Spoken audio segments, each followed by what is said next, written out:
Greetings.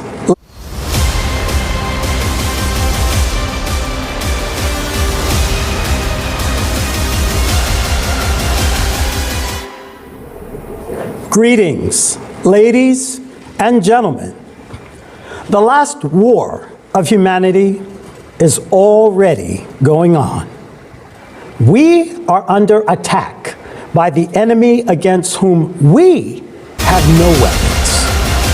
Our enemy has neither soul nor feelings.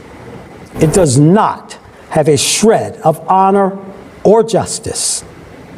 It is cruel and inhumane. It attacks recklessly and mercilessly. It destroys everyone in its way, sparing neither women nor the elderly or children. This human killer of ours is climate cruel and at this inhumane, when every day the power of the enemy is growing and his attacks become more deadly, we are divided. Because we have been divided into countries, nationalities, races, social, religious, and political factions. We are artificially divided, and his attacks become more deadly, brainwashed. We are all aware that we are constantly being zombified. We are forced to hate each other. We are even forced to fight against each other. We are being artificially driven into economic problems and shackled like slaves in the bondage of debt slavery. And we are forced to happens because you and I now live in a consumerist format. As a result, we are destroying each other worse than animals. Look, this is Ukraine, the ruined city of Bucha. Many innocent, peaceful, elderly people, women, and children died in it. As a result, people did this. And look, this is the United States, Kentucky, a ruined city in Kentucky. Many innocent civilians died in it as well. But it was climate that did this. Yes, people did it in Bucha. But there is hope that people will stop this bloodshed, that this will end, that people will sit down and negotiate. Any war ends with negotiation and eventually peace. But you can't negotiate with the climate, and it will never stop. My heart aches for the innocent people in Ukraine. They are dying and suffering. Any war ends with stupidity, tyranny, and impunity. The war in Ukraine has shown that whether you are rich or poor, it doesn't matter. Everyone found themselves in the same conditions. In basements, people without water or food. But even in this difficult case, do people have a chance? There is a chance that a few will come to an agreement and stop playing the lives of millions. But what about the climate? No one will come to an agreement with the climate. The lives of a divided humanity are in real danger There is a chance that a few will come to today's consumerist format with our inhumaneness, hatred, and greed. We are violating the sacred right of every human, the right to live. Our society is in death agony at the peak of violence, slavery, and inhumaneness. At the same time, there is an undeclared war aimed at the destruction of all humanity. Our enemy takes no prisoners and has no sympathy for anyone. It is ruthless. Its power and might is increasing every day. Its goal is to destroy all life on this planet and turn our beautiful Earth into a dead planet like Mars. All humanity. How many more millions of us have to be killed before we are convinced of the inevitability and ruthlessness of the climate? How many more mass graves and sacrifices are needed for us to stop our consumerist madness and selfishness and indifference? How many more of our children, mothers, and loved ones should die before we finally unite and take action? This is the last war of humanity. And if we don't take up this challenge now, tomorrow, the climate will destroy everyone. It will simply wipe all of us off the face of the earth. We are totally unprepared for this war. In the consumerist format, we really have nothing to confront the climate. All we do is wage an information war against the climate. But the climate doesn't even know about that. The climate does not read newspapers. The climate does not watch television. The climate does not use the internet. The climate is impossible to brainwash, as we brainwash each other. All this information war is directed by the collaborationists against us, ordinary people, but not against the climate. Who benefits from these lies? Only those the collaborationists on whose orders the corrupt media not watch television. Us.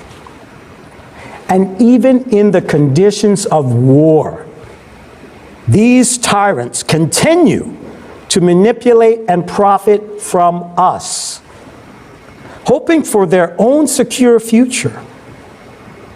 However, the climate will destroy not only us, but also them and their offsprings, as well as ours, if we do nothing right now. The enemy destroys us physically and ruins our homes in the blink of cities in the blink of an eye. Meanwhile, we listen to the collaborationists and believe them, deceiving ourselves and wasting precious time. Is this not foolish? Is this not stupid? After all, lies and fairy tales in confronting the climate will not help us in any way. The information war against the climate is not a war against the climate, but real collaborationism and betrayal of all humankind. By placing our own selfishness and short-term interest on pedestals of values instead of human life, each of us becomes a collaborationist and an accomplice of our own common enemy. In this consumerist format of society, we are all doomed because we are just at feedstock. We are slaves. Our destinies are controlled by the few who kill us by our own hands. Think about it. Just one man can kill all of humanity simply because we, like stupid sheep, have delegated our power to him and allowed him to make decisions that destroy our lives, the lives of our families. As soon as we delegate power over ourselves to someone, we create a temptation for them to take our lives. That's the way people are. It's in everyone. It's in our blood. We must honestly acknowledge all of our human weaknesses and build a world in which our weaknesses have delegated will not be able to affect the lives of other people. We must understand and acknowledge this fact. We must take this into account and henceforth prevent such a situation in society where a few individuals control the lives and destinies of billions. Society where a few individuals control the lives and destinies of billions. That those few will someday saturate their greed and become human beings. This is the consumerist format. Power and money is predominant here, people. They are like black holes that devour entire galaxies. They never have enough. They devour billions, and they never have enough. They take lives, and they never have enough. How is it that we live in a world where one person can take the lives of millions of people they devour at will? It's not normal. Think about it. In the consumerist format, one person, being a tyrant, decides whether millions of people should live or die. While in the creative society, millions of people must decide whether one person should live or die, even if he is potentially dangerous to society. One person. But this is life, human life. Why is this happening to us today? Because we allow this to happen. We ourselves have allowed the consumerist format to exist. We are divided. We are manipulated. And we accept it through our silence, inaction, human life, and egocentrism. We keep playing these imposed games like sheep. But we want to be treated like human beings. As long as we remain like sheep, we will be sheared for profit and killed for fun by our own hands. It is mean, despicable, and unacceptable to resolve geopolitical issues at the cost of human lives. I call immediately to stop ambitions, double standards, and killing people. There is no reason to allow anyone to take a human life. I emphasize the life of each of us, neither economics nor geopolitics. Nothing can justify people's deaths. Yes, we can understand those who defend themselves, but there is no justification for those who kill peaceful, innocent people while defending themselves. That's inhumane. It's no longer a defense. It's already an attack. There is no justification for violence in human society. All violence must be rejected from our society. It's an element of the animal world from which we, as human beings, must get rid of in order to become a true civilization. Otherwise, we have no future. I appeal to everyone. Convey this to all, even to those who don't want to hear it. Make them hear it. There's nothing more valuable than human life. You can restore a house, a business, even an entire country, but you cannot restore the life of a human being that was murdered. If we look at the present day world with open eyes, removing the blinders that mass media has imposed on us, it is horrifying how inhumane even someone we are, even someone who considers himself to be innocent, is a liar, because he doesn't care about deaths on another continent. He doesn't care about hunger, violence, and slavery of others, because he is brainwashed, egoist.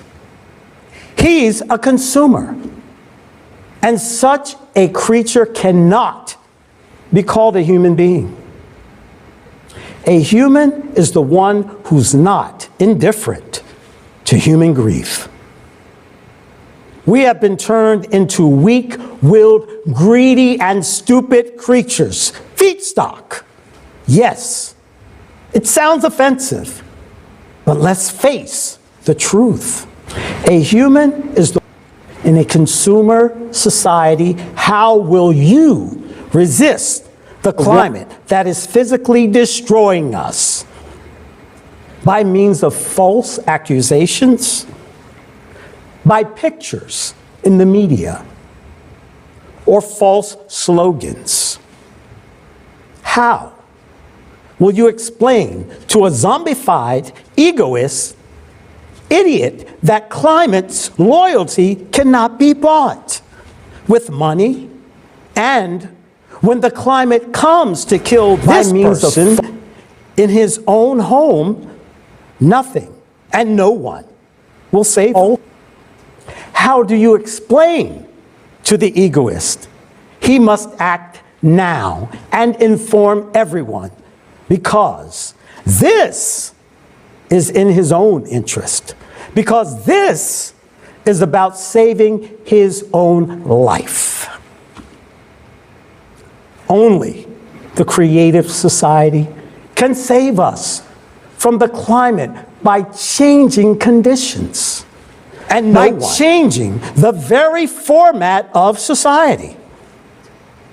We can all unite together and thus combine all of our resources and our entire human potential in the fight against the climate.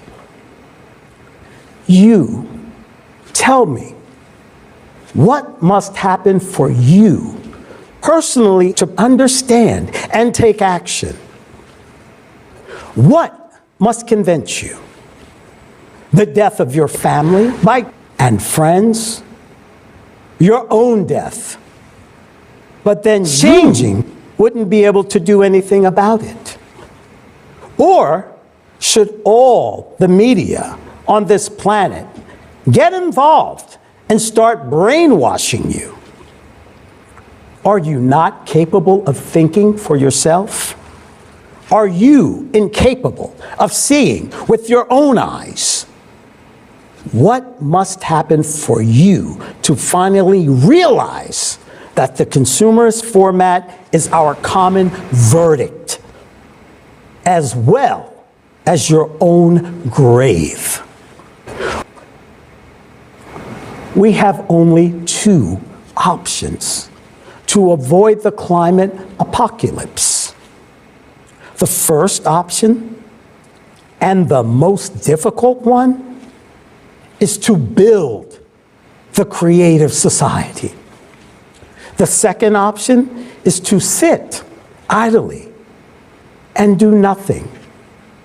In other words, just wait for our tyrants to destroy us in a global nuclear war before the climate does it. Tell me, what must happen for people to finally realize that the creative society is the only way out, and to start acting in building it? Society is the only way.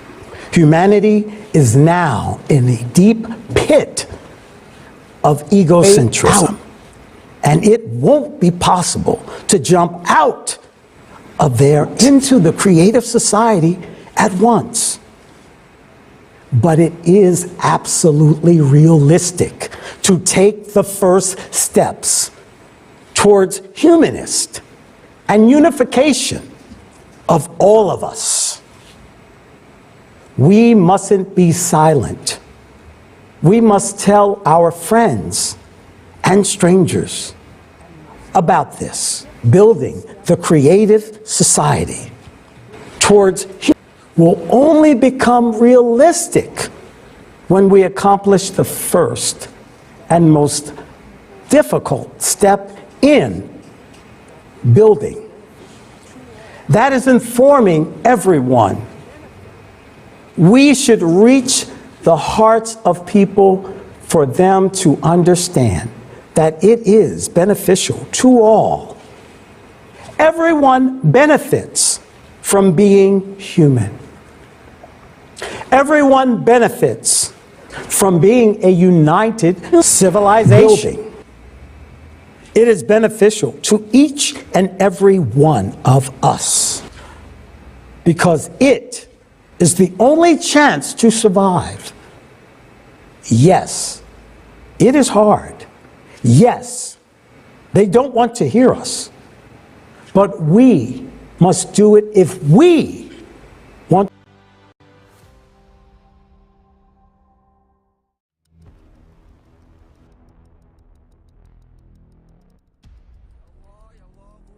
Humanity's last Of us. underway.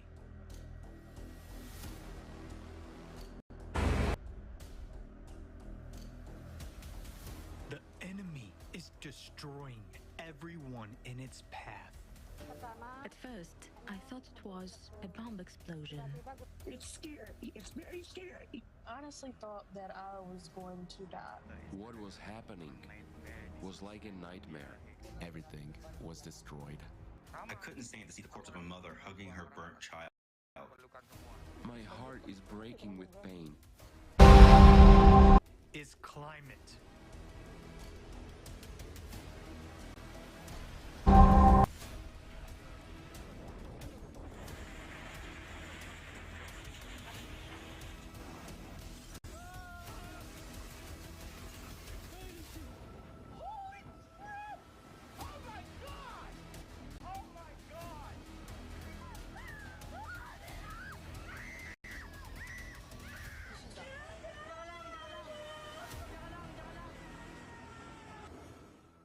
everything was destroyed. There was It's very scary. Honestly, nothing. When I went out, I saw something that looked like a tsunami. My father died right under our rubbled house. If only I could have helped him. I thought my family and I would die because the wind and the rain were unbelievably strong. I'm looking for my wife and I need her. I want to be strong, but I can't hold back my tears.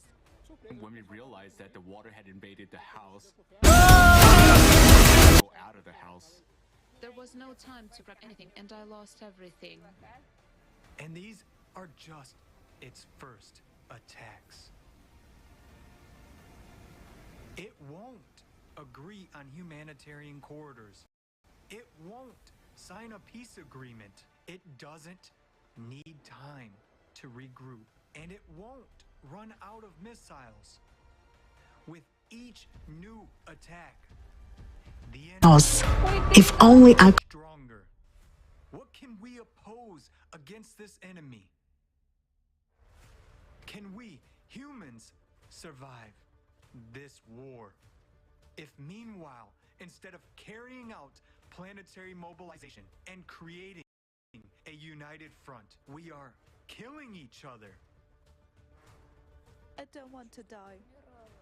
I want it all to be over as soon as possible. It's first.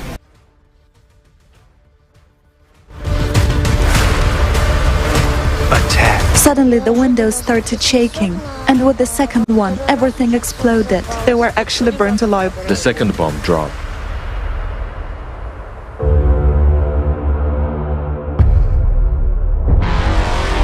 We're killing the planet that is our only home. We are investing billions of dollars in pseudoscience and the business of a few. Instead of providing for life to billions, we are being artificially divided. We've been inculcated with hatred for one another, and all for the power of a few over the billions over us. But before the climate, everyone is equal. Everyone will lie in one mass grave unless we rally our strength today and we stand united against the common enemy. Yes, it's hard, but we must do so if we want to survive. For we are people. We want to live.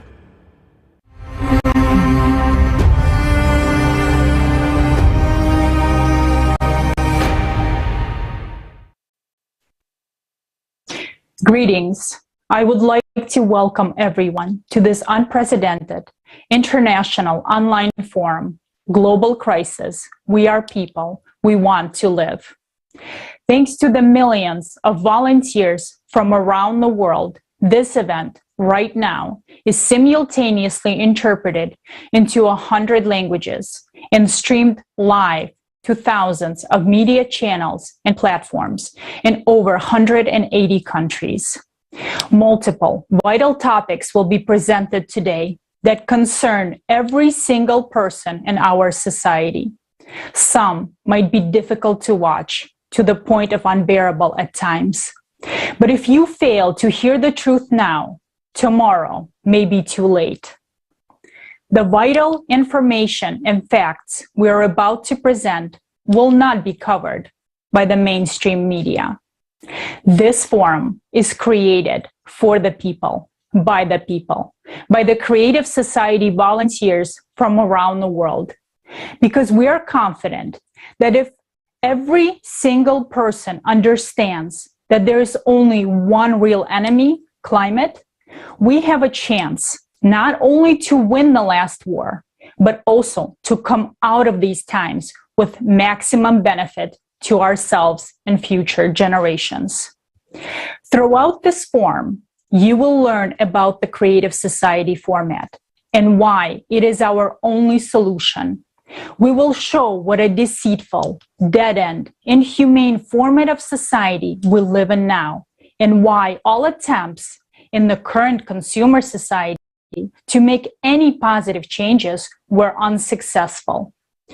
You will come to an understanding about how critical the climate crisis is and why we need to take immediate action towards the creative society. Each word that you will hear today has a deep meaning. All the information and facts have been carefully collected and cross-checked by numerous people around the world.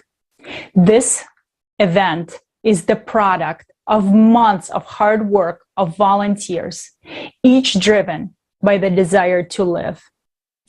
It took millions of people to bring this information to you. Now it's up to you to make sure this information reaches the 8 billion people on this planet.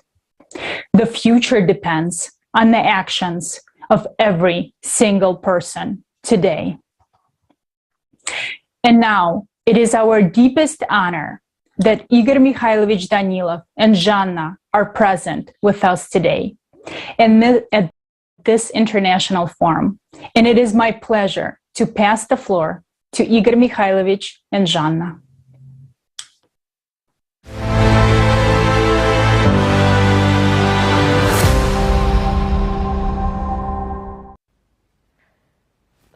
Hello, dear friends. Greetings. We welcome you at this significant All People's Forum. Humanity is experiencing hard times. Right now, it's important for people to consolidate and demonstrate their best human qualities. It is precisely now that the destiny of humanity, which depends on everyone's choice, is being determined. Yes, many people are now going through great sorrow. It's a pity that the state of internal maturation and awareness is passing through such tragic events, which take place all over the world and aggravate day by day. Remember that every day of inaction in the consumerist format entails missed opportunities and lost human lives. Whereas every day of active informing about the creative society is a chance for saving people's lives and survival of the entire humanity. Therefore, now as never before, the choice, truth, and actions of every person are extremely important. I would like to express my personal gratitude to the true heroes who do not abandon others in a tough moment and lend a helping hand from their pure hearts, despite any circumstances. These people deserve respect. Thanks to their actions, events are generated that change the destinies of billions of people. Thank you so much, friends, for what you are doing. The time has come to become a true human. The time has come to create all conditions for the entire humanity to survive. Hello, dear friends. I'm honored to be with you today at this forum. It is not just a forum, friends. It's more than that. It's not just us coming together on the air, seeing and hearing each other. No. It is so much more than that. Today is a really significant day. Why? Because today's event lays the foundation for our future, our over alderen nå, som forstår hvor viktig det er I dag, som forstår alle disse problemene vi står overfor, vi som menneskeheten. Alle dere, alle som forstår hvor alvorlig er, og gjør alt mulig, alt som bare avhenger av oss, for å redde morgendagen, selv for de som ikke vil høre om oss, som ikke er interessert i klima, som ærlig talt.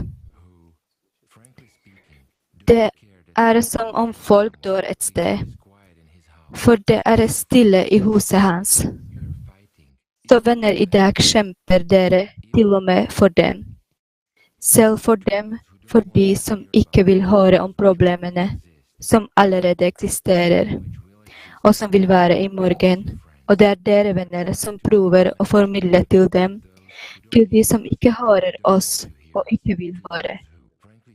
Til de som ærlig talt er ikke glad i oss. Fordi vi hindrer dem i å leve. Vi hindrer dem i å leve godt. Vi fratar dem fred. De liker å være i en illusjon av deres bevissthet. Men det er dere, venner, som vekker dem og forteller dem hva som venter dem. Og du snakker om den mulighet, den unike muligheten til å bygge et kreativt samfunn som kan redde hele menneskeheten. Faktisk er dette den eneste formatet og den eneste sjansen for hele menneskeheten. Jeg hørte det som Leslie sa, og han sa det riktig. Hans ord, ja, i alles årer, slik at det skulle komme til alle, at enten et par tyranner vil ødelegge oss i en atomeksplosjon, eller klima vil ødelegge oss. For å være ærlig ville jeg blitt fornærmet hvis det var på denne måten eller den andre veien, men med samme slutt. Det er ikke riktig. Vårt mål og oppgave er å bevise at vi er mennesker. Vårt mål og oppgave er å bevise at vi er en sivilisasjon. Stopp skiten, vi har slutt å drepe folk, og gjennomprette rettferdighet i denne verden, og gjenoppleve verden av menneskeliv. Det er vår oppgave. Det er oppgave vi er her nå og kjemper for. Hver og en av oss. Takk, takk, venner. Oppriktig og fra bunnen av mitt hjerte. Jeg forstår at det er vanskelig. Jeg forstår at de ikke vil høre. Jeg forstår at de ikke vil se. Jeg forstår hva slags motstand som det kommer fra de vi forstyrrer. Vi forstyrrer og raner oss. Vi forstyrrer og dreper oss. Men vi forstår at vi kjemper for deres liv og deres avkom, ikke bare for våre egne. Og dette, venner, er deres store fortjeneste, og dette er verdien av hele det kreative samfunnet. Verdier er at vi er for mennesker, ikke for mennesker for oss, at vi kjemper for hele menneskeheten, at vi forteller sannheten som den er, selv når de ikke vil høre på den. Jeg vil gjerne bli hørt, men vi forstår godt, venner, at sannheten er det siste folk vil høre. Det er tross alt slik, men vårt mål og oppgave er å gjøre alt slik at denne verden består. Den vil forandre seg, den har allerede forandret seg. Ikke til det bedre. Klima raser. For fart, og vi vet det. Men vi kan fortsatt gjøre noe. Vi kan redde denne planeten. Vi kan redde hjemmet vårt. Vi kan redde hverandre. Det er det viktigste hverandre. Vi venner kan redde ikke bare hverandre, men også vårt avkom, vår menneskelighet. Og ikke bare som menneskehet nå, men en enkel sivilisasjon i kjærlighet, i respekt. I de prinsippene vi ønsker skal bruke på oss. Ikke sant? Det er ikke lett. Ja, det er ikke lett, venner. Men hvis vi vil, så blir det som vi vil. Takk, venner. Takk for at du er til. Tusen hjertelig takk.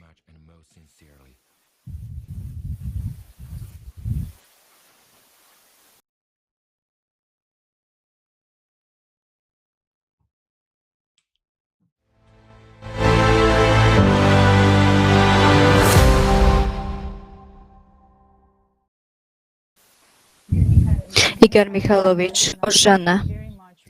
Tusen takk for din kontinuerlige støtte, for din kjærlighet og omsorg, og for at du alltid gir oss et eksempel på hvordan vi ikke skal gi opp og holde deg på siden av sannheten. Takk for at du er med oss, og for at du tror på oss. Takk for all oppmuntring og motivasjon. Vi vil bruke denne sjansen til å overvinne forskjellene våre, bygge det kreative samfunnet og vinne menneskehetens siste krig mot klimaet. Takk igjen for at du er med oss. Deltakere i Creative Society-prosjektet overvåker daglig klima og geodynamiske hendelser. Siden vår siste konferanse 4. desember 2021 har det ikke vært en eneste dag uten klimakatastrofer som har krevd menneskeliv.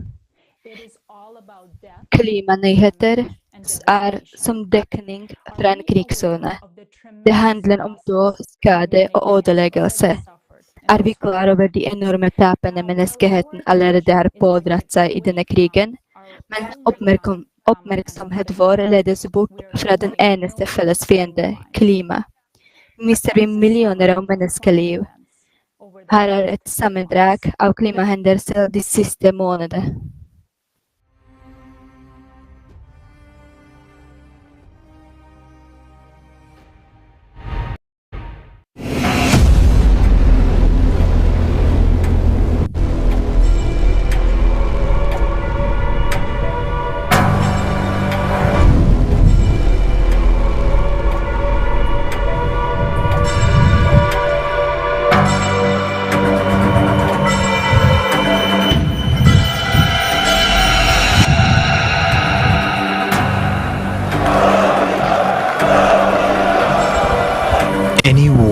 Ends with negotiation Ender med and peace. forhandlinger og fred. Hvis folk starter en krig, skal folk fullføre den. Men klima er den eneste fienden det er umulig å forhandle med. Uansett hvilken innrømmelser vi ville gjort, klima vil ta livet av alle. Den har allerede tatt og fortsetter å ta våre territorier, vårt hjem og vårt liv. Det er umulig å avtale våpenhvile med klimaet. Det er den mest hensynsløse fienden vår sivilisasjon en gang har møtt. Og vi har ingenting å motsette oss det.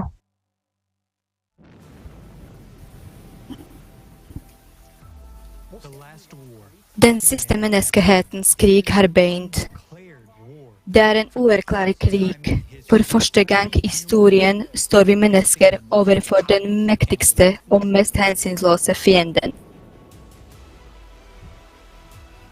Brasil, desember 2021.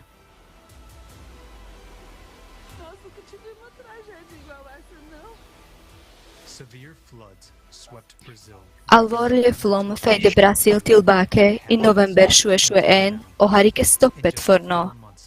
På bare 4 måneder i år er det allerede registrert mer nedbør nordost i Brasil enn forventet for hele året. I desember falt en månedlig nordmenn med regn på bare 2 dager i delstaten Bahia. Som et resultat, 2 demninger mislykkes. 67 byer ble oversvømmet.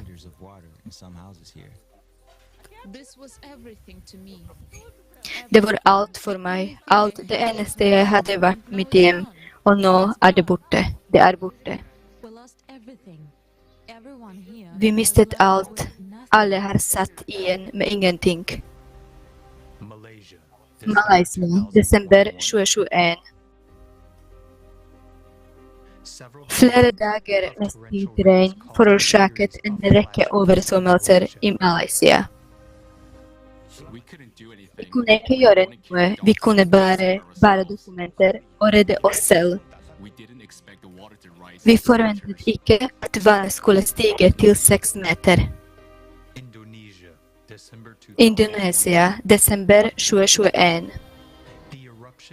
Utbruddet av Semeru-vulkanen var en dødelig overraskelse for innbyggere på Javaøya. Ingen informerte folk om den forestående faren. 11 landsbyer ble begravd under aske og størknet lava i løpet av få timer. Først trodde jeg det var en bombeeksplosjon, og plutselig var det Semeru som brøt ut og spydde ut vulkansaske. Det var plutselig mørkt, så begynte det å regne. Regnet det blandet med asken. Hver gang sønnen min ber om å få reise hjem. Jeg vet ikke hvordan vi skal svare ham. Vi har ikke noe hjem lenger.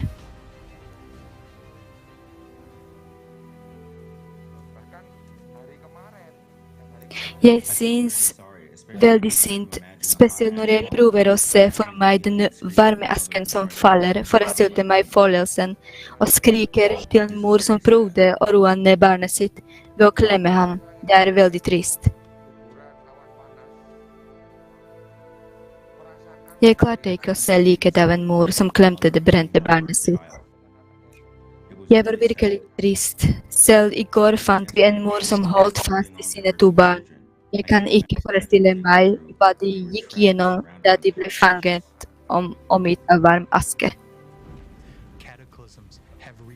Kataklysmer har nådd et nytt nivå. Synkronisering deres observerer overalt. På grunn av dette blir virkningen av naturkreftene supermektig. I desember, etter et dødelig utbrudd, traff flom, jordskrev, en jordskjelv og en kraftig orkan innbyggere i Indonesia. Gater ble oversvømmet, hus ble ødelagt. Folk ble stående en til en med ulikt sild igjen. Filippinene, desember 2021.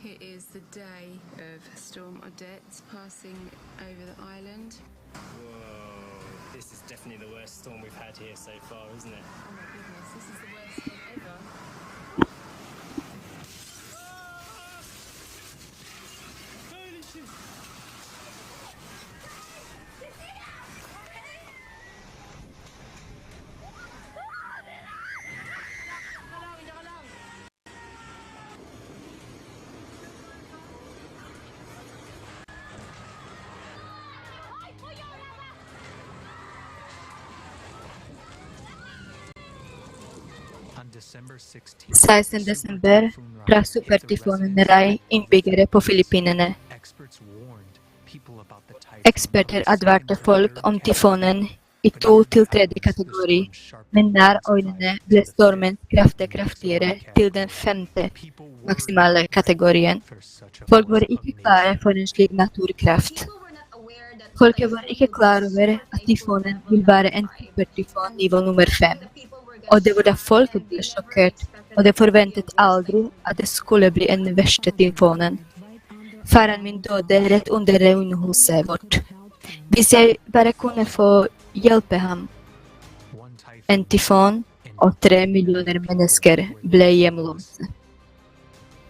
Styrken og varigheten til orkaner øker. I løpet av de siste 5 årene har antallet 3 til 5 kategori orkaner økt med nesten 30%. USA, Kentucky, desember 2021.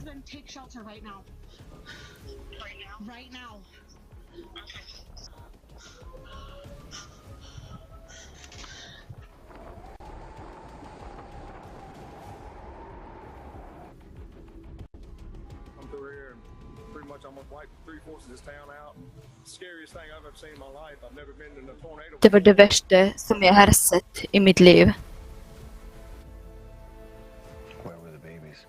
Hvor var babyene? Akkurat her. En var i denne armen, og en var i denne armen. Jeg så aldri 3-åringen min, fordi ansiktet mitt ikke kunne snu på den måten. Men jeg så babyen, og han gråt, og så stoppet han bare. Så på den tiden trodde jeg at han var borte. Men det var han ikke. Jeg hørte aldri 3-åringen min si noe. Døde den lille i armene dine? Han gjorde det.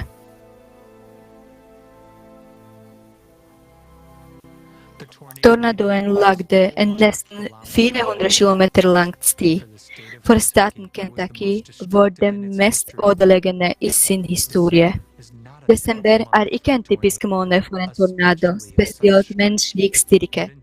Men i 2021 brøt antallet desember-tornader alle rekorder og oversteg gjennomsnittet med 8 ganger.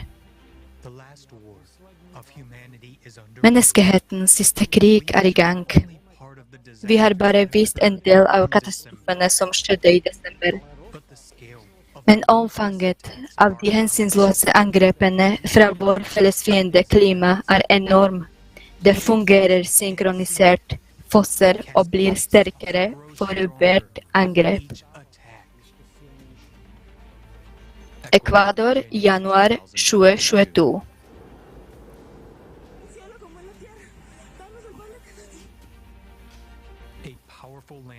Et kraftig jordskred ødela en del av hovedstaden i Ecuador, Quito. Årsaken var det kraftigste regnen de siste 20 årene. Alt vi drømte om forsvant på et øyeblikk. Jeg prøver å være sterk for barna mine, men vi lever et som sigøyner-lignende liv akkurat nå. Vi streifer fra et hjem til et annet. Hvor mange venner mistet du? Jeg tror alle. Det var utrolig at alt forsvant på sekunder. Det var folk som ropte «hjelp, hjelp!» Men den sterke gjennomstrømmen fortsatte å komme ned. Og i huset på baksiden klarte vi å finne en venn dekket opp til halsen. Jeg vet ikke hvordan han kom inn i det huset. Vi klarte å få ham ut. Hvilken sted var han? Dårlig, veldig dårlig.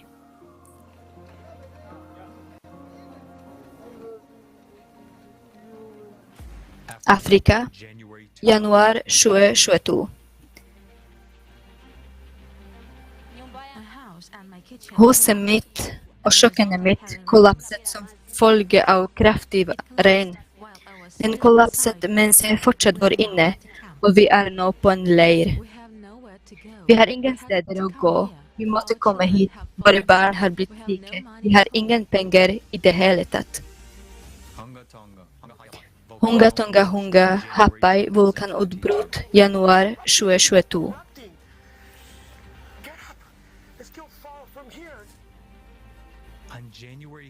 15. januar eksploderte undervannsvulkanen Hunga Tonga. Kraften til vulkanen, eksplosjonen, var 500 ganger større enn kraften til en atombombeeksplosjon. Det er vi bekymret for nå er rent drikkevann. Disse menneskene hadde ingen steder å gå. De 15 meter lange bølgene du har gikk fra den ene siden av øya rett gjennom til den andre siden. Ble folk advart i forkant av den kommende katastrofen? Nei. Fikk folk den hjelpen de trengte? Nei, og fiendens taktikk er fortsatt den samme. Plutselighet, kraftighet, angrep og hensynsløshet.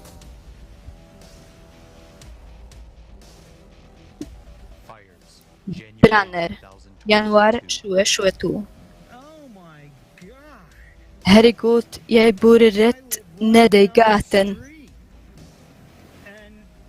Og se på dette. Dette er så sinnssykt. Den dagen det skjedde, jobbet jeg hjemmefra. Det var en vakkert solrik dag, men vi bor i et område som ingen trodde var mulig brann her, hvor vi er. Jeg har 2 barn, og de var begge hjemme. Vi fikk ingen advarsel, ingen varsling i det hele tatt. Min kone så dette tilfeldig så på nyhetene. Dette skjedde så raskt, jeg tok ikke noe annet enn noen klær. Jeg har vært rundt i området, og jeg har vært i hele nabolaget hvor de bare ligget i grus.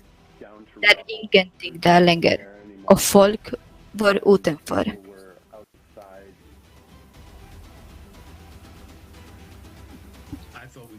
Jeg trodde vi skulle tilbake til huset vårt. Jeg trodde det ville være til bry 1 eller 2 dager, kanskje litt mer. Jeg mener jeg trodde ikke det var slutten. Skogbranner i Colorado har blitt den mest ødeleggende i statens historie. Den ødela mer enn 1000 hus og gjorde titusenvis av mennesker hjemløse.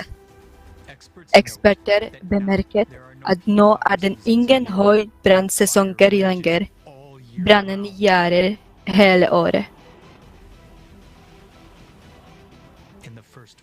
I løpet av de første 40 dagene av 2022 økte antallet skogbranner i Argentina og Paraguay med 900% sammenlignet med fjoråret. Dette er atypisk, historisk, det har aldri skjedd før. Vi har aldri opplevd noe lignende. Vi er virkelig sjokkerte.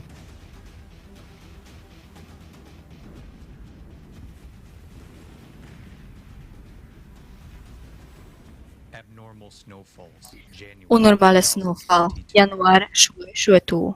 Snøfall blir i økende grad et høyrisikofenomen. En enorm mengde snø faller der det aldri ble det. Og snøfallet i april i år sjokkerte generelt innbyggere i Europa, USA, Japan og Kina med sin ikke-sesongmessige og intensitet. I januar ble hovedstaden i Tyrkia, Istanbul, dekket av snø på få timer. Noen steder nådde høyden på snøfonner 85 centimeter. Samtidig satt rundt 3000 mennesker fast i bilene sine på motorveiene. Sosiale nettverk eksploderte med meldinger som ba om hjelp. I Pakistan falt tusenvis av turister i en snøfelle etter å ha reist til et fjellferiested. Hele familien dro for å beundre snøen, og som et resultat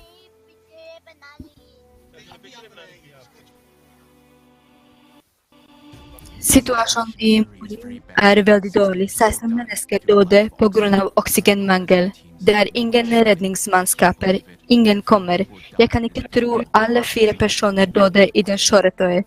Sein. Alle 4 er døde.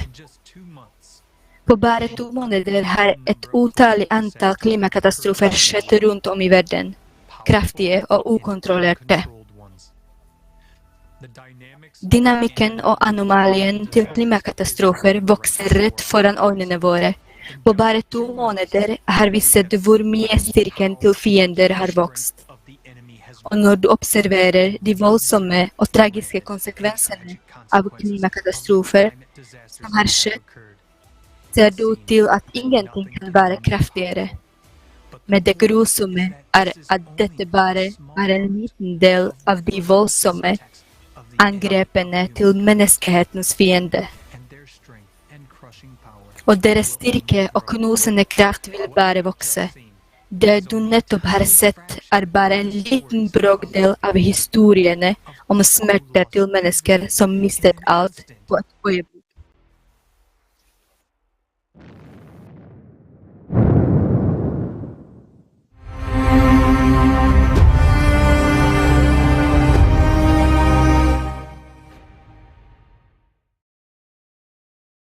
Здравствуйте. Мы сейчас посмотрели видео мониторинга климатических катастроф всего за 2 месяца. И в нем были приведены только самые масштабные катастрофы. Сколько уже жизней унесено за эти 2 месяца.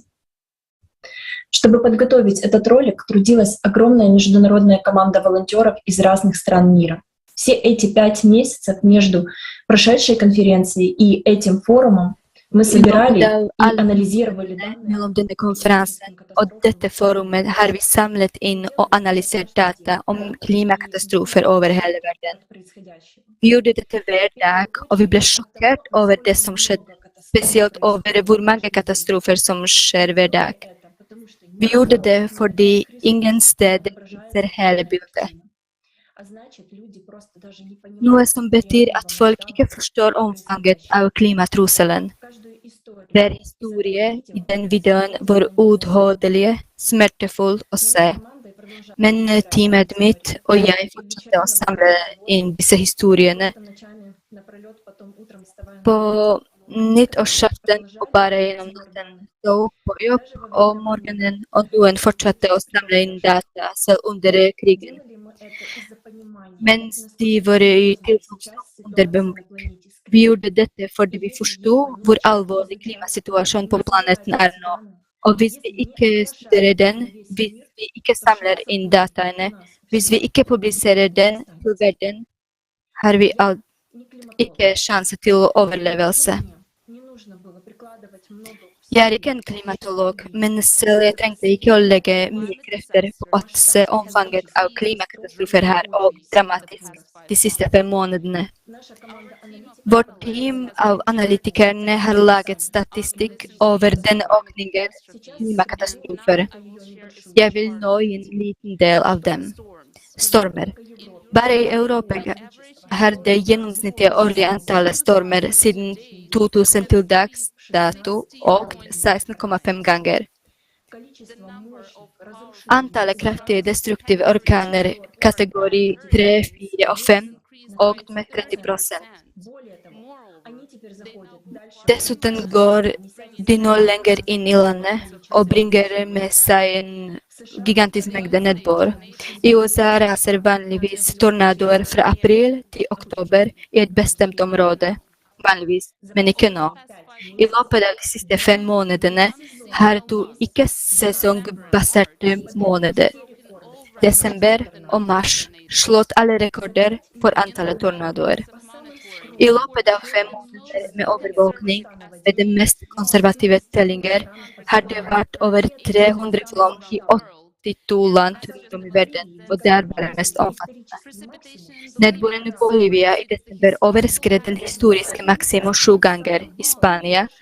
Bare de siste 2 månedene var nedbøren mer enn den årlige nordmenn. I Sør-Afrika falt den halvårlige nedbørmengden på 2 dager. Det har aldri vært slike kontraster av naturkatastrofer. De tyngste snøfallene erstattes av branner. Bare i USA er antallet og arealet av skogbranner allerede betydelig høyere enn nordmenn selv før brannsesongen startet. Slik sett er heller ikke brannsesongen der lenger. Katastrofale tørker erstattes av like katastrofale flom. Antall og varighet av tørke på jorden har økt med nesten 30% på 20 år. Sand- og støvstormen har blitt hyppigere og enda viktigere, mer intense og lengre varige. Unormale hettebølger rammer også planeten i økende grad. Antarktis registrerte minus 12,2 grader Celsius. Denne temperaturen overstiger gjennomsnittet med nesten 40 grader Celsius. I USA for eksempel falt temperaturen fra pluss 15 til minus 14 grader Celsius på bare en dag. Det skjer overalt. Alle er klar over den ekstreme varmen i India og Pakistan. Og etter den varmeste mars som er registrert, steg temperaturen i India enda høyere i april.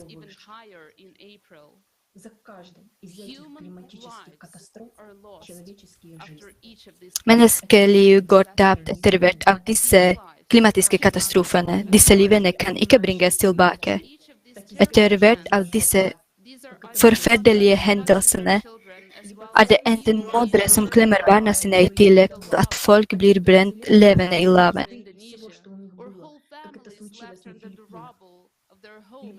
Det er tilfeller hvor familier var uten vann og mat, eller hele byer utslettet av tornadoer med bare fundamenter til hus igjen, og resten av menneskekropper er knapt identifiserte. Det er en ekte fullskala krig i denne krigen. Vi har bare en fiende, klima. For å overleve i denne krigen må vi forene hele menneskeheten og jobbe dag og natt med teknologier som kan beseire denne fienden. Men først må vi åpne øynene og erkjenne omfanget av katastrofene. Det er ikke noe sted å forsvinne. I 40 år har vi blitt fortalt av årsaken til klimaendringene er menneskeskapt CO2.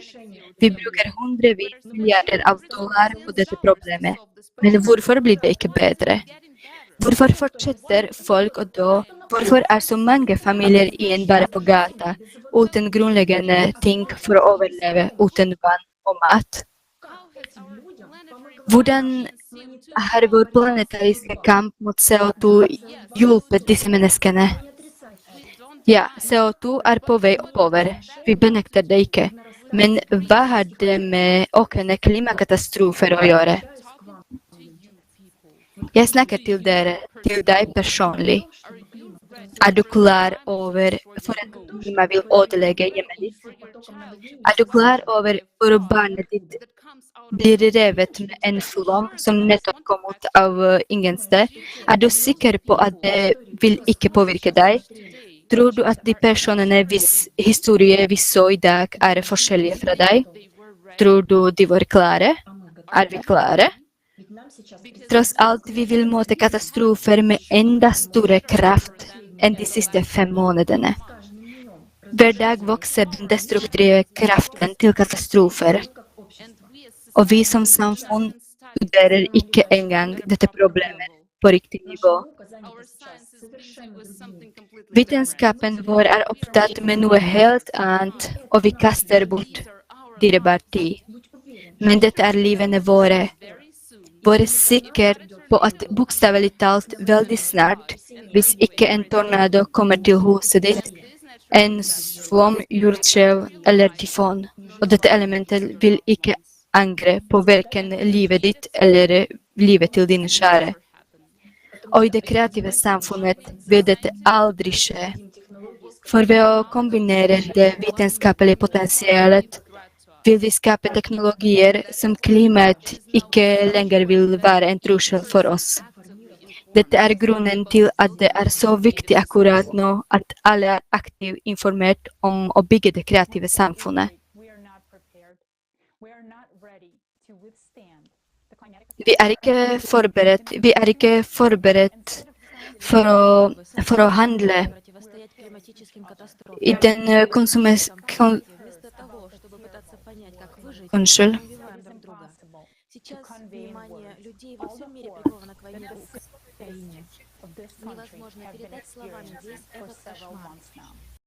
The war came suddenly. Nobody wanted it. Why are we, as humanity, allowing for such animal behavior to happen? Don't we see that we are not enemies to each other? Right now, let's just take a look at the events that are happening in Ukraine.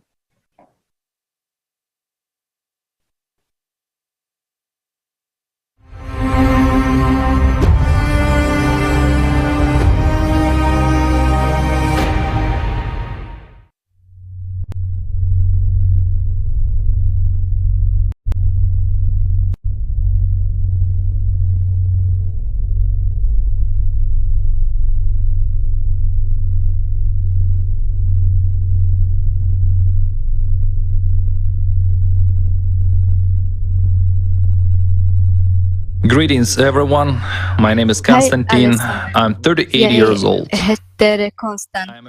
Jeg er 30 år gammel, jeg er bosatt i byen Bucha. Familien min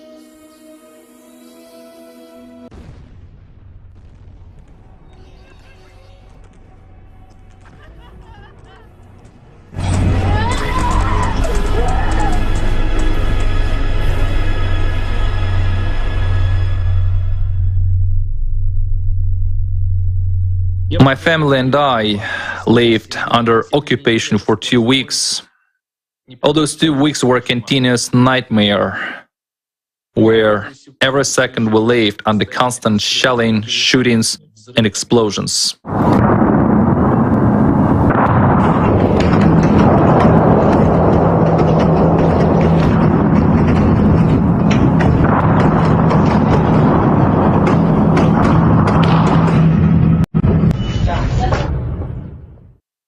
When you start talking to people, they say, no, you can't leave. The troops have already arrived. You can't leave. They kill people. So what could I do? I have a family, my wife, my child, and my mother. The first question was, how much food do we have? There was very little water because the water supply stopped. We had as much water as we had managed to store.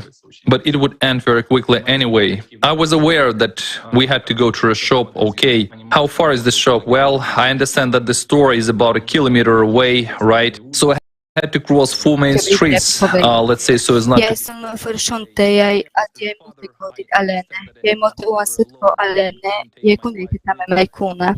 Det var stor sjanse for at vi begge ble drept på vei til butikken eller tilbake.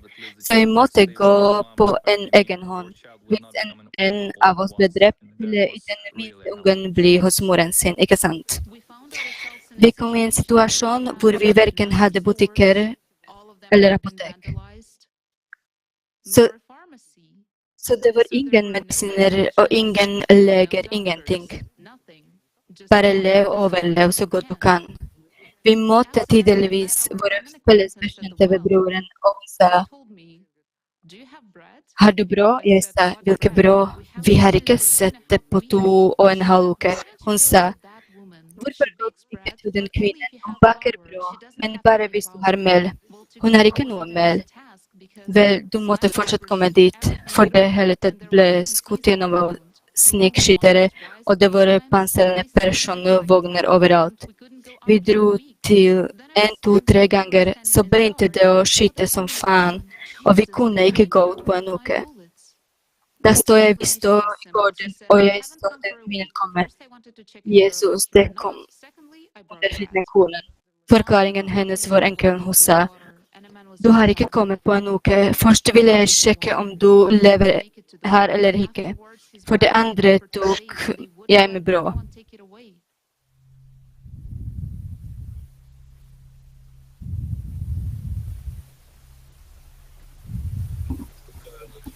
Det var så mange menneskelige tragedier, og overalt det forskjellig for alle.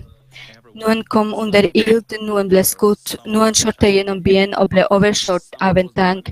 Det så mange slike biler. Alle tingene inne i bilen, de kroppsdelene og alt.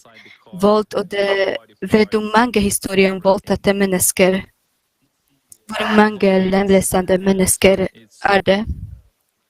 Jeg prøver å fortelle denne historien for andre gang nå, og det gjør meg så kvalm til når jeg husker den. Kroppen av voldtatte barn blir funnet. En torturert 8 år gammel jente voldtatt. Og så finner du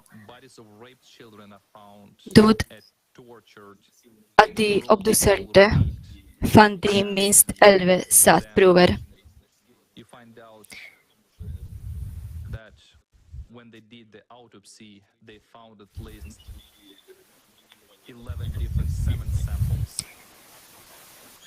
Hvordan det i det hele tatt mulig? Jeg kan ikke engang forestille meg hvor mange kvinner ble lemlestet, hvor mange ektemannen ble drept. De allerede fortalt. Da de brøt seg inn på gården, drepte mann, og deretter voldtok en kvinne i flere timer.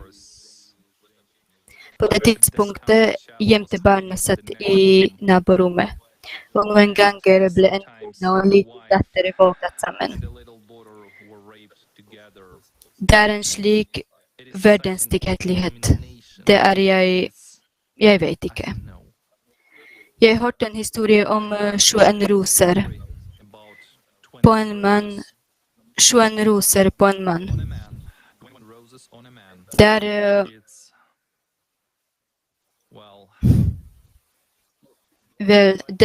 20 fingre. Over finger kuttet slik at det en rose på fingeren. Mens den 21. rosen henholdsvis den mannlige penis. Det hele ble gjort av levende mennesker på en levende mann. Jeg vet ikke engang. Jag vet inte en gång vad det blev gjort för att få en slags information från mannen, för jag vet inte. Tillfredsställa en slags glatt dirisk natur. Väl, jag vet inte. Folk, vad har vi egentligen kommit till?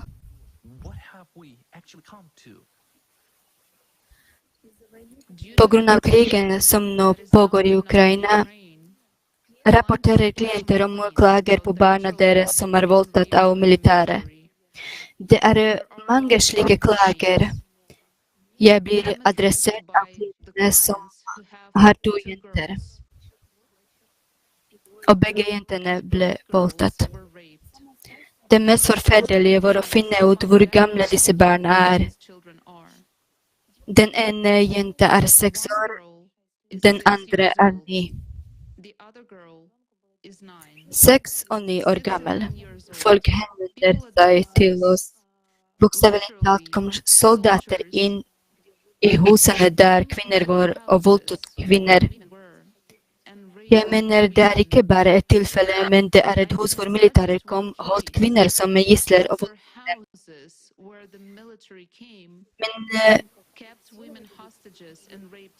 Men min klient som var i Bucha hela denna tiden satt i källaren med mannen sin.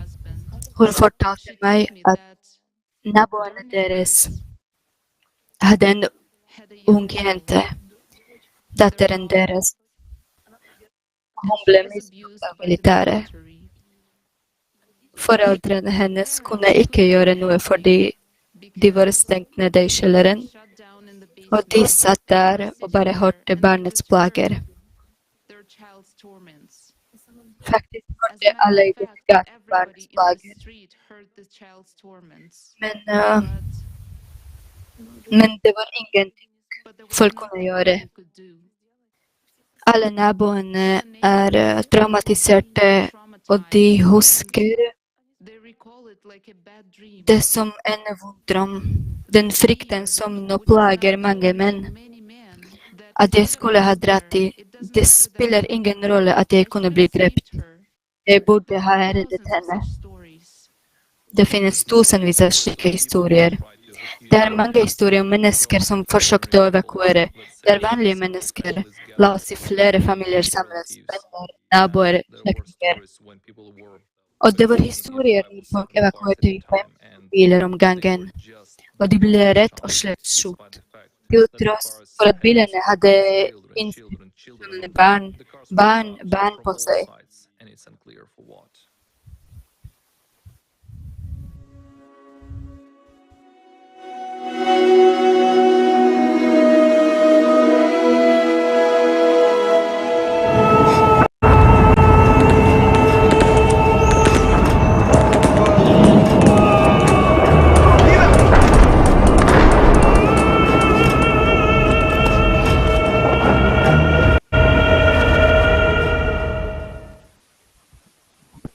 Alla bilderna var full av dem var däckat med klistermärken, evakuering, barn. Men de började skjuta på oss. De sköt mot alla bilarna. I den andra bilen satt en 30 år gammal kvinna bakom ratet. Hon blev dräpt ögonblickligt. I bilen min var jag och mannen min. Jag vet inte hurdan, men ett mirakel överlevde vi. Mannen min hade ett brutet ben och ett stycke splint i huvudet. Men vi kan i det minsta leva. Modern min satt bak mig. Hon var 60 år gammal. En kula träff rätt i halsen. Omedelbart föran ögonen blev hon kvalt av blod på bara 2 sekunder. Jag klarade inte rädda henne längre. Jag gav henne ett skärf. De ville inte la oss hjälpa de som blev såret. De bad oss alla loppa ut och lägga oss på backen. Hej, mitt namn är Julia. Jag är upprinnad från Mariupol. Så jag har bott i Kiev de sista åren. Och krigen fångade mig och familjen i Kiev. I noen måte vi sover på den underjordiske parkeringsplassen fordi det var veldig skremmende. Barna var redde, og vi kunne høre eksplosjoner overalt. Etter en uke bestemte vi oss å dra, men slektninger mine ble i Mariupol. Min mor, min tante.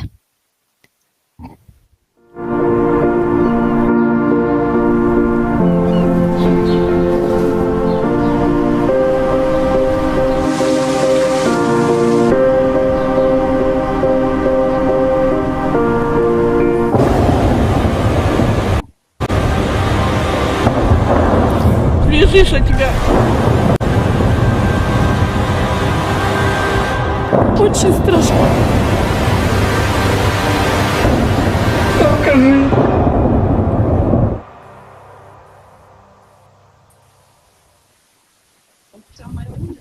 Hele gaten der jeg tilbrakte barndommen min,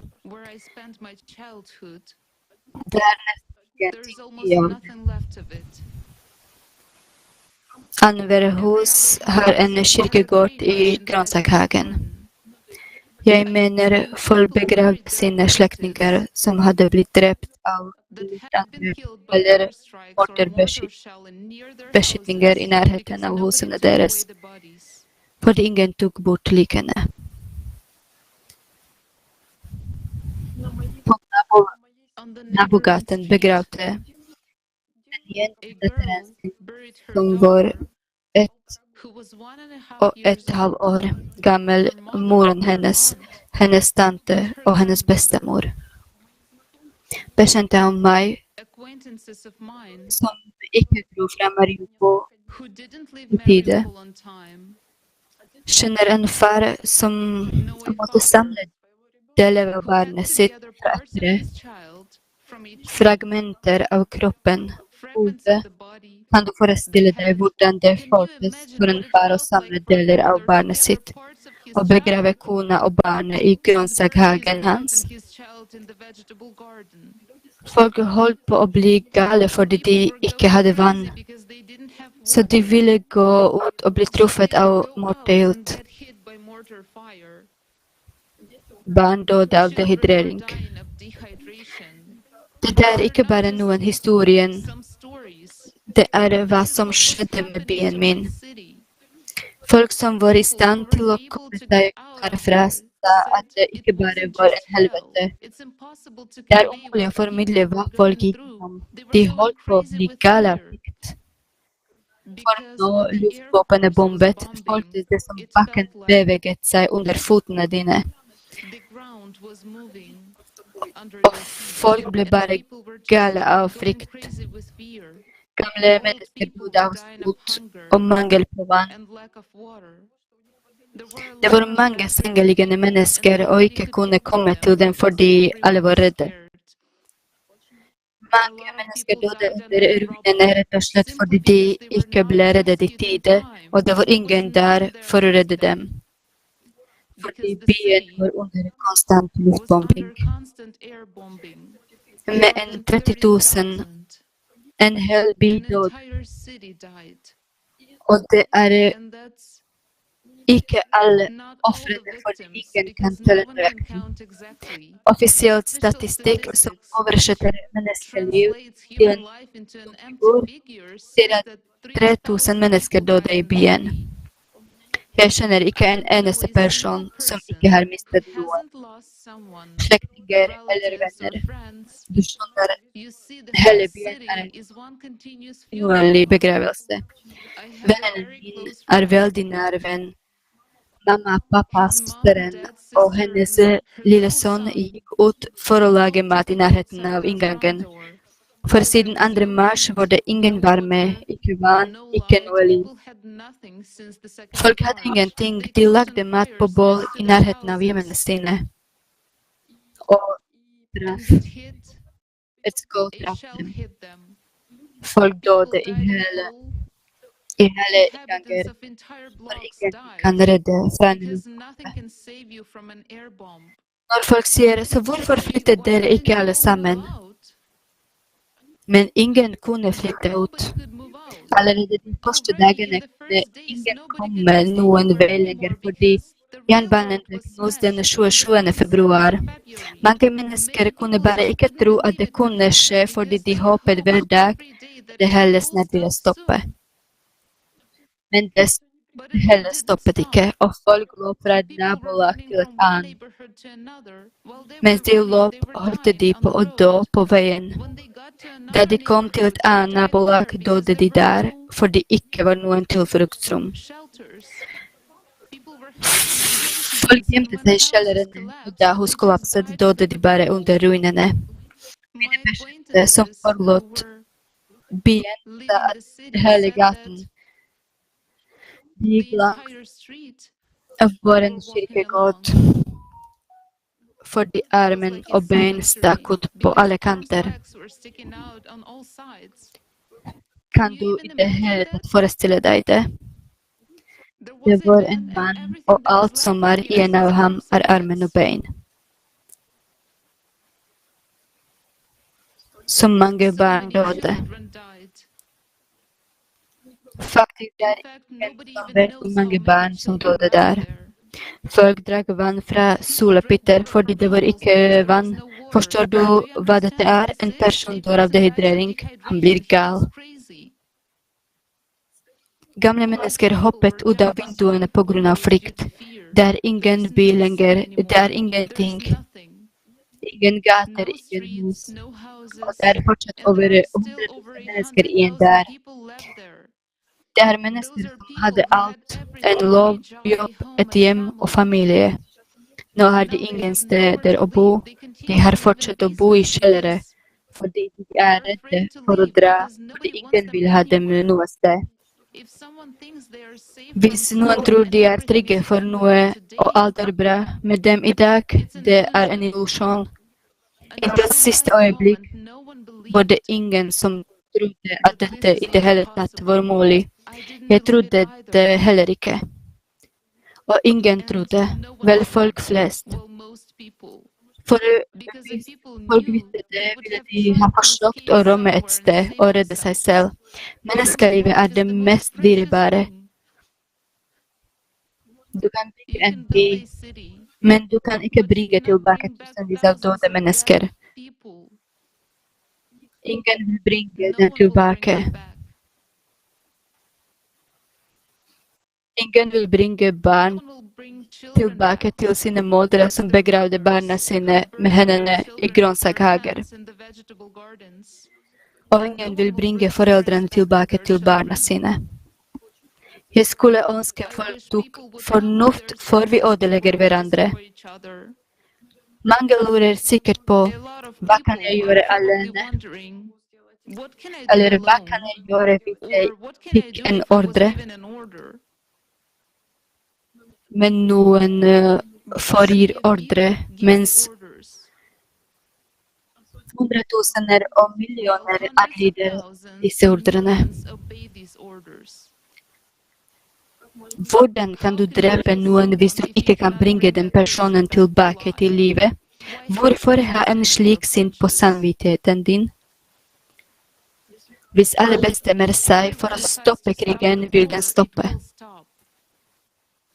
For ingen vil slåss. Men for den må alle forstå dette. Ellers vil vi alltid være avhengige av beslutninger fra enkelte individer som gir ordre, mens resten av oss blindt adlyder dem. Generelt, hvordan kan menneskeliv settes en pris på? Å drive folk til slakt, uansett motiv og slagord.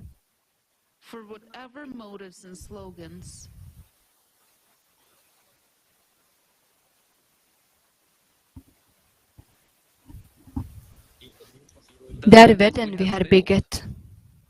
Vi, folkens. Hvis noen tror at det ikke er en del av det,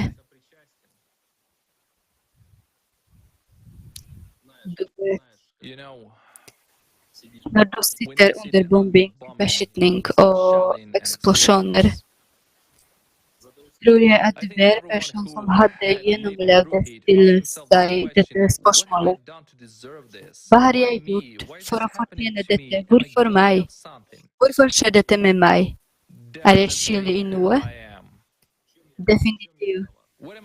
Der jeg var skyldig. Jeg er skyldig i å være inaktiv i å bygge det kreative samfunnet. Jeg er skyldig i å støtte forbrukerformatet. Det er skummelt at det er oss mennesker vi bygde dette samfunnet selv. Vi lot det skje. Vi ser på denne TV-en, de reklamene. Vi hører på noen løgnende, juksere, skurker. Vi følger ordre fra noen gale psykopater som innbilte seg at de var goder, og de kunne sende hele hærer til fremmede land, drepe mennesker og voldta kvinner og barn der. Jeg spør meg selv, hvem har skapt alt dette? Hva er dette til? Hvem ga noen rett til å ta fra meg livet eller livet ditt? Hvem bestemmer hvem som skal leve og hvem som skal dø? Unnskyld meg. Hva faen? Ser du? Hvorfor i helvete må folk lide fordi en eller flere psykopater, misantroper, bestemmer seg for å dele mellom seg eller ha et slags geopolitisk oppgjør? De forteller oss noe tull, at naboen din bak gjerdet er en så slem fyr. Han gjør noe så godt og vondt, så du må gå og straffe ham, drepe ham, ta bort eiendommen hans, ødelegge alt. Borke fra her jordens overflate. Så hvem ga deg den rett? Hvem ga deg den rett i det hele tatt? Dere er de samme dødelige mennesker.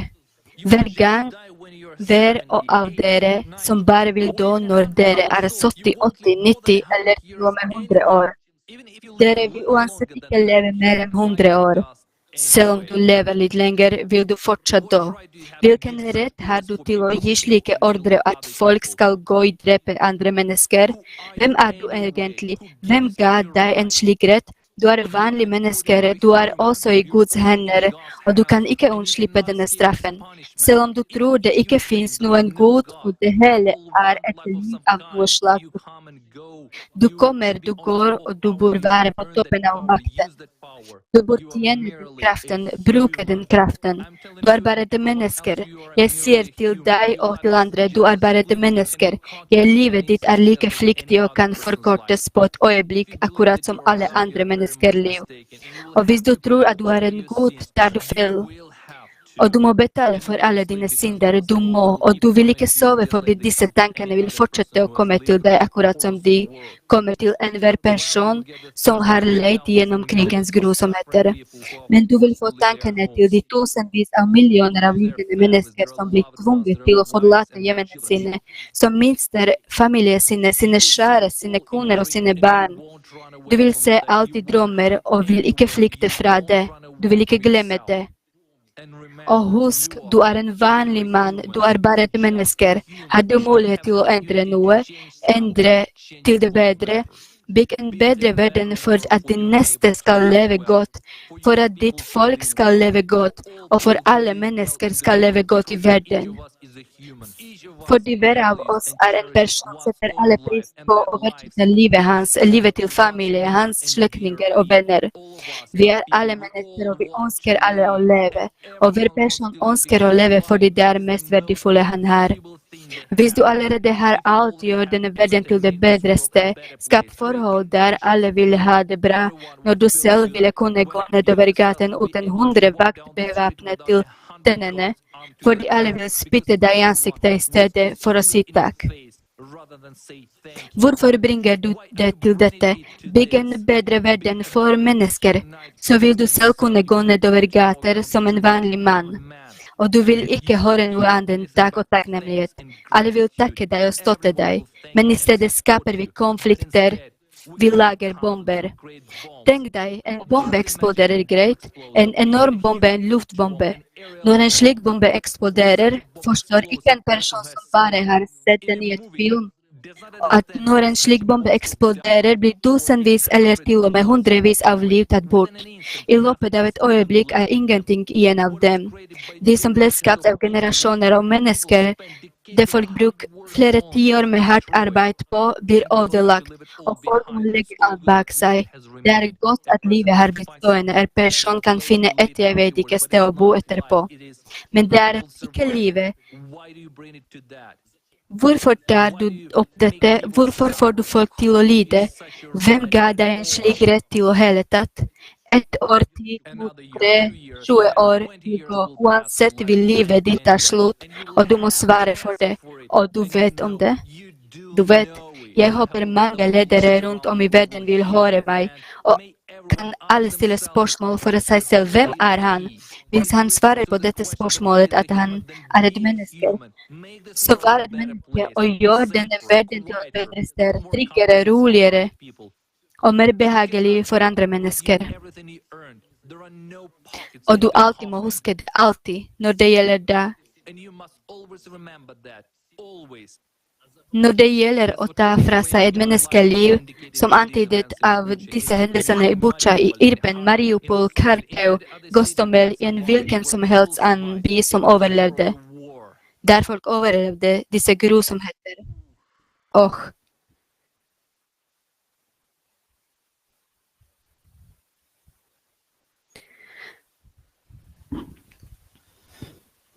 Tenk på det, det er for sent. Livet er veldig kort. Og det er din også. Det er også din. Fordi du er et menneske, og vi er mennesker. Vi er mennesker, og vi ønsker alle å leve. Livet er det mest dyrebare hver enkelt av oss her. Og hver persons liv vil beskyttes som egen. Du ga det ikke, og du har ingen rett til å ta det bort.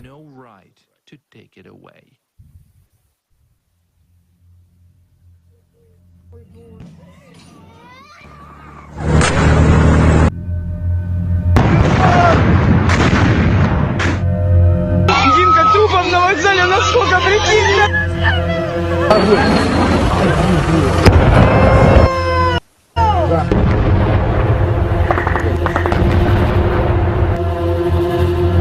Это все в Буче.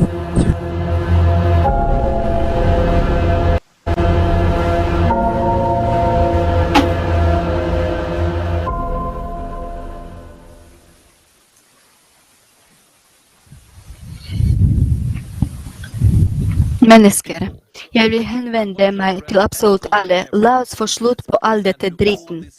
La oss få slutt på alle disse krigene, konfliktene, all denne striden.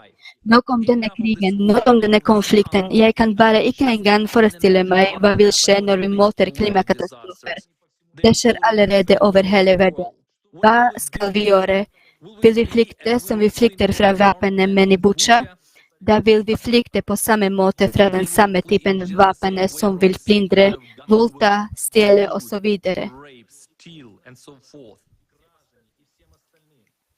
La oss ikke lytte til de psykopatene som er på toppen av makten, som hengir seg til deres enorme makt og pengemengder, og evnen til å bestemme hvem som skal leve eller dø. La oss ta ansvar og bygge vår eget samfunn. La oss bygge det kreative samfunnet der vi bruker vår kunnskap, vår erfaring og evner til å bygge og skape. Det er slik samfunnet vårt skal være. Samfunnet der vi støtter hverandre, og hvor vi lever fredelig med hverandre. Oppskriften er veldig enkel her. Vi er alle mennesker, vi vil alle leve.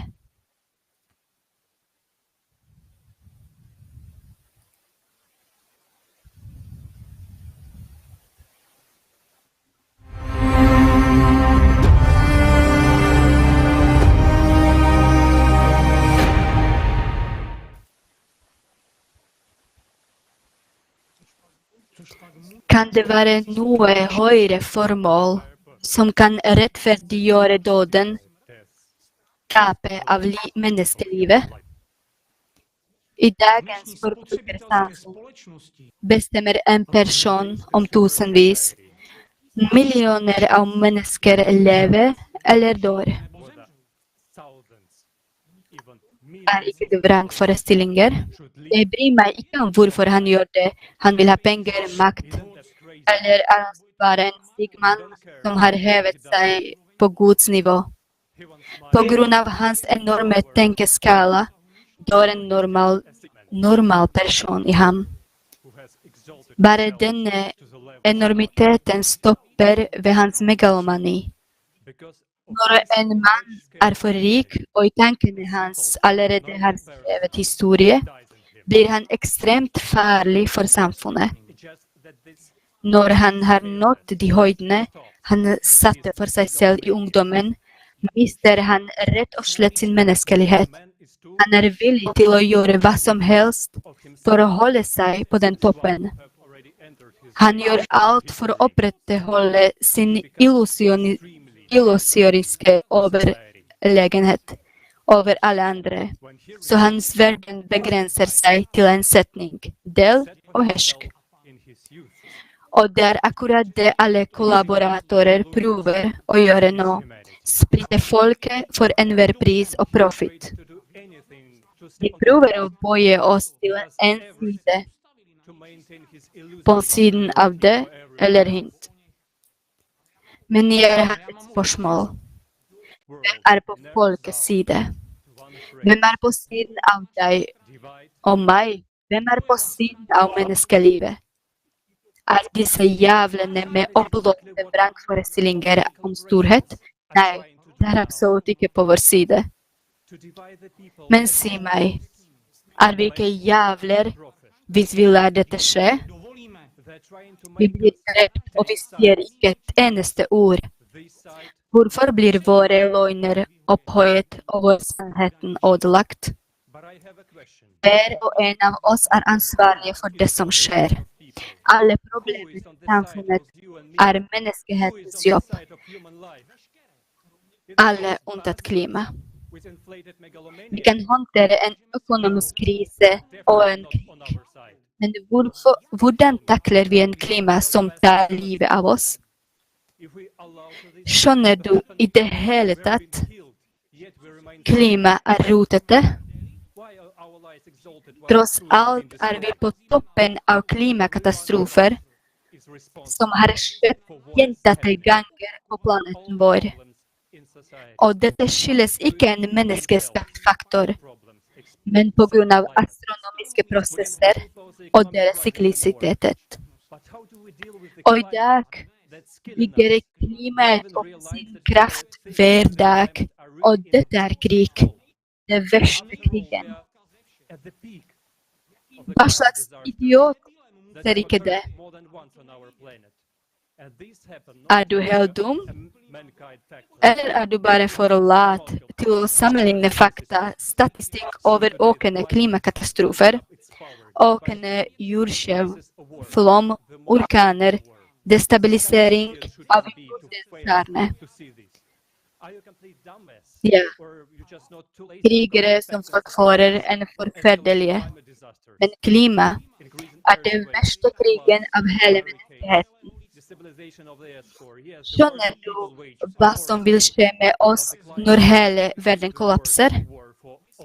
Jeg er ingen ekspert, men jeg forstår at livet mitt og livet til mine kjære er i fare.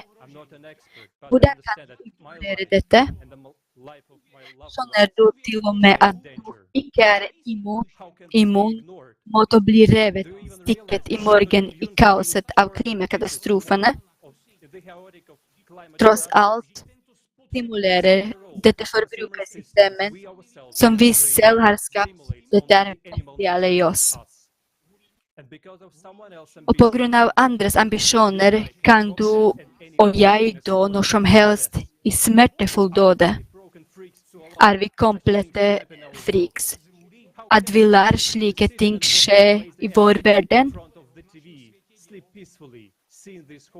Hvordan kan du som sitter og varmer din late rumpa foran fjernsynet sove rolig, se denne uhyggen og ikke gjøre noe? Og når jeg ser krigen som nå pågår i Ukraina, jeg vil spørre, hva har du gjort i dag for at dette ikke skal skje med deg? Hva har du gjort for å forhindre at dette problemet kommer til huset ditt og naboens hus. Ingen trodde dette ville skje. Ingen. Hvor mange mennesker under beskytning og bombing tenkte, det kommer sikkert ikke til meg. Det vil gå rundt meg. Tusenvis. De er borte nå. Og du tenker det samme nå, og du ikke vil bli berørt av klima. Du tar feil. Og det samme er de som allerede har opplevd hjelpeløshet og håpløshet. Klima vil påvirke alle. Og når det ødelegger livet ditt, vil du tenke, jeg kunne ha gjort noe, men det vil være for sent. Så hva skal jeg gjøre nå? Det er enkelt. Informer alle om det eneste alternativet vi har i en som menneskehet. Et kreativt samfunn, der alles liv kommer først. Hvis du er enig i det som skjer akkurat nå i dette umenneskelige forbrukersamfunnet, så gå opp til barna dine og si, jeg er en jævel, jeg vil ikke gjøre noe. Og hvis du er ikke en jævel, reis deg opp av knærne dine og rop om det kreative samfunnet. Skriv så høyt du kan, helt til alle kan høre deg.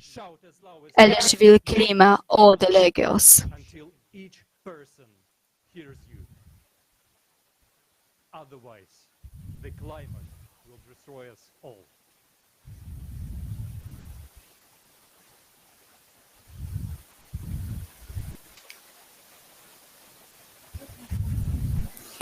Men dette vi har sett i denne videoen er det Creative Society-prosjektet deltakerne advarte for en lenge siden. Deltakerne fra Ukraina som banket på advarte menneskeheten på den tiden, handlet fordi de brydde seg. De deltok aktivt i å forberede og gjennomføre global krise foreningen. De initierte og gjennomførte internasjonale rombordssamtaler, og vi ble bebreidet, spurt hvorfor du skremmer oss, hvorfor du snakker om klima, kriger og vold. Vi var ikke skremmende, vi advarte. Nå ser vi at på bare noen få måneder har alt endret seg. Alt har blitt så mye verre.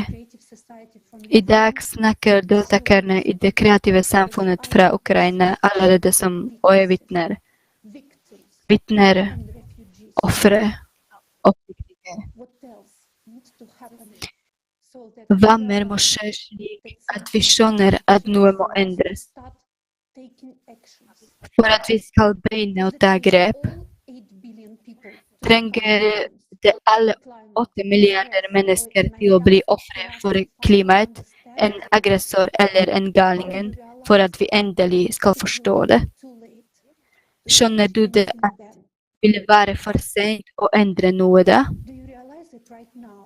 Skjønner du at akkurat nå, mens dette forumet finnes sted, opplever folk alle grusomhetene og grusomhetene vi har sett i klimaovervåkningsvideoen og i videoen fra Ukraina akkurat nå.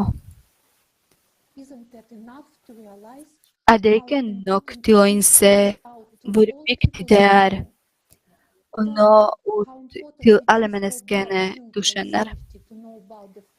Fortell dem hvor viktig det er for deres fremtid og sikkerhet å vite om forumet og være med oss nå. Det skjønte vi. Vi innså at det kreative samfunnet er vår eneste sjanse, og det er det som motiverer oss til å ta grep. Vi forstår hvor viktig det er å få ordre til ut i verden. Allerede i dag er det helter som redder oss. Vi er stolte av dem. I løpet av forumet vil vi lære om dem.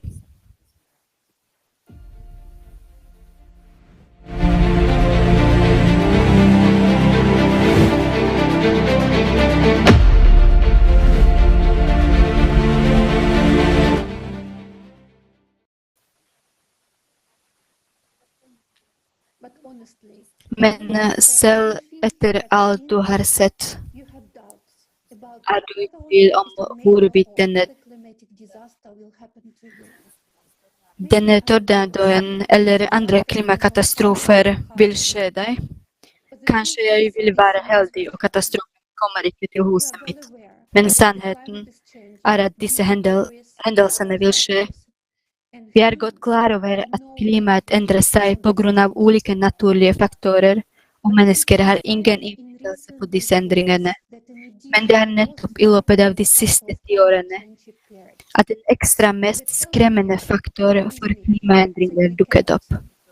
Den 12.000-årige katastrofale syklisiteten.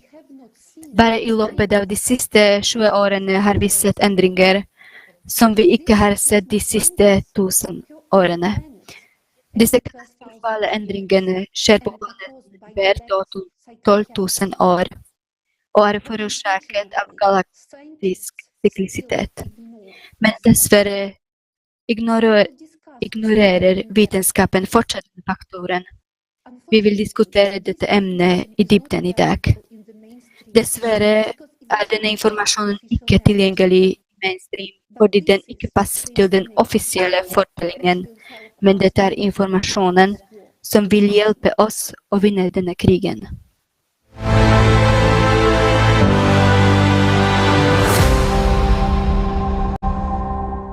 Climate change is now happening due to a 12,000-year cycle of cataclysm. Klimaendringene skjer nå på grunn av en 12.000-årig syklus av katastrofer.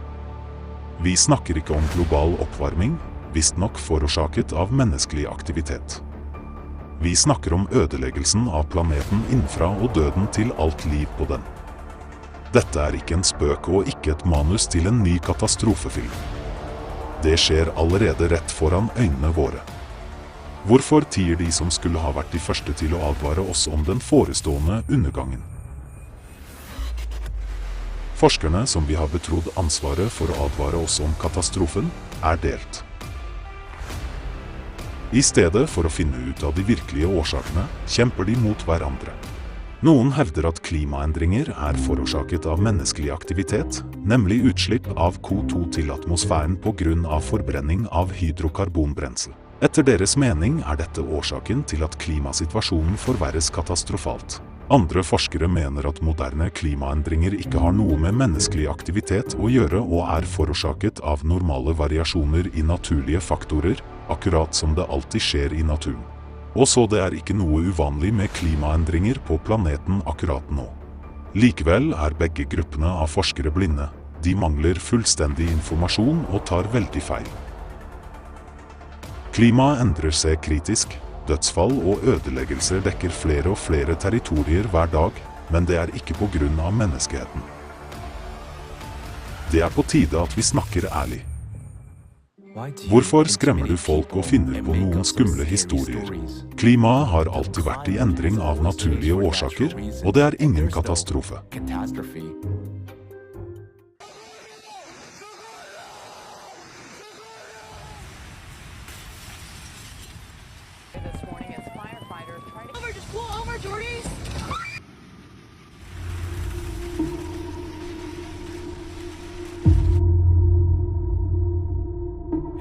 Og det ingen katastrofe.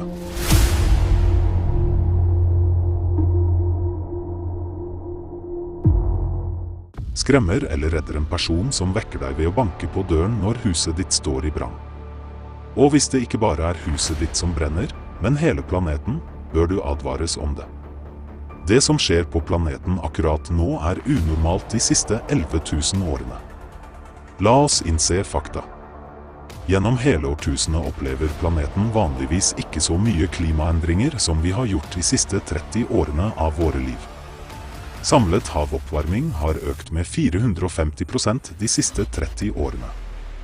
Bevis på oppvarming av dype havlag tyder på at havet varmes opp fra bunnen opp. Havoppvarmingen provoserer frem en økning i styrken og antall orkaner. Året 2020 har slått alle rekorder for hyppigheten av orkaner og tropiske sykloner på planeten over hele observasjonsperioden. På grunn av økt luftfuktighet og stigende temperaturer øker intensiteten og antallet tornadoer. Siden 1990-tallet har antallet tornadoer i Europa tidoblet seg og fortsetter å vokse. Tornadoer og orkaner kan ødelegge hele boligstrøk, og de bryr seg ikke om folk gjemmer seg der eller ikke. I løpet av de siste 33 årene har det vært en økning i antall stormer, vindhastigheter og bølgehøyder i havene øker, og det er observert en betydelig akselerasjon av havstrømmene. Ifølge NOAA har antallet flom i USA økt med rundt 100% de siste 30 årene. Samtidig begynte de å skje synkront, og traff flere land samtidig. Siden 1998 har flom rammet mer enn 2 milliarder mennesker over hele verden. Tapsraten for grønlandsisen de siste 30 årene har økt 20 ganger og overstiger maksimumsraten de siste 12 000 årene. Tallrike studier indikerer at årsaken til smelting av isbreer er økningen i geotermisk strømning, det vil si varme fra jordens indre under grønlandsisen. I løpet av de siste 30 årene har ISS-smeltingen i Antarktis økt med 65%. Dessuten skjer dette bare i den vestlige delen av Antarktis, hvor det er et enormt magmakammer og 140 vulkaner.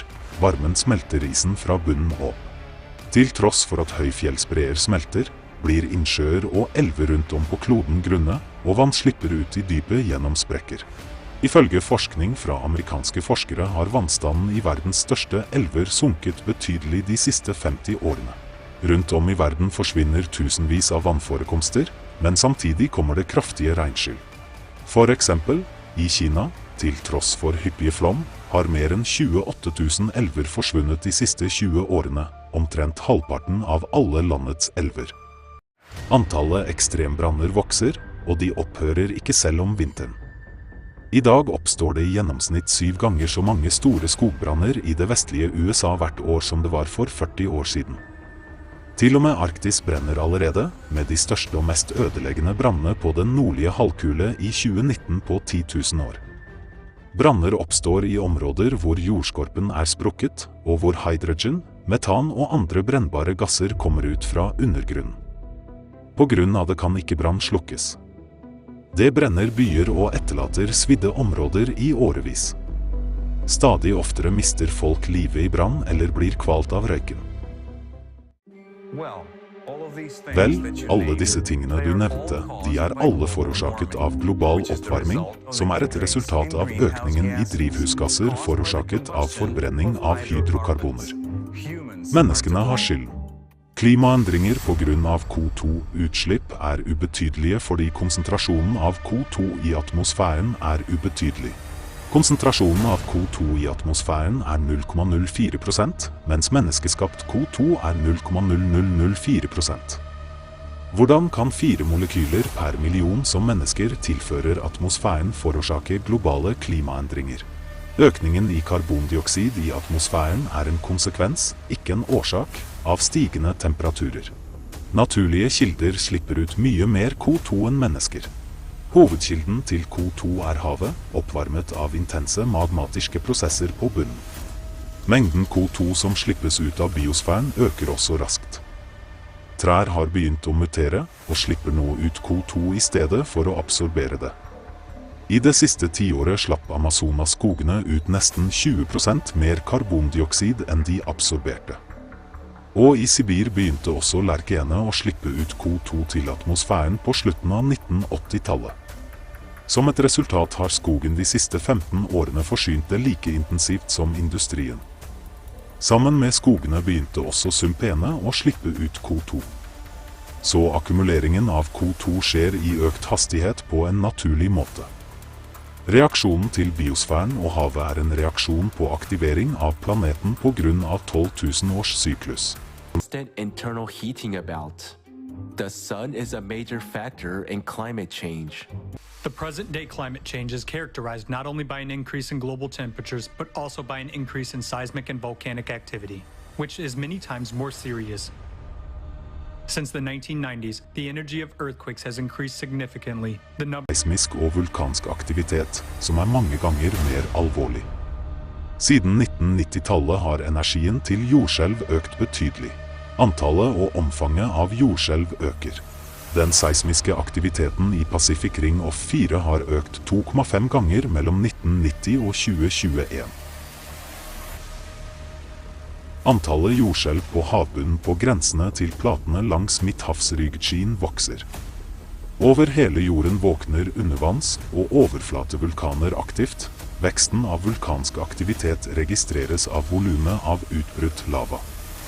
90% av aktive vulkaner er lokalisert i Stillehavets ildring, og aktiviteten deres øker hvert år. Alle disse jordskjelvene og utbruddene er også forårsaket av mennesker. Som et resultat av global oppvarming smelter isbreene, belastningen på jordskorpen minker.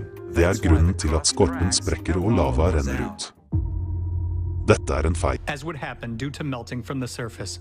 And finally, how can CO2 emissions cause deep focus earthquakes at a depth of 700 kilometers, which have disastrously increased in recent decades?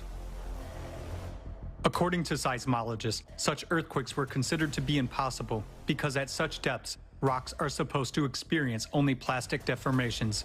Since 2014. Ifølge seismologer ble slike jordskjelv ansett for å være umulige fordi bergarter på slike dyp er ment å oppleve bare plastiske deformasjoner.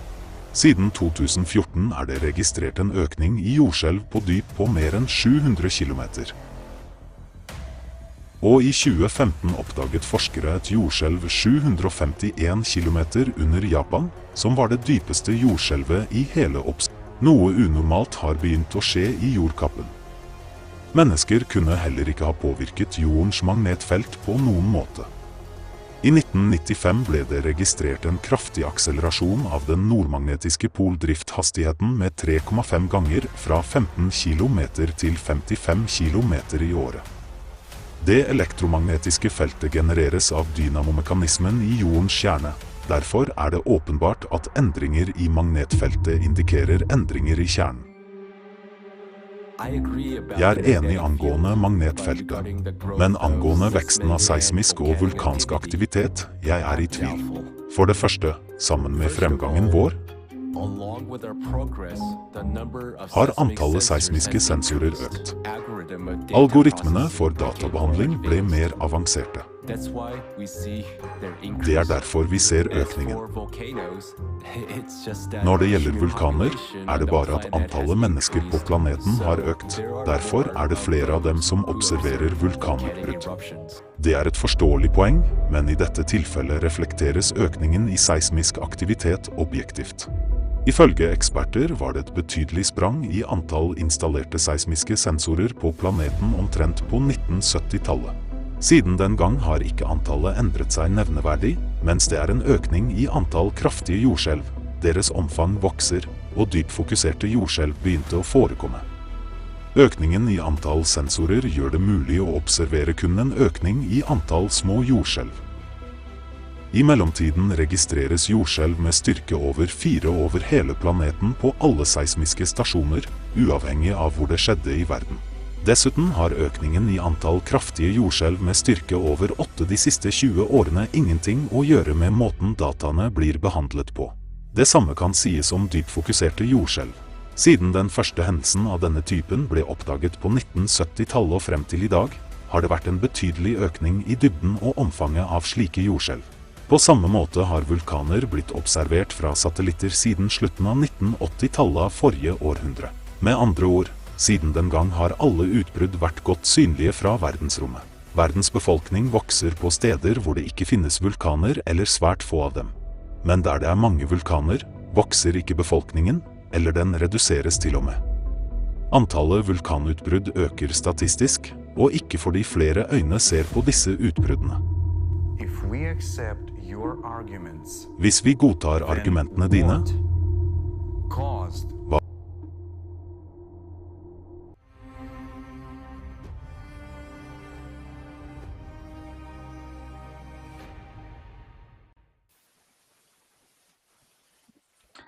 Dette er bare den første delen av videoen om 12 000 årssyklusen. Den andre delen vises senere i forumet. Du har nettopp lært om den virkelige årsaken til klimaendringer. Fakta og statistikk viser Att vi allerede fanget I det oundgångliga ödeläggelse I krig. Likevel blir det ingenting gjort för att studera cykliciteten till 12 000 år på global skala så långt. Tänk att du har blivit diagnostiserat med nyresvikt. Läkaren fortäller dig att du må trimma neglarna för att bli bättre innen år 2030. Absurt, ikke sant? Men det nettopp slik at vi nærmer oss klimakrisen akkurat nå. Vi ikke opptatt av grunnårsaken fordi vi driver en bedrift og ikke redder menneskeliv. Jeg håper du forstår hvor viktig dette informasjonen Og det derfor den direkte sending blir tolket til 100 språk av frivillige, slik at alle kan få vite sannheten. Jeg glad for at det forskere som står at katastrofer vokser, og at årsakene deres mye mer alvorlige. Jeg vil gjerne introdusere Mr. Douglas Vogt, et vitenskapsforfatter, forsker og profesjonell medlem av Geologisk Samfunnet av Amerika, som vil presentere geologiske fakta som bekrefter klimaendringene på 12 000 år.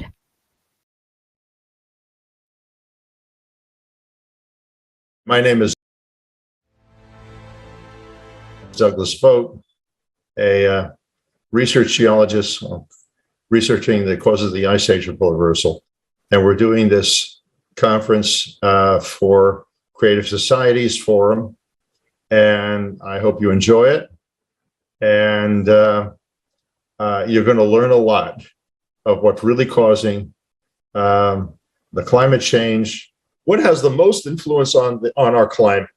Now that little green thing there, that spot there, that's our Earth. That's in size of proportion to the sun. And do you think the ants on that speck of dust has an influence on global warming? No, it's the sun. This is an IQ test. If you're too stupid to understand this, instead you're thoroughly brainwashed by governments to think global warming is caused by your car, your hibachi, you breathing too much and cow farts. You're too stupid for this discussion at all. You're going to become like the dinosaurs, extinct, and you should be. You're too stupid to survive. What you're looking at is two ice cores. The one on the left-hand side, see that black band in there? That's about 12,000 years ago. The one on the right also is 12,000 years ago. And depending on where they took the ice cores, one is in Antarctica, the other one I think may be Greenland. But you get an idea of this is worldwide, and the ice cores tell the story right off the bat.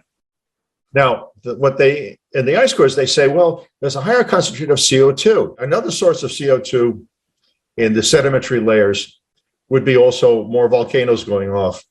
It gives a whole bunch of chemicals, including CO2. Now, I'm going to explain why you're going to have an increase in volcanoes. So the volcanoes go off, but you're able to date material that a lahar or lava went over and then burned a log or whatever, and they find it in the sediment below. This is dating organic material that was found under lahars or lava.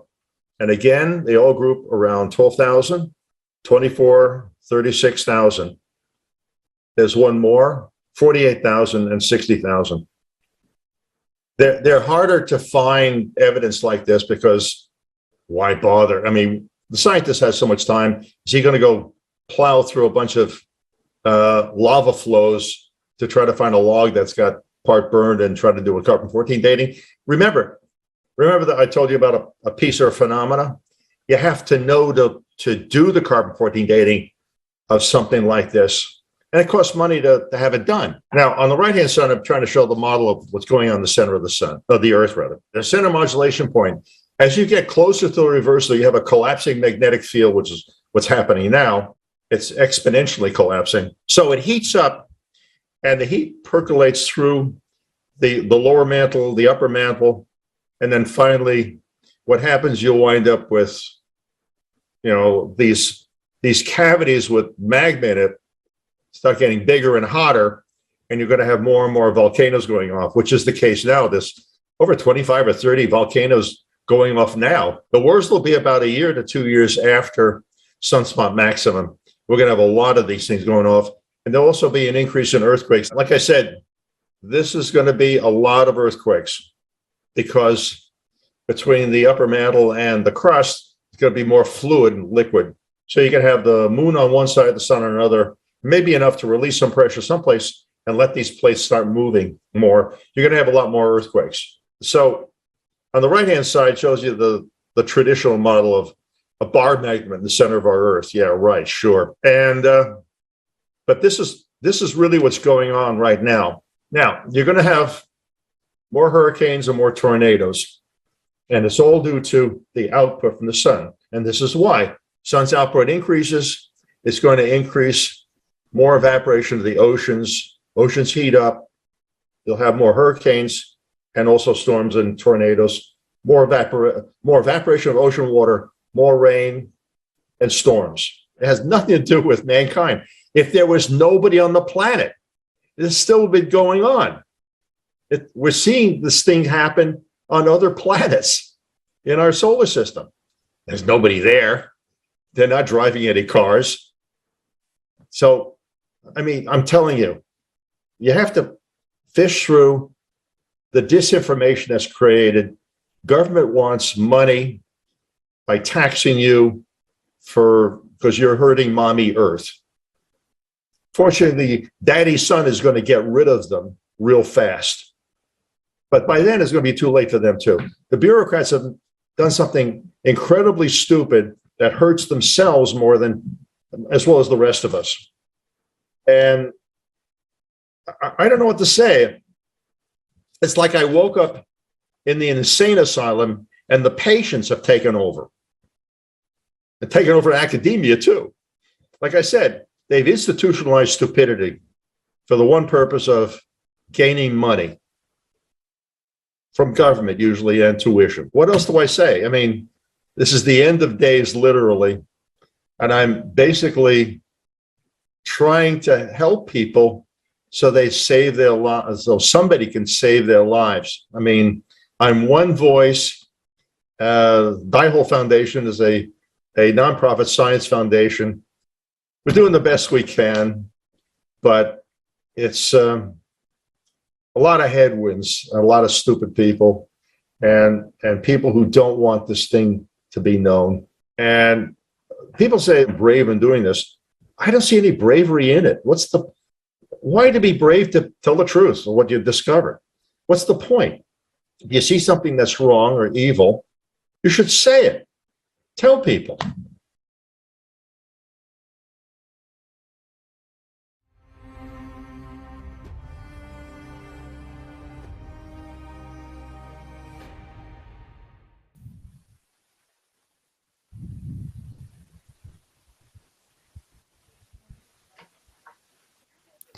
Tack igen till alla ärliga forskare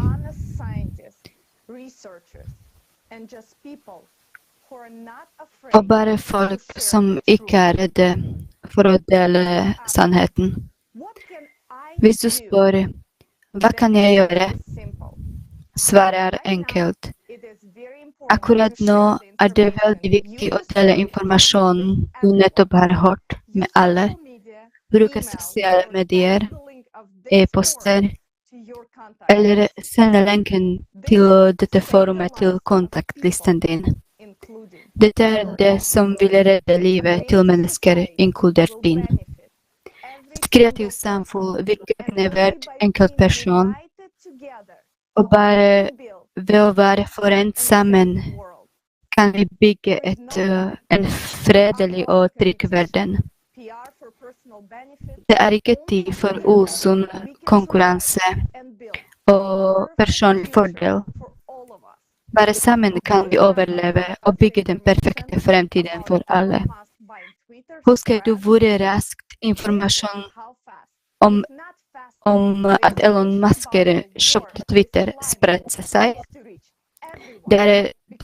Det hvor fort, om ikke raskere, informasjon om krigen med klima trenger for å nå alle, fordi vår eneste sanne fiende ikke vil ta noen fanger. Den vil drepe alle på sin vei, og dette kan skje hvor som helst, når som helst. Vi må dele sannheten i dag, fordi i morgen vil være for sent. Det er folk som fortsatt ikke vet om det kreative samfunnet, og om vår eneste fiende klima. Så slutt å sitte. Det er mange måter å spre denne informasjonen på. La oss ta en titt på de ødeleggende hendelsene som har skjedd rundt om i verden de siste månedene.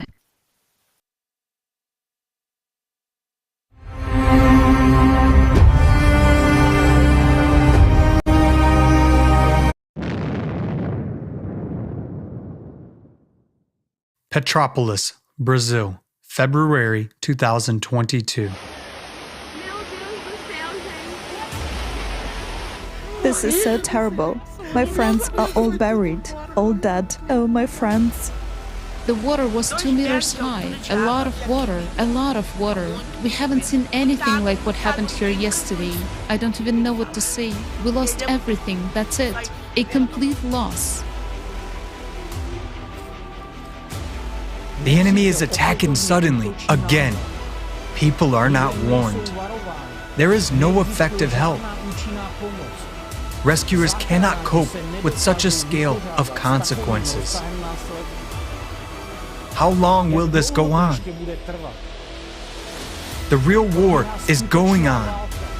And what are we doing? Are we reinforcing the front lines? No. How long can we remain inactive and silently watch people like us dying? Storms in Europe, February 2022. The number of storms in Europe is growing before our eyes. 33 storms have hit residents of European countries in the last year and a half alone. This is exactly as many as over the 9 years from 2010 to 2018. For the first time, 3 deadly storms hit northern Europe within several days. There was a terrible rumble.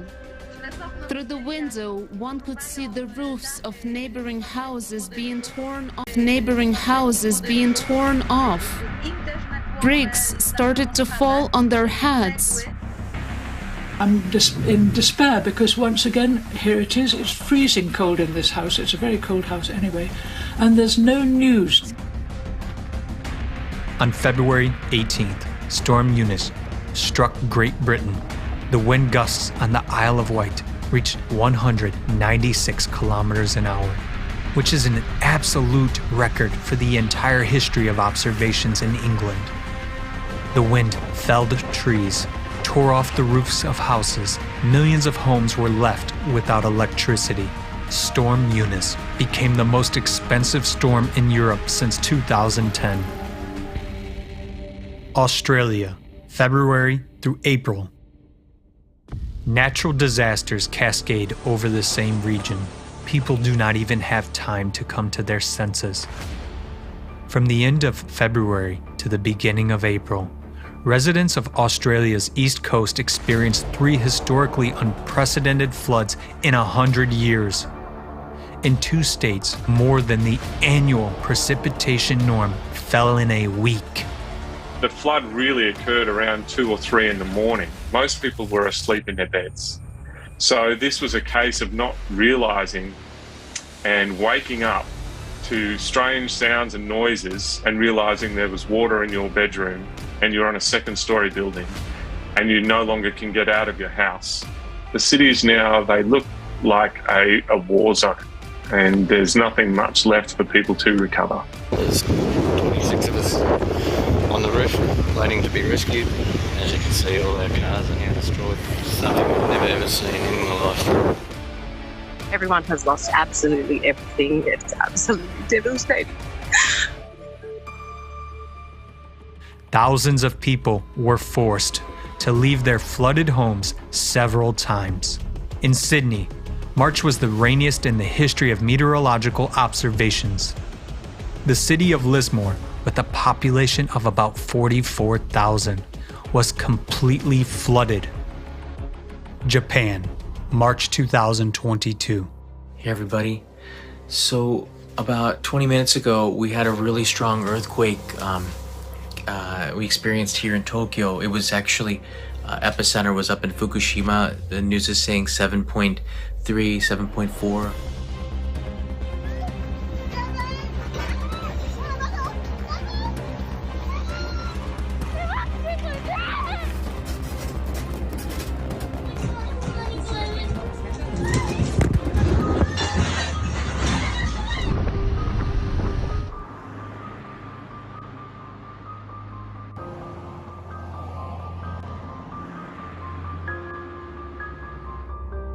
USA, March through April 2022.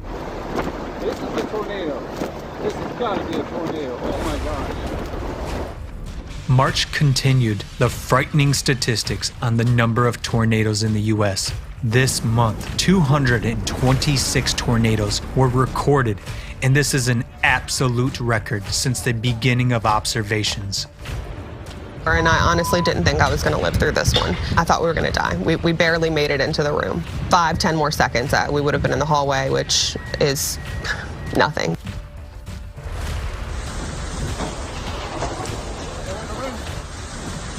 I ran into my master bedroom closet and just sat in there, and I came out and noticed everything was destroyed.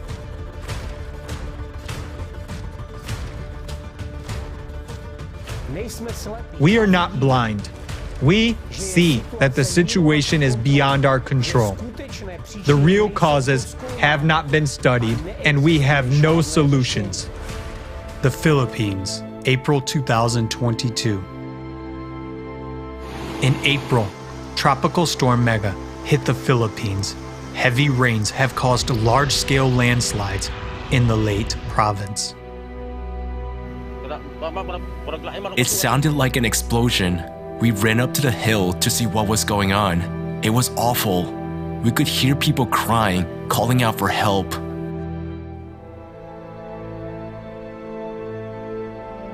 Your house was swept away by the mud. Yes, it was gone after it was hit. I was afraid for my children. I did everything I could, but I lost hold of my child because I was under the water and swallowing mud and water.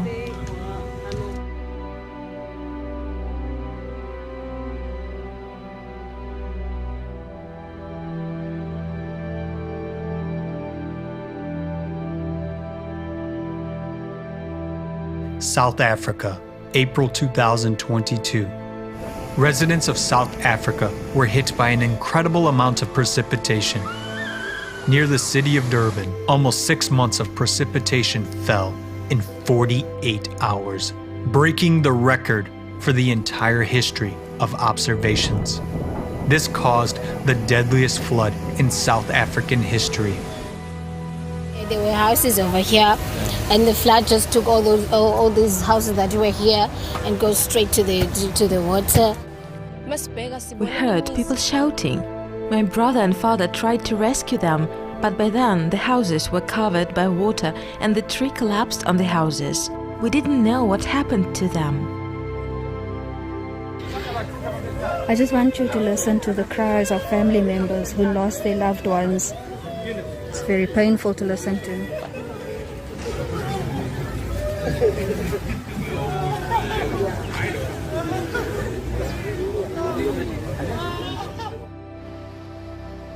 The past 5 months have convincingly shown that cataclysms are becoming more and more abnormal, unpredictable, and destructive.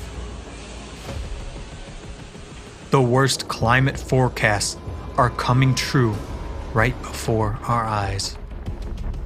Even with a huge international monitoring team, we are not able to cover the full scale of what is happening. Floods, heavy snowfalls, fires, storms, and tornadoes have swept through all the continents.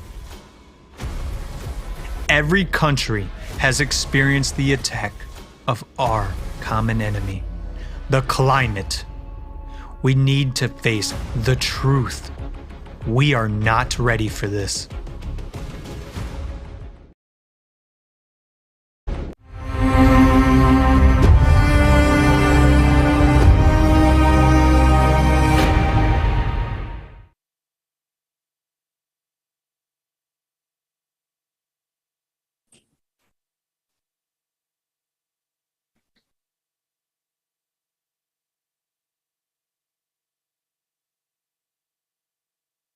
Do you still doubt that this is war? The situation is critical. Right now, right this very minute and instant, the enemy is incinerating someone's home, caving in, crushing floods, and shaking the grounds beneath their feet. Right now, someone's child is left motherless. Right now, someone has been sentenced to be a refugee. Right now, someone has run out of bread and water, and the prospect is only a painful death. Can you say with confidence that you and your loved ones will be spared of this misfortune? How many more lives must be taken by the climate away from us for us to pay our attention to it? The world is now watching with horror what is happening in Ukraine. It is an enduring pain for many of us. It is the grief that gives the hearts of mothers whose sons have gone to war. It is the fear that grows into despair of people under fire or dying under rubble. The war in Ukraine is indeed madness. When you see it, when you hear about it. But what has been done in the cities of Ukraine will be all over the world, on all continents, in all cities, because the climate is millions of times more serious. Because of the climate, no one will survive in the long run. But right now, it doesn't bother us as much as the problems of war. And because the climate is much milder, we have this illusion that it will pass by or not catch on to us. So let's ask the residents of Bucha, Irpin, Mariupol, and many other towns and villages in Ukraine who found themselves embroiled in the bloody mess of war, whether they imagined that they would be the ones who would be shot. No. Everyone thought it would be hit the house next doors, but not his. Everyone thought it would happen to someone else, but not to them. When it happened to them, the epiphany came. And what? We are going to wait until the last minute when an enemy will get into the house and start killing. Only then we are going to start moving and shouting help. No matter how much we shout, we can do nothing. There will be no place to move to. No one will open the green corridors. No one will lend a helping hand because they will be buried alongside with all their hopes of survival. When it's the rocket whistle will blow over our heads everywhere, there will be nothing else to do that we will be able to do. Although we don't want to notice as the enemy is already in our homes, already affecting us, affecting the economy, taking our homes apart and lives, and today the climate is ruining, drowning and killing. Images of rooftops flying away are becoming a commonplace, and this is already perceived by you as a natural occurrence. It doesn't happen to you personally. It happens to others. It doesn't affect you. It doesn't bother you. And the fact that those are our lives and the territories that capture are expanding, you don't realize that. Today, the ring is tightening around each and every one of us. Tomorrow, you will wake up in the middle of the night and you will have nothing. There is a full-scale war going all over the globe, but we turn a blind eye to that. We artificially hide from this problem. And why? Because deep down inside, we are panicking about it. We need to stop being cowards. It is the time for us, for all of us, for all the humanity to become courageous and brave. Our only chance and hope is to build a creative society. All other options lead to death of the planet. And these are not just empty words, this is a fact. Stop pretending it doesn't concern us.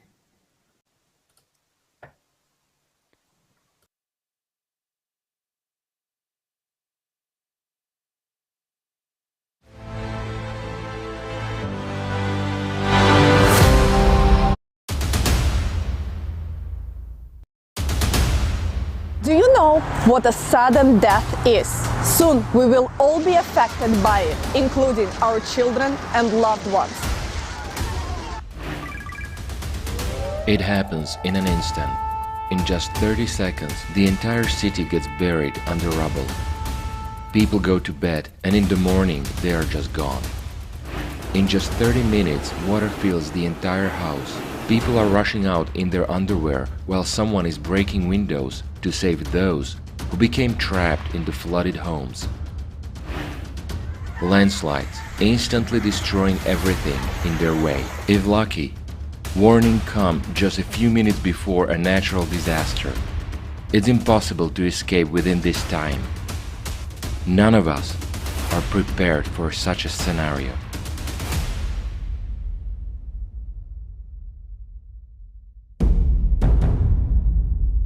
According to official figures alone, the number of natural disasters has increased fivefold over the last 50 years. The climate causes $202 million in damage and claims hundreds of lives every day.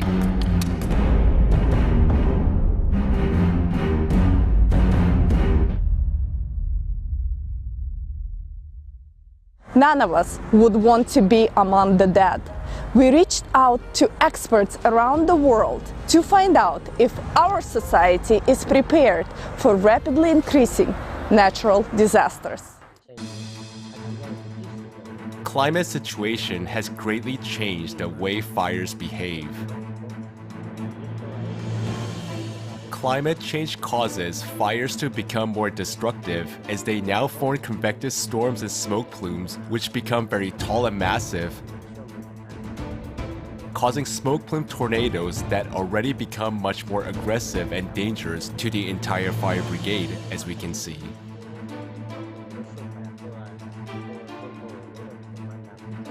These fires require much better logistics or resources, and every day we're being tested by these unknown phenomena. But we do know that this is caused by climate change. I don't know what the solution is. I don't have one. But what I do know is that we have a problem. As for every natural disaster anywhere in the world, why word disaster is connected with the natural? Because it's beyond the capacity always, and it will be. You can't have enough measure to deal with tsunami, to deal with the drought. You can take the safety measures like where people will be shifted, what will be the relief area, and how you will be managing all these things. We are all targets and we are all victims. That is already a given reality. You cannot say, no, it will not affect me because I'm rich. That typhoon doesn't choose its path. Even the big houses here, even the millionaires' houses, or even any kind of calamity should be understood in a way that we know the effect of it.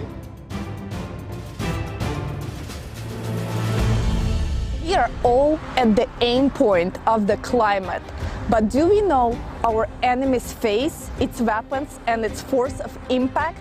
How are we going to stand up in a war against climate if today we spend money not on real counteraction, but on the hypothesis that 0.004% of anthropogenic CO2 causes all the cataclysms? They assure us that reducing carbon dioxide emissions will stop the cataclysms. However, there are more and more natural disasters, destruction, and climate refugees.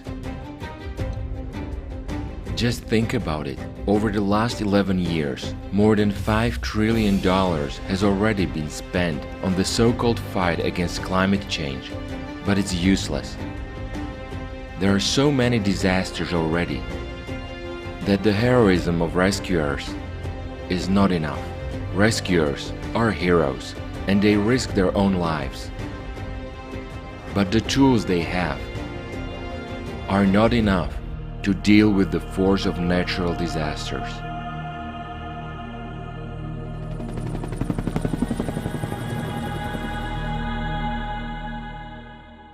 We pay attention to anything but preparing for the unavoidable cataclysms. Do you know what to do if your house collapses on you? Can you even be confident that you will be rescued? After all, half of the countries today don't even have early warning system for dangerous emergencies, whereas forecasting systems have proven to be inadequate. Lack of coordination and bureaucratic procedures and paperwork make it impossible to effectively save millions of lives in current consumer society. You know, number one is it's all about sending and spreading the right information. It's always about information system, because once people are informed and once you become active, we have actually been able to significantly reduce the number of casualties in many disasters, which have been on the rise lately in large-scale disasters, because we invested in informing in advance, in warning systems, and in structures where you can take shelter. That is very, very helpful. And wherever they didn't have it, there was a huge problem because human lives were simply lost. And that is not an option. So I was very surprised really at the scale of the deaths and destruction, because from my point of view, it looked like we could forecast this event coming. So something is going wrong in the communication chain of these warnings. And this is a consequence of the consumerist format, where money, even if allocated, is stolen by officials and embezzlers. This is our money, the taxpayers' money. It is taken from our pockets, but why does it not reach those who save our lives? Why should your life and the lives of your children depend on the decisions of a few individuals? It's inhumane.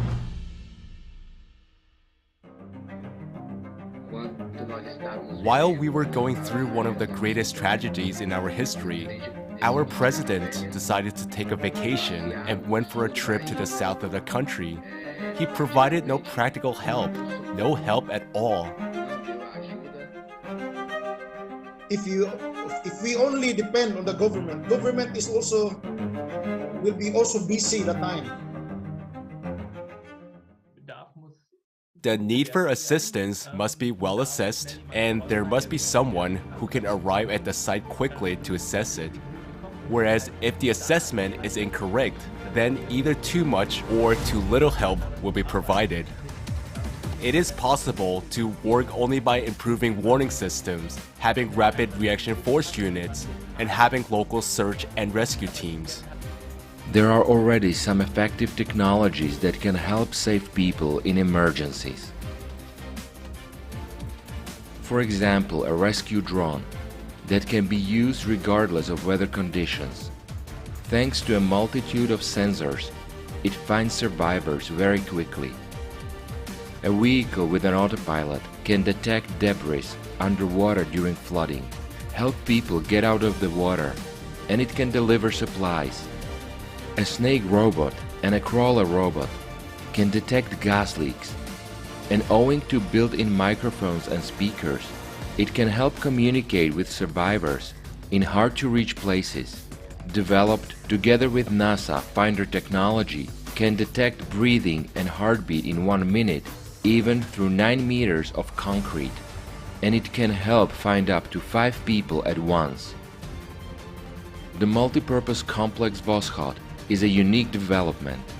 It has no equivalent in the sphere of emergency management, as it is capable of calculating the required number of rescuers and equipment, determining the required amount of funding for a rescue operation, victim support, and recovery work. This complex has a very important feature. It does not allow stealing from the budget and profiting from human adversities. Technology to save people is not being implemented everywhere because it is not a priority in the consumerist format. Protocols of diplomacy, conventionalities of diplomacy and politics, and a lack of joint logistics have brought us to the point where there is no effective interaction among emergency services in the world. We need to build our society on a system which is more resilient, which is better capable to withstand any change which is happening, either in climatic systems or even in socio-economic systems. There just has to be cooperation based on trust and also a system for distributing budget funds, which is simply growing in different countries. And that works, saves lives, and preserves livelihoods. In that sense, I very much support the idea of establishing a global rescue service, a unified organization that ensures room for opportunities, takes diversity into account, and at the same time makes use of synergies on a global level. That's exactly its value. There must be a single global rescue service for an emergency response, which will enable competent coordination of experts and rapid deployment of the required equipment to save billions of lives, including yours. All this is possible only in the format of a creative society. Currently, an important step in its building is the stage of informing. If we do not inform people about it right now, we will lose time. And tomorrow, there will be no one to inform and no one who will help you. It's important to bring this information to everyone now so that you and your family can survive tomorrow.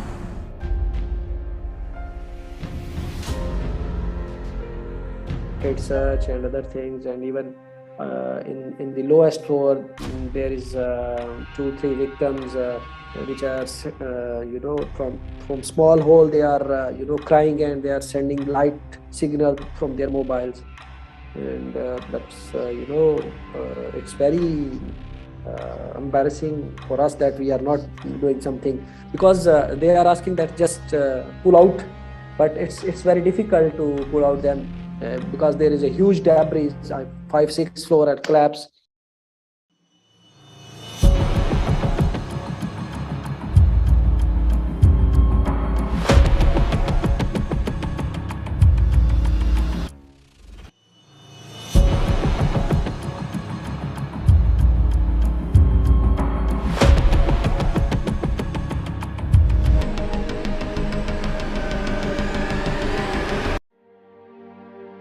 During Typhoon Yolanda, because when I arrived 4 days after Typhoon Yolanda in 2013, it is the first time in my life to see dead bodies everywhere.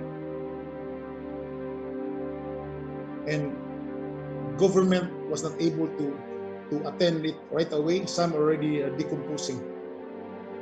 And it is the worst for me of all the situation I was attending. Like the pain really went into my heart, and the smell of dead bodies are everywhere you go.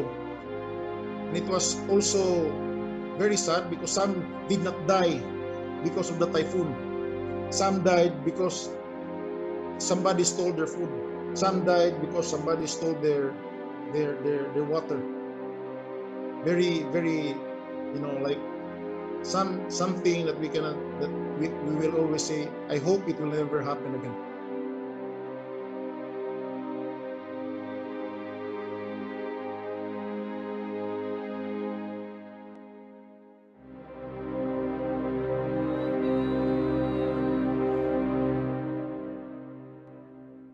In the consumeristic format, nobody cares about anyone. Nobody cares about your life. And at the time when it's vital for us to unite, we are being divided. Just think of it. According to the official figures alone, conflicts and violence cost society more than 14 trillion annually. We spend huge amounts of money on developing the latest weapons instead of saving human lives, our lives. Isn't that ridiculous? The media is brainwashing us to think that it's normal. But is it normal? What are we, insane and incapable of thinking and analyzing? How could this be? In a civilized society, enormous sums of money are spent to take our lives away, yet they save on saving our lives? We live in a crazy world.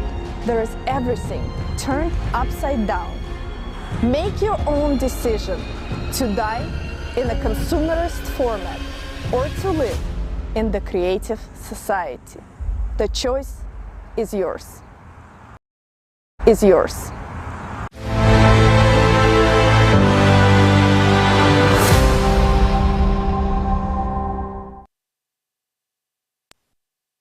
Dear viewers, in the current consumerist format of the society, nobody Kära seere, but you care about your family, about your loved ones. I vårt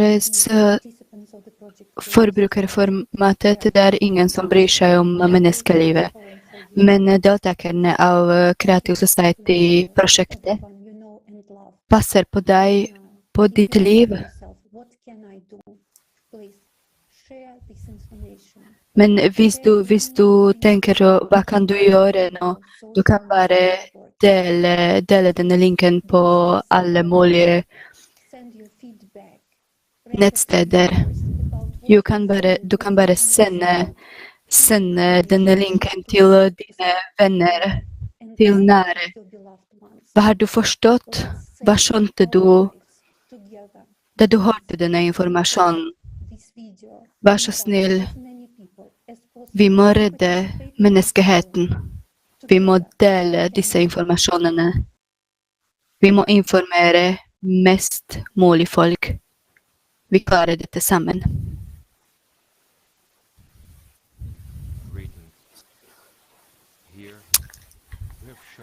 Hei! Her har vi vist den virkelige situasjonen nå, hvor alvorlig og farlig det er. Men de fleste av vane tror at hvis noe slik skjer meg, vil jeg definitivt bli reddet. Det er tjenester som tar seg av dette. Spesialistene folk, de som skal redde meg i enhver situasjon. Og la oss se på hvilken tilstand disse tjenestene er i nå. Hvordan trenes de? Hvilken teknologi brukes de? Når var siste gang de ble oppdatert med disse teknologiene? Og viktigst av alt, hvem rapporterer de til? Hvem gir ordre om å redde deg eller ikke? Byens ordfører? Religionens leder? Og hvis han er på ferie på øynene, når vil det være nødvendig å redde deg? Eller bestemmer seg generelt for å ikke sende nødredningstimer til deg, for å ikke skape panikk. Hvor mange slike eksempler har det vært?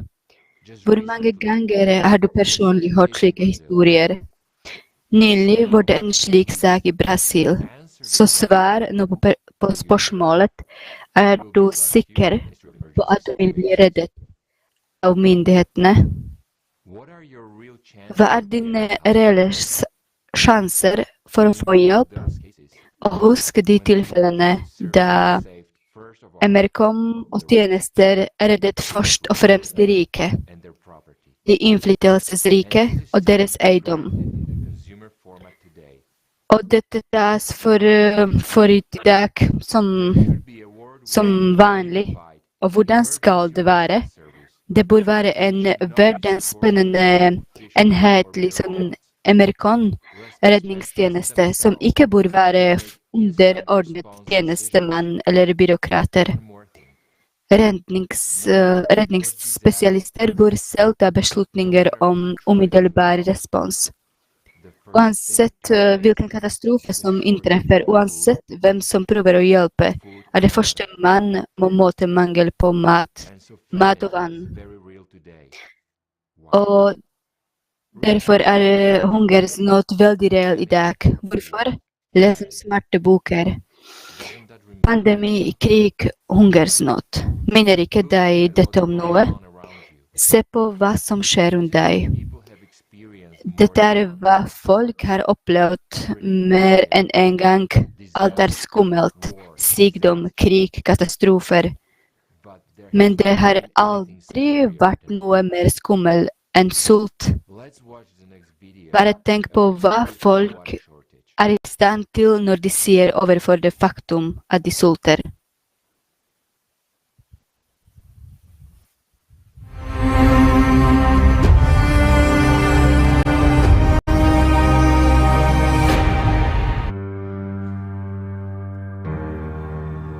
(2021) Haiti.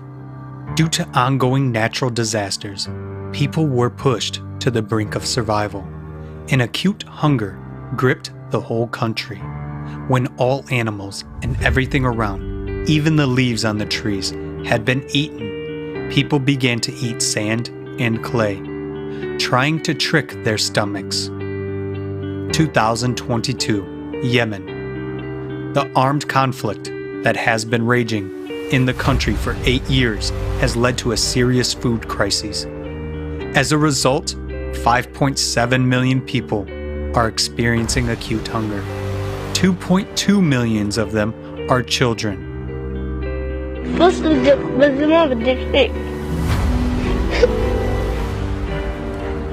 Почему люди не дают это другим, а выбрасывают?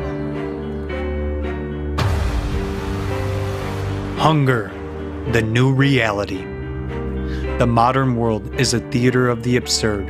While on one side of the planet people die of hunger by the thousands every day, on the other side of the planet, more than 2.5 million tons of food are simply thrown away every day before it even reaches shop shelves. If we distributed this food to those who are undernourished, every needy person would get 3.5 kilograms of food a day. We still can afford to buy food and throw it away untouched, but that will change soon. During the pandemic period from 2020 to 2022, the prices of basic foodstuffs have increased by 45%. At the same time, the level of poverty around the world has also increased. Even in developed countries such as the US and Europe, many people are already experiencing it. According to the US Department of Agriculture, more than 38 million people, including 12 million children, are food insecure in the United States. In Switzerland, 722,000 people were already below the poverty line in 2020. Heat or food, electricity or dinner, rent or food, which would you choose?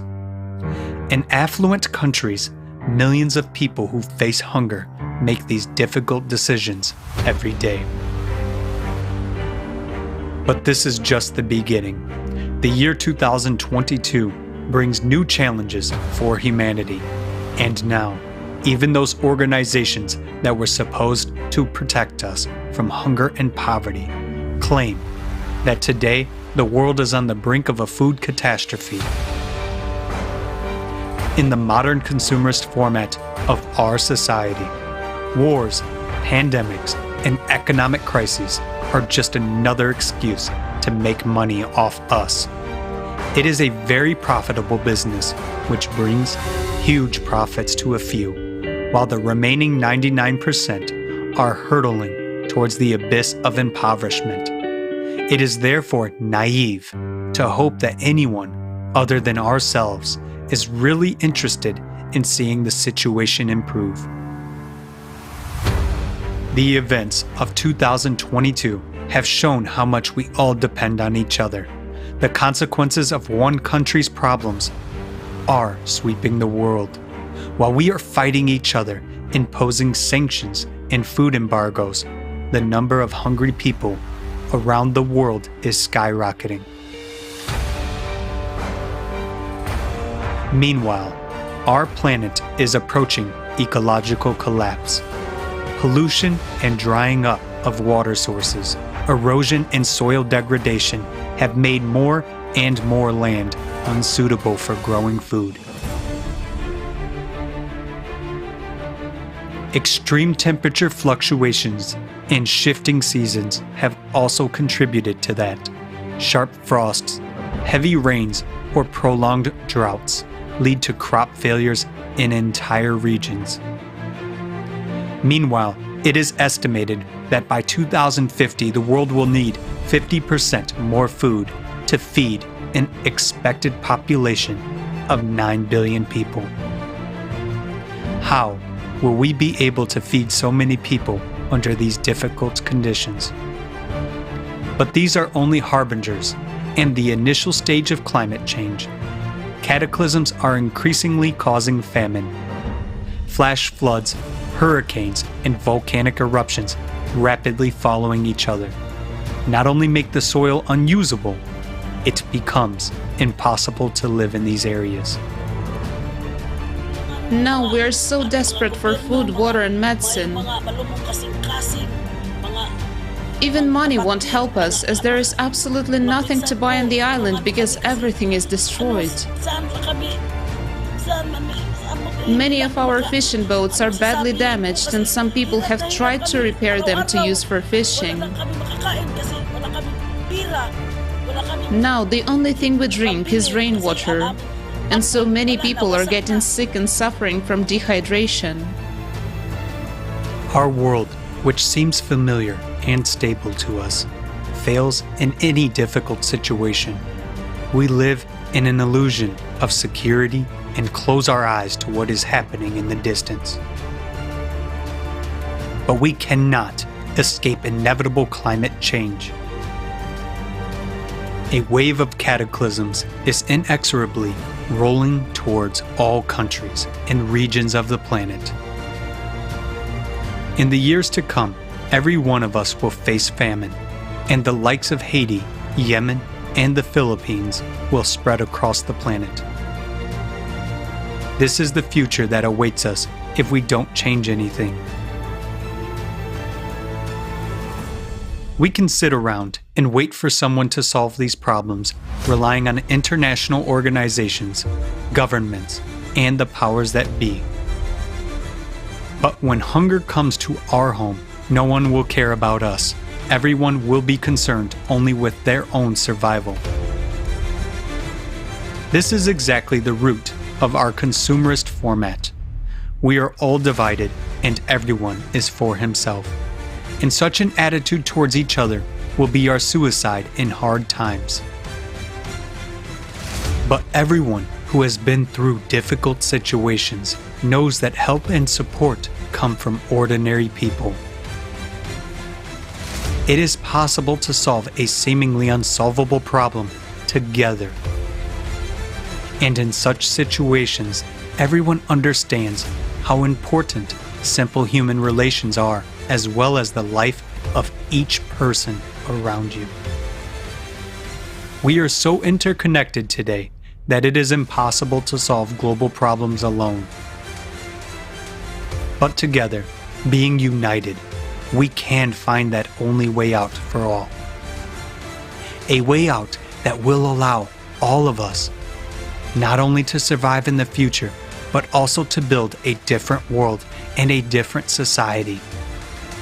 A society where human life will be the main value, and where we will never allow hunger, poverty, or wars. That is the Creative Society.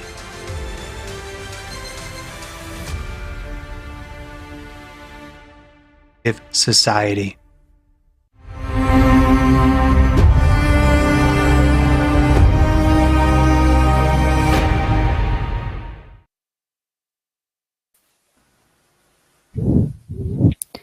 Mange ser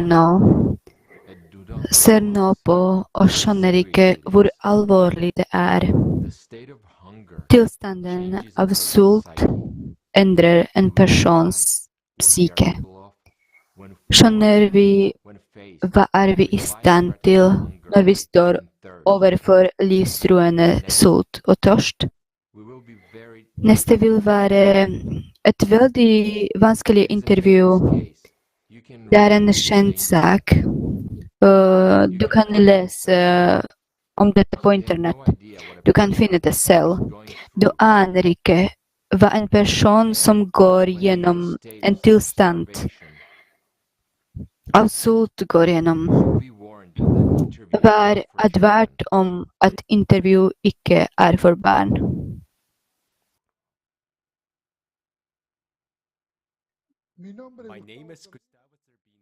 Mitt navn er Gustavo Zerbino.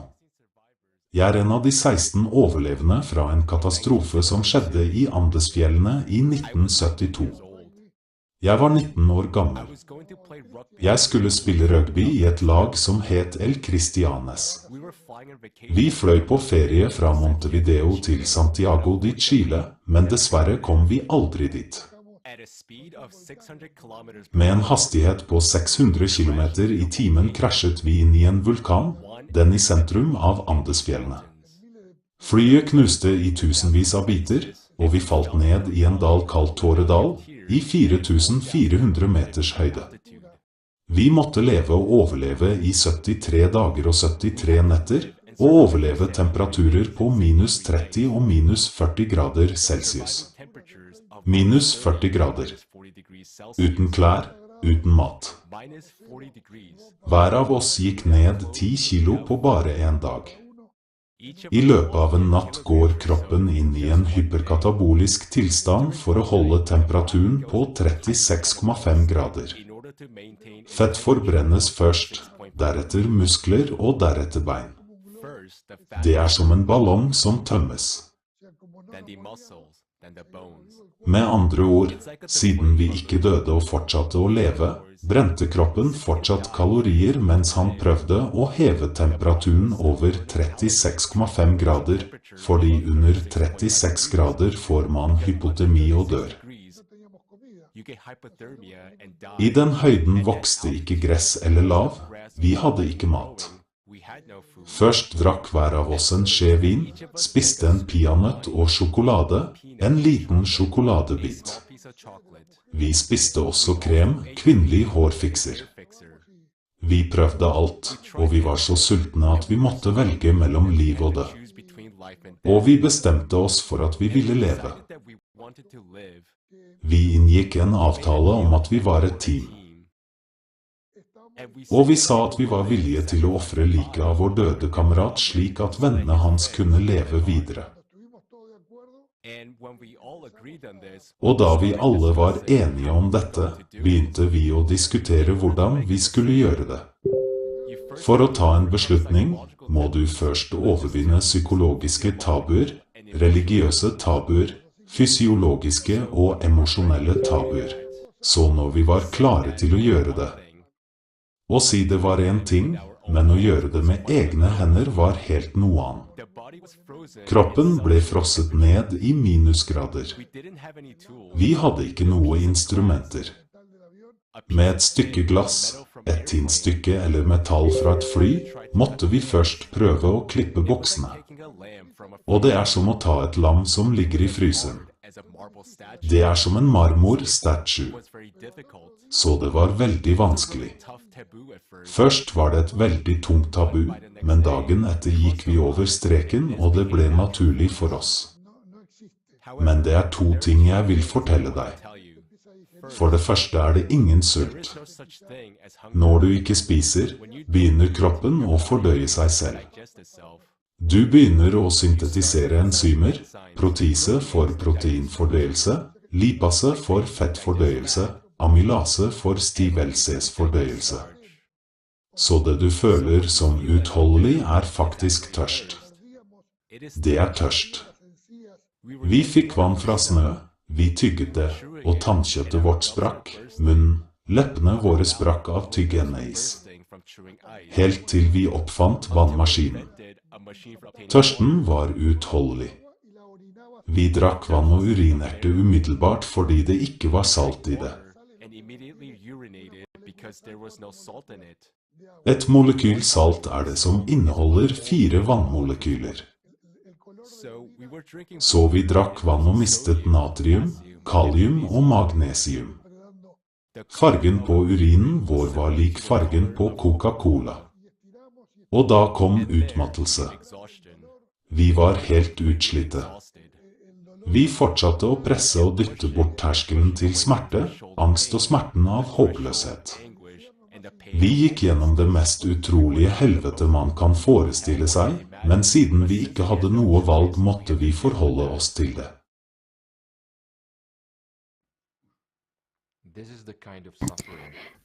Dette er den type lidelsen folk går gjennom når de står overfor problemet med sult. Se for deg at 30 000 mennesker sulter i hjel hver dag.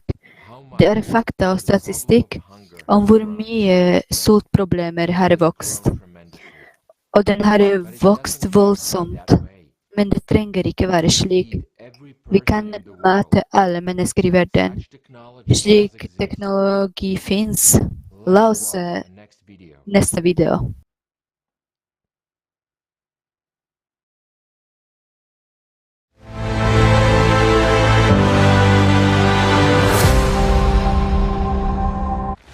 Every night, 811 million people go to bed hungry, and already 38 countries are on the brink of starvation.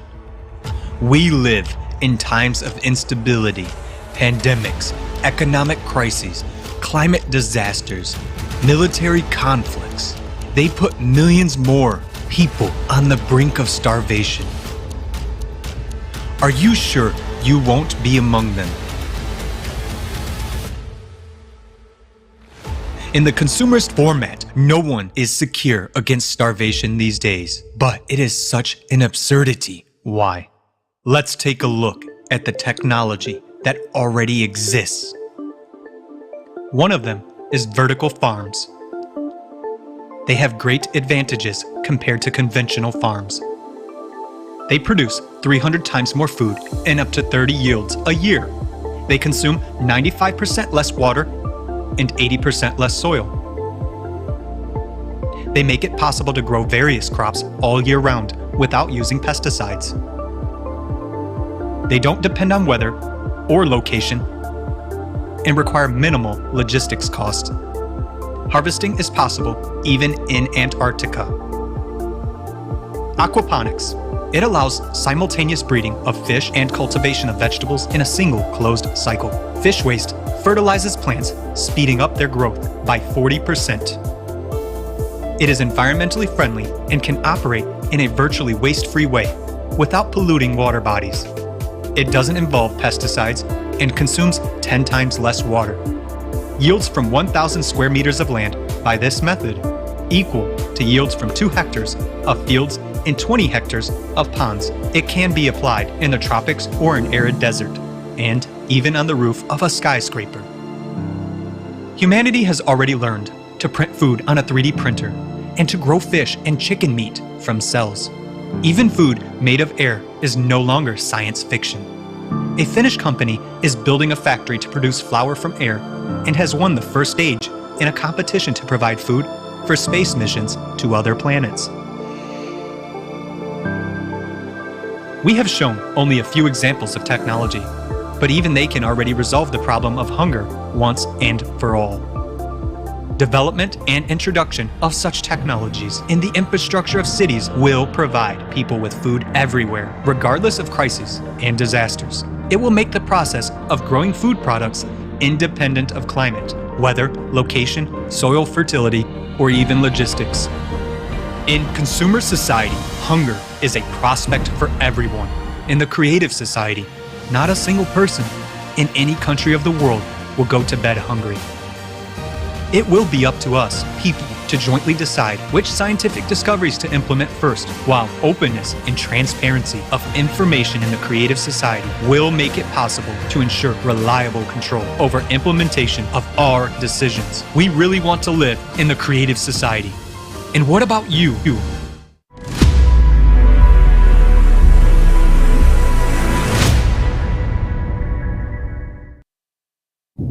Friends, as you see the information presented below, if you do understand... Kjære venner, denne informasjonen som ble sagt nå, det veldig viktig.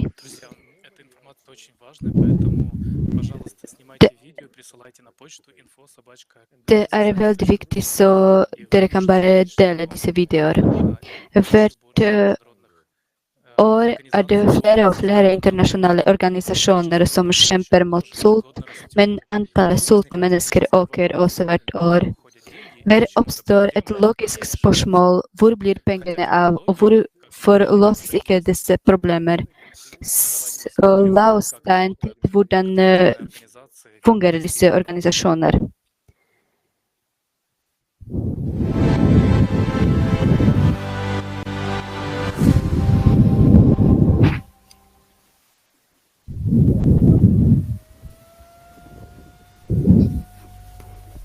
Kanskje du tror det aldri vil skje deg, alle disse menneskehetene har fått all den hjelpen de trengte, og de trygge.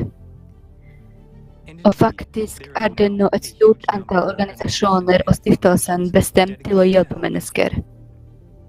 Den største av dem, FN, står som garantisten for menneskehetens fred og sikkerhet. I flere tiår har vi hørt vakre slagsord og lofter fra høye talerstoler. Hvis du lytter til disse høylytte uttalelsene, kan det se ut til at vi løser alle våre problemer.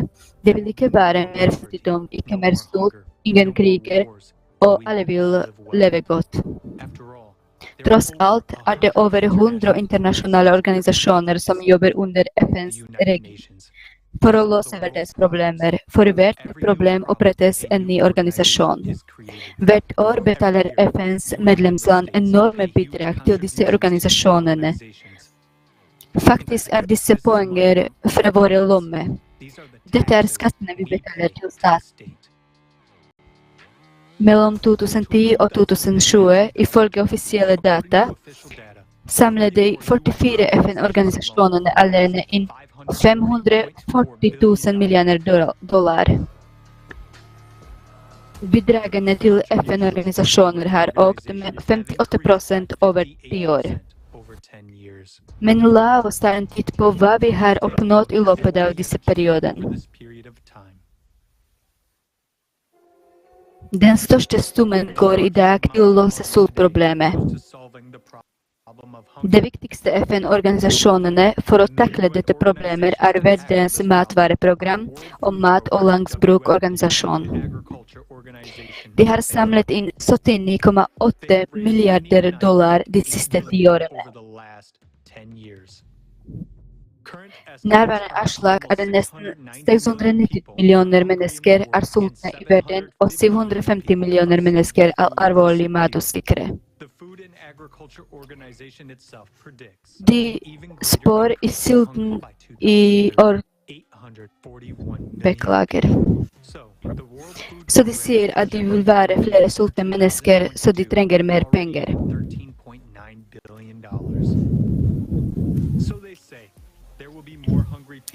Det et enormt, et legitimt spørsmål. Hvordan kan det være at det med stadig økende bevilgninger blir selve problemer bare verre. La oss se på et annet problem, flyktningsproblemet. Antallet flyktninger har doblet seg de siste 10 årene og utgjør 82,4 millioner i 2020. FNs høykommissære for flyktninger tar seg av flyktningspårsmål.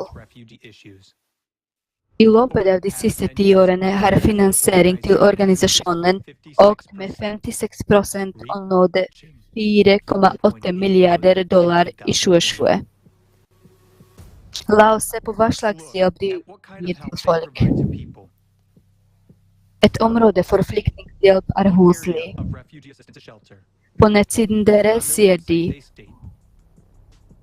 hoveddelen av vårt beskyttelsesoppdrag er å garantere tilgang til riktig ly i humanitære nødsituasjoner. Vi stiller med telt, distribuerer plastduker og utvikler strategier, verktøy og veiledning i nødsituasjoner, og gir nødhjelp til de som trenger det meste. På kalde netter eller varme dager kan vår hjelp være den avgjørende faktoren mellom liv og død. I en nødsituasjon er presningstelt til en tilstrekkelig kortsiktig tiltak, men folk bor i slike teltleirer i årevis. Under umenneskelige forhold uten håp om fremtiden. På grunn av mangel på tid med grunnleggende sanitærforhold dør folk av smittsomme sykdommer. Hvem tjener på at problemer ikke blir løst? Så lenge det er et problem, er det finansiering. Og hvis problemer løses, blir det ingen finansiering, og derfor ingen organisasjoner. Så lenge det er en økonomisk interesse, så lenge noen tjener penger på, er det ingen som vil løse problemet. FN selv ligner veldig på et transnasjonalt selskap ved sin struktur. Det er morsselskap som koordinerer og styrer aktivitetene til sine andre selskaper, men hvert merke er en egen forretningsenhet. I 2020 ble mer enn $3,7 milliarder brukt på å opprettholde FN-byråkratiet, på ansatte og direktørlønninger, helseforsikring, ferie, flyreiser og business class og andre utgifter. Kun for renovering av Nasjonalpalace i Sveits, hvor ligger FN-hovedkvartalet, er planlagt $871 millioner. Med disse pengene kan 174 000 hus bygges ved hjelp av 3D-utskriftteknologi.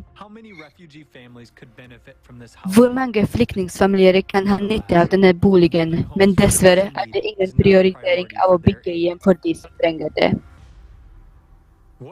Hva har vi til sult?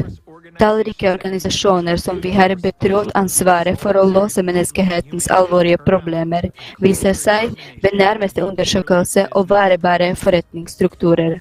Det blir åpenbart at det er en direkte interesse for vekst og forbedring av problemer. Med andre ord er det fordelaktig for noen at folk sulter, sliter med å overleve og kriger med hverandre. Og det er kynismen til forbrukerformatet av samfunnet. Å skape en illusjon av å løse et problem uten det egentlige målet om å utrydde det, er et prinsipp i forbrukerformatet. Under slike forhold er det tilsvarende med anestesi ved dødelig sykdom. Og til og med å stenge eller reformere noen organisasjoner eller sparke noen individer vil ikke redde situasjonen, for de nye vil komme i deres sted og vil gjøre det samme, tjene penger på livene våre. I dag, på grunn av vår stille støtte for forbrukerformatet, er vi alle på randen av en avgrunn. Den raske eskalering av alle kriser uten unntak vil snart føre til en katastrofal situasjon. Hvilken hjelp får vi? Et stykke telt og noen flasker vann?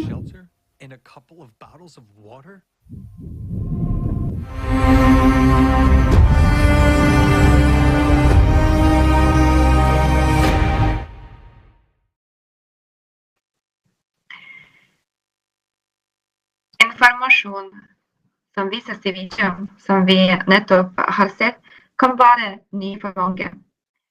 Og den i seg selv er allerede sjokkerende, men dette er bare toppen av isfjellet. Disse organisasjonene ikke en altruistisk gruppe frivillige med en edel visjon, men virksomheten med et stadig voksende budsjett, en matchende lønnsliste å møte, og deres finansieringsmetoder nærmere raketten på statlig nivå. Vi betaler skatt til myndighetene, og myndighetene våre betaler store bidrag til disse organisasjonene. Til slutt vi allerede beskattet av disse organisasjonene, men de ber fortsatt om mer. Reklametavler, brev, annonsekampanjer på internett, alt dette for å få deg til å føle deg skyldig og ansvarlig, og ville til å danere slike veldige organisasjoner og salge deg deres fortellinger. Det en veldig effektiv strategi deres side, ettersom å blande en kombinasjon av frykt og skyldfølelse den kraftigste motivasjonen for å få folk til å åpne lommeboken og tro at de kommer til å hjelpe noen i nød. En ting burde være ganske åpenbart nå. Denne ordningen vil ikke fungere hvis problemet forsvinner, og her ligger en grunnleggende interessekonflikt. Ikke noe problem, ingen penger, mindre problem, mindre penger. Ikke rart at vi aldri løste et eneste problem, bare fikk flere av dem. La oss være ærlige nå i denne forbrukerformatet. I forbrukerformatet som funnet vi vant til å flytte ansvaret til noen andre. For en lettelse det å vite at så mange mektige organisasjoner tok på seg ansvaret for å bekjempe verdens sult og fattigdom, forhindre kriger og klimaendringer. Vi var så glade for å krysse dem av oppgavelisten vår, at vi ikke stilte spørsmål ved metodene eller resultatene vi sjekket. Vi sjekket ikke de offentlige regnskapene. I stedet gjorde vi det som var forventet av oss, og ble enige og ventet blikket bort. Vi lever i de tider da fortsettelse av virksomheten som vanlig vil følge ikke bare de som på randen av sult, men alle til dem sikker døden. Valger vårt å fortsette å se bort, eller velge å bygge et kreativt samfunn, hvor menneskeliv den høyeste verdien, livet til hver person. Ta en beslutning om å rette alt menneskelig potensial og alle økonomiske ressurser til den virkelige løsningen av problemene ved roten, en gang for alle. Med tanke på de samlede kostnadene ved å finansiere organisasjoner og redusere CO2-utslipp, ikke problemet mangel på penger, men mangel på ansvar for våre egne liv. Og la oss nå lytte til vår kjære venn om dette emnet, en av verdens mest kjente forretningskonsulenter og beste kommunikatører, Dr. Ishaq Adizes.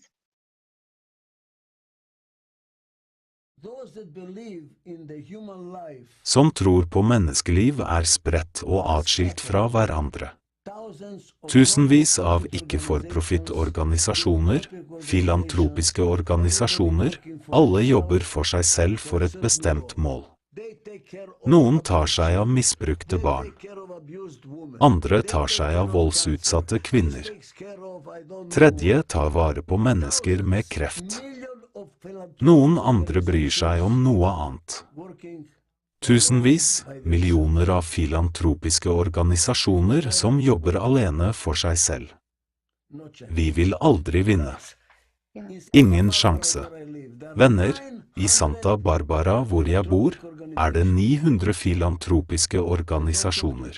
De kommuniserer ikke med hverandre. Hvis vi tar alle veldedige organisasjoner rundt om i verden, alle de sosialt orienterte organisasjonene, hvor mange mennesker det totalt?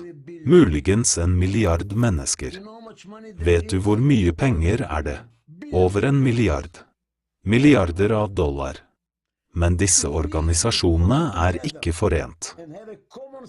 Hvis vi forener dem og utvikler en felles strategi for hvordan vi skal endre forretningsverden, kan vi gjøre det. Vi kan gjøre det. Fordi, la meg fortelle deg noe. Jeg jobber med næringslivet. Jeg jobber med administrerende direktører i selskaper over hele verden. De ikke dårlige mennesker. De virkelig bekymret for hva som skjer akkurat som deg og meg. De bekymret for at barna deres snart ikke vil være i stand til å leke ute, i marka, i parken, fordi solen vil skade dem og medføre kreft. Vi ikke lenger beskyttet. At de ikke lenger ville vite navnene på blomster og dyr. Barn kommer til å sitte hjemme og spille dataspill hele dagen. De kan ikke gå ut på grunn av kriminalitet, fordi de kommer til å få kreft av solen. De vil ikke kunne puste. Selvfølgelig disse menneskene bekymret. Hver eneste av mine klienter, administrerende direktører, bekymret. Så hvorfor det slik? Dynamikken i systemet tvinger dem til å gjøre det. De har ikke noe valg. Hvis du en administrerende direktør og du ikke tjener en fortjeneste som du burde tjene i henhold til aksjemarkedet, vil eierne dine ganske enkelt selge aksjene. Bedriftens aksjer vil falle og du vil få sparken. De har ikke noe valg. Systemet tok over og vi alle ofre for systemet. Vi ikke skurkene, vi ofrene. Det vi må gjøre å endre systemet. Men for å endre systemet må vi være politisk mektige. Du kan ikke endre systemet før du blir politisk mektig, fordi politikere styres av stemmer. Hvor mange stemmer får jeg? Vi må få 1 milliard mennesker sammen, 0,4000, for å si, vi vil alle stemme på politikere som tror på det vi tror og som vil endre systemet. Hvis vi ikke endrer systemet, kommer det ikke til å fungere. Men for å endre systemet må vi få politikerne på vår side. For å få politikerne på vår side, må vi få stemmegivningen. For å få stemmegivningen må vi stå sammen. Men folk forstår ikke. De tar seg av kvinner og barn, voldsofre og så videre. Det bra. Men vet du hva? Det vil ikke forandre verden. Alt vil bare bli verre, verre og verre. Democracy is not working anymore. You think that we have democracy in America. Don't kid yourself. The business world through lobbying is doing everything. We are just playing games. The world is becoming too complicated for democracy to work. Dictatorship does not work either. We need a new system. Everybody's getting excited to change the world. But nothing is happening. Except that we go on we burn some tires when we make demonstrations. That is not going to work. What we need is to get organized. Through this platform, we need to get people to say, okay, we have a chapter of Creative Society in America, chapter in Santa Barbara, chapter in New York, chapter in Kiev. And we all start working in unison. Og jeg glad for at Kreativt Samfunn, som etter min mening i hovedsak et konstruktivt samfunn, har som mål å gjøre dette i fremtiden. Jeg velsignet, du velsignet og jeg glad for innsatsen deres. Tusen takk.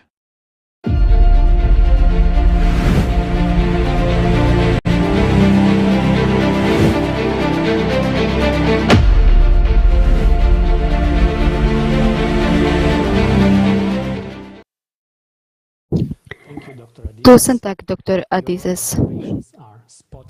Dine observasjoner på plass. Det så mange organisasjoner som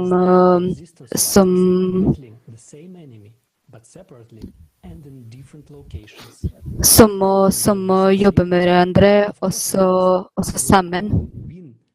Det alltid vinner noen som samler, som forenes. Og hvis vi ikke forenes, så det bare fiender som som tar oss. Det den dående tornado i Kentucky, og som var veldig massivt. Vi kan se på denne videoen.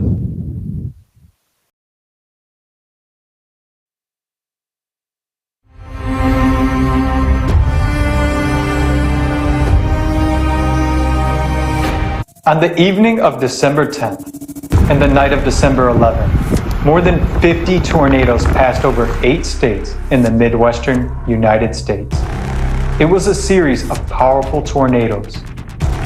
The ferocious whirlwind lifted debris from buildings it destroyed to a height of more than 9 kilometers. And its path across the surface of the earth is first estimated at nearly 400 kilometers. An all-time record in U.S. observation history. Kentucky was the hardest hit, where the tornado was the strongest in the state's history.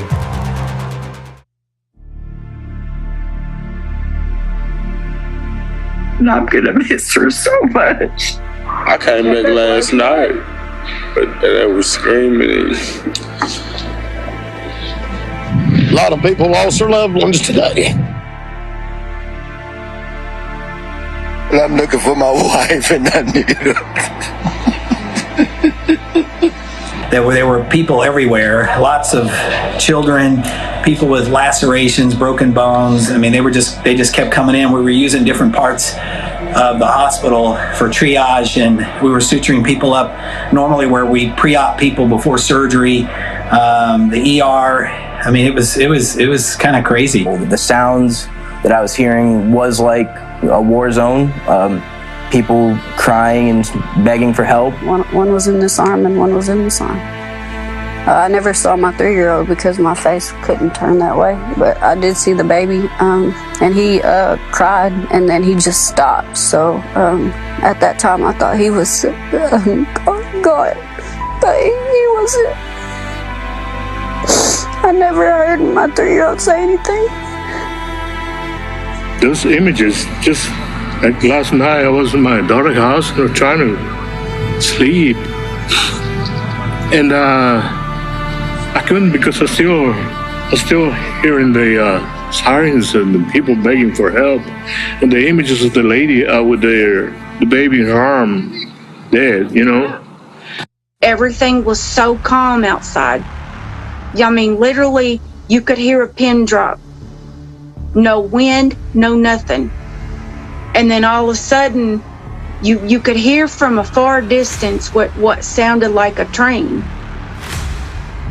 Everything started the wind and the sounds started it went from being so silent to being just like a bomb had been dropped.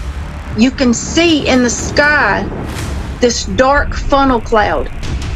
And I'm screaming at my kids, get down, get down, get down. All of a sudden, the pressure in my ears, you could hear the windows pop out in my house. My house started shaking. And I was like, oh my God, I didn't even know if we were gonna make it.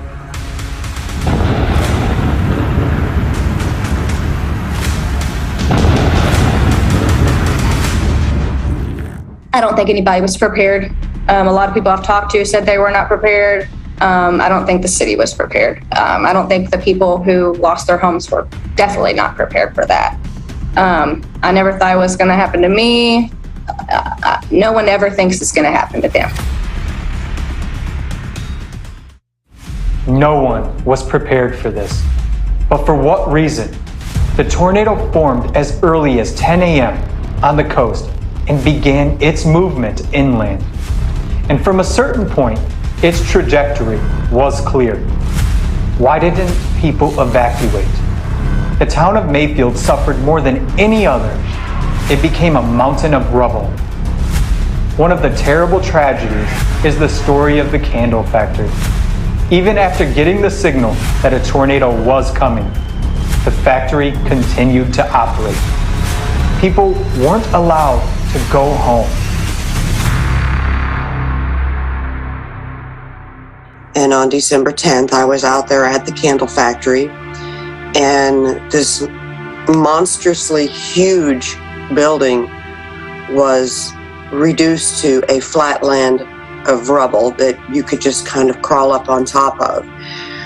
There were people inside that we were trying to get to, and of course if you walked in certain places they would yell, "You're making the roof come down on us more, you're making the ceiling come down on us more." And so you had to watch where you stepped. Additionally, you had to watch the men that were working with the cranes had to watch if they lifted metal on one section trying to get somebody out. Sometimes it would put pressure on people in another area, a pocket where, you know, they were trying to stay alive, and it would put pressure on them, forcing them to be screaming out so that we would have to stop. And that was a very painful and emotionally draining experience. Close my eyes and all I see is people hollering and screaming for help. So I'm not doing good at all. You're messing with a person when you see that and you can't help anybody. You're trying to help yourself get out. And there were people that had been amputations based on the events that had happened. And the broken bones and the crushed, mangled bodies that came out that were screaming will be something that will stay with me forever. Climate. This terrible enemy is killing us. Its power is immense. Its attacks unpredictable. And this is only the beginning. While we are not prepared to defend ourselves, tell me, are we satisfied that all we do is sort through rubble on the battlefield and walk around each other? The climate comes when it wants and takes whatever it wants. It takes us. Our lives are not valued in a consumerist society. The first week after this happened, I was with the search party looking for Nissa. She was a little girl that was friends with my daughter. I knew her family, and her whole family was killed in a tornado. All 7 of them. The kids, the grandmother, the mother, the father. They were all killed, and after the tornado, they found everybody but her. So, for several days after this tornado happened, me and my kids went to search for her. We started at where she lived at, and we walked and moved things and moved debris, and the day after that this happened, we were still finding bodies, like finding people. And then when we found the little girl, her body was literally wrapped around a tree. And I'm like, I mean, it was one of the hardest things that a person would ever have to go through, is to literally, you're out searching for someone, and you're begging, you know, God, please let me find this person alive. But then you find them and they're wrapped around a tree.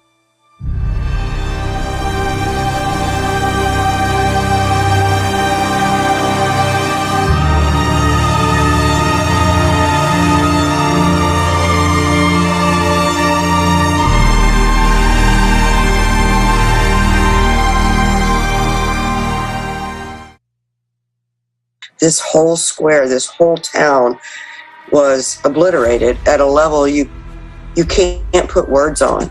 People are walking around trying to find a safe place to go. They have blood on them. And my husband fought in Iraq, and so he's seen a lot of devastation. And he agreed, he felt like he was standing in a war zone. It was just catastrophic beyond all you can imagine, and the pain was almost bigger than any one person could bear inside your soul if you were human. It's sad. It's heartbreaking. I wish I could tell you and explain to you how painful this is to see, and to see how lost people are. I'm sorry. Sometimes I get thinking about some and it gets a little hard. I apologize.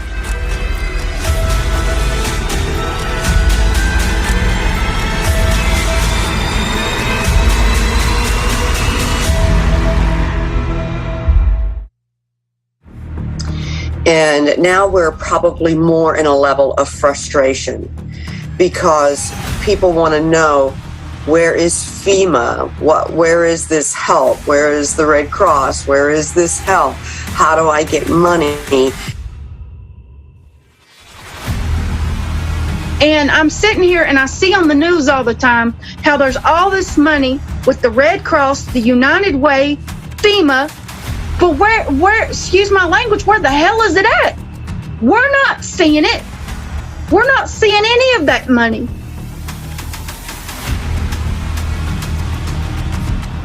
And then you're told, like I was told from FEMA, well, all we can do is offer you a loan. What am I going to do with a loan at a high interest rate? And not knowing what you're going to do and thinking the government is going to step in and is going to help you? No, they're not. No, they're not. No, they're not. They're only going to help the people who they're going to be able to pick and choose a few different ones who they can get the photo ops with. They're not going to help everybody. There's like 5% of people out of 100% that have received any kind of help since the tornado. The other 95% of us don't know what we're going to do. Once the news press pulled out of town and the big, I guess you could say, hoopla of the tornado had passed, then the people became more forgotten in a way.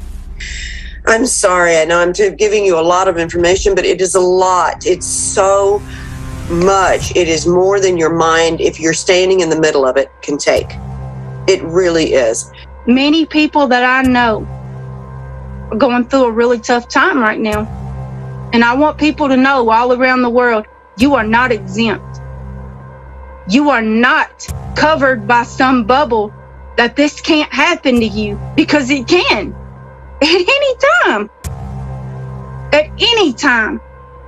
And it's only getting worse. From what I have seen with the whole climate change situation, it's getting worse. Way worse. So, and the government doesn't care. They don't care. How many lives are lost? How many homes are lost? How many people are destroyed? They don't care. And that is my own personal opinion based on what I have went through here over the last month. Our lives are not valued in a consumerist society.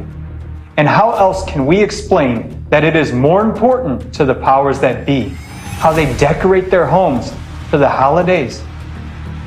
On social networks, they write huge posts about it and about people's deaths. They sometimes get off with one line, but our lives are not just lines on social networks. Cataclysms are escalating.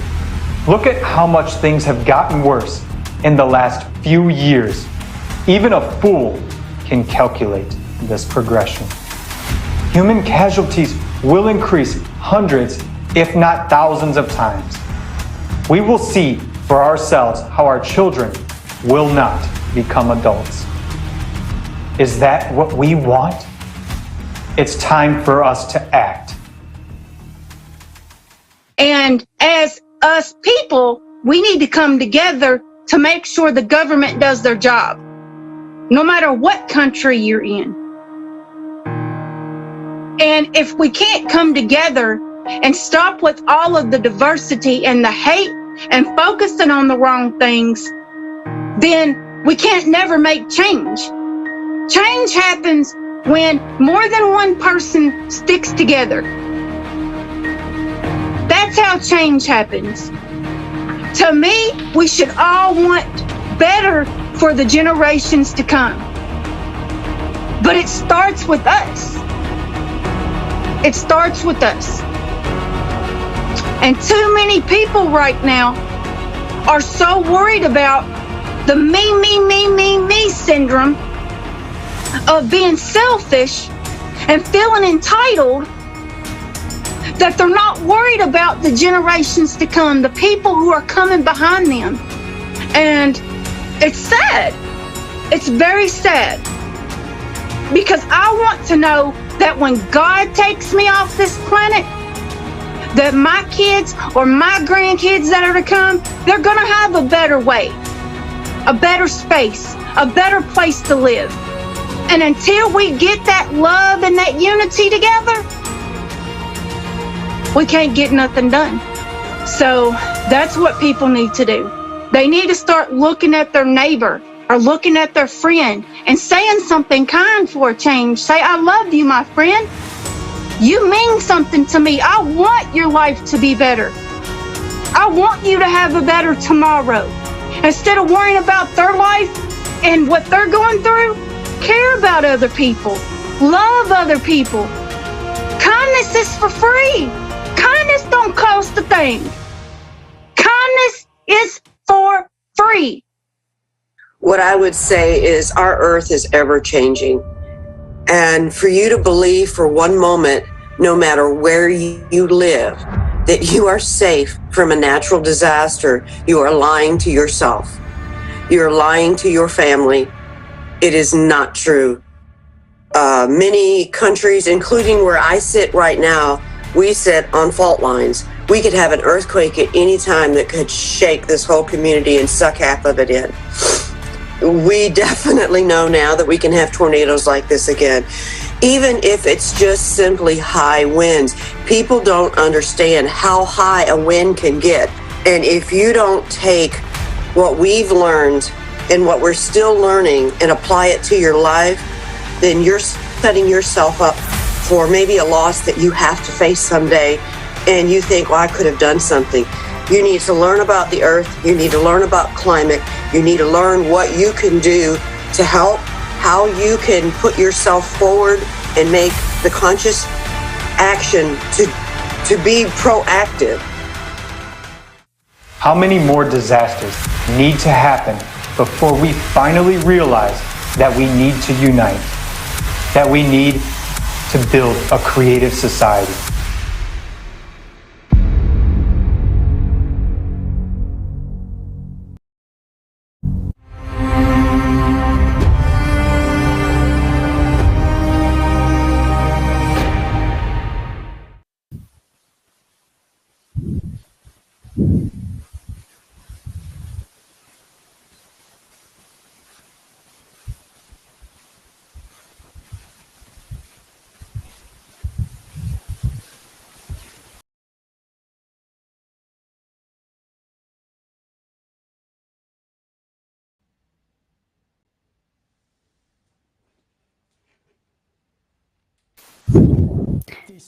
Desember 2021 vil for alltid bli husket av mange amerikanere.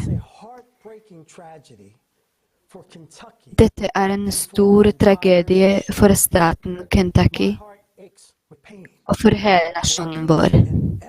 Hjertet mitt brister av smerte for hver person som er berørt. Det gjør meg vondt. Det gjør meg vondt at noen har mistet et barn eller en hel familie, deres kjære. Hver av dem ønsket å leve og være lykkelig. Men dessverre, selv i et så økonomisk utviklet land som USA, ble folk stående alene med ulykken sin. Si meg, kan vi kalle et sivilisert samfunn der dette er mulig?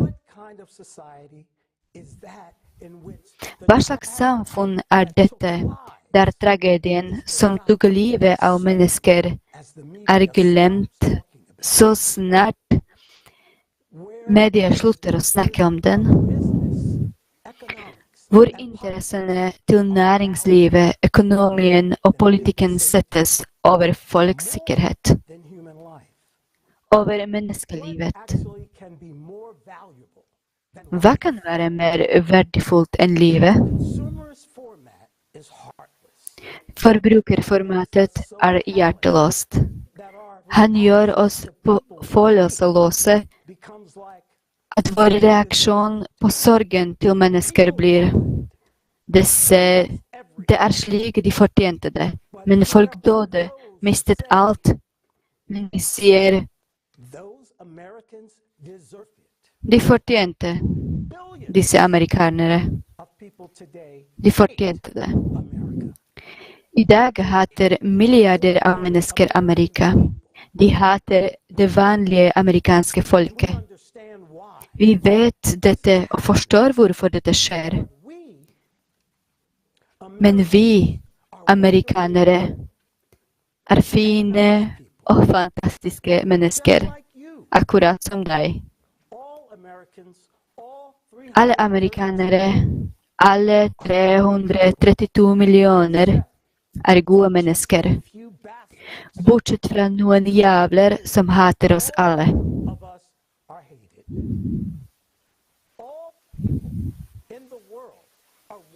Alle mennesker i verden er vakre.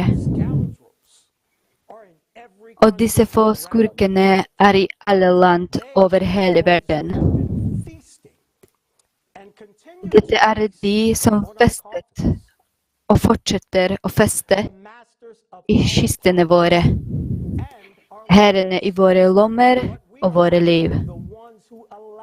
Men det er fordi vi innrømmet at noen tenkt over det, har makt over livene våre.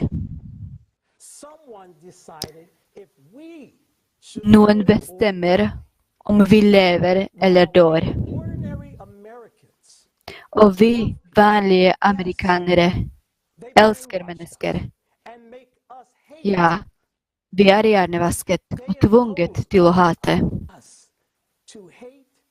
En ytre fiende påtvinges oss.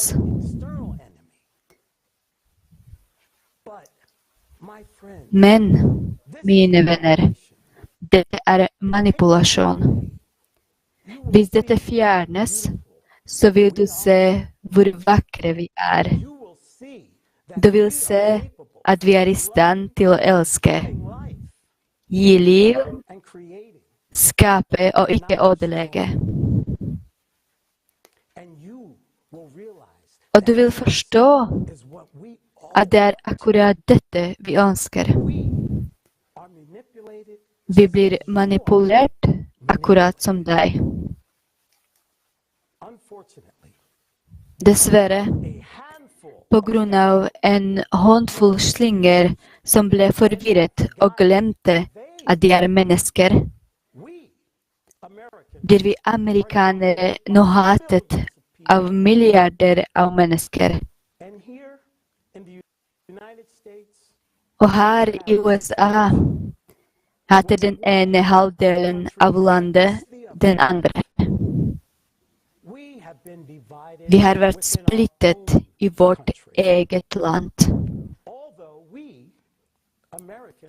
Selv om vi amerikanere er en nasjon, er vi konstig delt og tvunget til å hate hverandre, akkurat som dere er tvunget til å hate oss. Og for at dette skal stoppe, bør disse milliarder av gode mennesker ganske enkelt slå seg sammen. Vi må endre holdning til hverandre. Vi må forstå at vi er ikke fiender av hverandre. Vi må gå mot klimaet akkurat som vi nå går i krig med hverandre. Vi må forstå at klimaet er vår eneste fiende, og at vi bare kan overleve ved å forene oss. Jeg tror og vet at alt vil endre seg. Jeg tror på en stor fremtid for Amerika, og en stor fremtid for hele verden.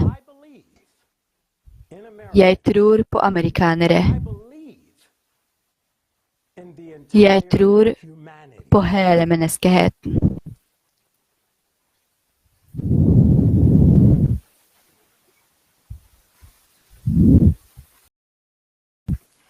Ja, Leslie. Vi er alle gode mennesker. Dette er grunnen til at vi alle er samlet her I dag, for å se hverandres øyne, og se sannheten, se hva som er mulig når vi tror på menneskeheten. Dessverre har vi vært splittet, som du sa, og det kan tilses I våre globale forbrukersvaner og prioriteringer.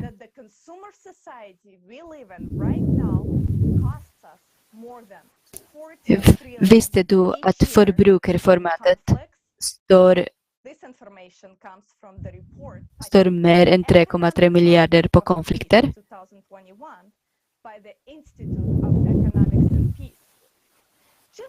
Bare tenk på det.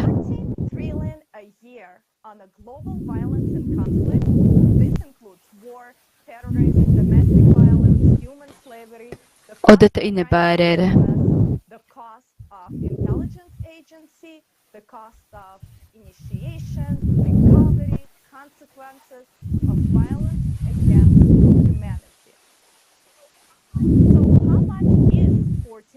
Hvor mye er 3 millioner?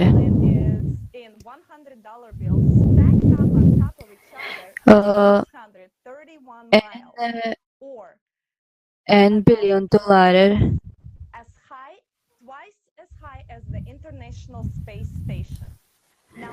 Det er 2,5 ganger så høyt som den internasjonale verdensromstasjonen. Nå ganger det med 14, og vi kan pakke planeten vår med pent stablede $100-sedler og fortsatt ikke nå 14 milliarder dollar. Det er mye penger som sklir vekk fra våre egne lommer for å gi drivstoff til noe som ingen av oss ønsker. Er det rettferdig? Med en global gjeld på $226 billioner, hvilken virksomhet bruker vi alle $14 billioner hver år å drepe hverandre? Er vi gale? Vi har ikke noe annet valg enn å bygge et fredelig samfunn som starter med det kreative samfunnet-format og setter menneskeliv som en hovedprioritet. Selv med per billioner kan vi informere hele verden om Kreative Samfunnet I løpet av få timer. Om uker kan vi fikse alle sosiale problemer, inkludert mat og vannmangel, bolig, helsetjenester, logistikk, motvirke klimaendringer og utvikle vitenskap og forskning som vil komme til hele menneskeheten til gode. Det beste er at livet ditt vil forbedre seg enormt, vil føle deg glad og oppfylt, fullt ivertatt med en lyst fremtid foran deg. Så hvordan endrer vi vårt samfunnsformat til et kreativt samfunn I hele verden? Lett. Nå er det tiden inne for å dele denne informasjonen med alle du kjenner, slik at de selv kan bestemme om de vil gå I et forbrukersamfunn eller trives I et kreativt samfunn. Del denne direkte sending nå. Do you see the clock?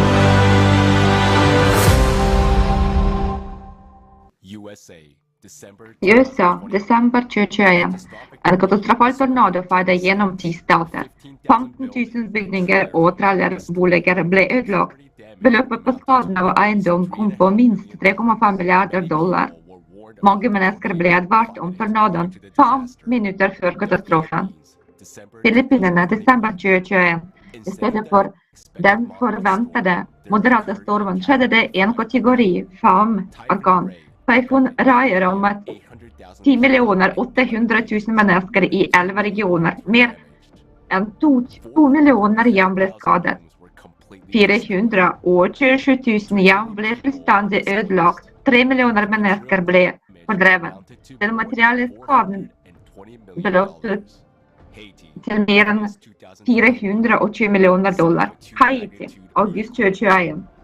7,2 på styrken Richterskala jordskjelv. 690.000 mennesker ble berørt, og mer enn 137 jern ble ødelagt etter skadet i Malaysia, desember 2021. 11 stater ble rammet av kraftige flom. Mer enn 125 000 mennesker ble evakuert fra hjemmene sine. Samlede økonomiske tap beløp seg til nesten $1,5 milliard.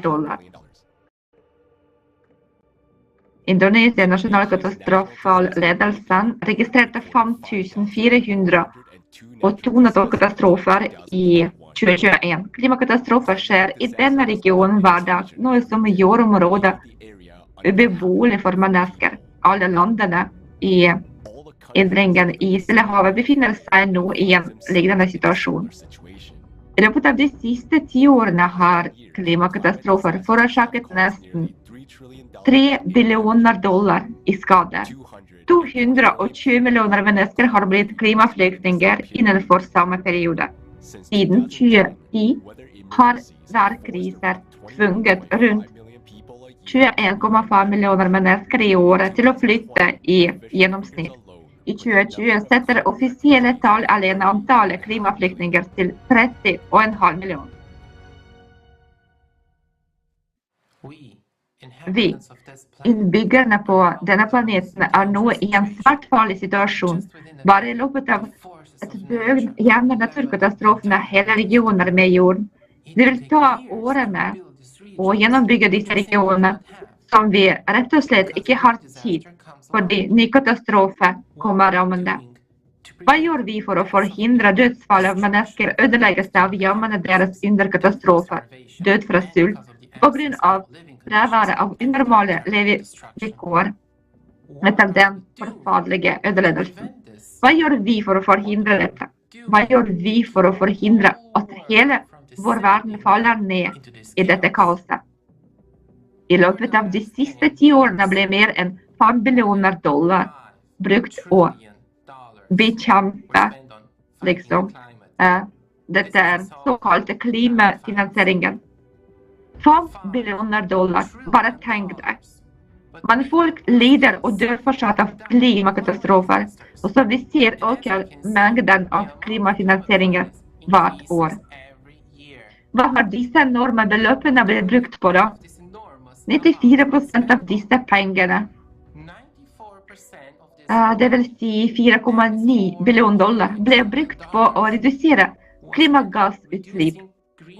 Når det gjelder klimafinansiering, kalles dette avbøtende tiltak. Med andre ord, hvordan bekjemper vi klima? Vi bruker nesten $5 billioner på forretningsutvikling som visstnok vil bidra til å redusere CO2-utslipp. Klimaendringsteoriene om menneskelig påvirkning på klima er svært aktive i å observerer oss om å redusere CO2. Kanskje vil stoppe raske klimaendringer og redde planeten. Denne teorien har ført til alvorlige økonomiske, politiske og finansielle begrensninger for verden.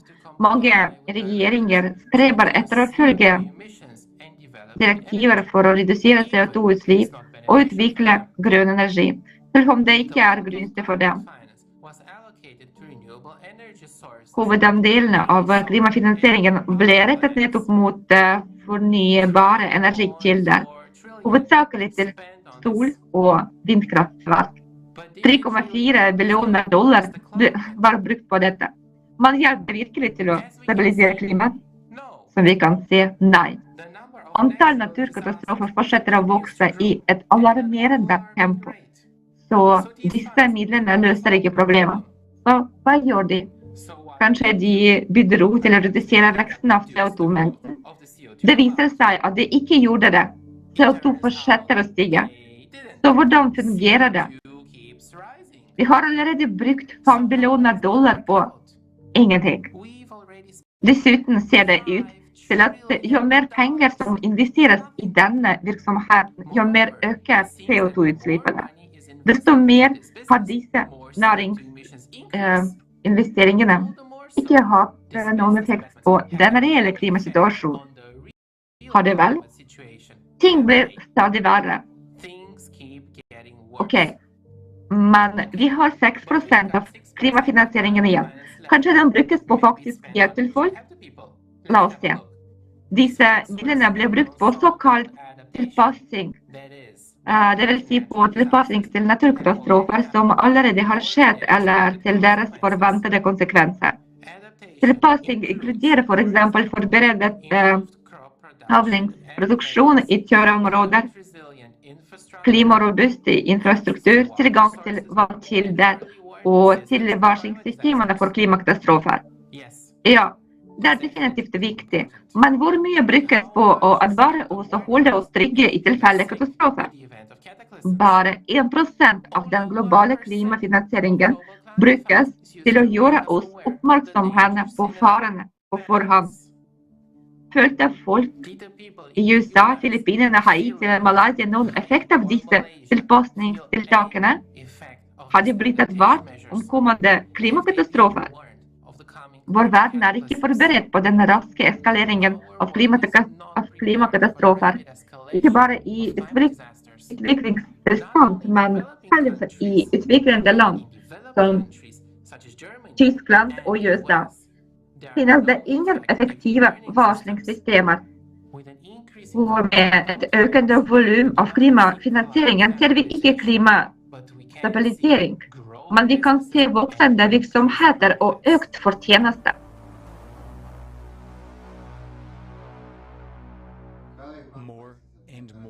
Flere og flere land står overfor forferdelige katastrofer, og landemidler intet unntak. Hva skjer vanligvis i dette tilfellet? Hus blir ødelagt. Livredde overlevende ser på det som en gang for deres hjem. Redningsmennene kommer, og folk raker gjennom ruinene og prøver å finne overlevende. Den første humanitære hjelpen kommer. Ja. Først fungerer disse mekanismer, men folk prøver å hjelpe, men hva skjer videre? Hvem kompenserer folk for hjemmene deres og alt de mister? Hvem hjelper dem med å betale med et lån eller et hus som ikke lenger eksisterer? Hvilken hjelp kan de forvente om 6 måneder, om 1 år kanskje? Det blir gitt over $40 millioner i staten Kentucky. Folk som alle jeg har snakket med sier, vel, hvor ble pengene av? Den ble gitt til Kentucky for å hjelpe oss, men vi ser dem ikke. De har ikke sett det. Alt som har blitt betalt for mitt hjem, for å fikse noen av reparasjonene på mitt, der jeg bodde så langt kom ut av lommen min. Jeg måtte gå for å ta opp et liselån, fordi taket mitt var så rotete og ødelagt. Jeg ble fortalt fra FEMA vel at vi kan gjøre et tilbud, et lån. Jeg trenger ikke lån. Forstår dere ikke? Hva med alle pengene som de gir? Alle jeg har snakket med har sagt det samme. Jeg ble tilbudt et lån til høy rente. Hva med hjelpen vi skulle motta?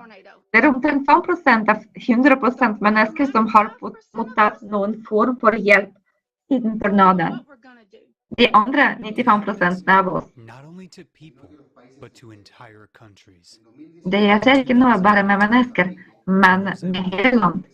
I 2019 ble Mosambik ødelagt av den tropiske syklonen i dag. Skadene utgjorde omtrent halvparten av landets nasjonalbudsjett.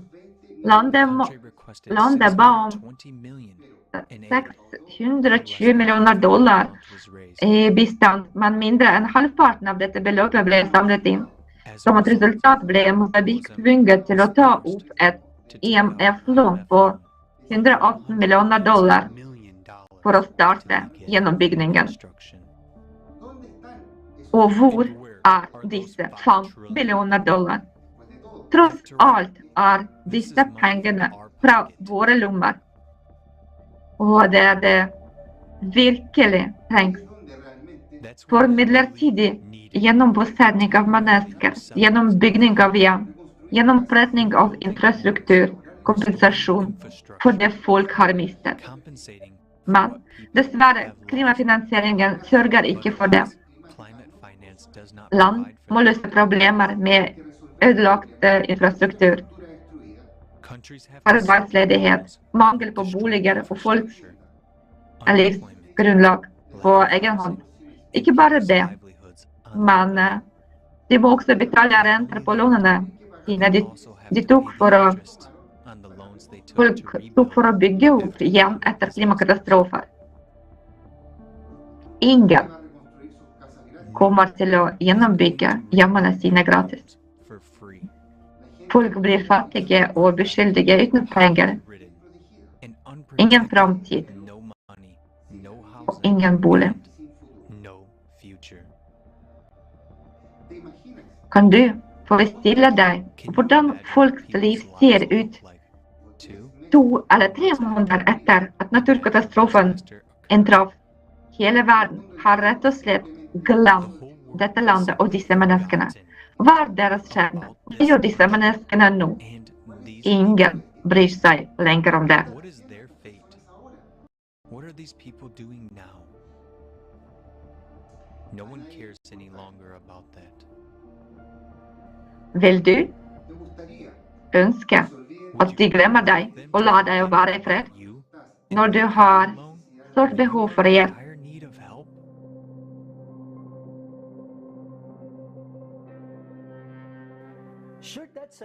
Bør det overraske oss? Dessverre i vårt forbrukerformat er det ingen som bryr seg om livet mitt, livet ditt eller andres liv. Det er til og med greit å tjene penger på mennesker som befinner seg i livstruende situasjoner.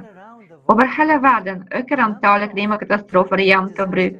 Flere og flere mennesker lider av klimakatastrofer. Overlevende mister sine kjære, hjemmene sine og alt de hadde. Og i mellomtiden blir det fortalt fra høye talerstoler at innen år 2030 må klimafinansieringen økes til $4,4 billioner. Det betyr 6 ganger mer, og innen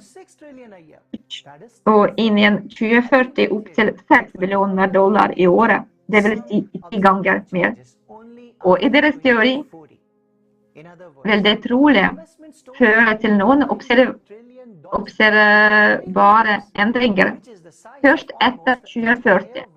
Med andre ord, investeringer på til sammen over tenk deg $90 billioner over 20 år, som en størrelsen på nesten hele verdensøkonomien i 2021, kan gi resultat, eller kanskje ikke.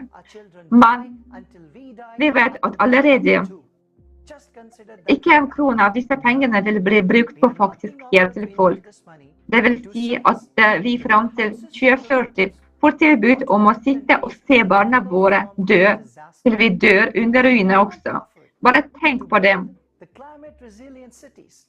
Bare tenk på den figuren. Nei, vi blir ikke tilbudt å investere disse pengene i vitenskap og bygge hus til ofrene eller hjelpe land til å komme seg etter katastrofen. Vi får ikke tilbud om å bygge klimarobust byer for å gjennombosette mennesker. Vi blir rett og slett bedt om å sette disse pengene i virksomhet for profitt til noen få. Hovedpoenget er dette. Når noen få blir bare beriket på bekostning av livene våre, de gjør ingenting for reell beskyttelse mot klimakatastrofene. Hvis noe skjer i landet vårt, vil ingen hjelpe oss bare for dets skyld. De vil gi oss et lån og tvinge oss og barna våre til gjeldsslaveri. Ingen jobber egentlig med å løse disse problemene. Midlene er hverken investert i studier av årsaker, forebygging av klimakatastrofer eller i fokus, advarsel og beskyttelse. Planeten vår er allerede i krig med klima. Det vil ikke skjønne at denne krigen eskalerer. Klima gir uventede slag til land. Vi mister mennesker, hjemmene våre og hele vårt vanlige liv. Situasjonen blir ikke bedre. Vi løser ikke det underliggende problemet, men vi kan se progresjon og akselerasjon av naturkatastrofer i dag. Vi mister det mest dyrbare av alt, vår tid. Når klimakatastrofer innhenter alle land og kontinenter under det nåværende forbrukeristiske formatet, vil vi rett og slett begynne å drepe hverandre for å begrave land for vann og mat.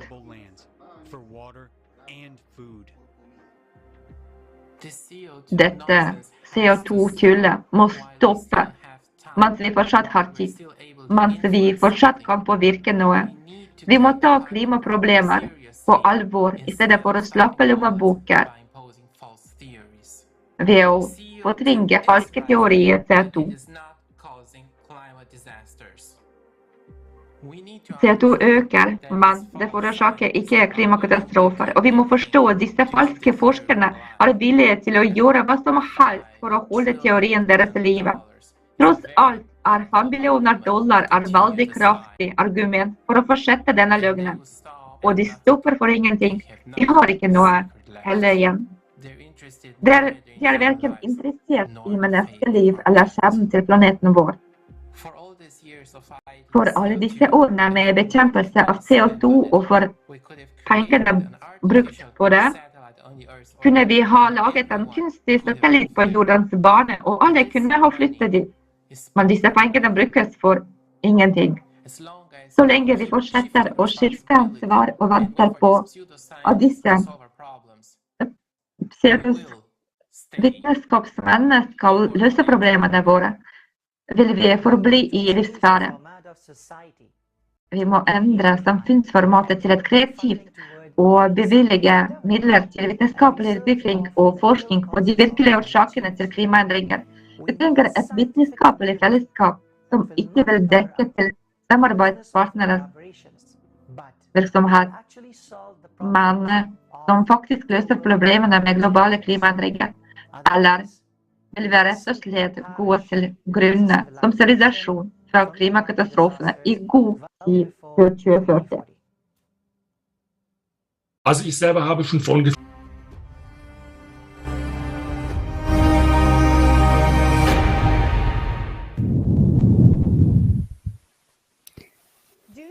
Ser du kriminaliteten og korrupsjonen som skjer rett foran øynene våre?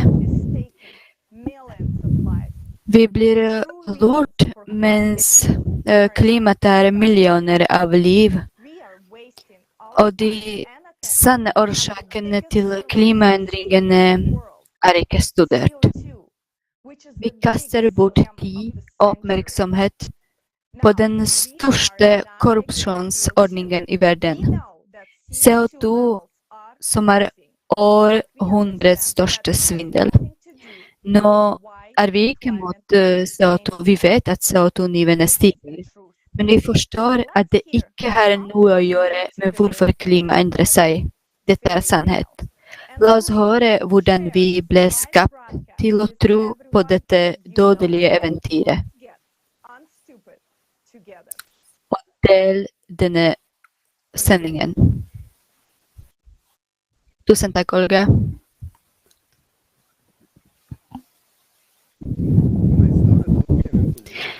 Da jeg begynte å se på hva som lå bak alt CO2-hysteriet, ble jeg sjokkert over hvordan de lyver oss rett opp i ansiktet på disse vitale timene, samtidig som de stjeler penger fra egen lomme. Og det vil ikke være en stor sak, men det kan koste oss livet. Vi har alle sett i dag hvor alvorlig klima utvikler seg. Spørsmålet er hvorfor vi tolererer disse løgnene om CO2. Tross alt, sannheten er på overflaten. Alt som skal til er bare å se litt på det. Vær så snill, forstå oss riktig. Vi er ikke mot CO2. Vi vet at CO2 vokser. Det som er ikke sant, at denne lille mengden kan påvirke klima. La oss ta en tid. I 2001 publiserte IPCC av FN såkalte hockeykoreograf, ifølge hvilken klima ikke har endret seg på århundre, for på 90-tallet, da et enestående oppvarming, har beint. Den grafen presentert som en konsensus blant forskere ble hovedbegrunnelsen for å bruke enorme mengder av penger og for å bekjempe menneskets CO2. Men var det virkelig enighet? Siden tidlig på 90-tallet har noen politikere på toppnivå presset på for å implementere en pengeinntektsordning for karbonavgifter og handel med CO2. Problemet var at studiet av klimahistorie, paleoklimatologi, hadde hundrevis av undersøkelser som viste at klima på jorden har naturlig variasjon og er i konstant endring. Derfor er temperaturstigningen på 1900-tallet en naturlig tilbakegang etter denne lille istiden, avkjølingen til nivå som var tidligere middelalderens varmeperiode. Dette ble også reflektert i den første IPCC-rapporten i 1990. Men på slutten av 1990-tallet, spesielt med signinger av Kyoto-protokollen i 1997, var det et sterkt politisk krav om et vitenskapelig grunnlag for den menneskeskapte teorien. Og etterspørselen skaper sitt eget tilbud. I 1998 publiserer magasinet Natur en artikkel av Michael Mann, en ung forsker som nettopp har startet sin karriere ved å bruke proxydata som terninger. Tegnet han en graf over temperaturen for tidligere århundrer. Rett som en hockeykollehåndtak. Faktisk sletten han ganske enkelt den lille istiden. Og temperaturen fra det 20. århundret som skjøt rett. Konklusjonen var at den er en enestående oppvarming, jordens historie, forårsaket av menneskeskapt CO2. Neste år, i 1999, utvidet man grafen for ytterligere 400 år inn i fortiden, og slett også middelalderens varmeperiode, og det var akkurat det politikerne var ute etter. Hva som deretter skjedde, fant vi ut 10 år senere i 2009, da Klimagate-e-poster ble publisert på nettet som avslørte kommunikasjonen mellom forskerne og IPCC-ledelsen, akkurat som Wikileaks. De vanlige pressemediene fortimet denne historien, da den brakte frem hvordan IPCC presset forskerne og hvordan de gjemte dataene. Et av de mest berikende brevene handlet om I brevet beskriver den britiske klimatologen Phil Jones hvordan han brukte Michael Manns naturtriks. Og trikset var å beskjære dataene fra 3 språkser som viste en nedgang I temperaturen på 1900-tallet. Og deretter blande I termometerdataene skjule erstatninger ved å jevne ut linje. Det ble gjort for å få det til å se ut som alle datasettene viser enestående temperaturøkning og sitatet for å skjule nedgangen. Ærlige forskere ble forferdet over som ble avslørt I Klimagate-e-postene. Men korrupte rapsoder av journalistikk var det for å angripe og stigmatisere dem. Klimatikere Judith Kuri vender seg mot kollegene sine. Ordvalget ikke tilfeldig. Ketter det ikke vitenskap. Det en religion som har sin egen messias, hellige skrift og inkvisisjoner, klar til å brenne på bålet alle som ikke villige til å akseptere tronens dogme. Dogmer om CO2 trenger ikke å sjekke og verifiseres, de må tro. Dette minner meg om eventyret Keiserens nye klær. Alle I det vitenskapelige miljø vet at kongen naken. Hockeykollen falsk, men å si det høyt å sette deg selv for en bolge av mobbing, defundering, degradering og stigmatisering. Klimafornektere. Gutten I eventyret, som var den eneste som utvalgte sannheten, om å keiseren ikke har noen klar I denne virkeligheten, vil I beste fall få svar på at tilbakemeldingen hans ikke har blitt fagfellevurdert. Det faktum at keiseren er klar er bevist av en vitenskapelig konsensus. Som når ble den sjekket viste seg å være like falsk som hockeykålen. Dette er løgn. Det er en virksomhet på flere milliarder dollar. Og denne ordelige grafen er fortsatt på nettsiden deres. De forfalske dataene. Ved å skjule nedgangen ville de verdensledere og folket. En massiv kampanje for ratifisering av Kyoto-protokollen i parlamentene rundt om i verden var basert på denne grafen fra IPCC-rapporten fra 2001. Og det kostet oss hundrevis av milliarder dollar i året å kjempe mot 4000 deler av 1%. Og hver en av oss betaler for disse løgnene. En enorm sum av pengene våre går til disse svindlingene og globale lommetyvene.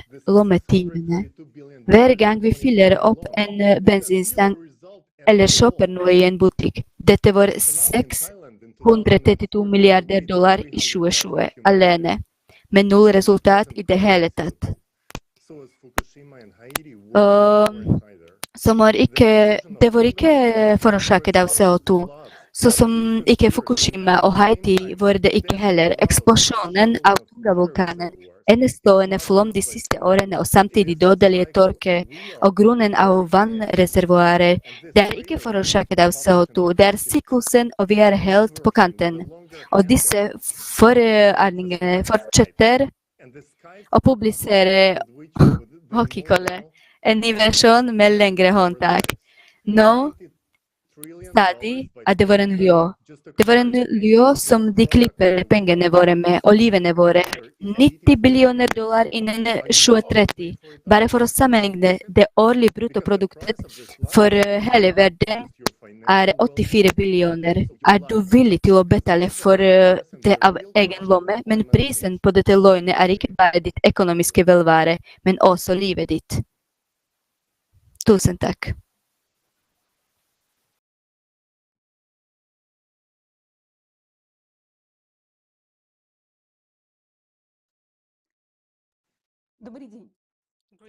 God dag. Tusen takk, Kali, for din journalistiske undersøkelse av forfatningen av hockeykølen-grafen. Jeg er sikker på at vi skal høre mye mer. Jeg er sikker på at du har mye mer å si, og vi vil sikkert høre flere detaljer om denne hockeysvindelen ved rundbordene etter formen. De som fortsetter å forsvare menneskeskapte klimaendringer etter å ha avslørt hockeykølegrafen, har ingen rett til å bli kalt forskere. Deres titler og rangeringer er verdiløse hvis de ikke kan si at årsakene til moderne klimaendringer ikke har noe med CO2 å gjøre. Det er hundretusenvis av ganger flere normale forskere og fornuftige mennesker, men de holder kjeft fordi forskere som våger å si sånn her blir tauset. Artiklene deres blir ikke publisert, de blir fratatt sine vitenskapelige titler, sparken, og noen blir til og med slått til en masse. De virkelige heltene er de som åpent sier at menneskeskapte klimaendringer er et løgn.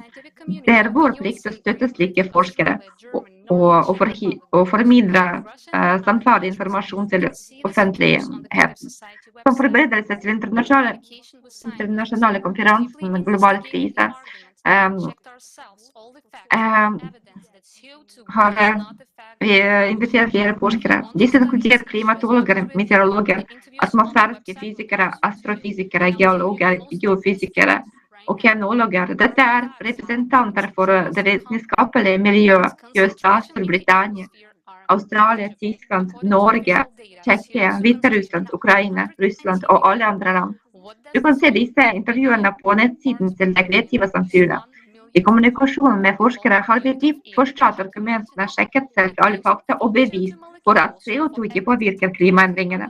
Hvis du ønsker å studere problemstillingen så mye som vi gjorde, vil intervjuene på denne siden være nyttige for deg, og jeg skal fortelle deg det mest åpenbare fakta akkurat nå. Karbondioksid en mikrokomponent. Dens konsentrasjoner i atmosfæren ubetydelig. Ifølge offisielle data CO2-konsentrasjonen nå 419 ppm. Og hva betyr dette? ppm deler per million. En milliondel av en volum luft.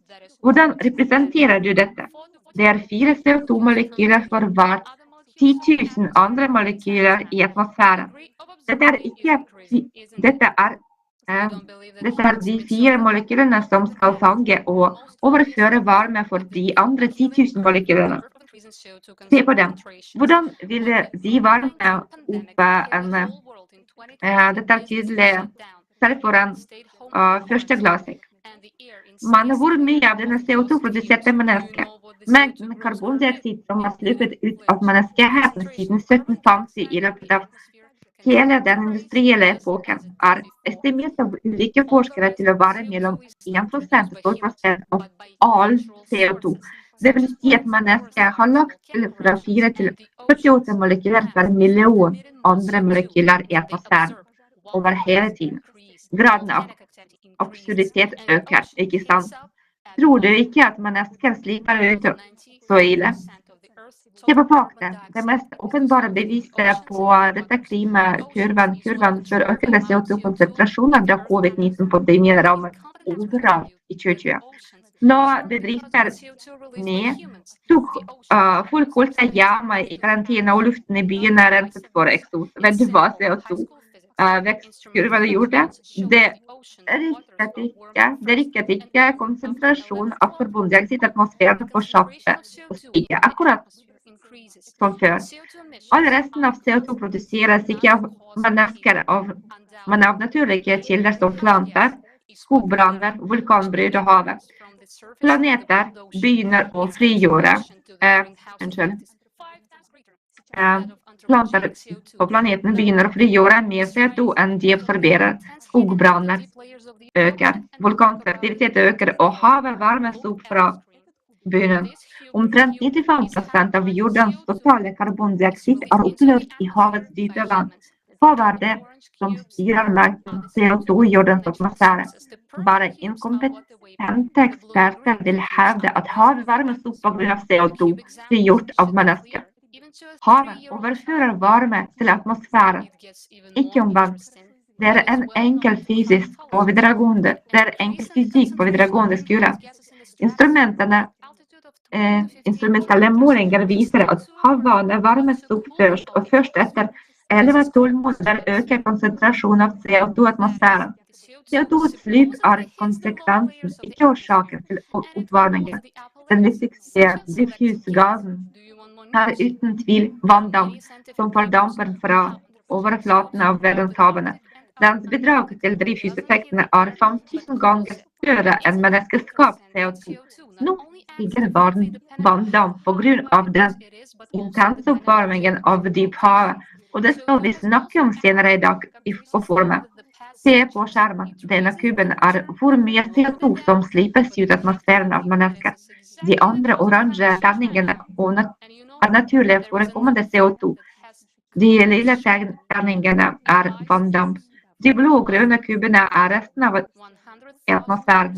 Det eksempelet bør være forståelig selv for et 3 år gammelt barn. Det blir enda mer interessant. Det velkjent for klimatologer at en økning i konsentrasjon av klimagasser i stratosfæren en høyde på 20-50 km ikke fører til oppvarming, men avkjøling av atmosfæren. Dette kalles atmosfærisk kjøling. Det vil si at CO2-en under visstnok varmes opp og ovenpå avkjøles en så selektiv gass. Vil du ha flere enheter? Det finnes mange vitenskapelige artikler om hvordan menneskeskapt CO2 over Arktis og Antarktis ikke varmer opp i luften i det hele tatt, men avkjøler den.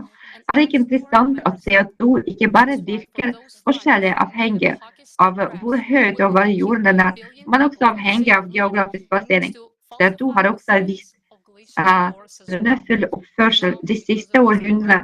Det har levet temperaturen for oss å tenke det. Men vi må tro at det absolutt årsaken til klimaendringene nå. Og du vet at det er andre faktumer som har kommet som et sjokk for meg i kjerner fra de siste 100 000 årene av førindustriell tid, da det enda ikke fantes biler og fabrikker, ble det funnet CO2-konsentrasjoner gått i overkant av dagens 400 ppm. For eksempel var det mellom 700 til 2500 ppm. Men i 1985, da det klimaantropogene hysteriet begynte disse dataene å forsvinne fra artiklene for å gjøre det mer praktisk til å tilpasse resultatene til det menneskeskapte svindelen. Det er ikke mot CO2, men den stiger faktisk akkurat nå, men det påvirker bare ikke klima på noen måte. CO2 øker intens hver gang. Det er en global klimakatastrofe som skjer en gang hvert 2000 år, og iskjerner husker dette. Det er derfor de løgnene som laget fotografene som er villige til å drepe 8 milliarder mennesker.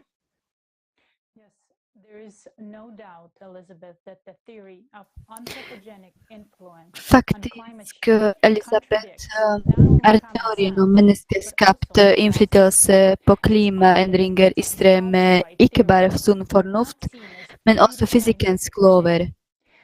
Men i dag, i motsetning til vitenskapelig logikk, blir forfalske teorier ikke sett på som pseudovitenskapelige, men blir grunnlagt for samfunnsviktige beslutninger, som allradikalt endrer menneskeliv. Vår neste foredragholder, Klaus Ermike, vil snakke om hva som er drivhuseffekten.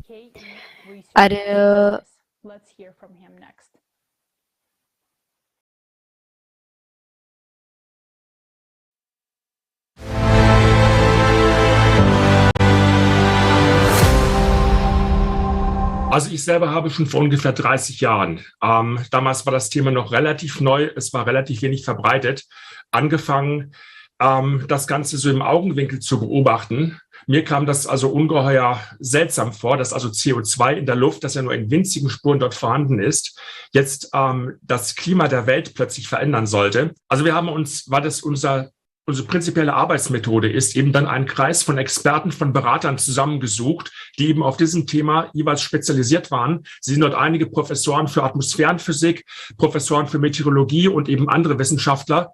Und die haben uns eben unterstützt, dieses Thema zu erschließen und dann das zusammenzustellen, was wir dann adressiert an Entscheidungsträger in Politik und Wirtschaft, aber auch eben interessierte Bürger aufgeschrieben und veröffentlicht haben. Eine ist also als Begriff relativ bekannt, das ist der sogenannte Treibhauseffekt. Es soll also einen Zusammenhang geben zwischen dem CO2-Anteil der Atmosphäre und den Temperaturen auf der Erde. Und angeblich werden also durch den CO2-Gehalt der Atmosphäre die Temperaturen auf der Erde um 33 Grad im natürlichen Fall erhöht. Das heißt, diese Annahme, es wäre 33 Grad wärmer, weil wir eben infrarotaktive Gase, genannt Treibhausgase in der Atmosphäre hätten, das wird auch genannt natürlicher Treibhauseffekt. Das ist kompletter Mumpitz. Wir haben deshalb alles zusammengefasst, was jetzt zunächst einmal dazu führt, die Sonnenstrahlung von der Sonne zur Erde kommen zu lassen. Und diese Energie wird dann in der Atmosphäre oder eben am Erdboden gespeichert und sie wird dann umverteilt, ohne dass die Energiemenge, die insgesamt da ist, sich irgendwie erhöht oder verkleinert. Die Erde kann ja nicht ständig Energie aufnehmen. Wenn die Energiemenge ständig steigen würde, dann würde es auch immer heißer werden. Dann würde irgendwann die Erde verdampfen und das hat sie also in den letzten 4 Milliarden Jahren offensichtlich nicht gemacht. Das heißt, es muss also Energie ständig ins Weltall wieder abgeführt werden. Aber die Kühlung der Erde erfolgt eben wirklich durch Abstrahlung. Und zwar deshalb, weil die Erde kalt ist und nicht wie ein Stern eben sehr heiß, kann eben nur im infraroten Bereich, also im nicht sichtbaren Bereich abgestrahlt werden. Aber diese Energieabstrahlung, die ist durchaus sehr hoch. Die Atmosphäre ist das, was uns eigentlich kühlt. Die Atmosphäre strahlt ins Weltall ab. So, und jetzt werden wir nämlich die Überraschung erleben. Gehen wir einfach mal einen Schritt weiter. Wir überlegen, was ist in der Atmosphäre überhaupt drin, was dort strahlen könnte. 70% der Kühlung der Erde wird also von infrarotaktiven Gasen bewirkt. Und jetzt können wir die Preisfrage stellen, wie werden die infrarotaktiven Gase neuerdings auch genannt? Das sind unsere Treibhausgase. Der Begriff Treibhausgase existiert in der Physik überhaupt nicht. Er existiert in der Chemie, die ja die Stoffe kategorisiert, existiert er auch nicht. Er ist im Grunde genommen zu einem viel, viel späteren Zeitpunkt, als die Forschungsgrundlagen längst alle vorhanden waren. Was diese Gase wirklich machen, ist er erfunden worden, um dann eben eine ganz bestimmte politische Botschaft daraus zu konstruieren. Das ist nur ein Widerspruch, weil ein Propagandagenie diesen Begriff Treibhausgas irgendwann erfunden hat. Dazu sollte ihm ein Marketing-Nobelpreis verliehen werden, wenn es also einen solchen geben würde. Aber es hat mit der physikalischen Realität nichts zu tun. Es ist interessant, wenn wir in der Wissenschaftsgeschichte, der jungen Wissenschaftsgeschichte zurückgehen, dass die Tatsache, dass die infrarotaktiven Gase die Erde kühlen und nicht erwärmen, dass die seit über 100 Jahren bekannt ist. Die erste Arbeit, wo also eine Quantifizierung der Energieflüsse in der Atmosphäre versucht worden ist, die ist bereits 1917 entstanden, und zwar von einem britischen Meteorologen und Ingenieur namens William Henry Dines. Also das Grundwissen ist längst vorhanden gewesen. Und die Frage, warum hat sich das dann irgendwo verändert? Warum sind immer mehr Leute auf den Zug entweder gesprungen oder geworfen worden, dass also jetzt die Treibhausgase unbedingt Treibhausgase heißen müssen und nicht infrarotaktive Gase, und dass wir eben eine ganze Lehre, eine ganze Denkwelt aufbauen, dass die also jetzt in gefährlicher Art und Weise den Planeten überhitzen? Hat etwas zu tun mit Geld und Macht für die Retter. Es werden Kinder beschäftigt, es werden von den Gemeinden Klimaschutzmanager eingestellt, die bis ins letzte Altersheim hinein vordringen, um dort also jetzt die Lehre von den gefährlichen Treibhausgasen zu verkünden. So, und was ist die Folge? Die Folge ist, dass man gerade Energiesteuern, Energieabgaben eingeführt hat, unter dem Vorwand, den Planeten zu retten, obwohl in Wirklichkeit nur leere Staatskassen gefüllt werden sollen. Vieles von dem, was erforscht werden muss, kostet eben sehr, sehr viel Geld. Und die sogenannten Klimaforscher werden also überhäuft mit Geld. Vor allem die Computermodellierung, die ja dauernd gemacht werden, die kosten unwahrscheinlich viel und sind im Grunde genommen vollkommen sinnlos, weil man eben die Atmosphäre, die chaotischen Prozesse, die dort stattfinden, gar nicht modellieren kann. Wenn nun etwas falsifiziert worden ist, also bewiesen worden ist, dass es nicht stimmt, heißt das aber auch, dass eben im normalen wissenschaftlichen Prozess diese Hypothesen dann aus der weiteren Betrachtung ausgeschlossen werden müssen. Was wir eben jetzt feststellen, und deshalb stufen wir das eben die gesamte, oder nicht die gesamte, das wäre jetzt übertrieben und unfair, aber doch wesentliche Teile der heute betriebenen sogenannten Klimawissenschaft als Pseudowissenschaft ein, weil eben systematisch falsifizierte Hypothesen weiter benutzt werden. Man sondert sie nicht aus, sondern man wiederholt sie immer und immer wieder. Und die Leute, die es also jetzt die Kritik vorbringen, werden also ignoriert und zum Teil werden sie wirklich in die Pfanne gehauen. Sie kommen nicht mehr zu Wort, sie werden ausgeladen, sie dürfen an Universitäten nicht auftreten, obwohl sie vielleicht Professoren sind. Und man will sie also unter gar keinen Umständen hören. Das Wichtige wäre, dass man sich darauf zurückbesinnt, dass wir wieder miteinander reden müssen, dass eben Meinungen auch vorgetragen werden dürfen. Also der Slogan, der mir spontan einfällt, ist: Habt den Mut, wieder nachzudenken. Normal scientific process, those hypotheses should be excluded from further consideration. What we're finding out now. I would like to thank Klaus Ermicke for voicing this shocking information. Tusen takk til Klaus Emrik for å gi uttrykket for denne sjokkerende informasjonen om at klimagasser ikke varmer opp atmosfæren i det hele tatt. Man kjøler det ned. Hvor ble pengene av det? Hovedårsaken til at dette systemet ikke fungerer, er korrupsjon. Menneskets natur er slik at det ikke gir noe mening til å endre en person for en annen, endre folk på kontoret. Et forbrukerkritisk format vil vi alltid komme til dette resultatet. Penger og makt. Hvordan skal vi bygge det kreative samfunnet under disse forholdene?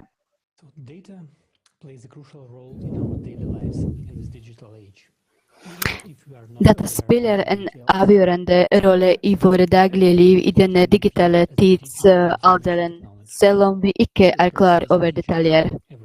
Hele verden kan ses på som et tall i informasjonsteknologi. Hver person er et tall. Hver håndgripelig objekt, som en bygning eller bil, er et tall. Selv immaterielle gjenstander som opphavsrett er tall. Det er et udiskutabelt at økonomi finans er en verden av tall. Vi samler inn enorme mengder data om alt vi gjør hver sekund. Ikke bare nettbaserte transaksjoner eller en millisekundpause, men vi ruller i nyhetsfeeden. Men dessverre er datakompetanse ekstremt lav i dag, derfor drukner folk rett og slett i mengden data og klarer ikke å holde tritt med teknologiske utviklingen. Det er relatert fenomen som hindrer utviklingen av samfunnet vårt. Noen spiller utnytter det faktum at ingen kan behandle all data for å organisere skyggepengestrømmen.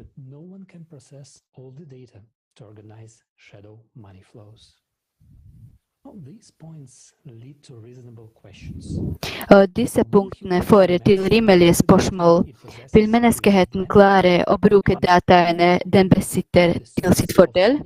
Og kan vi sette data til tjeneste for sivilisasjonen? Men har vi til og med selskaper som tjener menneskeheten som helhet, og ønsker å forbedre livet til ethvert levende menneske? Jeg mener endre livene våre til det bedre, uten å søke fortjeneste. La oss være ærlige. Vi har ikke engang reelt samarbeid i vårt splittende samfunn. I stedet utnytter vi hvert selskap. Mennesker og data for egen fortjeneste, for å få oss til å kjøpe flere produkter, deres eller selge dataene våre til noen andre. Selv om vi kunne bli enige om å samle alle dataene for å gjøre noe meningsfullt, er det ikke nok datakraft til å behandle det. I det minste ved å bruke denne konvensjonelle logikken gjeldende programmetoder.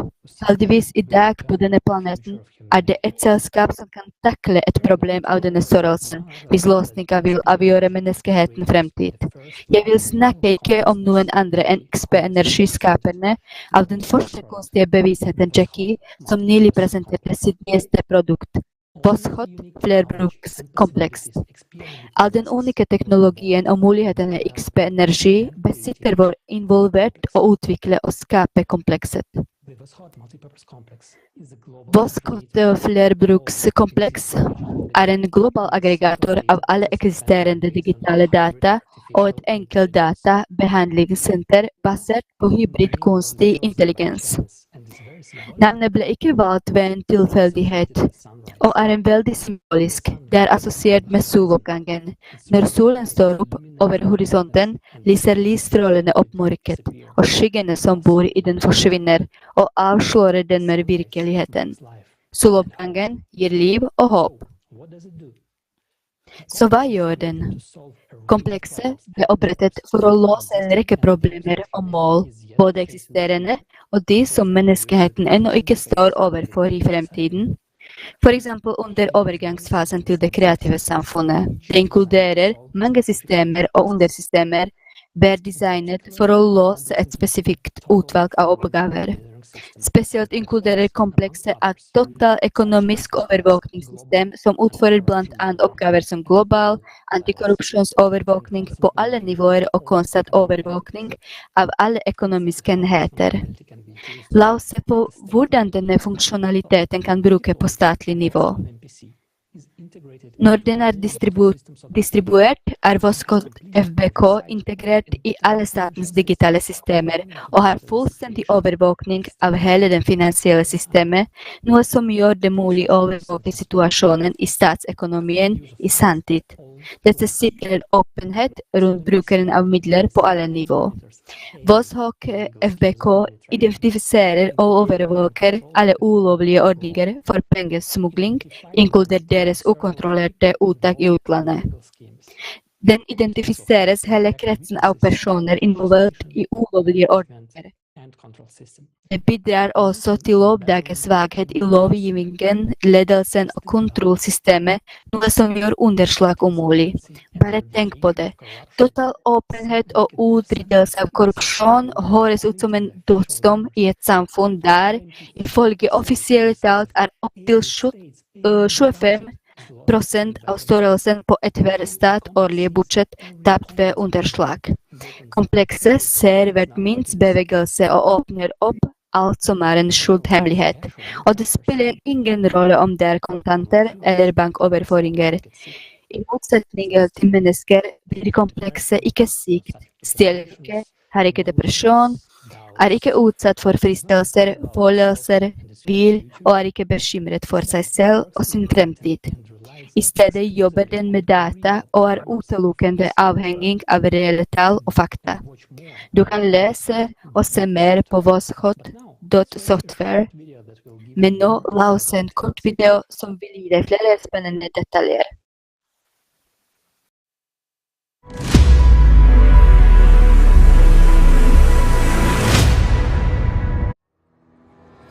VOSGOD MPC in the state. Despite the fact that VOSGOD MPC was created for the transition period from a consumerist to a creative format of society, it can be effectively used at the level of the state or the Commonwealth of States and in the consumer society. Of course, in the consumer format, the democratization of information is out of the question, as it would make the state vulnerable. In this regard, the use of VOSGOD MPC at the state level should take place in closed mode, with direct subordination to the head of the state. When VOSGOD MPC is installed and integrated into all digital systems of the state, it carries out total supervision of the entire financial system. This ensures the transparency of the use of funds at all levels, allows the control of all financial flows, and operates with accurate data regarding both public and private capital. VOSGOD MPC solves the problems of almost all controlling services and departments much more effectively while carrying out supervision for corruption and misuse of budgetary funds. In a consumer society, the weakest link at any level is the human being. The entourage of the head of any state is not an exception. Sometimes even his inner circle includes people who play a double game. The VOSGOD MPC functions preemptively. It allows to identify such people timely. With precise information from the initial source, the first person of the state can always be sure of the loyalty and reliability of his team. It is enough during the report meeting with official to compare the reports provided by him with the real data given by VOSGOD MPC. According to our calculations, for the secret department which will use the VOSGOD MPC to be the most effective in such a state as China, for example, 12 employees would be enough, 3 IT specialists and 9 financial analysts, plus the head of this secret department. The complex is flawless. It is designed to be invulnerable to hacking. It is equipped with an internal audit and control system to identify unreliable employees who have access to it. The only vulnerable link when working with the VOSGOD MPC in a consumer society are 2 people: the first person of the state, who decided to use the complex in the state, and the head of the secret department, who will operate and manage the VOSGOD MPC. He will not be able to enter false data into the complex deliberately. This is impossible. But it is he who will provide reports to the first person of the state. State economic benefits. In economics, the VOSGOD MPC makes the basing state practically out of reach of other states. The complex is capable of optimizing costs, bringing in huge profits by building accurate forecasts and financial models. It is also capable of significantly improving the economy and the well-being of the people. It will increase the level of trust for the government and strengthen the authority of the first person of the state. If we are to put into numbers the benefits of a single state from the usage of the VOSGOD MPC, only on the optimization of budgets, personnel, restructuring of government services, the United States can save up to $2.5 trillion of the budget funds annually. Having the initial data on all the spheres of state life, VOSGOD MPC predicts with maximum accuracy volatility of the economy. This enables reallocating budgetary funds between industries and companies with maximum efficiency, mitigating, reducing to zero, the negative effects of the crisis phenomena in the world economy, and using forecasts with maximum profit. Extensions and flexibility. There are methodologies for working with 31 sectors of the economy implemented in the VOSGOD MPC.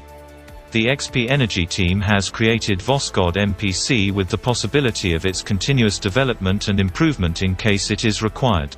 Suppose a new sector or industry of the economy appears. In that case, the functionality of the complex can be extended in a very short time. For example, the emergence of space tourism, which will undoubtedly become a new leisure industry in time, as well as planned flights to neighboring planets. Also, an industry that is about to burst into our lives and become an everyday occurrence. This refers to the industrial development of asteroids, or in other words, the extraction of raw materials on the asteroids and space bodies. We are ready to pass the Voskhod MPC to the state whose first person is ready to implement the Creative Society in their country.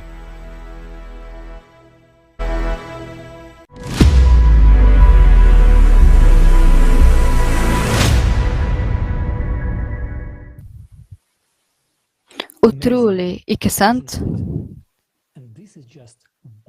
Og dette er bare en av funksjonene til Voskhod flerbrukskompleks. Så forestill deg hvor mange muligheter som vil bli vår realitet når Voskhod FBK begynner å operere. Men la oss ikke glemme at dette bare er enda et verktøy som vi kan bruke til å drastisk forbedre livene våre. Eller det kan bli en våpen hvis det feiler i feil hender.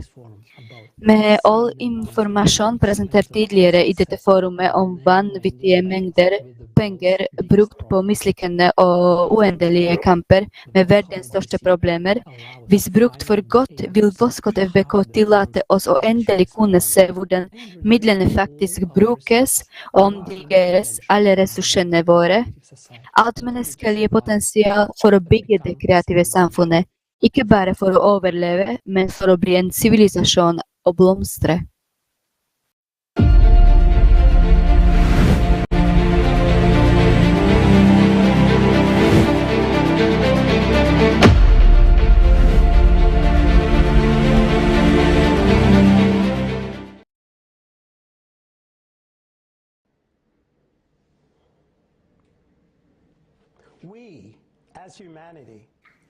Som mennesker har vi enorme muligheter. Det finns allerede teknologier som vil bidra til å redde livene våre og hele sivilisasjonen. Men vi kan ikke bruke dem til fordel for mennesker fordi vi ennå ikke er en sivilisasjon. I dag er det ingen idé om å forene hele menneskeheten, bortsett fra formatet til det kreative samfunnet.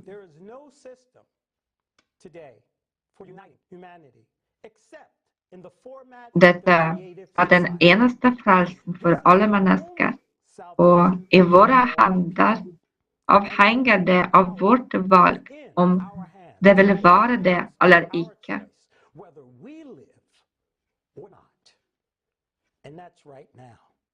Når vi nå står overfor trusselen om en global klimakrise, har vi ikke råd til å vente på at det kreative samfunnet skal bygges av lederne og maktene som finnes. De er ikke i stand til å bryte systemet, til å stoppe hjulet i forbrukerstørrelse, som raser med oss ned i avgrunnen i full fart. Så lenge vi er mennesker, vil vi være i livet. De vil bruke oss i sine planer og spill. De vil gjøre alt for å beholde sin rikdom og makt over oss.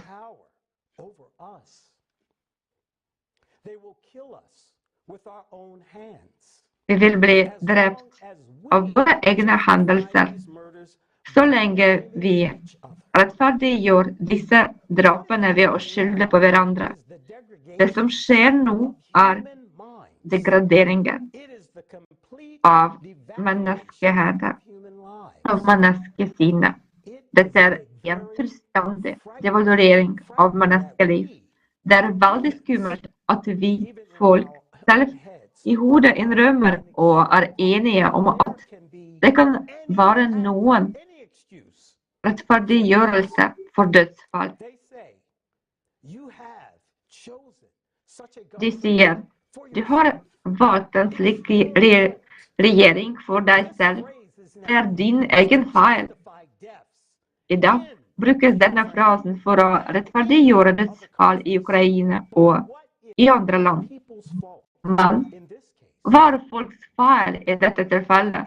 I alle land stemmer folk for det politikerne lover dem, og ikke for det disse politikerne da gjør på egen hånd. Vi mennesker har ingen midler og mekanismer for å fjerne dem. Vi kan ikke stoppe det de gjør og tvinge dem til å gjøre det de har lovet oss. Ja, vi mennesker kan velge feil politikker, men ingen av oss velger døden. Folk blir lurt. Politikk er kunsten å lure. La oss innse det.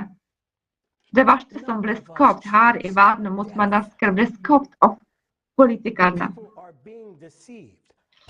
Dette gjelder alle land.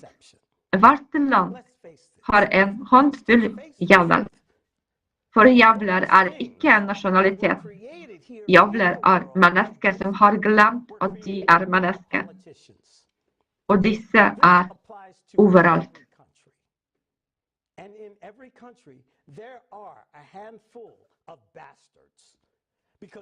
De mener at de har rett til å påtvinge oss en slags superhelt som vi skal dø for. Fortell meg, hva som er den store ideen? Kan en idé være verdifull enn et menneskeliv? Hvordan kan en idé rettferdiggjøre drap?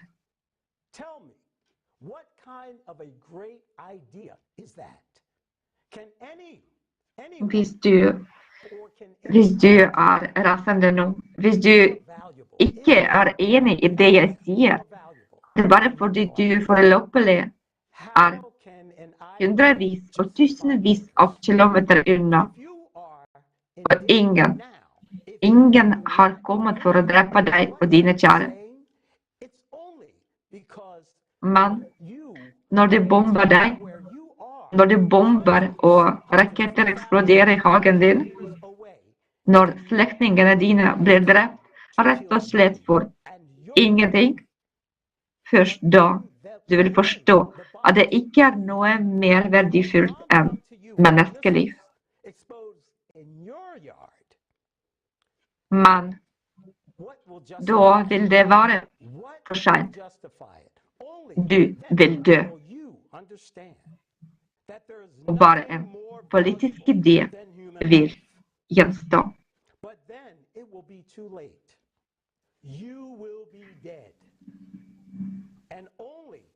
Fortell meg, er det verdt det? Si til meg, er du klar til å dø for en politisk idé? Trenger vi en idé til å dø for? Ingen ønsker å dø. Politikerne starter kriger, sender oss i døden, men før eller siden er enhver krig slutt. Mye avhenger av politikerne i dag. Men det viktigste avhenger av oss, folkens. Vil vi leve i fred? Det avhenger av oss, om vi i det hele tatt vil leve. Og vi, folket, vi vil leve. Og hvis en politiker gjør en feil, hvis han leder oss til døden, så bør vi ha rett til å trekke tilbake stemmene våre. Retten til å tilbakekalle en person fra sin stilling. Det er sånn det skal være. Og når vi ikke har en slik rett, betyr det at vi overfører full makt over oss til en person. Men hvordan kan en person bestemme hvordan hele landet skal leve?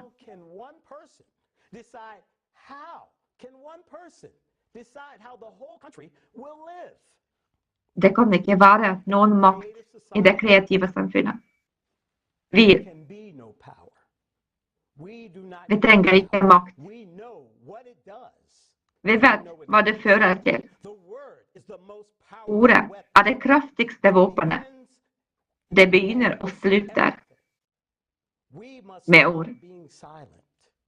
Vi må slutte å tie. Vi må slutte å vente. Vi må bygge det kreative samfunnet selv. Vi har ingen å stole på. Vi, mennesker, vi skal gjøre dette. Vi må gjøre det selv. Jeg tror på oss. Jeg tror på at vi kan gjøre alt, fordi vi er mennesker, og vi vil leve.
Denne fantastiske sangen ble laget av folket for hele menneskeheten.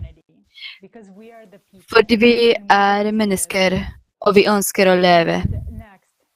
Deretter vil jeg introdusere Jeff Monson, ADCC wrestling-champion, 3 ganger verdens jiu-jitsu-champion, medlem av det amerikanske topplaget.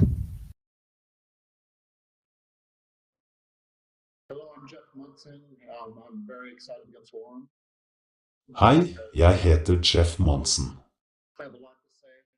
Jeg er veldig glad for å være på dette forumet. Fordi jeg har mye å si, og jeg føler veldig sterkt for talsmenn for dette forumet og hva det står for.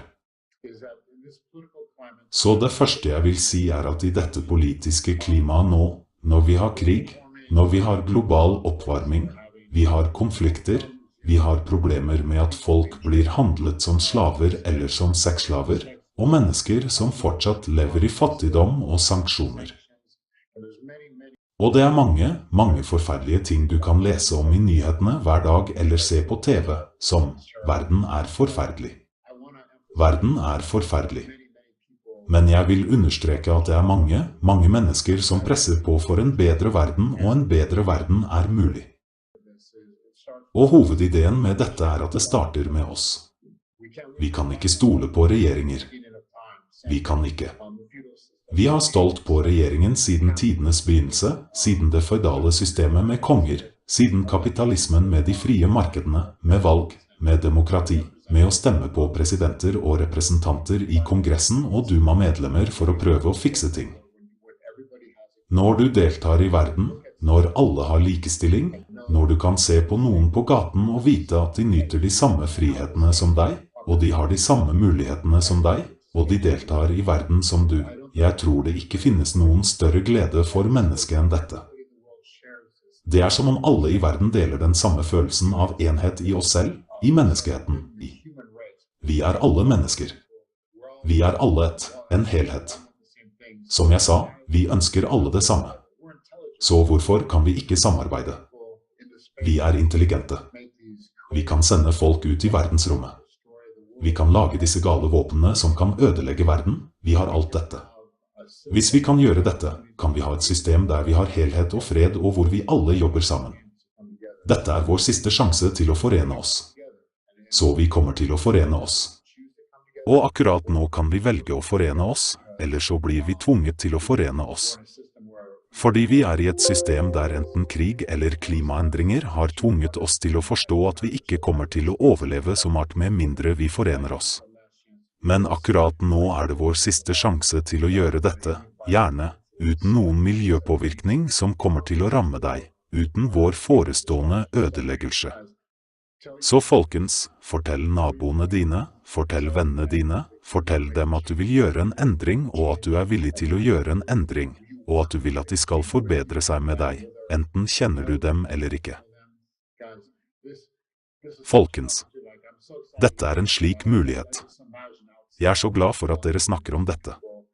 Jeg bare ser for meg at jeg går ut og møter folk og snakker med folk, og reiser, og ser folk og alle ønsker dette som at denne menneskeheten skal forene seg for noe bedre som inkluderer hver enkelt person på kloden. Og det spiller ingen rolle om du er funksjonshemmet, eller har mørk eller lys hud, eller kvinne, eller mann, eller barn, eller eldre, eller har samme yrke. Ved å forene seg og gå for samme formål. Og det er en forbedring av samfunnet.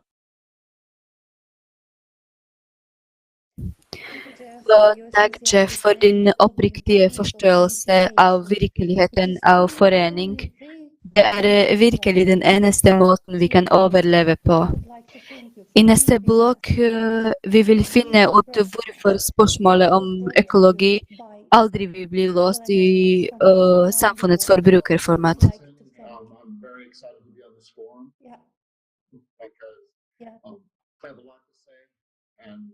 I feel very strongly about I think I can hear something. The advocates of this forum and what it stands for. So the first thing I want to say is that in this political climate. Is it better now? Yes. Thank you. And this broadcast is organized by volunteers from all around the world. I would like to thank each person. Hei, direkte sendingen var laget av frivillige fra hele verden. Og dette forumet akkurat nå blir oversatt til over 100 språk. Og kjære seere, er du snill og del denne videoen, slik at mange flere får vite om det som var snakket nå på forumet.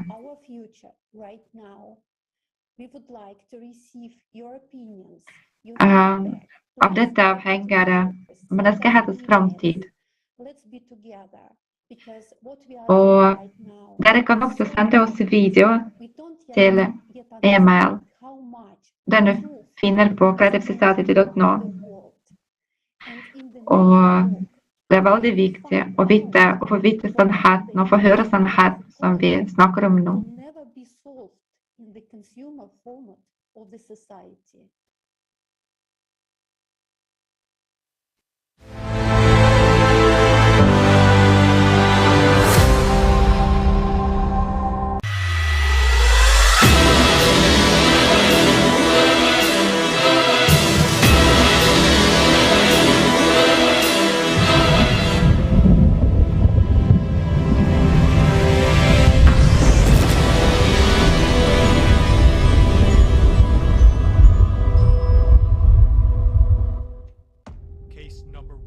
Sak nummer 115. Moteindustrien. Forbrytelse mot menneskeheten. Anklage forbrukerformatet.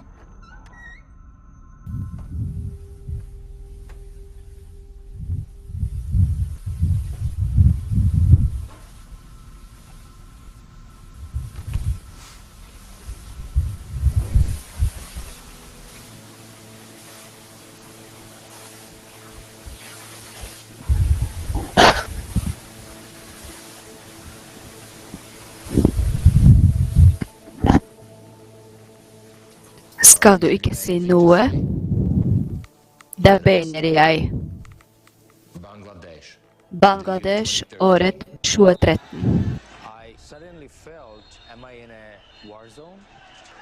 Jeg følte plutselig at jeg var i en krigssone. Jeg hørte skriket fra rydene. Noen sa, kapp opp barnet mitt og trekk meg ut. Redd meg, bror. Vær så snill, redd meg, bror. Jeg vil leve. Har du ikke husket, så forteller jeg. Rana Plaza, en 8-etasjes bygning, og 1134 døde arbeidere betyr ikke noe for deg, og lederne ble advart om den dårlige tilstanden til bygget. Og det var sprekker i veggene. Og likevel ble folk tvunget til å jobbe til tragedien skjedde. Blant de døde var kvinner og mindreåringer jenter. Vi ønsket ikke å gå opp i fabrikken, men ledelsen tvang oss til å gå, og så det ikke var noe problem med bygningen. Vi tok en penn og skrev adressene og mobilnumrene våre på hendene våre. På denne måten kunne foreldrene våre identifisere likene våre. Jeg vet, du vil si at dette er enestående tilfeller. Så forklar hvorfor tusenvis av mennesker årlig dør i boblens produksjon. Ifølge den siste rapporten fra Global slaveriindeks er produksjon av klær verdens andre største industri når det gjelder slaveriarbeid. La oss gå videre. For å produsere en t-skjorte og et par jeans trengs 1 kilo bomull. Ifølge Verdens naturfond tar det opptil 20 000 liter vann for å produsere den ene kiloen. 20 000 liter ville være nok for en person i 27 år hvis de drikker normen, som er 2 liter om dagen. Og dette skjer mens tilgangen på ferskvann er bare 2,5% av den totale vannmengden på planeten. Forstår du det? Samtidig har hver tredje innbygger på planeten ikke tilgang til fersk, rent vann. Er jeans virkelig viktigere enn menneskeliv? Indonesia. Chitarum-elven. I dag Chitarum-elven er en av de 3 mest viktige elvene på planeten. Men for 40 år siden ble denne elven og dens omgivelsen ansett som et tropisk paradis. Slik ser Chitarum ut nå ved kilden. Og slik ser det ut når det krysser større byer. I dag er det mer enn 3000 fabrikker rundt Chitarum-elven, hvorav 1/4 jobber med å eksporterer stoff til verdens klesmarked, hvorav disse fabrikkene dumper avfallsprodukter i titan hver dag. Titan er nå en cocktail av kjemikalier med døde dyr flytende i det, inneholdet av tungmetaller overstiger alle tillatte normer her. Kvikksølvkonsentrasjonen er 4 ganger høyere enn den sikre standard, ifølge 2013-rapporten om virkningen av vannforurensning i de øvre delene av Citarum-elven, Vest-Java, Indonesia, er 25 millioner mennesker avhengige av Citarum-elven. Tungmetaller er ikke nedbrytale, og kokevannet hjelper ingenting. Folk som regelmessig drikker dette vannet har risiko for å få kreft, mental redaksjon og utviklingshemming. Det skumle er at det er det samme vannet som vanner disse rissorker, og alle som bor rundt her spiser ris som er dyrket i åkre som denne. Fabrikken dumper vanligvis avløpsvann i elven ved midnatt. For å dumpe det giftige avfallet sørger folk for at det ikke er noen i nærheten. Hva synes du om det? Du jobber med beskyttelse av giftige materialer i fabrikken, og så kaster du alt i elva. 3 millioner mennesker jobber i tekstilfabrikker. Produksjon, farging og sying av klær for store motemerker er en industri på $12 milliarder, som gjør den indonesiske økonomien til den største i Sør-Asia. Men prisen er en økologisk katastrofe og ødeleggelse av folks liv. Kina. 70% av elver og innsjøer her i landet er forurenset. Bare i 2017 registrerte den kinesiske ikke-statlige organisasjonen Institutt for samfunns- og miljøsaker at tekstilindustrien hadde begått mer enn 300 000 brudd på miljøstandarder. I Kina spiller elverydningsrater en viktig rolle i politiske kappløp. Derfor er det laget spesielle stasjoner som registrerer utslipp fra ulike fabrikker. Men problemet er at disse stasjonene kontrollerer, men de fjerner ikke problemene.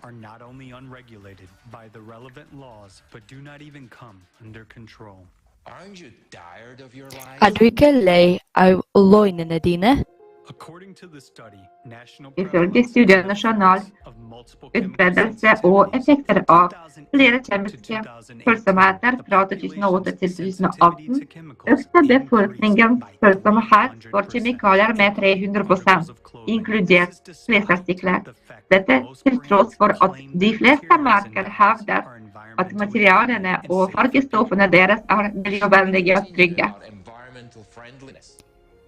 Skal vi fortsette med miljøvennlighet?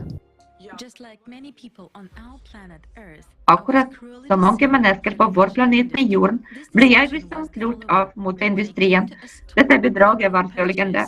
Da jeg kom til en butikk for et nytt jobb, da jeg ga jeg mer oppmerksomhet til de varene som var merket som laget av resirkulære materialer, og jeg ga dem absolutt preferanse. Men forestill deg min overraskelse da jeg på en av nettsidene så varer med lignende merking, men mange ganger dyrere. Og jeg lurte på hva var forskjellen. Hvorfor er prisene så forskjellige? Så jeg startet min egen forskning. Klærne våre er vanligvis laget av kompostfibre. For eksempel hvis det er polystyrol, blir det laget av bomull eller viskose, og du forstår selv at det er nesten umulig å skille av dette. Dette er en vanlig genser laget av blandet fiber som inkluderer tilbehør nå. Alt dette må sorberes, løsnes, kontrolleres, og deretter gis til resirkulering og produksjonsprosesser. Dermed er det virkelig et veldig dyrt produkt som rett og slett ikke kan koste lite penger. Det sjokkerte meg mest var joggeskoprodusentene som hevder at joggeskoene deres er laget av plast. Ja, de er laget av plast, men spørsmålet er hvilken plast. For som vanlig forbruker tror jeg at joggesko har en plastsåle. Derfor er det logisk at mange joggesko samles og lages nye sko av dem. Eller så er det plastflaskene som blir sirkulert. Men alt blir helt annerledes. Faktisk er joggesko laget av ny plast, Så vi har allerede ikke bare et stort problem med plast, men vi fortsetter også å produsere det. Og vi sier at joggeskoene våre er miljøvennlige og laget av plast. Det er en plikt mot industrien, rører oss i selve tretthet. Vi tror at alt er laget av vennlig material, men i virkeligheten dreper vi det ved å produsere mer og mer verdiløse varer. Derfor virker det for meg at vi bør slutte å være tøffe hodene som lett lar seg lure. Vi bør begynne å tenke på hva forbrukerformatet påfører oss, og vi bør selv finne ut og forstå hva som egentlig skjer. Realiteten er for et øyeblikk blir bare rundt 1% av klærne resirkulert, bokstavelig talt. 1% resirkuleres. Ja, hvis vi snakker om cellebehandlinger, når fibrene tas, knuses og lagres nye av dem, så det er bare 1%. For at de raske måtebutikkene skal resirkulere det de lager, vil det ta 12 år for å resirkulere de selger på 84 timer.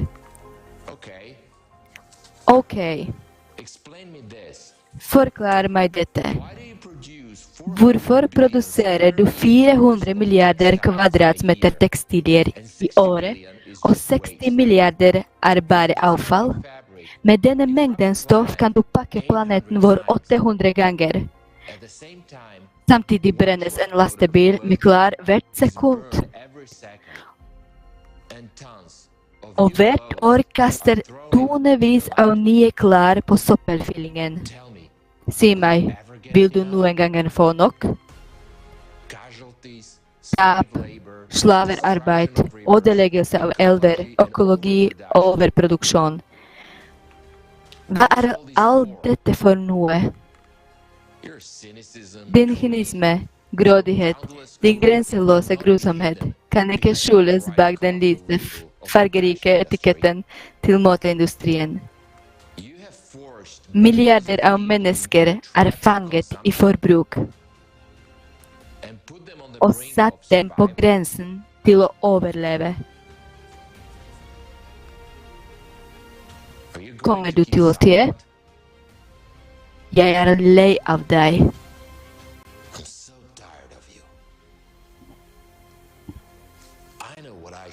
Og jeg vet hva skal jeg gjøre med deg.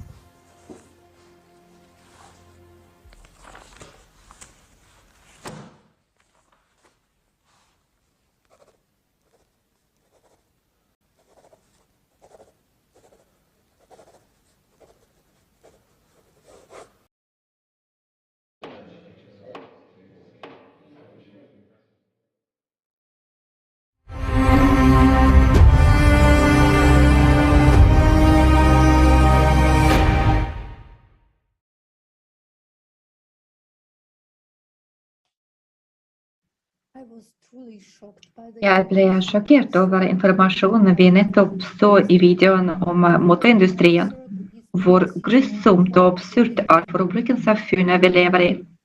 Hvorfor er det lov å produsere produkter som er farlige for miljø og mennesker? Hvorfor introduseres ikke sikre teknologier? Svaret er åpenbart. For det er for mye penger står på spill. Etter alt vi har sett nå og hørt i dag, er det åpenbart at den forbrukerkritiske formatet rett og slett dreper oss og planeten vår. Og hvordan kan det være annerledes i en verden der penger er mer dyrebart enn menneskeliv, og det er bare vi selv som kan endre det til bedre.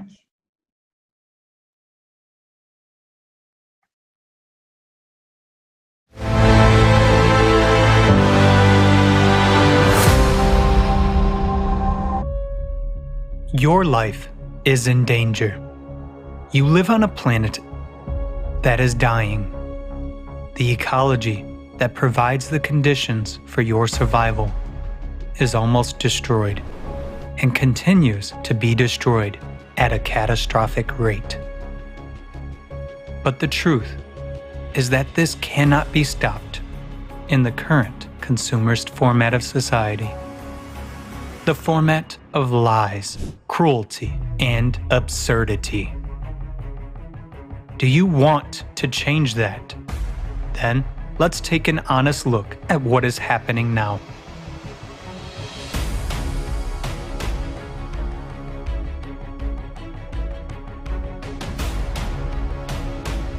We are massively destroying the forest for timber, cutting down centuries-old tropical forest to plant coffee, cocoa, and soybeans because they are well paid for. We are recklessly clearing land for grazing, gold mining, and destroying the forest for so-called green energy. We have lost as many forests in the last 100 years as we did in the previous 9,000 years. The forest gives us oxygen, mitigates the effects of climate change, protects the soil from erosion, and preserves biodiversity. Where the forest disappears, all life dies. But in the consumerist format, we can't give up logging because the forest industry implies millions of jobs. Countries' budgets depend on it.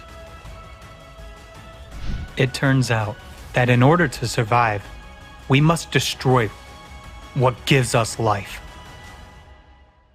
The consumer society is a society of absurdity.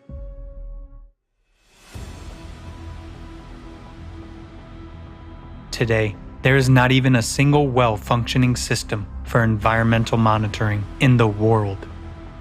Its absence allows almost uncontrolled dumping of toxic waste into the environment. For example, 80% of the world's wastewater is returned to the environment untreated. More than 2 billion people are forced to use a source of drinking water contaminated with feces. Even in a highly developed country like the United States, tap water of every state contains impurities of hazardous substances such as arsenic, copper, and lead. The amount of fines for environmental violations is far less than the cost of environmentally friendly technology. The money from the fines goes into the state budget.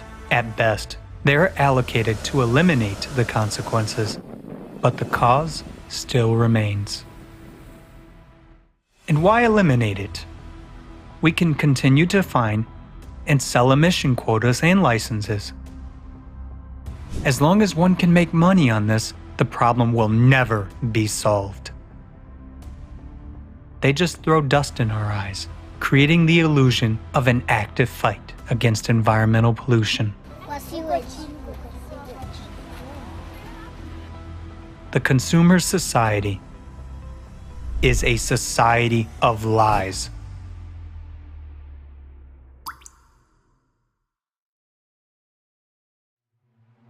Only 0.3% of all the water on the planet is available to people as fresh water. It is a single resource that belongs to all people.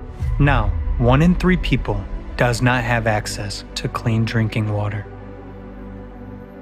To solve the water shortage problem in the 140 countries where it is particularly needed, $114 billion a year is required. Is it a lot?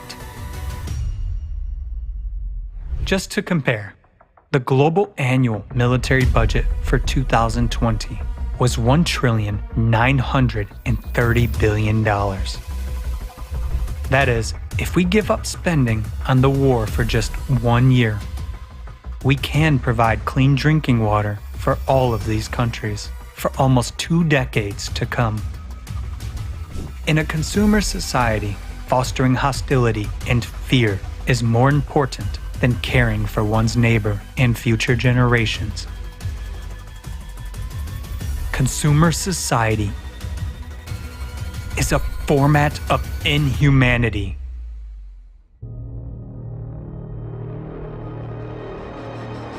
Another serious problem of our time is that there are no accessible and safe technologies for waste disposal. Our planet has become a giant landfill. For example, less than 10% of plastic is recycled. The rest we just throw away. Entire garbage islands have already been formed in the ocean.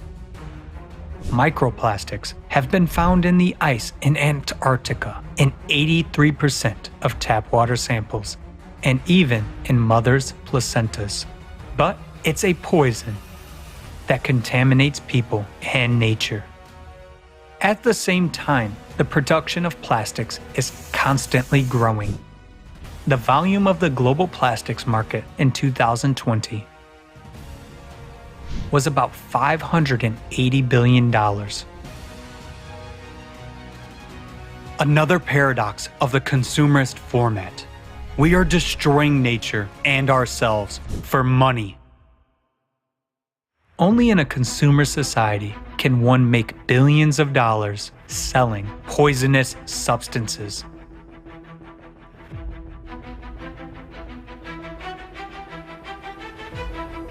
The largest pesticide manufacturers in the world derive over a third of their income from the sale of products that are a serious threat to the environment and human health, causing mutations in the body, cancer, and reproductive disorders. Because of the proven harm, most of these harmful substances are banned from use in developed countries. But in order not to lose profits, manufacturers continue to sell them to third world countries, ignoring the fact that we all live on the same planet. And air masses and sea currents do not respect political boundaries. In the consumerist format, financial interests take precedence over human life. Anytime any of us publish a paper saying chemical X is bad, the chemical company comes after us. And they can be quite vicious. So it is a struggle sometimes for scientists to advocate or say something in a public forum out of fear, because the intimidation is real. And most scientists, we don't make a lot of money. We're not getting rich doing this, we're barely hanging on. But these companies have huge amounts of resources, and if they want to come after you, they'll come after you. I mean, the glyphosate story is really illustrative of that. They went after journalists, they went after scientists. So I commend all the scientists who speak at a forum like that, because I'm sure they're all experiencing tremendous challenge. And in some countries, they may even be risking their life, like some journalists are. So I can imagine the emotions are quite high when talking about some of these high stakes things. We're in a moment of I don't even know what we're in the middle of. Misinformation, complete untruth. In a society ruled by money and power, where real scientists cannot speak honestly about big problems, we will never know the truth. In such a society, it is impossible to implement technology which can solve environmental problems. And that means we are doomed.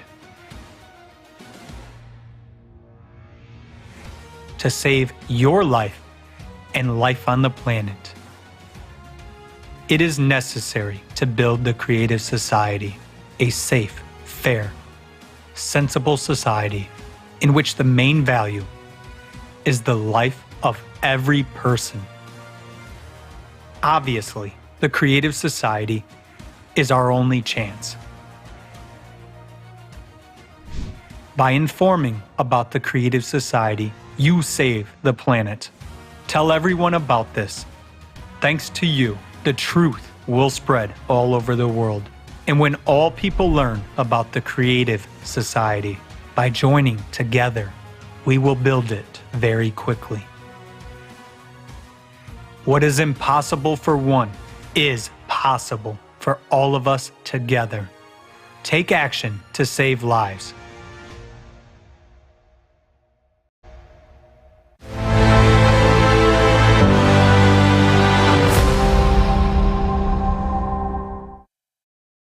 Greetings. My name is Anna. I'm an ecologist.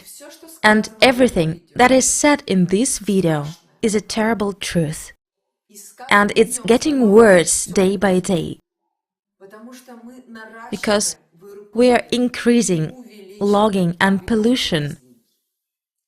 I got engaged in environmentalism because I wanted to change all that and stop the destruction.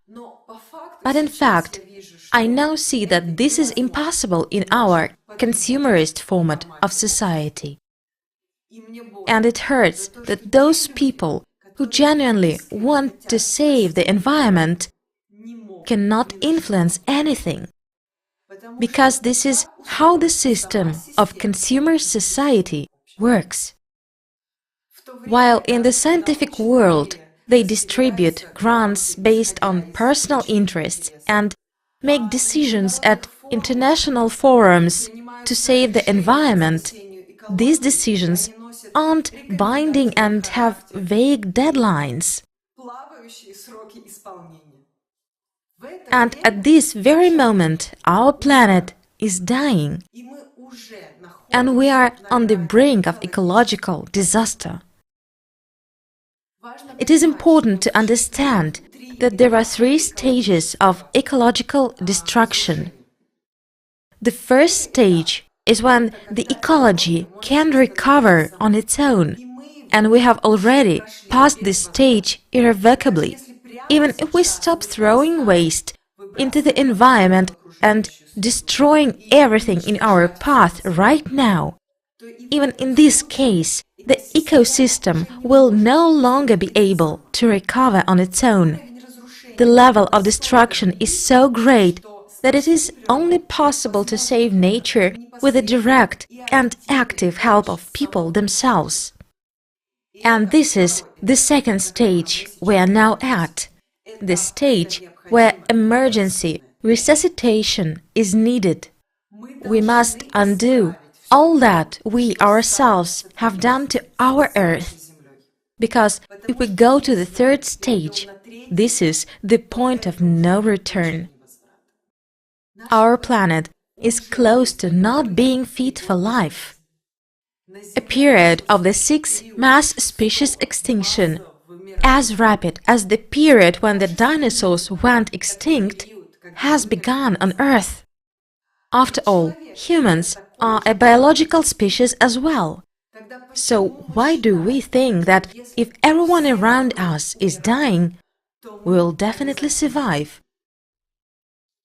If most of us don't even realize the danger we are in right now, we still have a chance to change things, but time is running out. Dead zones in the world's oceans are increasing at a catastrophic rate. These are areas in which any form of marine life is dying due to declining oxygen levels. Just think about it. The first dead zone was discovered in 1970. There were 146 dead zones in 2004, and in 2008 there were already identified 405 of them, and their number is increasing every day. Dead zones tend to be formed near populated shores, as their formation is largely triggered by sewage and the chemicals they contain. This has led to the fact that one of the largest dead zones is now about 70,000 square kilometers in size. The ocean is dying, and therefore we are dying with it. After all, the ocean gives us oxygen and protects the Earth from overheating. Currently, dead zones are a reversible process, but no one is paying attention to solving this problem. because economists claim that reducing pollution to zero is inefficient as the cost of this reduction will exceed the benefits. So it turns out that in a consumer society, acting to save life is simply not profitable.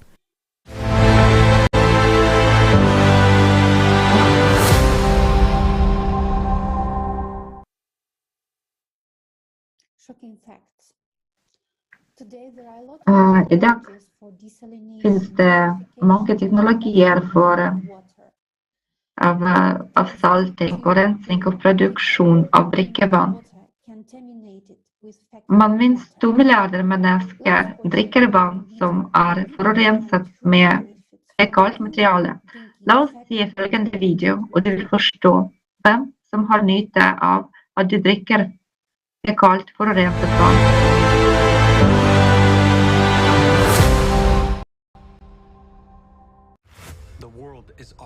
The world is already divided into those who are desperately short of water and those who still have it.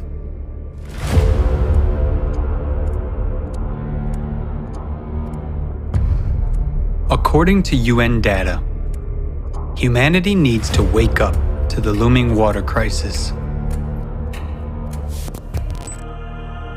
And this is despite the fact that nowadays we know how to extract water even from the air and even in the most arid region.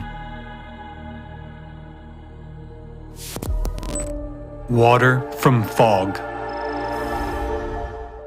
In one of the world's largest capitals, Lima, located in the desert, fog is collected in huge nets and used to produce drinking water.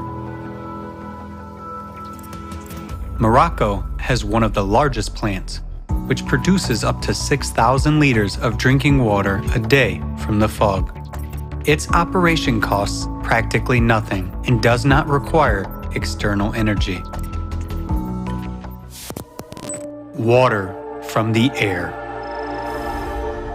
Atmospheric water generators allow you to extract up to 3,000 liters of drinking water per day, and it can be increased up to 1 million liters. Can be mobile and stationary. They can operate from any energy source and in any climate, even in the arid desert, are used for the needs of the military in some countries and well proven in emergency situations. For example, in 2010, after the Haiti earthquake, the generator produced thousands of gallons of clean water for drinking, wound washing, and surgery. Do you agree to die of thirst in the presence of such modern technology?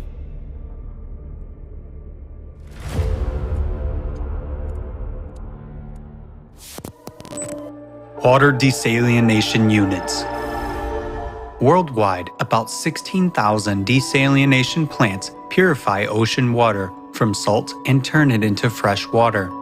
They can produce millions of gallons of fresh water a day and supply 300 million people.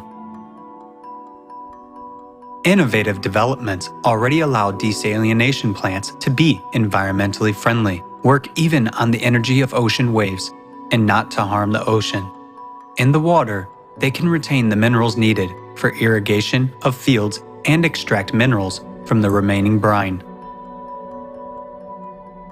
This is ultimate cynicism and cruelty. When millions of people die of thirst in countries located on the ocean coasts, while such technologies are available. And this is the essence of the consumerist format of the society in which we live. Water retreatment. The technology has passed many tests. The water is safe even for drinking, and its quality exceeds World Health Organization standards. Meanwhile, every 2 minutes, one child dies from a disease related to contaminated water. 2 billion people in the world use drinking water sources that are contaminated with feces. By 2025, half of the world's population will live in areas with water scarcity. In just 3 years, it will be every second person. Actually, we don't have even these 3 years. Due to climate change, the situation on the planet is changing rapidly every day. And trouble comes where no one was expecting it. So, what will you personally choose? To die of thirst? Or to drink fecal water? That's the choice which you have in a consumer society. Nowadays, humanity has all the necessary technologies to provide water to drink for everyone. But in the consumerist format, trillions are spent to kill people, and saving our lives is way too expensive. By our inaction, we support this cruel, dead-end, and absurd format of the consumer society. The format in which these problems will never be solved, because our survival for the consumer society means earnings.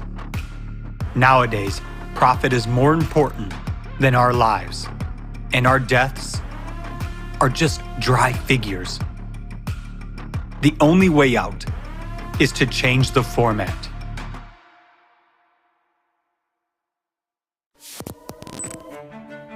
The most important thing you can do now to save your life, the lives of your loved ones, and all people on the planet, is to join in informing about the Creative Society, because only by changing the format of society will we be able to prioritize the value of human life. We will introduce advanced technology everywhere and guarantee the protection of every person's life. Act now. Inform about the Creative Society.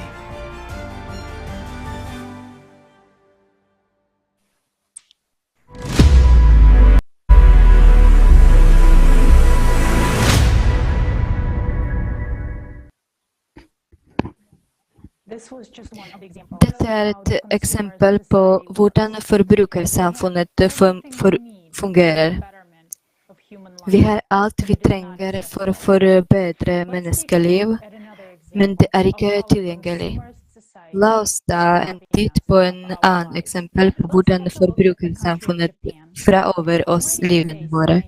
La oss ta en titt på Japan. Allerede i dag spår forskerne fra forskjellige land et megajordskjelv som vil skje i Japan. De kan ikke deklarere denne informasjonen fordi det ikke er noen løsning på hva skal de gjøre i dagens forbrukersamfunn. Og folk er ikke advart. La oss se video på dette emnet.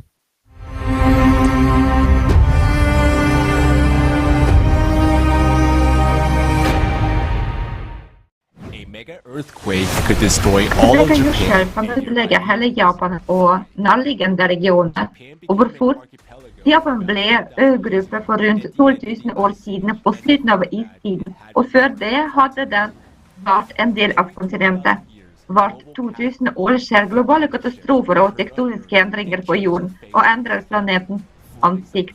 Noen kontinenter oversvømmer, men de andre hever. Nå lever vår sivilisasjon på slutten av den 12 000 årssyklusen, noe som betyr at globale og katastrofale endringer er i gang. Japan er et av landene som befinner seg i selve helvete av klimahendelser.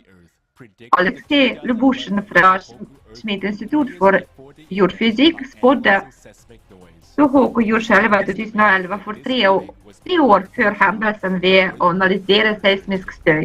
Ifølge hans estimater var dette jordskjelvet bare et forskudd. Det vil si et jordskjelv forløper for den store japanske katastrofen. Han spår et jordskjelv med styrke 10 i området i Japan i de kommende årene. den destruktive kraften til et slikt jordskjelv opptil 32 ganger sterkere enn den som var i Tohoku. Vår sivilisasjon har aldri opplevd et slikt megajordskjelv enda. Tyske seismologer spår også et nytt jordskjelv i Japan i løpet av de neste årene med en styrke på 10 eller høyere. Alt peker mot Nankai. Forskere ved Kobe-universitetet advarer også om et forstående megajordskjelv i Nankai-området. De har oppdaget akselererende tektonisk platebevegelse der. Internasjonal forskning har vist at en magmakuper stiger raskt opp fra planetens indre. Den trenger inn fra mantelen. De monterer jordskorpen og forårsaker jordskjelv. En aktiv magmaoppløsning under en doppelsidig endring vil forårsake enestående tektoniske bevegelser i området. Konsekvensene vil ramme alle naboland. Et slikt megajordskjelv kan forårsake ødeleggende vulkanutbrudd i Japan. Allerede nå registreres magmatisk aktivitet i kalderene Aira, Aiso, Hikaki. Et jordskjelv i noen av supervulkanene vil true hele planeten med en vulkansk vinter og istid.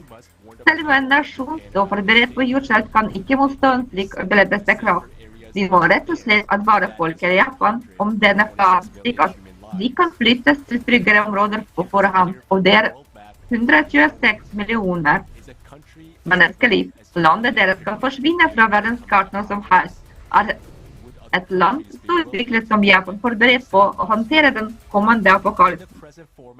Vil andre land være villige til å hjelpe dem med gjenbosetning?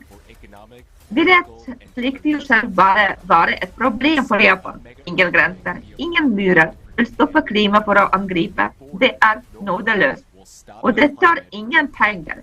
I møte med planetarisk fare må alt vitenskapelig og teknisk potensial forenes for menneskehetens fremtid. Bare i det kreative formatet er det mulig å ha en samtidig fredelig gjennombosetning av 126 millioner mennesker. Og det kreative samfunnet er vår eneste veien ut. Ved å spre denne informasjonen redder du livet til milliarder mennesker. Og vi bør handle i dag, akkurat nå, slik at vi alle kan ha en morgendag.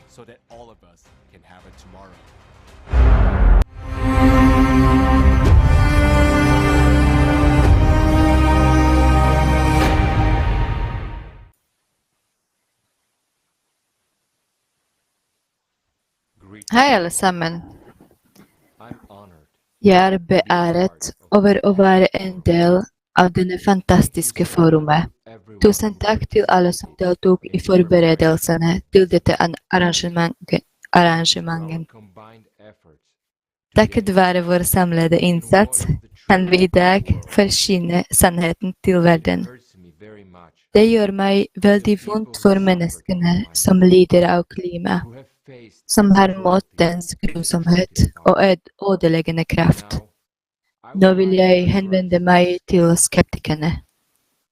Du vet, jeg spør meg selv, hva mer må vises? Hva mer må sies? Til deg, for å få deg til å forstå at menneskeheten dør akkurat nå en fullverdig krig. Noen sier at vi visstnok manipulerer tema klima. Fortell meg, hvordan gagner det noen av oss? De sier at vi skremmer folk. Skremmende? Siden når betyr det å vite sannheten og bli skremt? Klimaet er ikke et verktøy for oss å manipulere. Klima er vår felles fiende. Vi har vært oppe netter i flere måneder slik at du kan få vite sannheten for å redde livene dine også. Livet til de som ikke tror oss.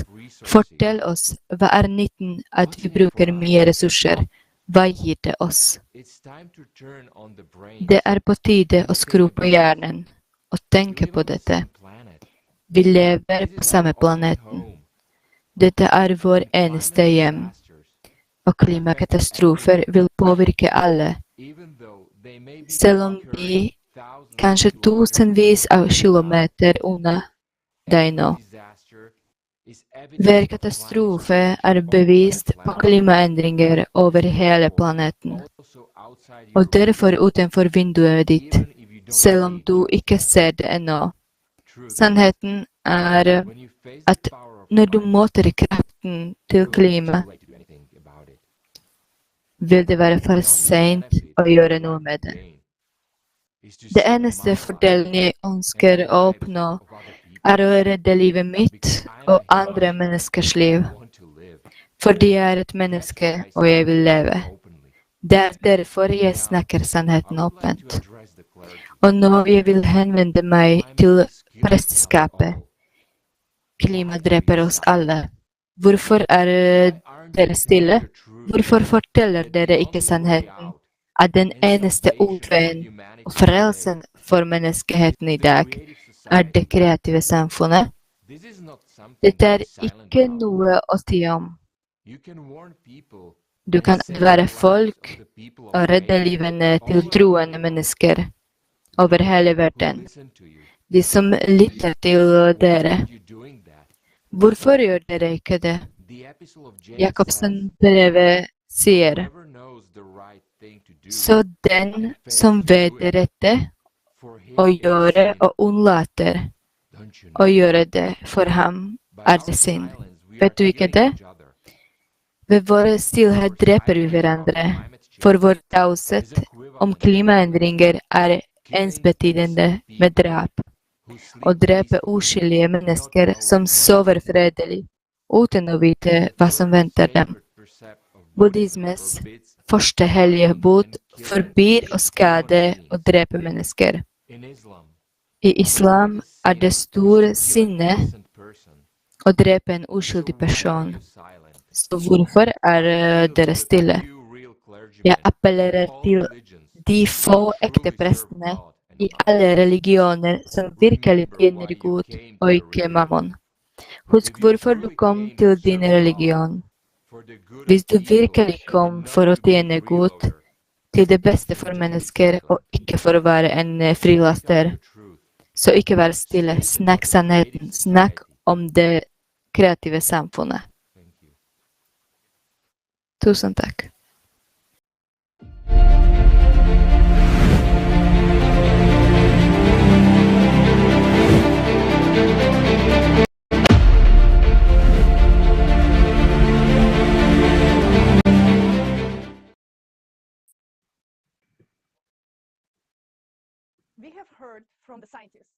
Vi har hørt fra forskerne, og det er en mulighet for at jordskjelv med styrke 10 vil inntreffe innen fremtid.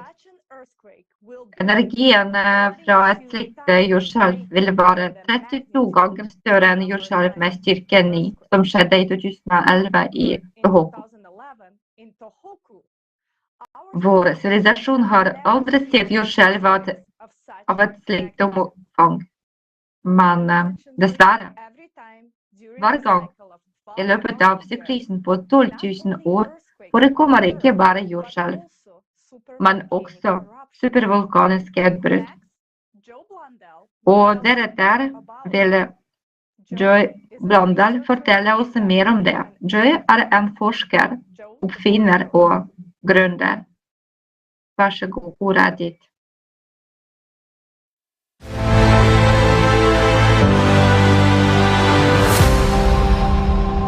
Greetings.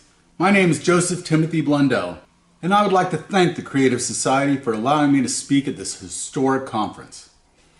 A lot of people don't know this, but the Greeks and the Hindus all had their stories about the cyclical catastrophe cycle. A lot of people have wondered why these cyclical disasters seem to give rise to civilization and the ultimate destruction of. And it's actually a really simple physics principle. You see, the Milky Way galaxy has a giant northern magnetic field and a giant southern magnetic field. And where those two fields meet, create a waveform oscillation. We spend 12,500 years on the southern waveform and 12,500 years on the northern waveform. No big deal, right?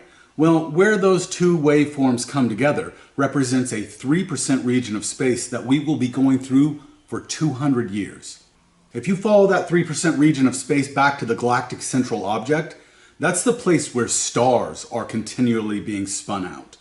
So the enormity of energy in this region of space can't be understated. And of course, it's because of that magnetic mixing and the magnetic induction that our planet goes through for that 200 years that gives rise to the cyclical supervolcano cycle. And you can see it like clockwork. Exactly a half a great year ago, 12,500 years, Campi Felgari off the coast of Italy. Supervolcano, boom. Exactly 1 year, one great year ago, 24 to 25,000 years ago, Taupo in New Zealand went off. Exactly a great year and a half ago, Campi Felgari went off again. And exactly 2 great years ago, that region of space has a lot of debris flying around in it, so we're also susceptible to meteor impacts at that time. And that's why you find the Cannon Diablo meteor hit exactly 48,000 years ago. And I would be remiss not to mention the most catastrophic recent super eruption, and that was Toba, 76,000 years ago. Exactly 3 great years. And what you find there is a supervolcanic eruption that went off so big and so powerful, it took humankind down to about 8,000 people. 8,000 of us left. These things end civilizations, end entire species. The reason the Neanderthals are no longer here is because Campi Felgari went off exactly 8 great years ago and wiped them off the planet. So the enormity of power I'm talking about, just to illustrate it for you, a supervolcano going off is like setting off 1,000 Hiroshima-style atomic bombs every second. So if you took all the nuclear weapons we possess in the entire world and set them off, you would have the first 6 minutes of a supervolcanic eruption. That on average lasts 49 days.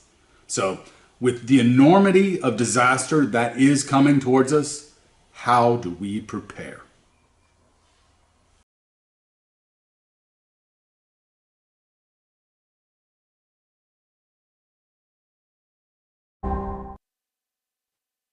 Joe, thanks so much for studying the cyclicality of Tusen takk, Joe, for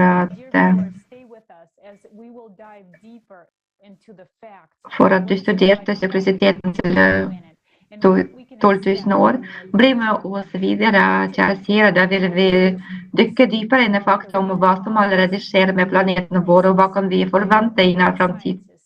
Vi vil også takke alle forskerne som snakker om den virkelige årsaken til klimakrisen. Det er de samme forskerne som bryr seg om livet til mennesker selv, når en liten gruppe kollaboratører rører dem. Vi vil at du skal vite at vi hedrer deg og ditt arbeid. Vi ønsker å kunne gjøre at en uavhengig plattform er opprettet av frivillige fra Creative Society-plattformen fra 180 land, med støtte fra forskere, fagfolk, eksperter, for å forene vitenskapelig potensial med et enkelt mål om å identifisere de sanne årsakene til klimaendringer som ikke er relatert til menneskelig aktivitet. Søke etter løsninger og gi allmennheten samtidig informasjon om prosessene som foregår på planeten.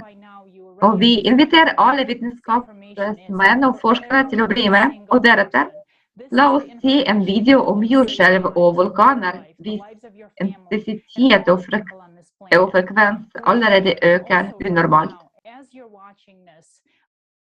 Og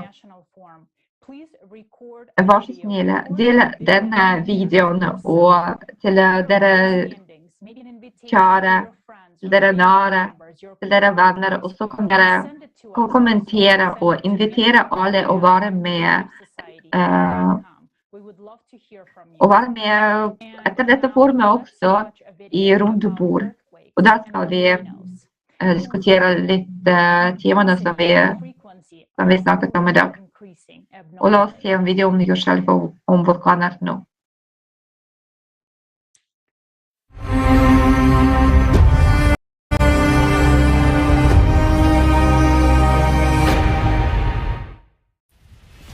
Jordskjelv og vulkaner. Kraften til jordens indre manifesterer seg forutsigbart på overflaten, forårsaker kolossale skader og ødelegger alt for liv rundt. De siste årene har disse utslippene av planetarisk energi økt ekspansivt i gigantiske sprang. Noe uforklarlig har begynt å skje. I 2015 ble det registrert en rekordstort jordskjelv nær Japan på 751 km dyp. Dette hadde aldri blitt sett før, og ble faktisk ansett som mulig av det vitenskapelige samfunnet. Jordskjelv ble antatt å oppstå bare i jordskorpen og den øvre mantelen når blokker av litosfæreplater bryter og skifter. På store dyp er materie mer formbar og oppfører seg ikke som sprøtt som glass, men som plasteline. Det er ikke noe uknuselig der, men jordskjelv skjer. Dette er et faktum. Det forferdelige delen er at antallet omfanget deres øker. Jordskjelv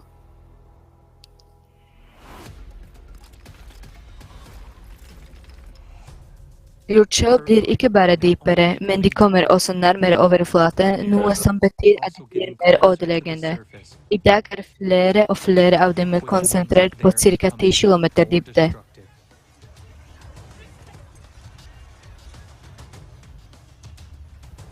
For eksempel skjedde en hel historie med 36 seismiske hendelser av betydelsesstyrke fra 4,5 til 700 nær 9 Caledonia i begynnelsen av april 2022.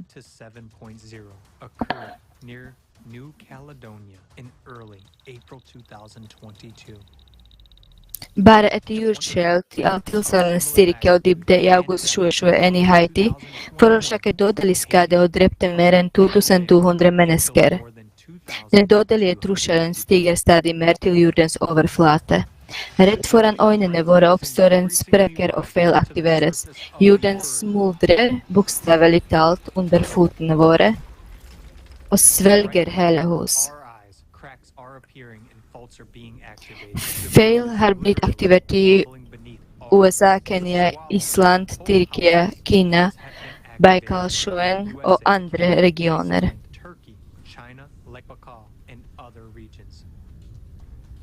Hver av dem kan forårsake enorm skade. Det er en avgrunnsåpning under fotene. Yuri Kuzmin, doktor i fysiske og matematiske vitenskaper, professor ved Instituttet av fysikk, har utført en storstilt studie av forskyvninger i jordoverflaten i forkastningssoner. Den dominerende anomalien viste seg å være innsinkning av jordoverflaten. Dette betyr på at jordskorpen sprer seg fra hverandre på grunn av planetarisk utvidelse. Jorda sprekker bokstavelig talt i sonerne.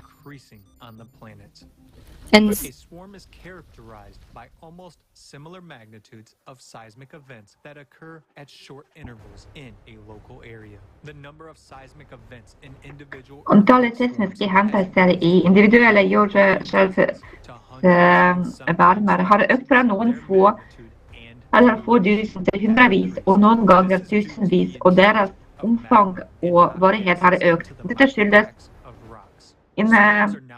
inntrening av magma og varmegasser i mikrosprekkene til begrater. Svermer registreres nå ikke bare i forkastningssoner i nær vulkaner, men også i roligere områder. Polarregionen i India, som ligger i en rolig kontinentalregion, begynte å svømme med jordskjelv i september 2018, og fortsetter i dag. På bare 2 år skjedde det rundt 5000 jordskjelv med styrke opp til 3,8 innenfor et lite område. Og det som har skjedd siden august 2020 er Bransfieldstredet utenfor Arktis har blitt beskrevet av forskere som et enorm magma-inntregning. Rundt 5000 jordskjelv har blitt oppdaget i løpet av de første 6 månedene, med maksimal styrke på 6. Vanligvis skjer disse prosessene over geologiske tidsskaler, i motsetning til løpet av en menneskelig levetid, sa studieforfatter Simone Seska, seismolog ved forskningssenteret i Potsdam. Magma slukker bokstavelig talt den litosfæriske platen fra innsiden etter å ha reist 3 deler av veien til overflaten på 6 måneder. Bare rundt 5 kilometer med stein gjenstår for et katastrofalt brudd inntreffer, og det er bare et eksempel. Lignende ting skjer overalt. Og nå står overfor et stort spørsmål. Hva i helvete skjer? Mens det har vært en katastrofal økning i antall jordskjelv de siste årene, og forskere og øyevitner bekrefter dette, prøver offisielle seismologiske tjenester å benekte det. Verdens seismologiske tjenester har merkelige avvik i dataene sine. Grafene deres viser at antall jordskjelv minker kraftig. Imidlertid viser forskjellige tjenester at det skjer i forskjellige år. Det ser ut til at verdens geofysiske byråer konspirerte for å fortelle løgner, men vi var ikke enige om nøyaktig hva. Hvis vi henvender oss til de internasjonale portalene for å samle offisielle geofysiske data fra forskjellige land og setter all informasjonen sammen for følgende bilde. Som du kan se fra grafen er det generelt ingen nedgang i seismisk aktivitet overhodet. Hvorfor er det ingen som snakker om dette? Hvorfor er det ingen planer om å evakuere mennesker fra farlige områder? Virkeligheten viser at vi ikke blir advart eller evakuert når den mest kritiske situasjonen inntreffer. Bare tenk på det.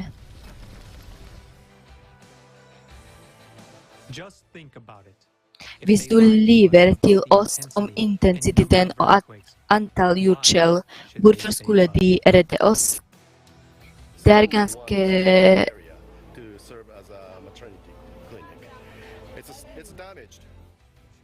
Det er ganske nedslående at antallet jordskjelv med styrke fra 3 til 4 i databasen har gått ned med 10 ganger. Og for noen land som Indonesia eller Filippinene er det redusert fra flere tusen per år til nesten null. Hvor har rundt 24 000 jordskjelv forsvunnet sporløst? Klarte ikke sensorene tilfeldigvis å oppdage dem? Hva blir vedtatt for idioter?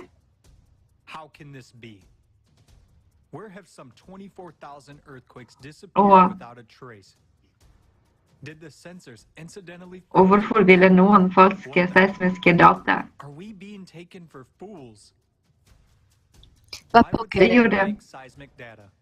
De gjør det for å forvirre folk, for å skylde det virkelige bildet av hva som skjer, og for å skylde den forestående katastrofen, og derved ignorere livet til milliarder av mennesker, kriminelt av hensyn til makt og profitt.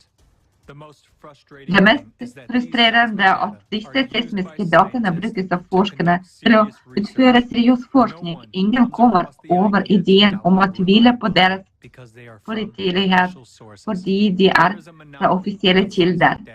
Det er monopol på seismiske data i verden, og disse monopolistene forbeholder seg rettene til ikke engang for å forklare datamanipulasjonene, og mens disse kollaboratørene er opptatt med å forfalske data, brygger en magmatisk apokalypse i jordens dal.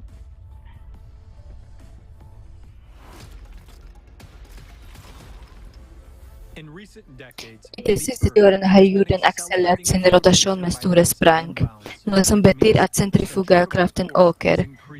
Som et resultat ved ekvator utvider planeten seg og øker i volum. Dette fører til at jordskorpen sprekker og geologiske forkastninger aktiviseres. På dette tidspunktet forekommer prosesser som ligner blodkavitasjon i jordens indre med magma.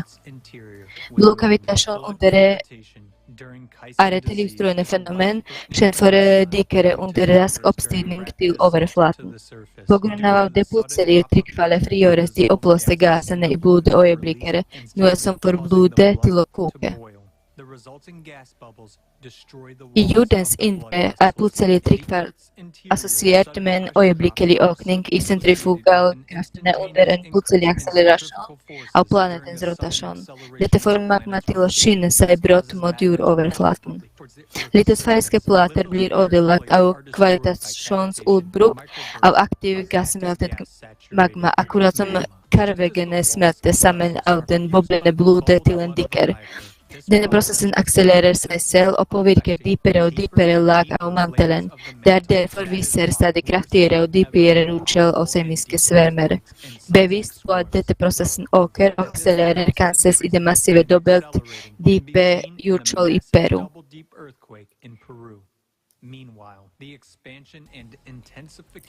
I mellomtiden tjener utvidelsen og intensivisering av trykket på skorpen på grunn av magmas kavitasjon til å intensivere erosjonsprosessen. Hva betyr det for oss? Snart vi vil se utbrudd og jordskjelv av en størrelsesorden som vår sivilisasjon aldri har opplevd før. Nedtelling av urverkmekanismen til magmabomben inne på planeten vår har allerede startet. Under angrepet av et massivt angrep fra jordens indre er det tynnere havskorpen allerede i ferd med å gi opp sin posisjon. Havet har så langt begrenset denne kraften, men utbruddet beveger seg inn i denne terroristiske fasen. Tonga er et levende bevis på dette. Det er det høyeste antall dypfokuserte jordskjelv. Og utbruddet av vulkanen Hunga Hapai 15. januar 2022 allerede påvirket 80% av befolkningen i den omkringliggende regionen.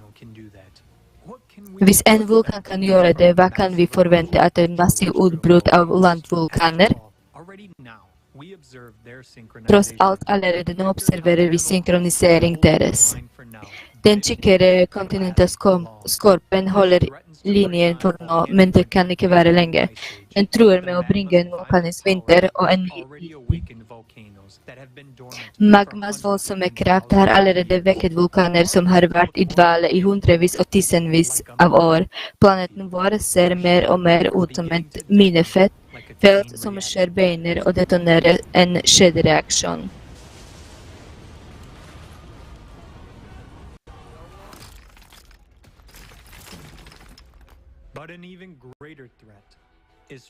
Men enda større trussel er full av de vulkanene som ennå ikke har våknet. Kjemper som Yellowstone, Kempiflegrei, Elbrus, Lach, Kikai, kaller dommedags vulkaner, fordi utbruddet av noen av dem kan føre til utryddelse av alt liv på jorden. De har holdt tilbake kraften til jordens indre i årstusenner, men nå viser de tegn på aktivisering. Når magma under disse vulkanene når et kritisk punkt om omfanget av katastrofen vanskelig å forestille seg. Planeten vår deler seg, men vi er opptatt med noe annet.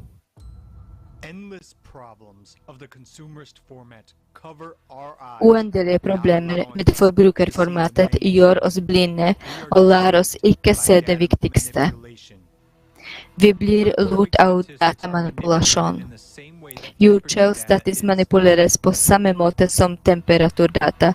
Det som gjør dette tier noen for pengene, og noen kanskje for ikke å skremme folk og spre panikk. Slik at folk lever ut sine dager i fred. Slik at vi går rett til stupet med lukkende øye, mens noen vet, men bevisst skjuler eller er redde for å si sannheten.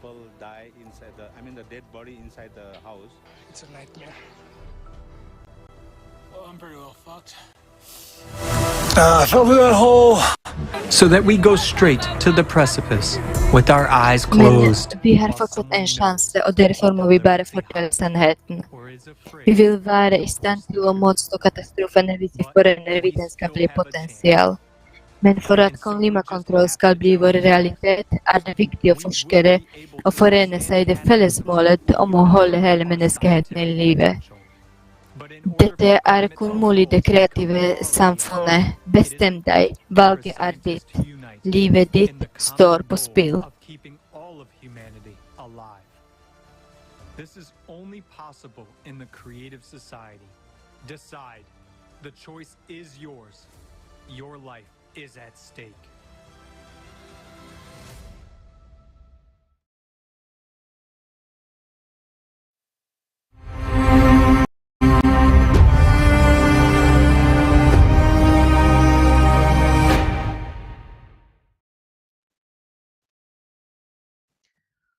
It's a crime against humanity to suppress Det er en forbrytelse mot menneskeheten å undertrykke disse fakta og skylde dem.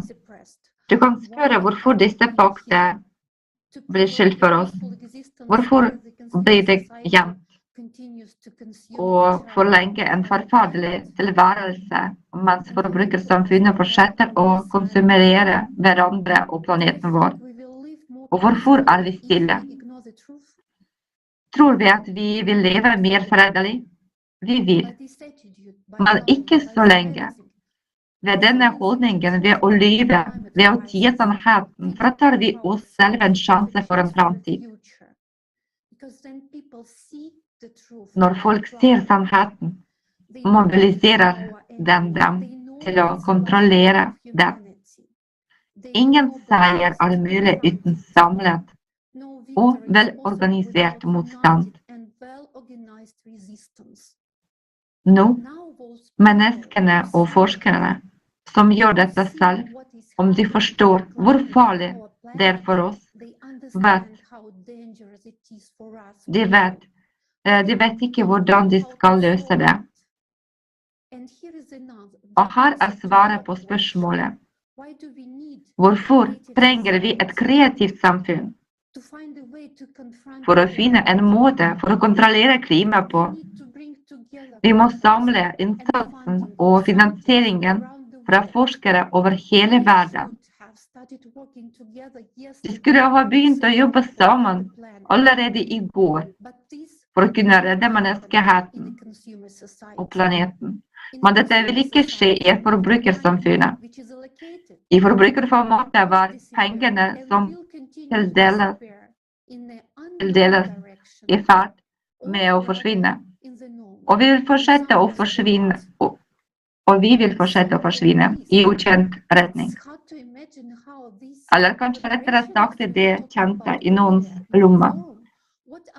Når vi ser alt dette, er det vanskelig å forestille seg hva disse kollaboratørene vil snakke om tidligere former. Planlegger de å betale en vulkan eller et jordskjelv med pengene de får for å forfalske data? Handlingene deres er absurde fordi de panikkprøver å tette alle hullene som sannheten lekker ut igjennom. Og løgnene deres faller fra hverandre. Og i mellomtiden mister millioner av mennesker allerede hjemmene sine og blir tvunget til å søke ly i andre land. Folk flykter for et bedre liv.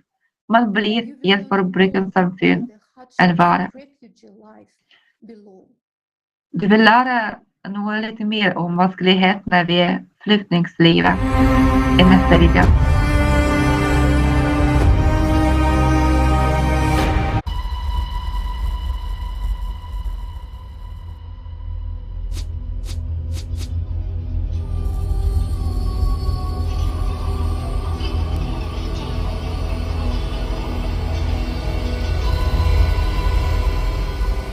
What kind of torture did you face? They used to burn us alive, to beat our mothers, sisters, children ruthlessly. They used to gang rape women and burn them alive after rape. We have come here to save the lives of our mothers and sisters. 21st century. What's wrong with us? Boundless cruelty, inhumanity have become the basis of our society. Nobody is sure of their safety. Today, military conflicts and climate disasters arise at any time, anywhere in the world. Nowadays, A refugee is a 100% prospect for every inhabitant of our planet. Do you know what it's like to be a refugee? Here, in Kutupalong refugee camp, it's like a prison. So we've already lost our beautiful life. So will our children's future be ruined in the same way? Why did we come to Bangladesh? We've faced so brutal tortures. Why did we sue Myanmar authorities in the International Criminal Court? But still we are deprived of our legitimate rights. How long will last our grief as refugees? It's been 30 years since we became refugees. We have no future. What would be our children's future? Yes, and actually now it seems that it has been more than 30 years.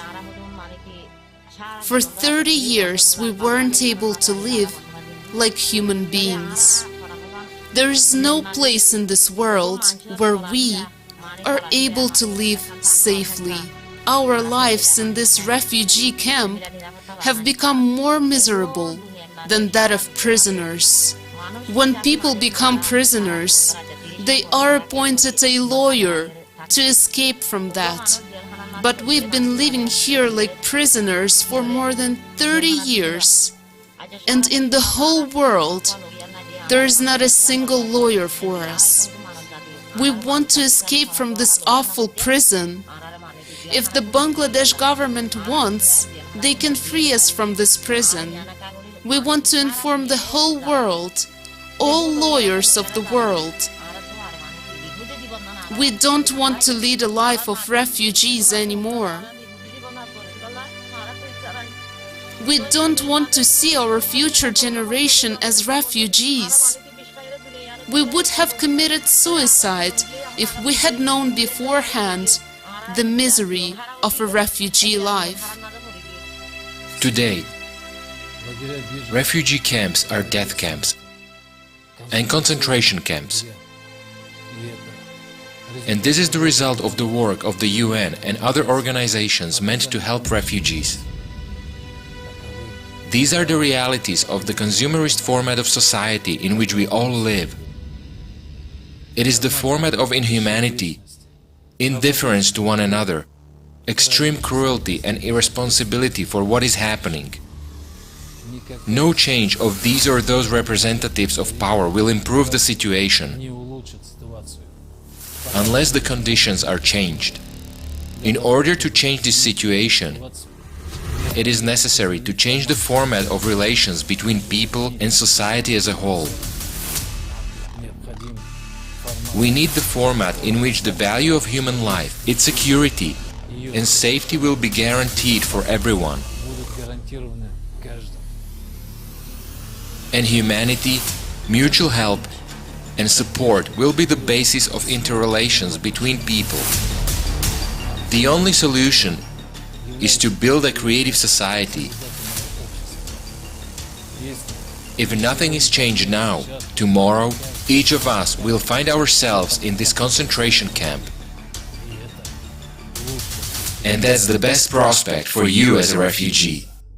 Condition there is terrible and so bad. The people living like each camp maybe 100 tent or more than it or under the 100. Between the one tent it is no space, safety space. Last visit for the camp, I saw a child, some children without shoes under the snowing, and some children didn't care about the cold weather, and some father wake up all the night to go to protect the children from the cold, because not heater there and hard to take heater for all the night because it is just tent and dangerous. So the problem, I think that all the NGO should focus about how improve the situation more than how give him help for 2 weeks and end. A lot of the NGO just provide and give him food kit, clothes, and we need it. But the problem it is why we every years in the winter have this problem. So just the NGO what doing, keep everything, and every winter provide the same help. If the money collect from the 1 years and building home or houses for the people, you will not have this problem again.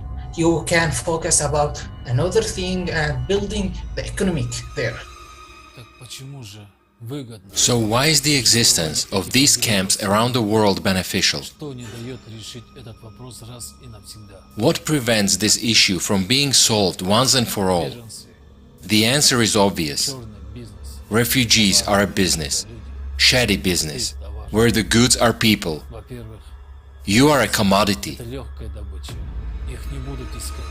Refugees are easy prey, they will not be sought, no one needs them, neither the state from which they are fleeing, nor the host party.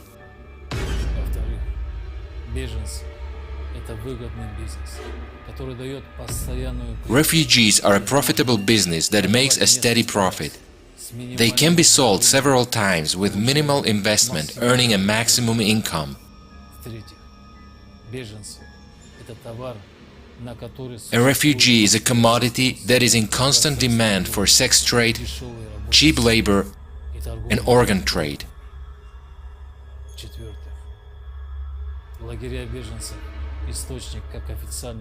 Refugee camps are a source of both official and unofficial income. For those who work in the camps themselves, and to those who work for international organizations.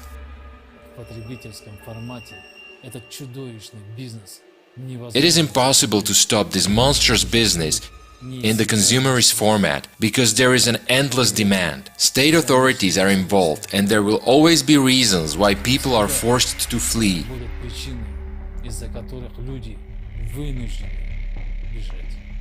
In this business, there are a lot of poachers, there are a lot of stalkers, there are a lot of hunters, and these people grab the thing. So the government is also aware about it. The customs are aware about it.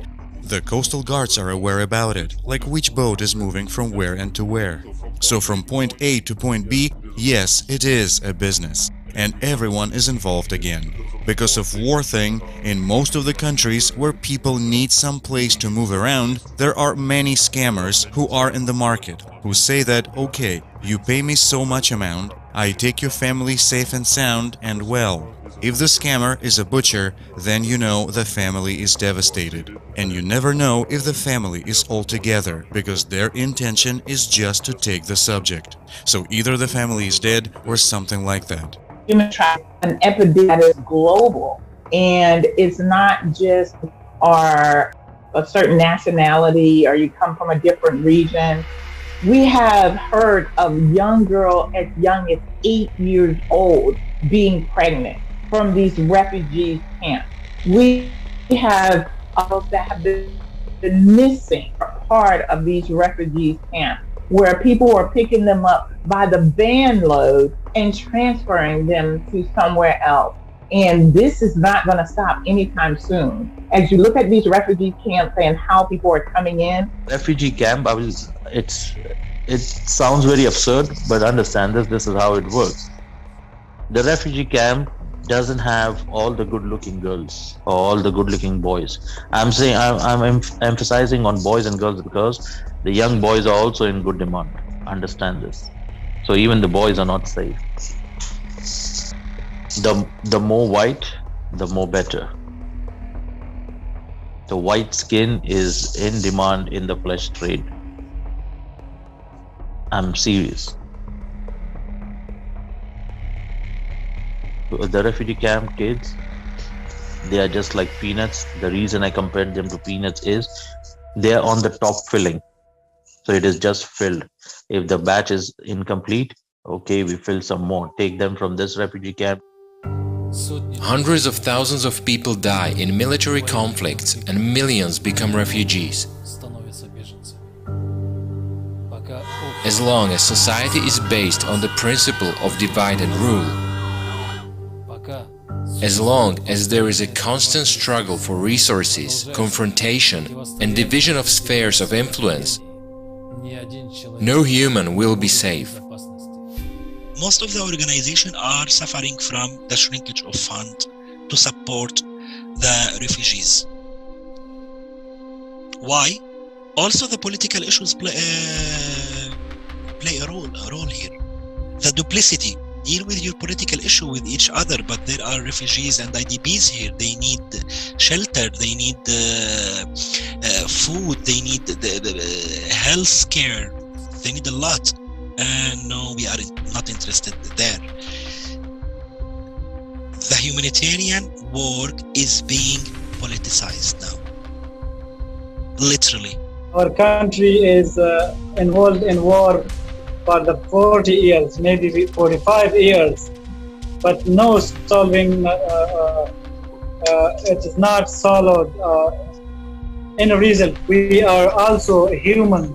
We are also have the same dream to get education, to have all the facilities of life. Politicians, they are forcing, they are creating armies so that they can kill people in order to get their own benefit. So when there is political stability and good governance, people will not flee from their country. Here, there's also some refugees who come because of hunger, because of some economic issues. Not only they come because of like war, but even due to economic issues like drought. A refugee is a human, fleeing from mortal danger, but a death awaits him ahead. The border now is like action movie. A lot of people can't cross because the army maybe catch him, maybe the army think him enemy and shoot him. And I saw a woman with the child killed near the border, just 10 meters, just trying to cross. Today, the climate is forcing huge numbers of people to leave their countries. There is no place for these people anywhere in the consumer society. Only in refugee camps, which are already overcrowded. But even there, they have no escape from the climate.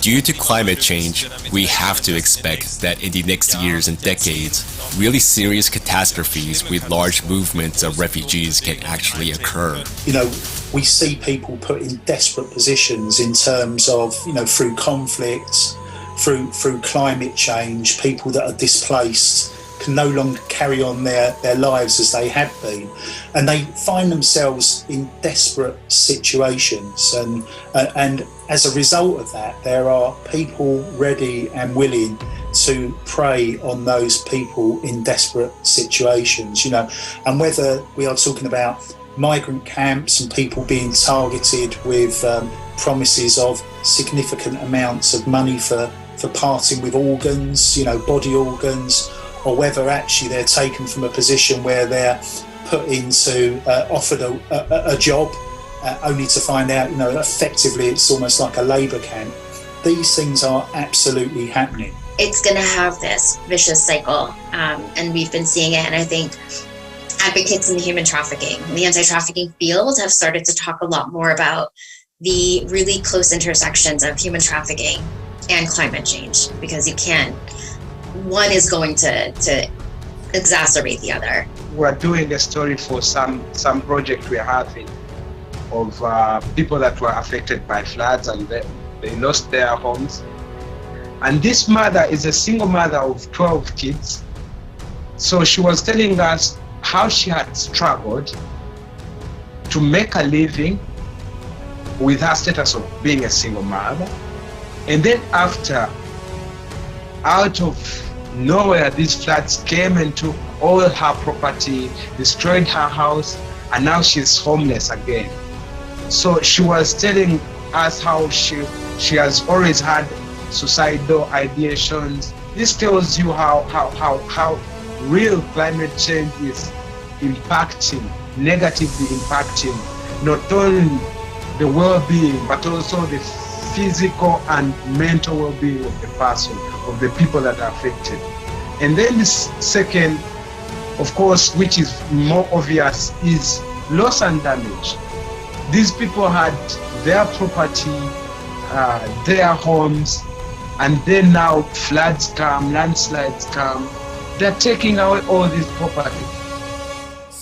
The situation with refugees clearly reflects the essence of our society today. In the consumer society, no one wants to solve other people's problems. Everyone is focused on themselves. Hypocrisy and hatred are everywhere. We literally devour each other. No problem can ever be solved in the consumerist format. Such a society has no perspective. It's a dead-end society and it's doomed. There are modern concentration camps, refugee camps, in the various parts of the world. Some of them have existed for over 70 years. Generations of people become eternal prisoners in these concentration camps. The solution to this issue has become impossible because refugees are a lucrative billion-dollar tax-free business. For the consumerist format of society, people are commodity. Funds earmarked for refugees are pocketed and the result is tarpaulin tents in the freezing cold instead of normal living conditions. Electric heaters without electricity, buckets of ice-cold water outside instead of normal showers.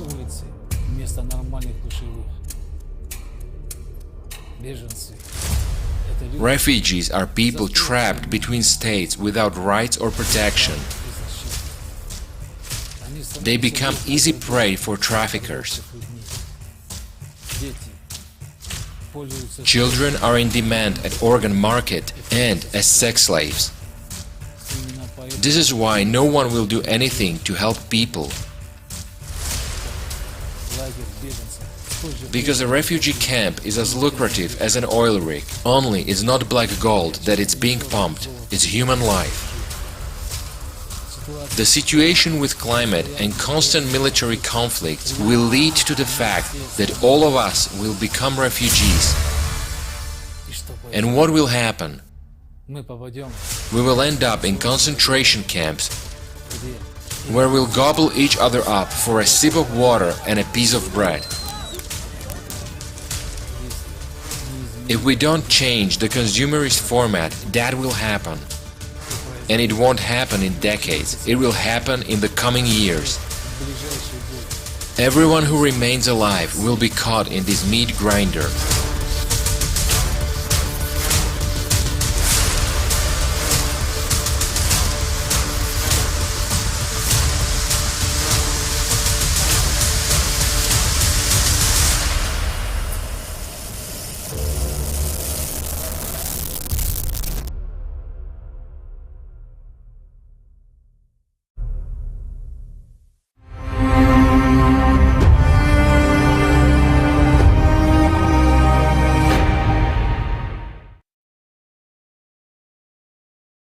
Now you may ask, how does it affect me?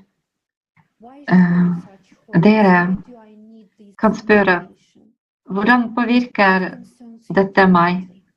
Hvorfor vise slike grusomheter? Hvorfor trenger jeg den informasjonen? Den går deg direkte. Tenk om barnet ditt, den lille jenta di, plutselig må reise et sted uten deg. Det er skummelt å tenke på det i det hele tatt, er det ikke? I tider med globale klimakatastrofer er migrasjon av et stort antall mennesker uunngåelig. Og hvis vi ikke endrer formatet, vil markedet for menneskehandel og menneskelige organer stadig fylles opp. Vold dominerer overalt, fordi forbrukerformatet i seg selv er årsaken til volden. Men det skal ikke være slikt i et normalt samfunn at vi oppfører oss verre enn beist er et tegn på samfunnets dype degradering. Og det er virkelig, virkelig skummelt. Og det er en konsekvens av forbrukerformatet. the society of degenerates. Og forestill deg at vi går inn I vår nære framtid som et samfunn av degeneratere. Right now, Så du spør, hva kan jeg gjøre akkurat nå? Akkurat nå vår første problem at folk splittet. De fleste delt. Det ingen samme idé, bare hat og fremmedgjøring. Men alle ønsker å leve. Ikke det en samlet idé? Ingen vil ha huset deres sprengt eller ødelagt av et jordskjelv. Ingen ønsker å finne seg selv I en krigszone. Vi mennesker, og vi vil leve. Ikke det? Ikke det samme idé? Og hvis vi virkelig ønsker det, må vi skynde oss. Vi har en klar modell, det kreative samfunnet. Det et rettferdig og trygt samfunn. Synes du? Barnets liv verdt innsatsen for å bringe, for å forene mennesker sammen nå?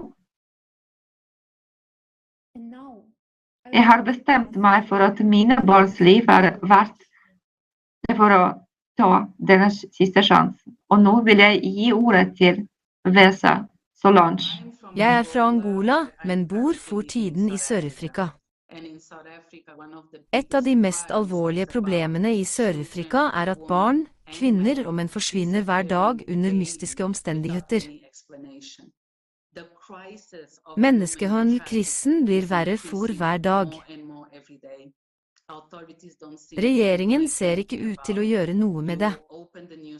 Du åpner en avis, slår på nyhetene, men du hører ikke engang at tusenvis av mennesker forsvinner sporløst hver dag.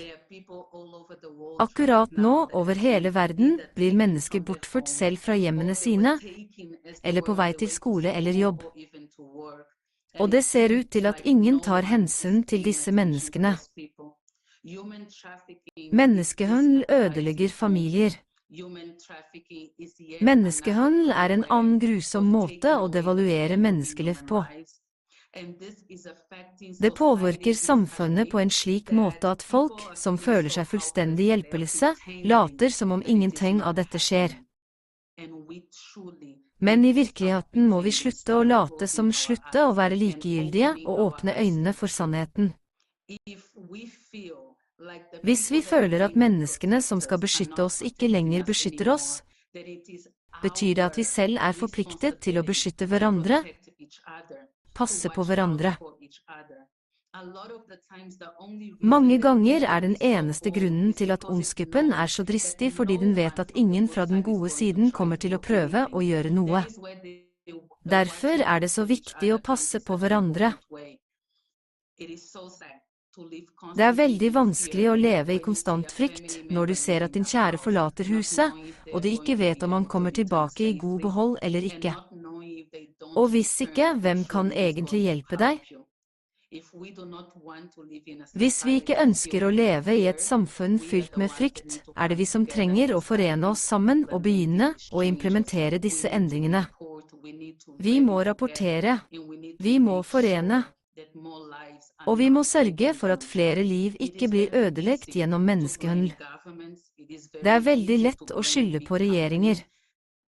Det veldig lett å klandre store selskaper for å tjene på alt dette. Men dette ville ikke vært mulig dersom vi ikke selv bidro til dette.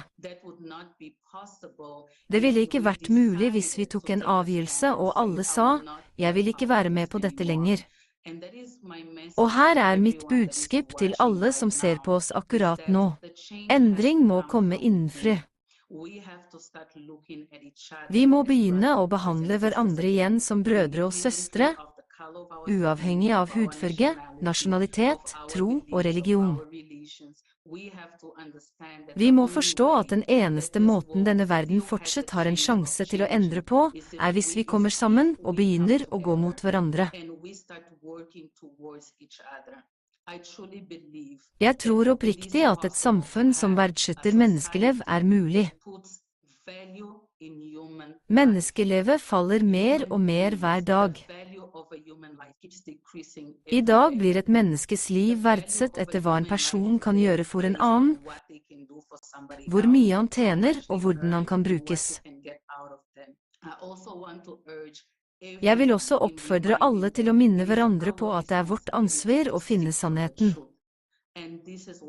Og dette er en av fasettene til det jeg verdsetter og respekterer mest i det kreative samfunnet. Etter min mening gir kreativt samfunn en løsning, først og fremst fordi det formidler sannferdig informasjon til folk. En person kan ikke endre seg hvis han ikke har verktøyene til å gjennomføre endring. Og det første slike verktøyet er informasjon. Det andre verktøyet for å få til endring er styrke i enhet. Jeg kan bli med i ethvert initiativ, organisasjon eller modell som kreativt samfunn bare hvis jeg tror på det jeg blir fortalt. Og kreativt samfunn sto helt fra starten for sannheten. Så for meg betyr det å bli med, delta aktivt, dele riktig informasjon på tvers av plattformer, og så alle sammen bruke kollektiv intelligens for å komme opp med de nødvendige løsningene. Det er for mange problemer i verden som vi ikke kan løse alene. Nå vet vi alle dette allerede. Men la oss si at kreativt samfunn samler verdens største sinn, de største forskerne. La oss si at de skaper et samfunn med riktig informasjon som kan bringe tilbake til verdens mennesker forståelsen av at jeg er fordi vi er. Plutselig er det mennesker som kan endre systemet, og de er forent av et ideal, hvis kilde er det kreative samfunnet. Og jeg tror oppriktig at løsningen kommer til på denne måten.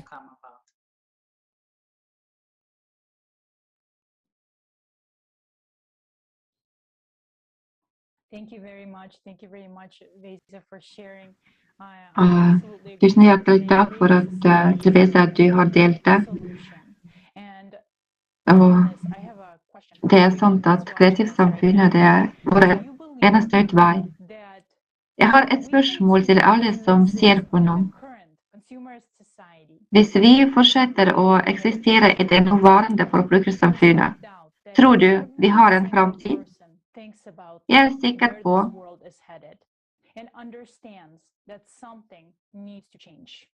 at hver enkelt person tenker på hvor denne verden går og forstår at noen andre vi er alle medskyldige fordi vi ikke gjør noe for å stoppe rettferdigheten som skjer over hele verden.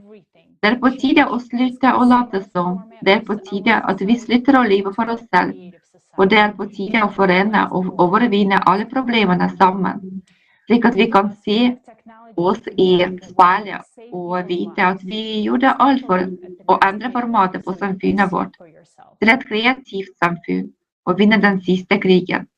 Og i tillegg har vi teknologier i dag som vil bidra til å redde menneskets liv.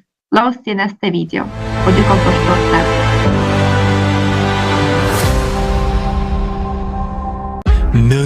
Millions of people around the world die waiting for their turn to get an organ transplant. In China alone, 1.5 million people are on the waiting list. In the US, about 17 people a day die waiting for a donor. And to get a new kidney, a much in-demand organ, one has to wait from 3 to 5 years. In India, only 3% of those in need receive it. Tell me, what will you do if you or your loved ones need an organ transplant? Are you sure you'll live long enough to get your turn? Here are the barbaric methods that are used to solve this problem in today's consumer society. Every hour, a kidney is being sold on the black market. Children are dismantled for spare parts like a construction set in order to earn up to 1 million euros on organs. Are you unworried today when your child is outside? Teenage girls are forced to bear children on human farms in order to sell them. There are kidney villages all over the world where each resident has already sold one kidney. Parents are forced to sell some of their children in order to feed the others. Organ theft can occur even during a surgery, and the person does not suspect that he woke up without a healthy organ. This is despite the fact that there is already an effective solution that can save lives of these people. Today, the technology of 3D printing of organs is rapidly developing. The following organs are successfully transplanted: bladder, cartilage tissue, printed cornea, pancreas, blood vessels. In a development stage, kidneys, skin, heart, liver, lungs, stomach. A 3D bioprinter has already become part of the scientific equipment on the ISS. What was once a plot for a science fiction novel is now advancing our scientific research, says Taylor Crouch, Organovo Holdings Incorporated. 3D bioprinting will save millions of lives through timely transplantation, will reduce mortality from chronic and age-related diseases, will end clinical trials of drugs on humans, including children. The black market of human organs and the sale of people for organs will disappear forever as a monstrous phenomenon of the consumerist format of society. These technologies will literally not only save, but also protect the lives of millions of people. The advantages of this technology: printed organs are cheaper than donor organs. They are printed from the patient's own cells and are not rejected by the immune system. A printed bladder was successfully transplanted over 20 years ago. But has this technology come to your hospital? Is it available to everyone in need in your city? In the consumerist format of society, there's always something more important than our lives. There is no way to solve this problem in a consumer society because organ transplantation is a profitable multi-billion-dollar business, a business built on the health and lives of people. In the consumer society, it is much more profitable that you suffer and die. The most monstrous thing is that we have agreed with this. Today, everyone needs to make a decision in which society he wants to live. What kind of society will our children live in? In a society where, instead of saving your life, you'll be a number on a waiting list for those sentenced to death, hoping for your salvation at the cost of the health or life of another person. In a society where you will be dismantled for parts for someone else's benefit. Or you will build the creative society where advanced technologies ensure the protection of your life and the lives of your children. The society where there will be nothing more valuable than human life, your life. The choice is yours.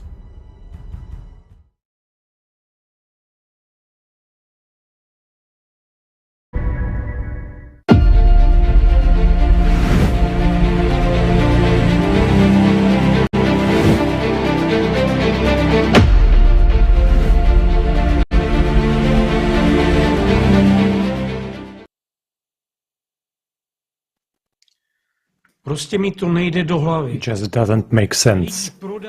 Det gir ikke bare mening. Folk selges som storfe. Milliarder av dollar er laget av menneskehandel og menneskelige organer. Barn blir kvartert for deler.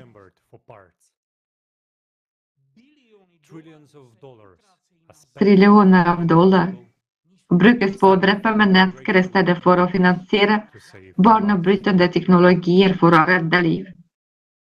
Har vi alle mistet ventet, eller? Har fortellinger og penger gjort oss alle så blinde, døve og umenneskelige?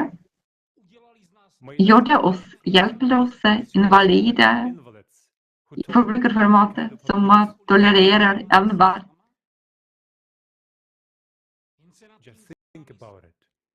I enhver form for overgrep? Bare tenk på det. Det et marked for mennesker i vårt siviliserte samfunn i dag. Du en vare? Barnet ditt en vare? Hvis ikke, så hvorfor eksisterer et slikt marked? Du sikker på at du og dine kjære immune mot en slik skjebne i dette dyresamfunnet? Forbrukerformatet i dag vil tilby deg enten rollen som slakter eller sau. Akkurat en sau som skal under selve kniven. Men hva du? Hvem du? En vinglete skapning, eller et menneske. Slutt å bo i en bås og brett når et perverterte forbrukerformatet river i styrker alle levende ting. Du jo et menneske. Du fortjener å leve et menneskeliv. Og hva betyr det? Det betyr først og fremst en garanti for verden av livet ditt. Et kreativt samfunn det eneste formatet som garanterer sikkerhet og beskyttelse av alle menneskers liv. Og i dag, der alle var og en av oss, der et valg om fremtiden for oss selv og barna våre. Valget mellom det kreative og forbrukerformatet. Valget mellom død og liv. Tusen takk, Dusjan. Det helsen, det et valg mellom liv og død. Og for å komme tilbake til livet, ber jeg alle der sette kommentar under denne videoen. Sette like. Dere kan også aktivere det, melde dere på Creative Society YouTube-kanal. Så kan vi spre god informasjon, så kan vi gjøre vår verden bedre. Og nå vil jeg gjerne introdusere Mr. John Peltnes, bestselgende forfatter og internasjonal foredragsholder, en aktivist mest kjent for sin unike bok Confessions of an Economic om høyt betalte fagfolk som jukser land rundt om i verden for billioner av dollar. Den viser det progressivistiske formatet vi alle lever i. Et system av korporokrati og grådighet. Vær så snill, Mr. Det flott å være sammen med dere. Jeg føler meg veldig beæret over å være på forumet deres. Takk skal du ha. Det militære aspektet, slaveri gjennom kriger, har vært ganske fremtredende gjennom menneskets historie, i det minste i løpet av de siste 2 eller 3000 årene av menneskehetens historie. Men etter andre verdenskrig, og spesielt for USA, etter vårt nederlag i Vietnam, ble det innsett at krig ikke nødvendigvis var vårt beste valg. Så gjeld ble den egentlige drivkraften. Og det var da jeg gikk inn i denne scenen som en økonomisk leiemorder. Stillingstittelen min var sjeføkonom. Faktisk var jobben min å identifisere land som har ressursene våre selskaper trenger, for eksempel olje og mange andre. I dag er det litium og kobolt og andre mineraler for høyteknologiske industrier. Men på en eller annen måte identifiserer vi et slikt land og organiserer et stort lån for dette landet fra Verdensbanken eller et av dens søsterorganisasjoner. Men faktisk gikk ikke pengene til landet, de gikk til våre selskaper, til infrastrukturprosjekter i dette landet. Og dette var slike prosjekter som industriparker og energisystemer, motorveier, havner, flyplasser og så videre. De store infrastrukturprosjektene har brakt enorme fortjenester til våre egne selskaper i utgangspunktet, og også hjulpet noen få velstående familier i disse landene til å bli rike. Familiene som eier industrien, banker, kjøpesentre, har nytt godt av bedre strømforsyning fra større havner og motorveier. Men de fleste led faktisk fordi pengene til helsetjenester, utdanning og andre sosiale tjenester gikk til å betale ned denne gjelden. Og til slutt kunne landet som regel ikke betale ned på lånene sine. Så vi henvendte oss til det internasjonale pengefondet og ble enige om å refinansiere lånet, men det betydde alltid at landet måtte selge ressursene sine til en svært lav pris til våre selskaper uten miljømessige eller sosiale restriksjoner, kanskje stemme på oss i FN, la oss bygge en militærbase på vårt territorium, og det er slik vi faktisk slavebinder disse landene gjennom gjeld. Og vi lykkes veldig med det. Et godt eksempel som jeg gir i boken min er Colombia, landet hvor jeg tilbrakte mye tid. Jeg hadde et kontor i Colombia, og vi har støttet politiet i Colombia og den militære treningen av colombianske soldater i årevis under påskudd av at vi trener dem til å bekjempe narkotikasmuglere som frakter narkotika og kokain primært til USA. Faktisk er mange av disse soldatene egentlig brukt til å beskytte amerikanske selskaper, oljeselskaper og andre selskaper som er truet. De kan være truet av terrorister. Men på en måte er noen trusler faktisk legitime fra folks synspunkt. Fordi du bygger et enormt vannkraftverk på elven og forårsaker enorm skade på menneskene som bor oppstrøms og nedstrøms for demningen. De lokale gårdene. Det vil si de lokale bøndene. Og du leverer strøm til de aller rikeste i storbyer, deres industrier. Og lokalbefolkningen får ikke engang strøm, de ser bare disse enorme overføringslinjene som går over eiendommene deres. Derfor bruker vi militarisering som en unnskyldning for å bekjempe terrorisme eller forsvare oss mot en antatt fiende gjennom den. Selv om den egentlige grunnen er å styrke våre sikkerhetsstyrker i disse landene for å beskytte vår egen virksomhet. Gjelden som disse landene tar på seg må betales på en eller annen måte. Og det betales vanligvis ved å lure flertallet av folket i landet. Så det tas penger fra utdanning og helsevesen og andre sosiale tjenester for å betale ned renten på gjelden. Og så en annen ting som skjer er når gjelden ikke kan betales, som egentlig er bevisst, vi prøver å sette opp disse lånene, med vi, mener jeg den som driver systemet som jeg kaller økonomisk leiemorder, vi setter opp disse lånene på en måte at de nesten ikke kan betales ned.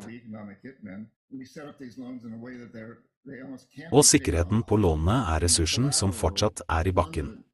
Olje, litium, uansett hva det måtte være. Og så på et tidspunkt kommer vi til å si, hei, siden du ikke kan betale gjelden din, vil vi ha tilgang til oljen din, litiumet ditt. Og på det tidspunktet skaper vi ofte enorme skader på lokale miljøer og lokale systemer. Så folk i områder som bors etter olje eller utvinnes eller hvor rørledninger går gjennom, blir fryktelig skadet av dette. Og til slutt er hele landet skadet. Det er et globalt økonomisk system som sluker seg selv til ødeleggelse. Dette er et veldig destruktivt system. Kort sagt er hovedmålet å maksimere kortsiktig fortjeneste uavhengig av sosiale og miljømessige kostnader. Jeg gjorde dette i mange år fordi jeg trodde jeg gjorde det rette. Jeg lærte på Handelshøyskolen, Verdensbanken, og alle disse institusjonene fremmer ideen om at når du investerer, når du setter alle disse lånene til et land og du investerer i infrastruktur, vokser økonomien, landet blomstrer. Og vi kan statistisk vise at det skjer fordi vi måler vekst og velstand etter bruttonasjonalprodukt, BNP. USA, det er 3 individer som har like mye rikdom som halve landet i USA. Så du kan bare gjøre en baksideberegning, og den viser at hvis de 3 personene tjente 10% på eiendelene sine i fjor og halve landet tapte 3%, og resten av landet forble den andre halvparten samme, vil du vise en vekst på nesten 4% i BNP. Det ville se ut som om hele landet hadde fremgang. Men faktisk var det bare 3 individer som hadde fremgang. Alle andre enten forble de samme eller hadde det verre. Og hvis det er sant i et land der 3 individer eier like mye formue som halvparten av landet, hva syns du om mange av landene i Afrika og Latinamerika og andre steder hvor 3 individer eier så mye formue som 90% av befolkningen? Eller 95%? Så det er et system som er skjevt. Målingene er skjevt til fordel for de velstående.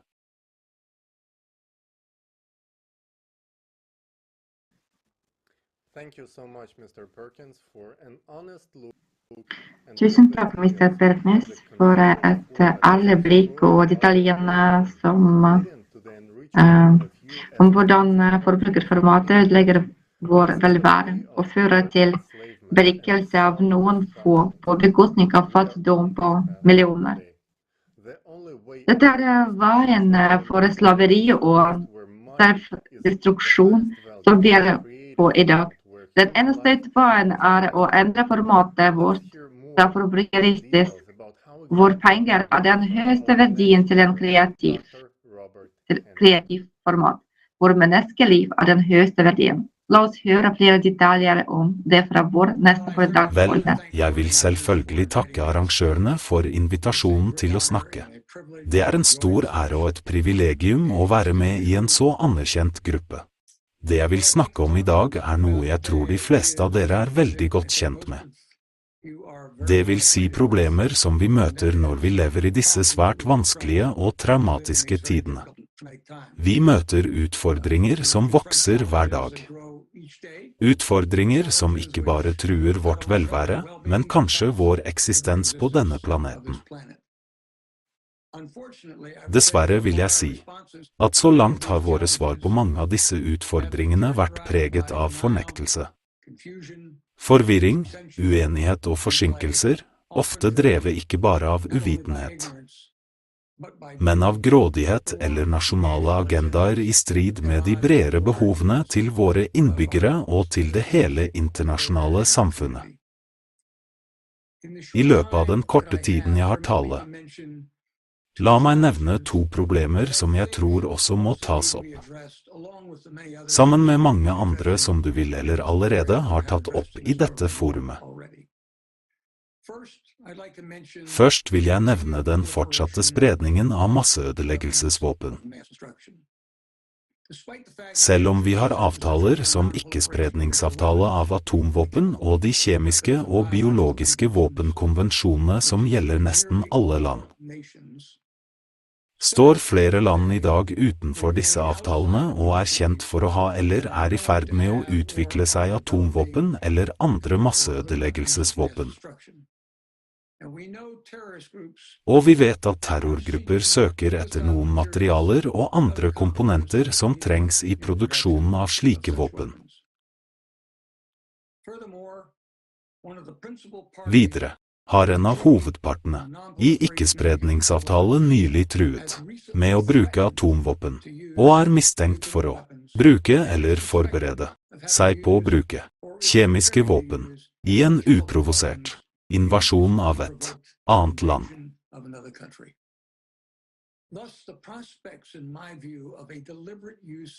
Utsiktene for bevisst bruk av masseødeleggelsesvåpen, eller forbruk på grunn av eskalerende spenninger og feilberegninger derfor etter mitt syn en svært reell og tilstedeværende fare med enorme tap og langsiktige effekter på planeten, som ikke kan måles. Imidlertid det innenfor vår rekkevidde å endre de nåværende banene som begrenser menneskelig potensial og truer vår eksistens. Vi må garantere at konsekvensene av enhver bruk av atomvåpen, kjemiske, biologiske eller radiologiske våpen så avskyelige at ingen stat ville våge å gjøre det. Vi må også fordoble vår innsats for ytterligere å redusere antall og tilgjengelighet av slike våpen og reinvestere vårt vitenskapelige potensial I teknologier som vil fremme menneskeheten. Den andre tingen jeg vil nevne inntektsulikhet, både innen og mellom nasjoner. Bare 1,1% av verdens befolkning eier nesten halvparten av verdens rikdom. Over 55% av verdens befolkning eier bare 1,3% av den totale globale rikdommen. Og dessverre, mine damer og herrer, øker gapet mellom de rike, superrike og resten av det menneskelige samfunnet. I tillegg har COVID-19 forverret problemet. I 2020 markerte En rekordøkning i andelen av verdens milliardærer i formue. Slik ulikhet avler ikke bare forakt, men også misnøye blant de fattigste menneskene, og fører til konflikter i og mellom nasjoner. Dessverre har det også en betydelig negativ effekt på økonomisk vekst som så viktig for å forbedre menneskeheten.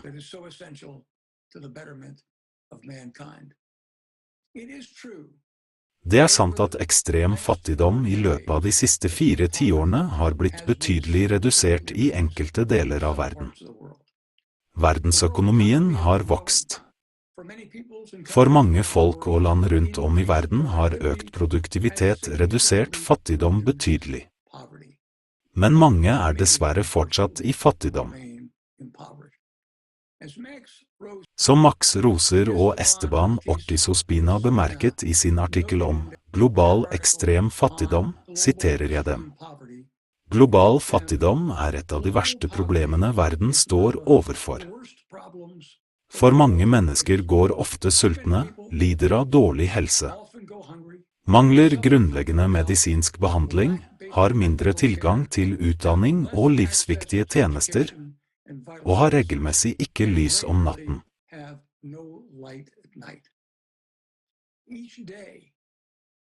Hver dag dør 25 000 mennesker, inkludert mer enn 10 000 barn, av sult og relaterte årsaker. Det anslått at rundt 854 millioner mennesker over hele verden underernærte og høye matvarepriser på grunn av klimaendringer og uberettigede kriger kan føre til ytterligere 100 millioner i fattigdom og sult. Å håndtere inntektsulikhet både i og mellom nasjoner kan være enda vanskeligere enn å håndtere spredning av masseødeleggelsesvåpen. Fordi det ofte drevet av grådighet.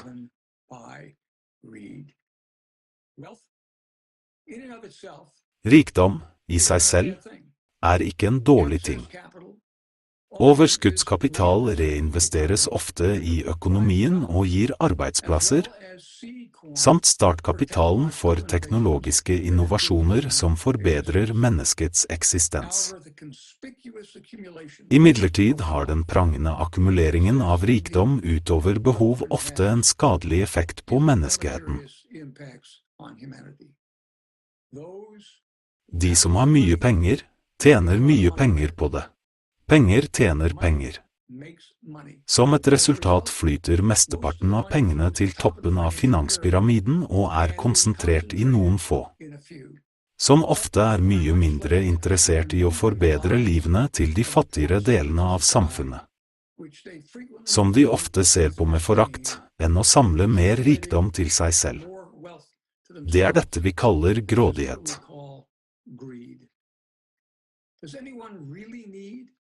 Det noen som virkelig trenger et hjem på 37 000 kvadratmeter? Det stemmer, 37 000 kvadratmeter. Et hjem eid av en magnat i Mumbai, India, og han ikke alene blant de som eier boliger som over 10 000 kvadratmeter. Hvem trenger en 150 meter langt megajakt? Du kan kjøpe en i dag fra Emin fra Abu Dhabi. Eller kanskje du kan gi et tilbud til den russiske milliardæren Elisha Usmanov for hans 150 meter langt yacht. Og igjen, disse menneskene ikke alene blant dem som eier slike megajakter.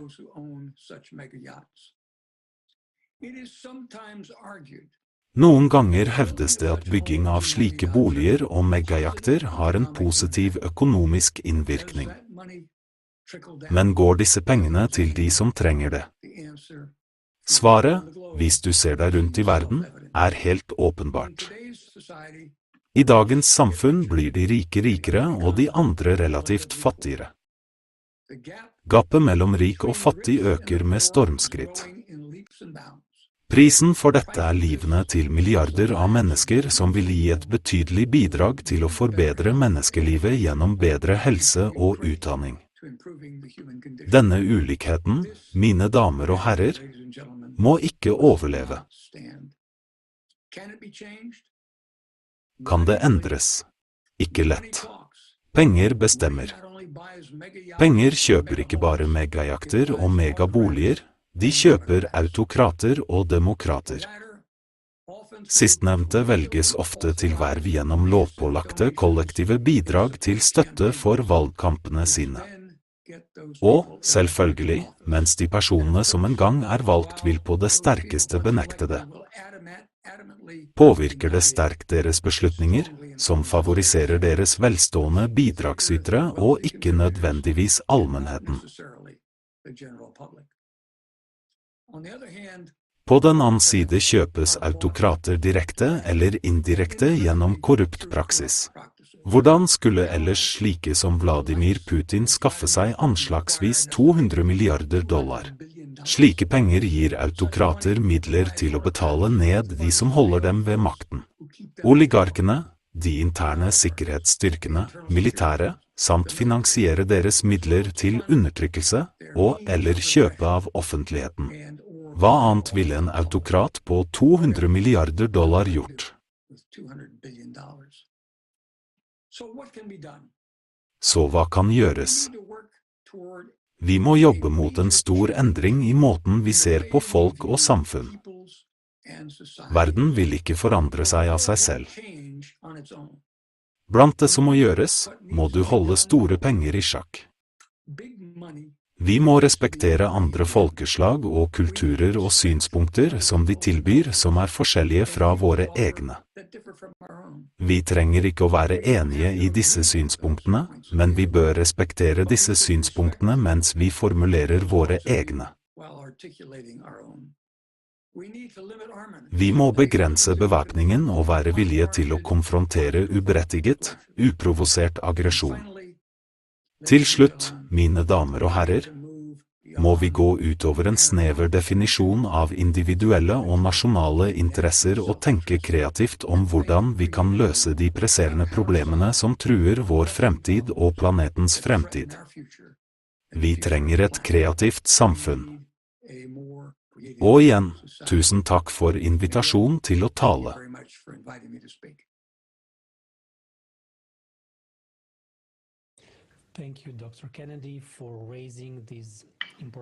Takk, Dr. Kennedy, for at du tok opp disse viktige emnene. Det er utenkelig at 0,003% av verdens befolkning har mesteparten av verdens rikdom. Dette har alvorlige konsekvenser for samfunnet vårt, og derfor må endres. La oss se en video som viser løsningen.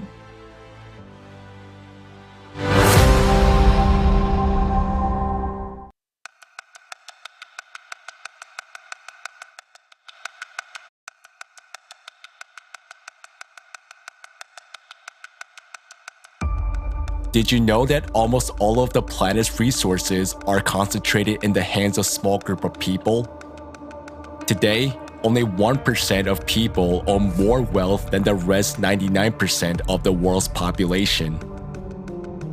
And the trend is that this world's wealth is flowing into the hands of this 1% at a great speed. Since 2020, the wealth of the world's 10 richest men has more than doubled. Their wealth during the pandemic increased at a rate of $15,000 per second, or $1.3 billion a day. Meanwhile, the vast majority of the population was only becoming poorer. The number of beggars living on less than $2 a day has increased by 160 million. According to WHO, every day, more than 25,000 people die of hunger and more than 5,000 die of lack of water and unsanitary conditions. At the same time, 1% of people who own the world's corporations, banks, and stock exchanges have a tremendous amount of money on their accounts as a debt load, which would be enough to solve not only the problems of hunger, lack of water and food, but all the material problems of humankind in general. Why did this happen? And why is this situation only getting worse every year? The reason is a consumerist format of our economy, which is based on unlimited accumulation of private wealth or capitals. The world economy is growing due to the growth of huge corporations owned by individuals in our world. These global corporations become like monopolies, killing and taking over national small and medium-sized businesses. And the more capital is in their hands of a few, the faster they get richer and the faster billions of people are becoming poorer. Growing like a huge octopus, world corporations and their owners influence national governments. They lobby their interests, promoting their business, getting cheap labor, buying up natural resources for peanuts, and destroying the environment. We as a society have long had no control over what is going on. Even governments are no longer in control, falling under the power of interests of a few. Poverty, hunger, and inequality are not the worst of what this unlimited enrichment leads to. By getting unlimited wealth in their hands, they gain unlimited power. This becomes the cause of military conflicts. After all, wars are not started by ordinary people. The cause of wars is a competition of big capitals for spheres of influence, resources, and markets. World military expenditures over the last 20 years amounted to $35.5 trillion.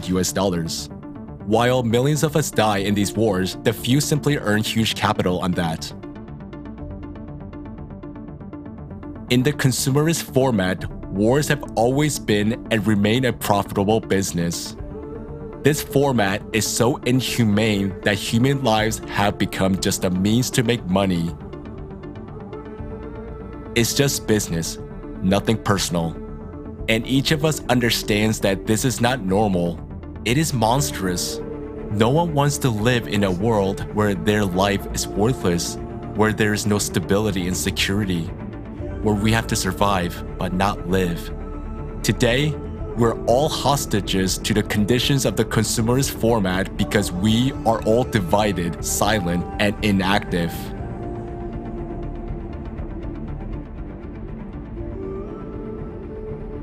In order to change this, it is necessary to change the format itself, that is, to build a creative society. A society where the life of every human and the provision of their needs come first rather than the interests of the 1% of people. However, we can only build creative society if we unite. And our key step to change this inhumane economic system is to limit wealth. That is, we will set wealth thresholds. And as the entire society, we will determine that limit. This will make the endless race for enrichment pointless. This will bring the economy back to its normal purpose of providing everyone with decent incomes and all the necessary goods and services anywhere in the world. Limitation of wealth will help us to redirect funds which are now kept in the accounts of a few individuals towards solving real problems of humanity and development of society.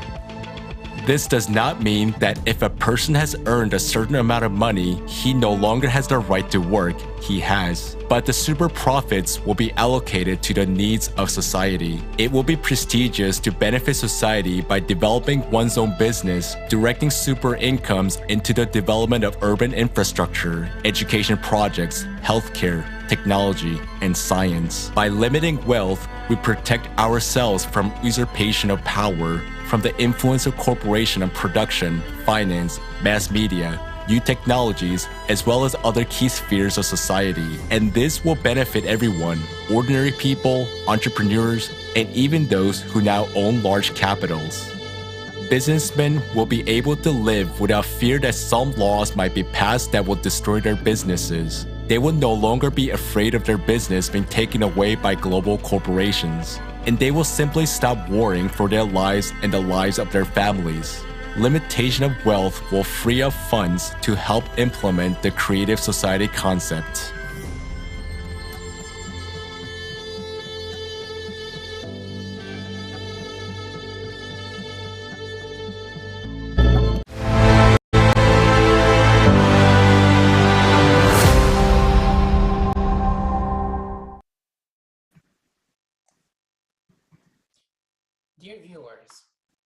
Våra kära seere, Vårt nåværende økonomiske system et teater for det absurde.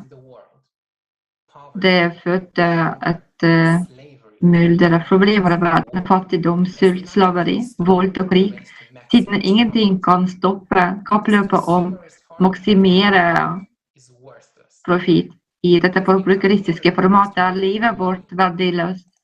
Det har bare blitt et middel til å tjene penger. Det ser ut til at den rikeste prosent i verden som har selskaper, rikdom og makt, lever godt. Men det like mye en illusjon.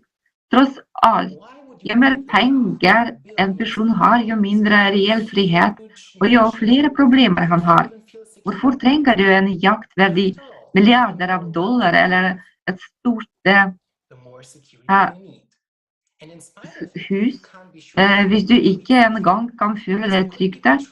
Tross alt, jo mer rikdom du har, jo mer sikkerhet trenger du. Og til tross for det, kan du ikke være sikker på om du virkelig trygg, siden du kan bli forrådt når som helst, og dette vil koste deg livet. Så hva vitsen med slik rikdom? Var det for å lage et gullent bur for deg selv, der du kveles til frykt for ditt eget liv? Og lage et bilde som andre kan misunne og bli sett på som et eksotisk dyr i en dyrehage? Og bli beundret for det?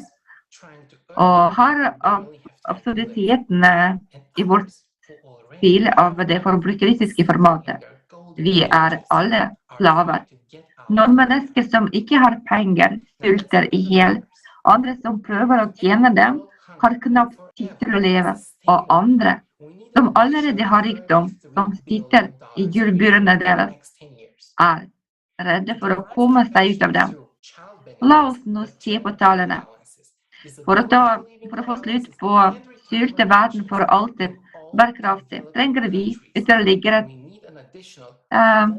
33 milliarder dollar per år de neste 10 årene for å gi sosial beskyttelse gjennom barnetrygd, svangerskapspenger, uføretrygd og alderspensjon i alle utviklingsland. Trenger vi ytterligere omtrent 484 milliarder dollar per år for å sikre universell helsedekning i alle utviklingsland. For 6,6 milliarder mennesker trenger vi omtrent 707 milliarder dollar per år. Det totalt 1,2 billioner dollar per år som vi tilsynelatende ikke har råd til, liksom. Og nå, den andre siden. Vi bruker for tiden 571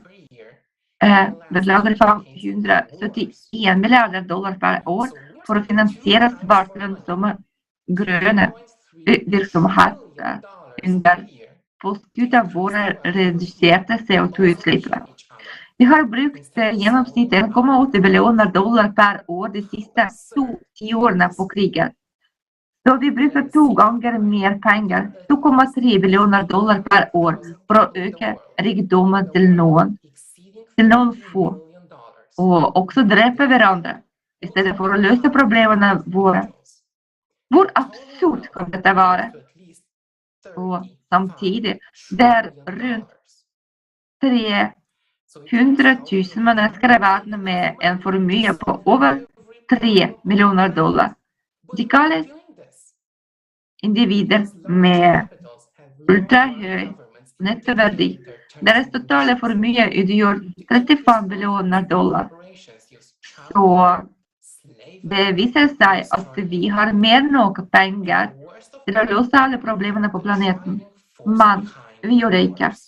For de store hovedsteder har lenge drevet regjeringer og diktert deres vilkår og betingelser for å øke fortjenelsen. Bruker bedrifter, barnearbeid, slaveriarbeid og ødelegger miljøet. Og det verste av alt, de er drivkraften bak kriger. Det forbrukerformatet og dette økonomiske systemet har lenge vært døde for oss. Men de Få velstående individuelle ikke I stand til å stoppe dette dødelige løpet. De griser. Det gisler av det. Samme som griser. Bare vi sammen som samfunn kan stoppe det.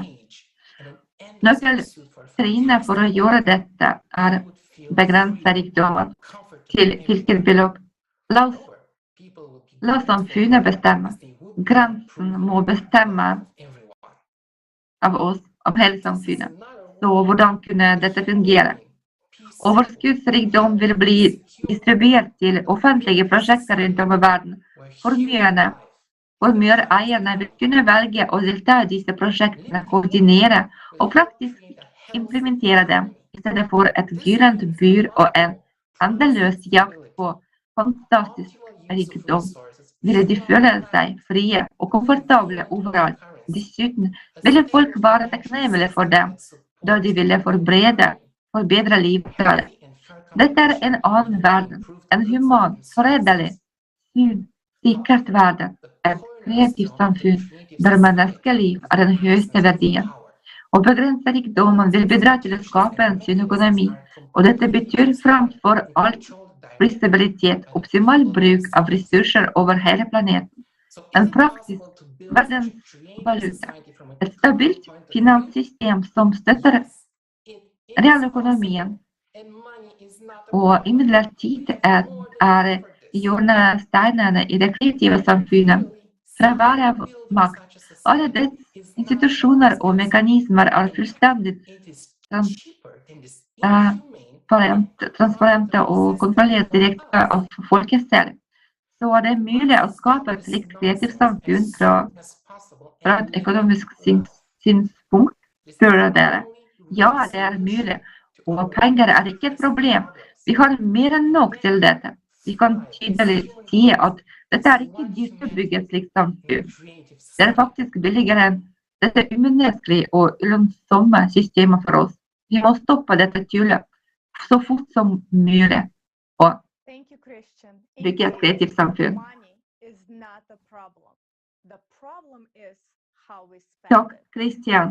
Det helt sånt. Penger ikke et problem. Problemet hvordan vi bruker det. Men det enda større problemet at I et forbrukersamfunn folk bare villige til å donere eller investere I noe som vil komme dem direkte til gode. De fleste menneskene kan ikke engang vikle hodet rundt konseptet om at noe kan gjøres til gjensidig nytte for alle mennesker fra de reneste intensjoner som et kreativt samfunnsprosjekt. Hvis noe for godt til å være sånn, stiller vi spørsmål ved motivere og antar at noen står bak og trekker I trådene. Noen sier til og med prosjektet Creative Society sponset. Nei, ingen sponser oss. Vær så snill. Hvis du ønsker å sponse, vil vi ikke slå deg. Men så langt har vi gjort dette på egen hånd, tid og innsats. Og realiteten at dagens sponsorer klare til å bekjempe gresshopper, utvikle beskyttelse mot kufutter, noe som helst. Det jo tullet som finnes, som diktert av verdens mektigste. De hjelper ikke menneskeheten. Sponsorer støtter ideelle arrangementer som kommer dem til gode. Noen verdt for dem. Noen donerer, noen gjemmer bort penger. Disse alle sirkushandlinger for å håndtere sine egne problemer. Veldedige organisasjoner med store navn har skjulte agendaer og svært lønnsomme. Hva om du gjorde noe bare fordi fra hjertet uten å forvente noe fra andre? La oss være brutalt ærlige her. Ekte menneskelighet og service anses som merkelig I et forbrukersamfunn der profitt og personlig vinning den eneste som betyr noe og gir mening. Kan en rik person for å bli rik ved å donere penger fra hjertet? Nei, selvfølgelig ikke. Det ville bety at han ville forbli fattig. Jo rikere en person blir, jo blir han tvunget til å spare hver krone, ellers vil noen overta ham eller bli rikere. Når målet å bli beundret og bli misunnet, det endeløst løp som ingen vinner. La oss gå tilbake til Creative Society. Selvfølgelig det flinke folk som hjelper prosjektet, men dette bare noen få. Og de som virkelig forstår det dypt og deltar aktivt, som du sier, vi ikke verdens elite. Vi vanlige mennesker med familier, barn, jobber og personlighetsvalg. Vil alle hjelpe fra sjelen? Selvfølgelig. Når en person oppriktig hjelper, det kult, det humant, og det en ære. Den virkelige helten den som redigerer en video i bombeskylte rom under beskytning for å forklare folk realitetene i forbrukersamfunnet, og at vi bare har én utvei. Creative Society-prosjektet har nå ingen sponsorer, men det deltakere som søker å beskytte og redde hele menneskeheten. Det gjør de for hele menneskeheten.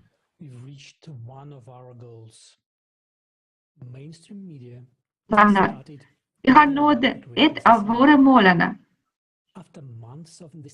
Mainstream media begynte å snakke om Creative Society.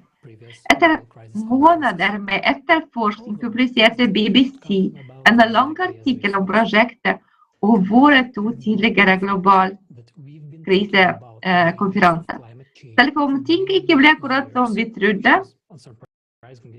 men når vi fullstendig ignorerer det faktum at vi har snakket om farene ved klimaendringer i mange år, som ikke overraskende var hovedtema på begge konferansene nevnt i artikkelen. Og hovedgrunnen til at vi alle samlet her i dag, dette stempler BBC oss om klimafornekterne.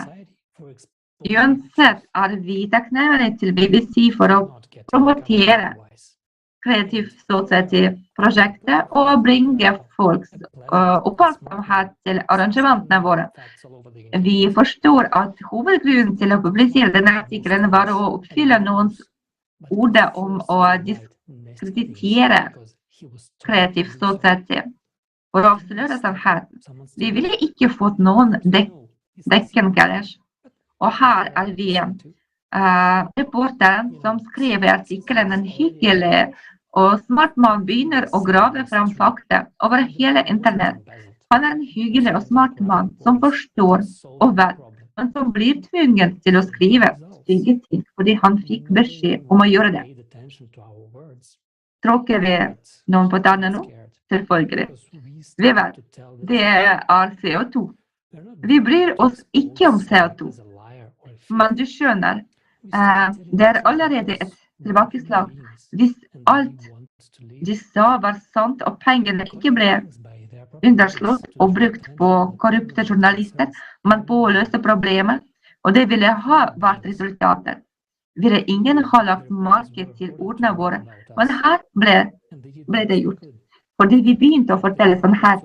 Vi gjorde det ikke for å avsløre noen som en løgner eller som en tyv. Vi begynte å fortelle sannheten fordi vi mennesker, og vi vil leve.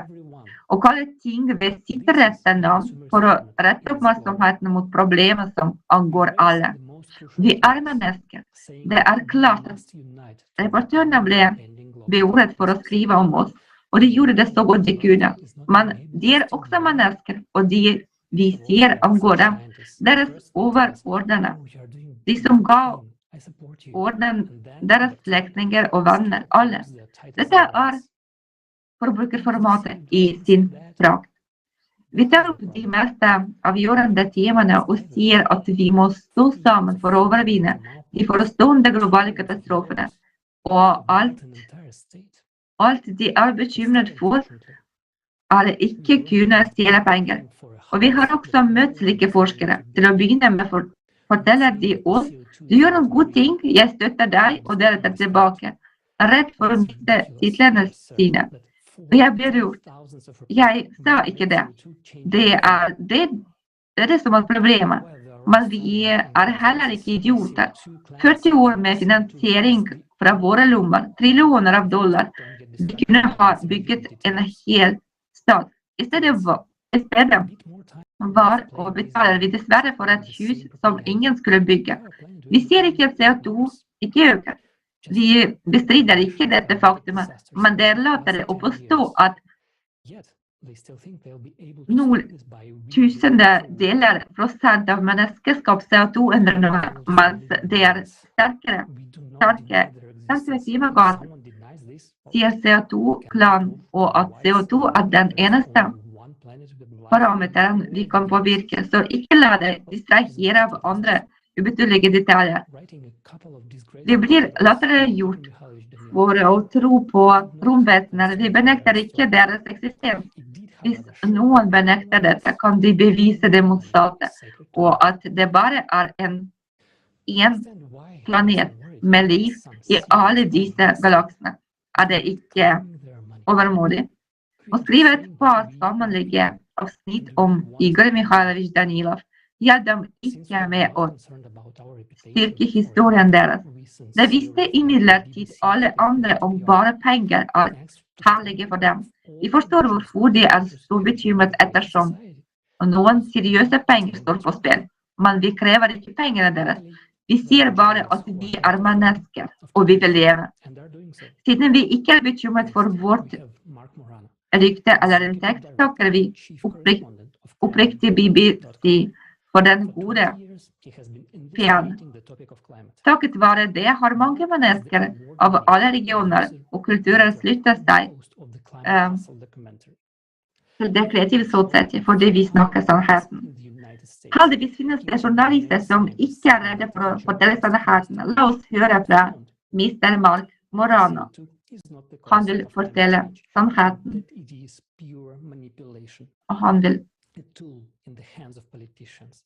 Og han vil snakke om hva er egentlig årsaken til det som forandrer klimaet. Mark, the floor is yours.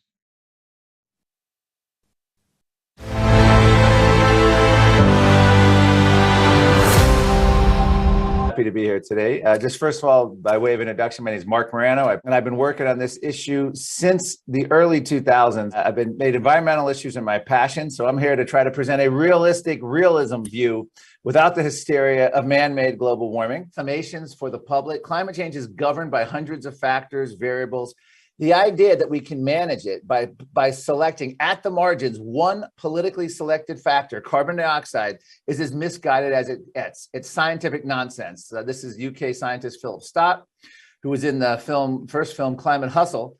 And this explains it because it's not about it's CO2 is going up, we're all doing. No, CO2 is counteracted by literally hundreds of other factors. Even the climate activists, scientists admit this. Another study actually started with 10,000 plus scientists survey, whittled it down to 77 anonymous scientists. We don't know their names, their affiliations, their views. They asked them two questions that many climate skeptical scientists would agree with, and that came up to the vaunted 97%. Keep in mind, 97% of scientists in this instance wasn't even 97 scientists. It was 77 anonymous scientists. 1 billion people don't have running water and electricity, estimated, and the United Nations is doing everything possible through the Climate Fund and through repressing fossil fuel projects to keep them poor. In fact, I interviewed a South African development activist. This is at one of the UN climate summits when they had it in Durban, South Africa. They're always in nice exotic locations. And he said that the United Nations is going to pay the governments of the world who are best able, those governments will get the most climate funds who are best able to keep their citizens locked in poverty. One has to free oneself from the illusion that international climate policy is environmental policy. It has almost nothing to do with environmental policy. Gee, why don't you tell that to Greta and all the high school kids and school kids skipping class, that this is all bull bleep. This is what the UN's real agenda is. This is shocking. Should everyone have their own personal carbon quota? Calls grow for emission allowances. Fight climate change with every swipe. A new debit card monitors your personal sustainability score. New monitoring card enables tracking of carbon footprint on every purchase. MasterCard and the United Nations have joined forces. The World Economic Forum loves this because this card will monitor and cut off your spending when you hit your carbon dioxide max. Climate lockdowns. The Net Zero report urges behavioral changes to fight climate. A quote, shift away from private car use, upper speed limits, and thermostat controls, limits on hot water. Does this sound like a world you want to live in? It's choosing deprivation for yourself. UK funded report, absolute zero urge climate aversion to climate lockdown. Stop flying, no new roads, airport closures, stop eating beef, lamb, stop doing anything that causes emissions. And here's the kicker. Regulate carbon dioxide. Humans, we inhale oxygen, we exhale carbon dioxide. Regulate CO2 similar to asbestos. British Medical Journal calls for meat and dairy hikes to fight climate change. Meat consumption in North America must fall 80%, substantially fewer journeys by car. You're hammering people. This is what the climate goal is. Force them at home, force them to essential travel, make meat, hamburgers, steaks so high they'll have to eat the fake processed meat that they've been cranking out. Canadian magazine, shift away from relying on private vehicles entirely. This is the UK transport minister. Owning a car is outdated 20th century thinking. We must move to shared mobility to cut carbon emissions. Electric vehicles won't save us. We need to get rid of cars completely. New York Times tells us critical thinking can only lead to misinformation. You think, I want to think for myself. No, that's a rabbit hole of misinformation. Forget critical thinking. It's not helping because we're getting misinformation. Forbes magazine, you must not do your own research when it comes to science. Just trust the experts. The United Nations, trust them. They'll tell you what the deal is. Don't question authority. We're not like that anymore. We just need to be obedient. Slate magazine, it's time to give up on facts. If all the other stuff I mentioned fails, then just give up on the facts. At least do it temporarily. How about 2 weeks to give up on facts? They say lay it down temporarily because they're of a more useful weapon. Emotion. It's hard to imagine a better control lever than carbon dioxide to essentially control society. You're trying to control everything from your transportation, how you live, what you eat, how you fly, your mobility, down to every last detail. So I welcome you to do continued open research, interview scientists, professors. We should never shut down debate, no matter how implausible or no matter how someone else says that can't be or that's not valid or something. Because what we've learned from ClimateGate scandal and the whole UN, they are gatekeepers. They keep out anything that's against their narrative. Climate Depot, about the intimidation of all these scientists, how they were essentially deplatformed, canceled, stripped of anything for dissenting, for having the daring to speak up.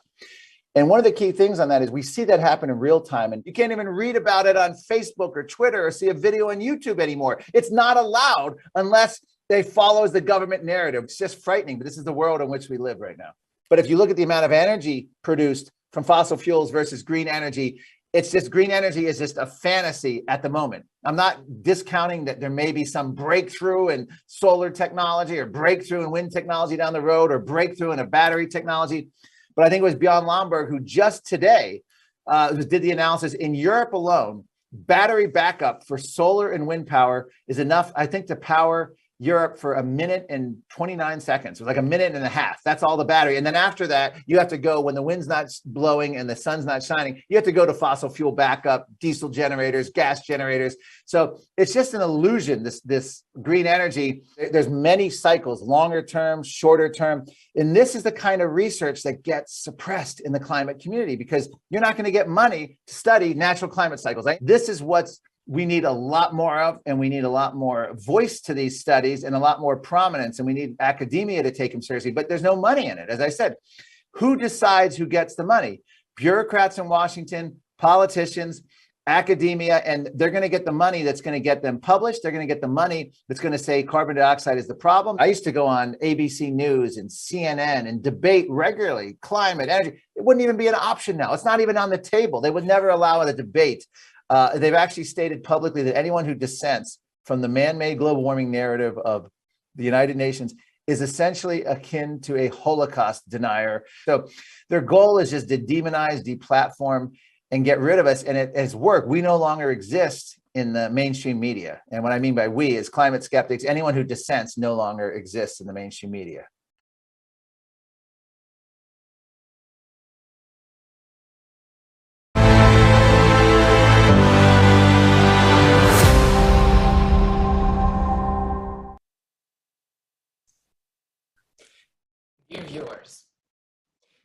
Kjære seere, alle må ha trodd en gang, eller trodd til med i dag, at fornybare elektrisitetsprosjekter er virkelig flotte. Solen og vindene gir strøm gratis for en utnyttet ressurs. Rett foran øynene våre, det burde være sunn fornuft, ikke sant? Men sunn fornuft er faktisk at vindene ikke alltid blåser, og at solen ikke alltid skinner. Selv om et barn vet dette. Så hva skjer da? Godt spørsmål, spesielt hvis vi fører en netto-null-politikk i henhold til planene til verdens regjeringer. I utviklende land er vi vant til å ha strøm 24x7. Det er flott, men hva er grunnen til dette? De kull, gass og kjernekraftverkene har garantert strømutgang.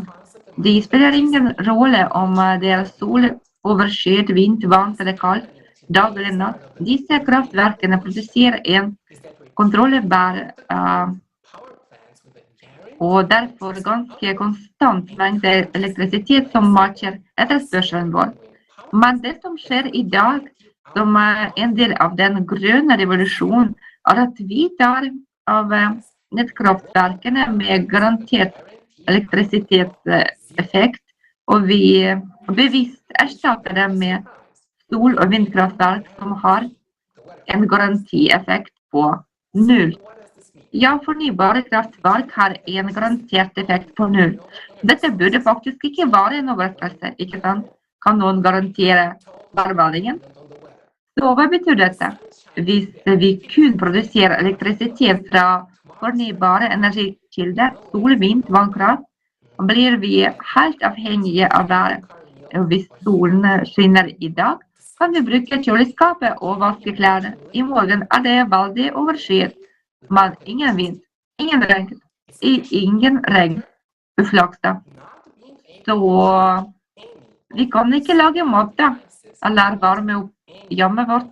Dette høres veldig latterlig ut, men kan du tenke deg å leve en dag eller en uke uten strøm?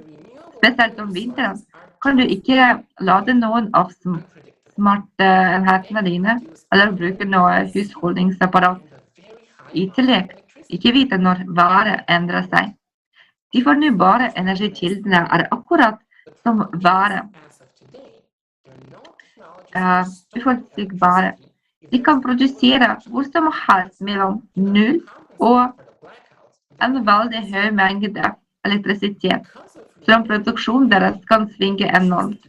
Problemet er at det per i dag ikke finnes teknologier for å lagre strøm hvis det er en overproduksjon på de gode dagene, for å kompensere for strømbruddene på de dårlige dagene. På grunn av fornybar energi er strømnettet allerede i ferd med å bli ustabilt. For eksempel i januar 2021 var det et stort elektrisitetsgap i Tyskland ettersom mange atomkraftverk var blitt stengt og erstattet av vind- og solkraftverk. For å kompensere for dette gapet ble det brukt kullkraftverk i Romania og Bulgaria, men den svært høye mengden elektrisitet som strømmet fra Sørøst-Europa til Nordvest-Europa førte til kollaps av en elektrisk transformasjon i Kroatia. Dette resulterte i en alvorlig forstyrrelse i det europeiske elektrisitetssystemet, mindre strømbrudd i flere land, og vi var bokstavelig talt på randen av et stort strømbrudd over hele Europa. Men i september 2021 sluttet vinden å blåse i Storbritannia. Så for å kompensere for det svært høye elektrisitetsgapet ble gass brukt, noe som førte til en ekstremt økning i gassprisene som påvirket flere europeiske land. På grunn av klimaendringene vil været bli enda mer uforutsigbar, og ekstremværfenomenet vil øke kraftig. Dette vil gjøre de fornybare kraftverkene ubrukelige. Grønn energi er ikke bare absurd, men er også veldig dyrt. Fornybare kraftverk er veldig dyre, og de er kraftig subsidiert fra lommen vår gjennom grønne tillegg på strømregninger, karbonavgifter og på bensinstasjon og så videre, som vi betaler, vi alle sammen. Bare i Tyskland betaler sluttforbrukerne 22 millioner euro per år fra sine svært høye strømregninger for å garantere inntektene til grønne energiselskaper. Tenk på det. Vi betaler ekstra høye strømpriser for å risikere strømbrudd. Og på grunn av misforholdet mellom tilbud og etterspørsel av strøm, enda høyere strømpriser i fremtiden. I tillegg gjør vi ikke elektrisitet mer tilgjengelig i utviklingslandet. Tvert imot tvinger vi utviklingsland til å produsere dyr strøm i stedet for å gjøre elektrisitet mer pålitelig og mer tilgjengelig for dem, begrenser vi det. I stedet for å drive vitenskapelig forskning og utvikle nye teknologier for generering av elektrisitet og gå fremover, går vi tilbake til utgangspunktet og bruker vindmåler, en gammel teknologi. Sist, men ikke minst, ved å gå over til grønn energi er påvirkningen på den totale CO2, ikke bare menneskeskapt CO2 i atmosfæren, nær null. Som vi har sett i forrige video, så all bare innsats for å redusere CO2 er uansett forhevet, til tross for disse åpenbare fakta.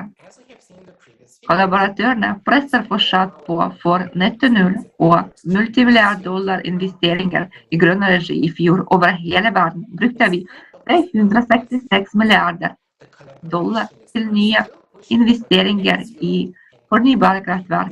I det siste 10 året over hele verden brukte vi 3,4 billioner dollar på fornybar energi for denne absurde, men svært lønnsomme virksomheten, uten garantert strømproduksjon.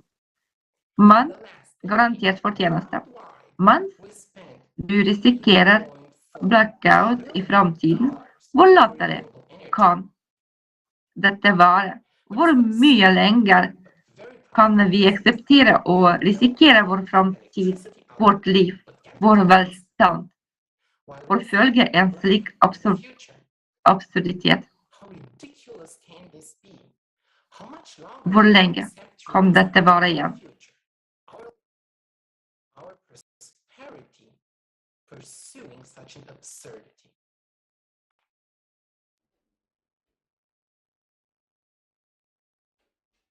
That's a very good question.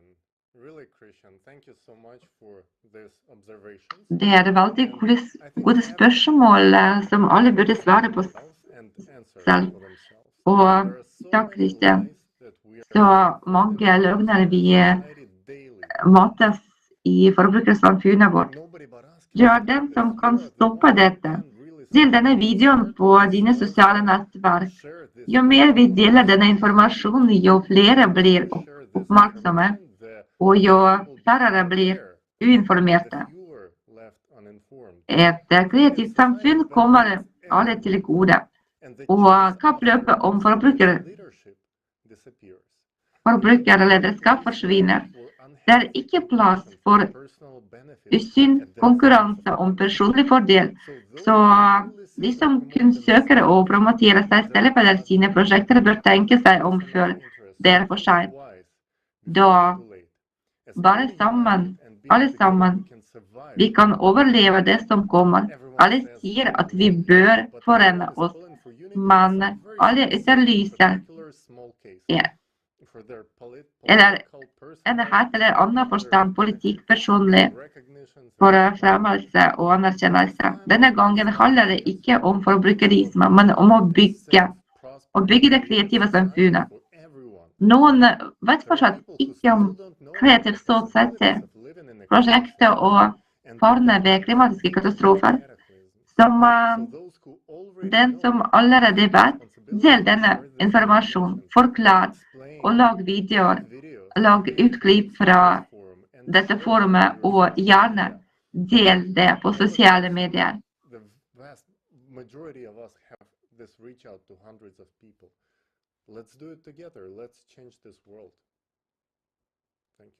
Vi kan nå informere hundrevis, tusenvis av mennesker. Så la oss jobbe sammen. Tusen takk.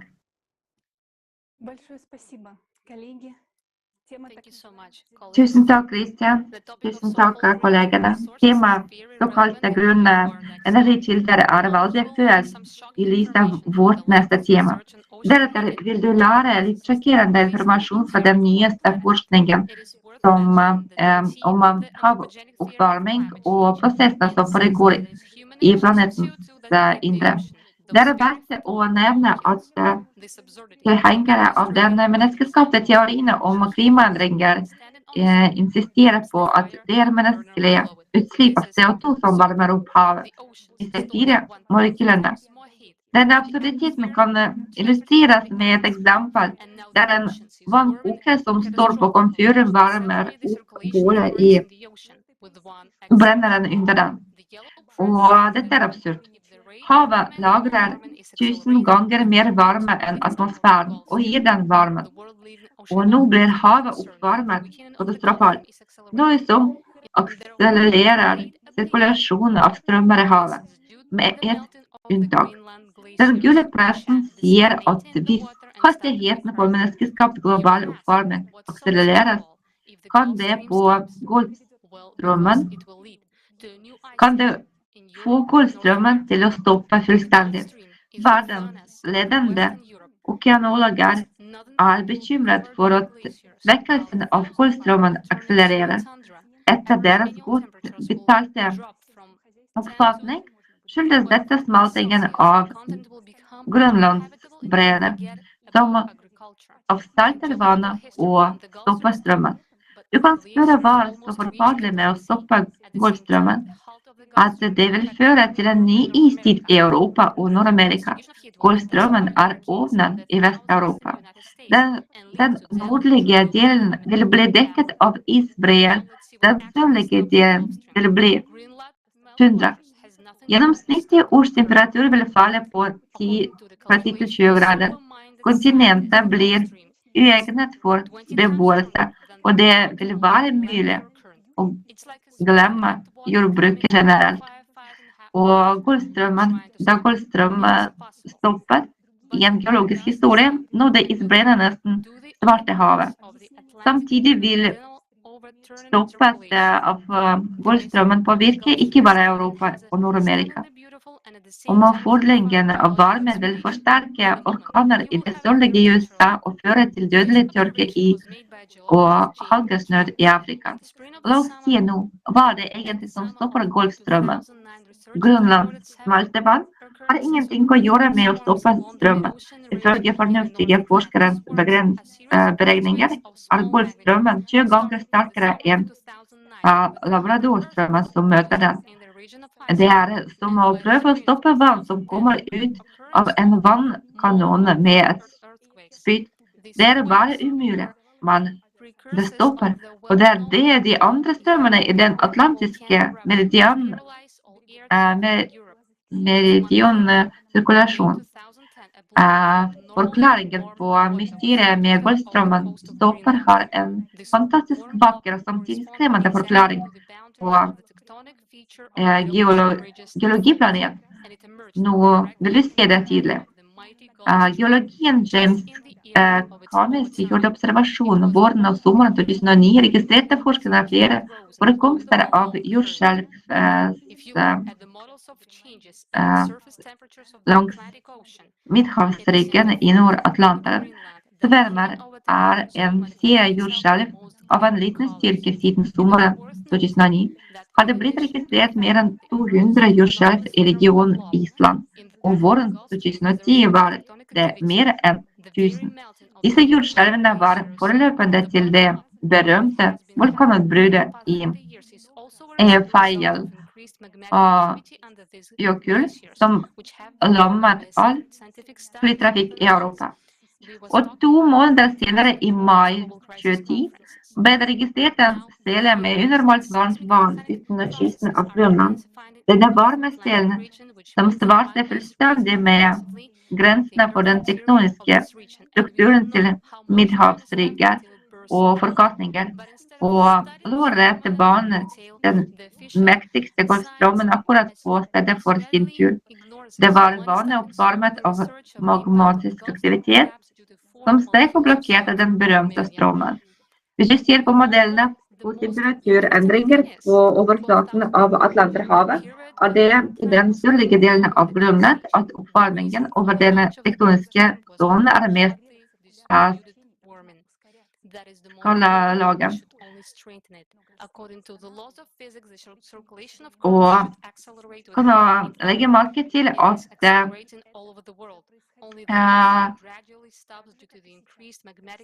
nå forstår vi at seismiske og vulkaniske prosesser intensiveres i det nordatlantiske området, noe som betyr at magma stiger intensivt fra jordens indre. Og hvor mye mer det er, vet vi ikke. Men i stedet for å studere dette fenomenet med detaljert ignorerer den offisielle vitenskapen.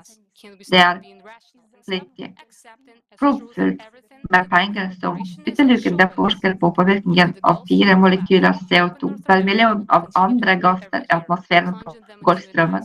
Og vet du hva det mest interessante er? For 12 000 år siden, på den tiden da planeten dukket opp fra istiden, var en svart beryktede oppvarmingen årsaken til starten på Golfstrømmen. Så den moderne globale oppvarmingen, liksom oppvarmingen, burde bare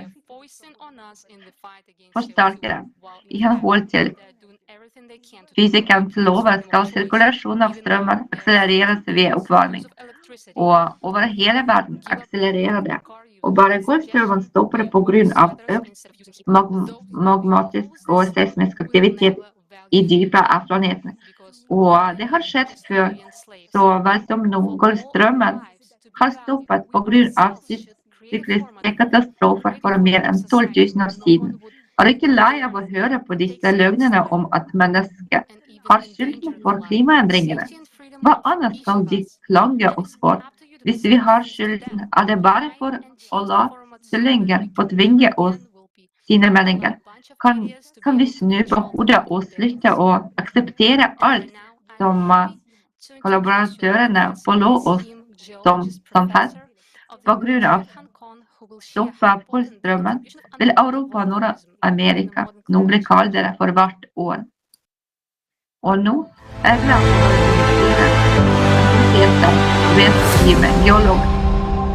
My name is Wis Yim. I'm a retired professor from the Department of Earth Sciences, the University of Hong Kong. I taught there for 36 years until I retired. Then I took on part-time jobs in local universities to continue my teaching and research in Earth systems science, especially volcanism and climate change. And I let all these results point to the fact that we are missing something in terms of climate change, and that is the input of heat, geothermal heat from submarine volcanoes in warming the oceans.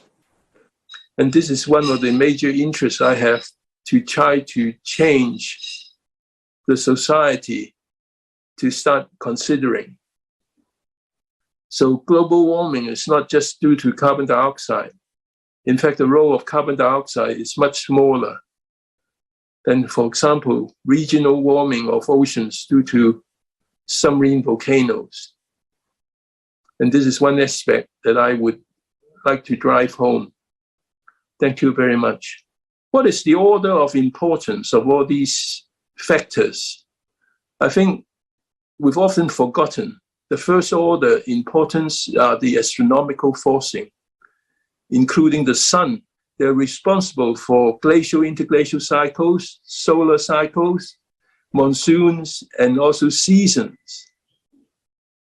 But some people now are suggesting carbon dioxide will change all that, making it first order instead. I think this is questionable.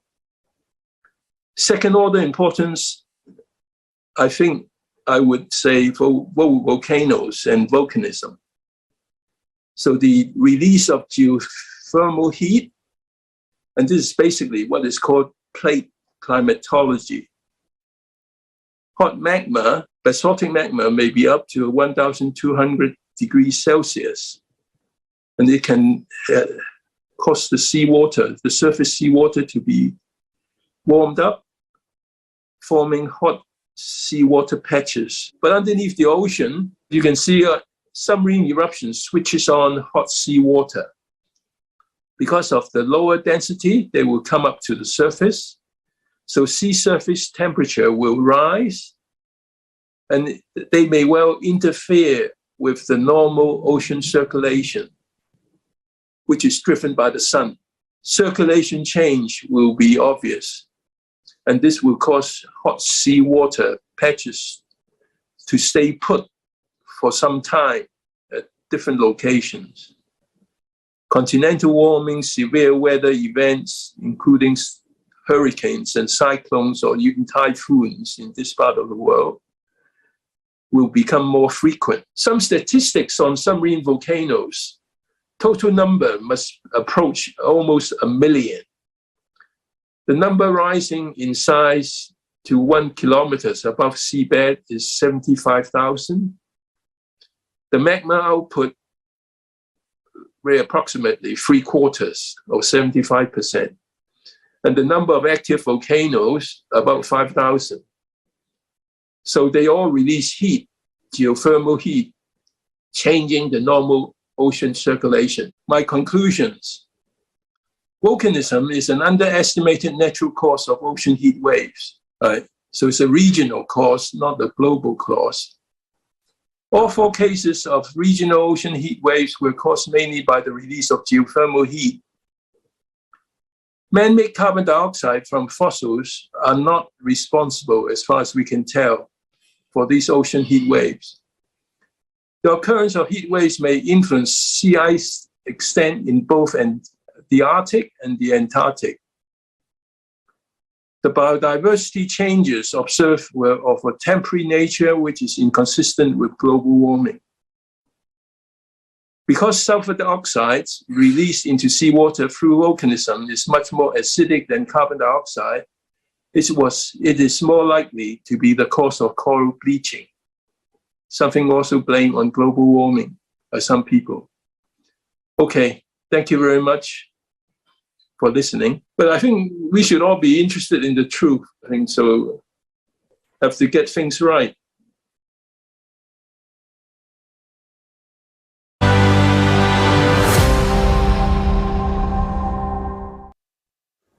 Thanks to true scientists like Professor Yim, it is becoming known that Takket være sånne forskere som professor Yim blir det kjent at havet varmes opp av naturlige årsaker. Mange forskere forstår dette, men er redde for å åpent å erklære, langt mindre å studere på grunn av klimainkvisjonen. Vi takker professor Yim for hans ærlighet og mot til å si sannheten.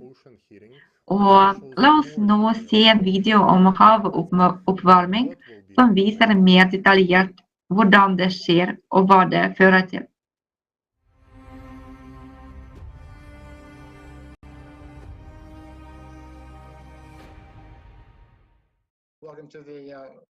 Welcome to the forum here on May 7th.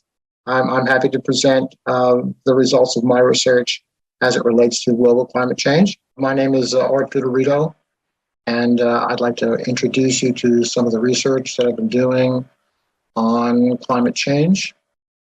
And my most recent paper on the subject has been 1995, an important inflection point in recent geophysical history. And the paper builds upon previous research. I've done linking changes in underwater seismic activity and global temperatures in a 2016 paper titled The Correlation of Seismic Activity and Recent Global Warming. I established a link between seismic activity along what are called the mid-ocean ridges and global temperatures. The source of our death.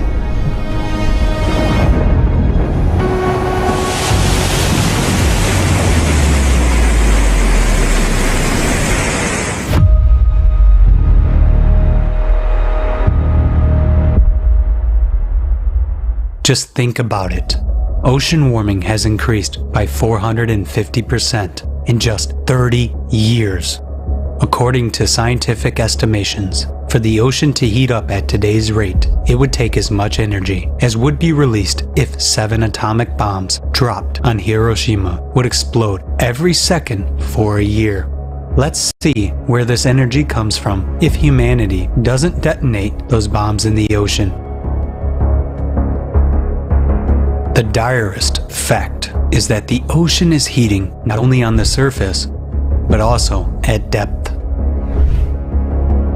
A team of US researchers has found that the average depths of the ocean warmed 15 times faster over the past 60 years than they had been warming over the previous 10,000 years.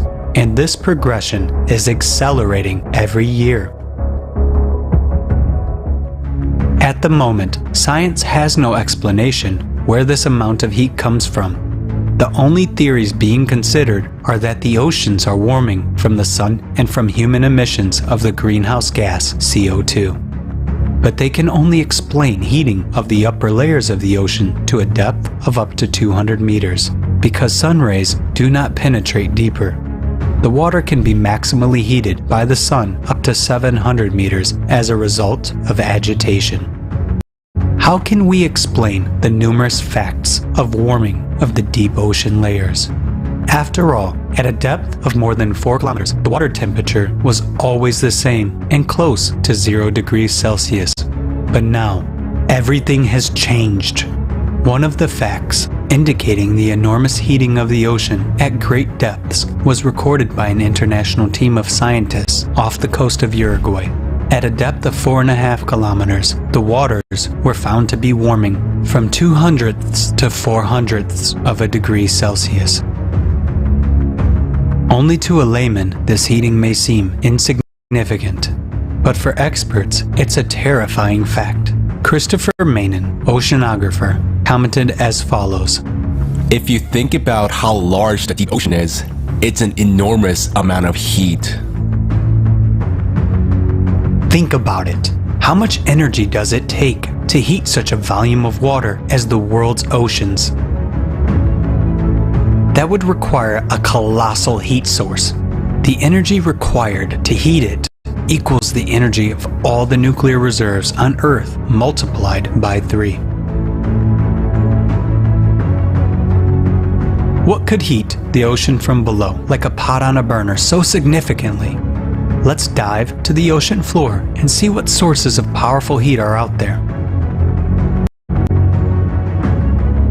As we plunge, we discover giant mountains at the bottom. Volcanoes. 75% of all Earth eruptions occur from underwater volcanoes. Previously, it was considered that underwater eruptions occur with a gradual outpouring of lava, while explosive eruptions are impossible because of the pressure of the water column. And thus, it was assumed that underwater volcanoes could not heat the water column. The outflowing lava would freeze almost immediately. However, recent research is changing our understanding of the mechanism of underwater eruptions. What is the mechanism of such an eruption? The pressure of the magma ranges from 10 to 30,000 bars. But the pressure of the water column in the deepest parts of the ocean is only 1,000 bars. And as soon as there is an abrupt burst of magma, the water boils up and the H2O molecules decompose into hydrogen and oxygen. This creates a gas-water cavity like a bubble with an internal pressure of hundreds or thousands of bars. And this bubble neutralizes the pressure of the water column. This is a complex physical and chemical process that can be compared to the flight of a hypersonic airplane at maximum speeds. The plasma ejected in front of its prow neutralizes the molecular resistance of the air, making the plane fly almost as if it were weightless. The combustion of oxygen and hydrogen creates the same effect in the path of the magma, resulting in explosive eruptions. The existence of such explosive eruptions is confirmed by the discovery of researchers from Leeds. they studied kilometers of fields of tephra, meaning settled volcanic ash, at the bottom of the Pacific Ocean near the Juan de Fuca Plate. A mathematical model showed that such plumes could only be formed by a massive explosive eruption. In addition to the spread of heat, volcanoes during explosions burst out of hydrotherms, hot jets of water. Studies have shown that the volumes of ejected boiling water can be tremendous, about 40 million Olympic swimming pools, and they are quickly formed during eruptions. The contribution of explosive eruptions to ocean heating is confirmed by Bernd Zemanowski from Julius Maximilian University in Bavaria. With submarine lava eruptions, the thermal equilibrium currents in the oceans are disrupted locally or even globally. However, given the size of the ocean, the energy of even such strong underwater eruptions is not enough to heat it up. Since active volcanoes are not located everywhere, and their eruptions are occasional. Why, then, has the ocean heated up so much over the past 30 years?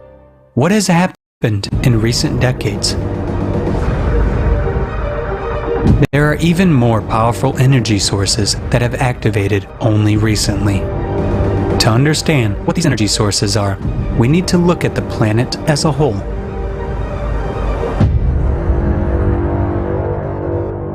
For the past few decades, Earth has been entering a phase of cyclical cataclysms with a period of 12,000 years.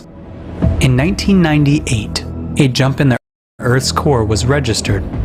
The displacement of the center of mass causes a jump-like acceleration of the planet's rotation and an increase in centrifugal forces. As a result, magma rises sharply from the depths, in which a cavitation effect occurs due to pressure release. Because of this, magma boils and expands in volume. Its pressure on the Earth's crust increases. The expansion of magma pushes the Earth's crust apart, causes the number of cracks in it to grow rapidly, and increases volcanic and seismic activity throughout the planet. Due to the fact that the oceanic crust is thinner, it is more vulnerable to the onslaught of rising boiling magma. This uplifts the Earth's crust, causing it to crack and break, and magma rushes into the resulting cavities, rising higher and higher to the surface. This is happening in a broad front all over the ocean floor. The ocean is warming, and this disaster will only intensify.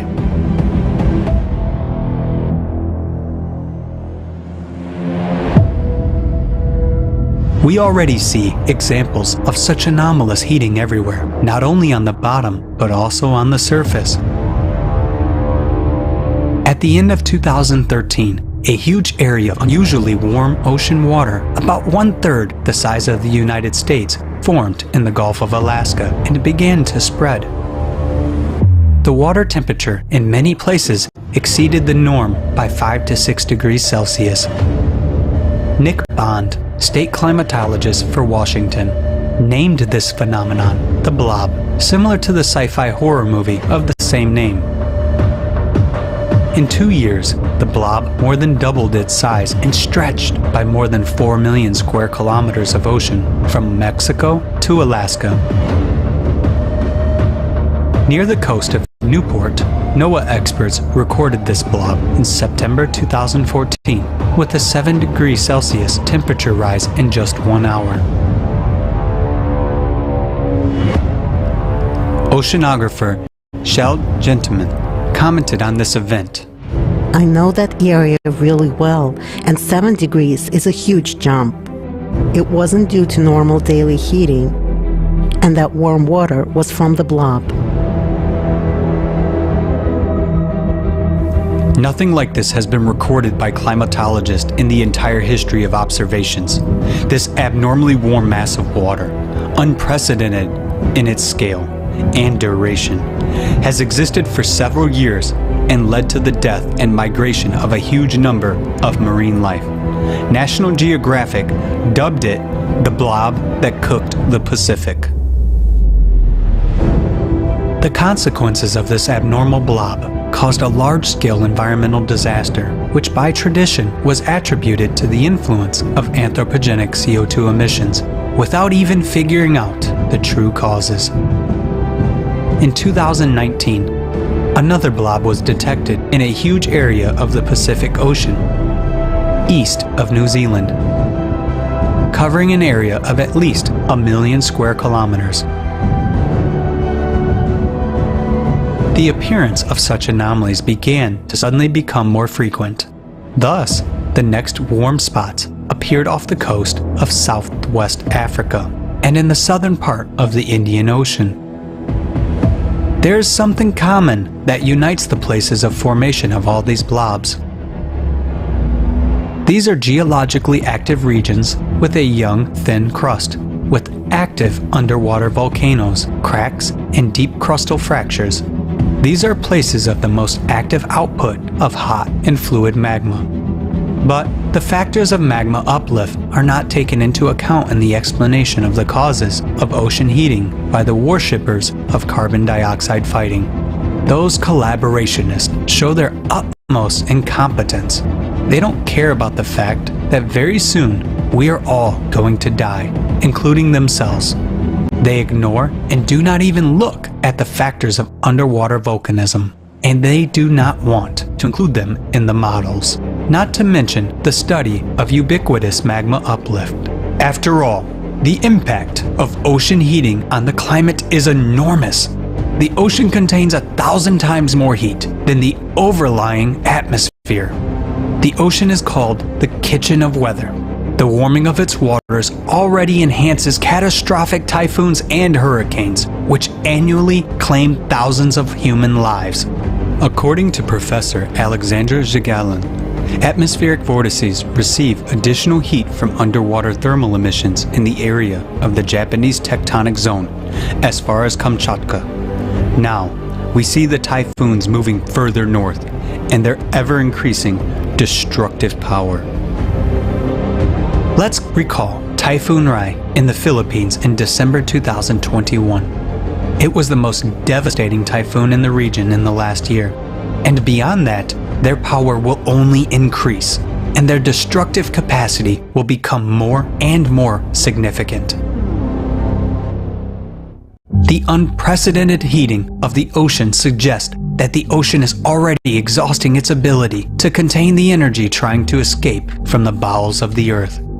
And when magma reaches the denser and thicker rocks of the continental crust, which on average is 2 to 3 times thicker than the oceanic crust, then the processes of cascading eruptions of land volcanoes will begin, and it will be too late to stop this process or to seek salvation.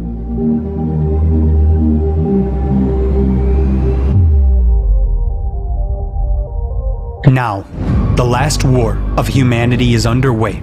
The danger level is red. Alarms are sounding all over the world, but most people on the planet are not aware of that.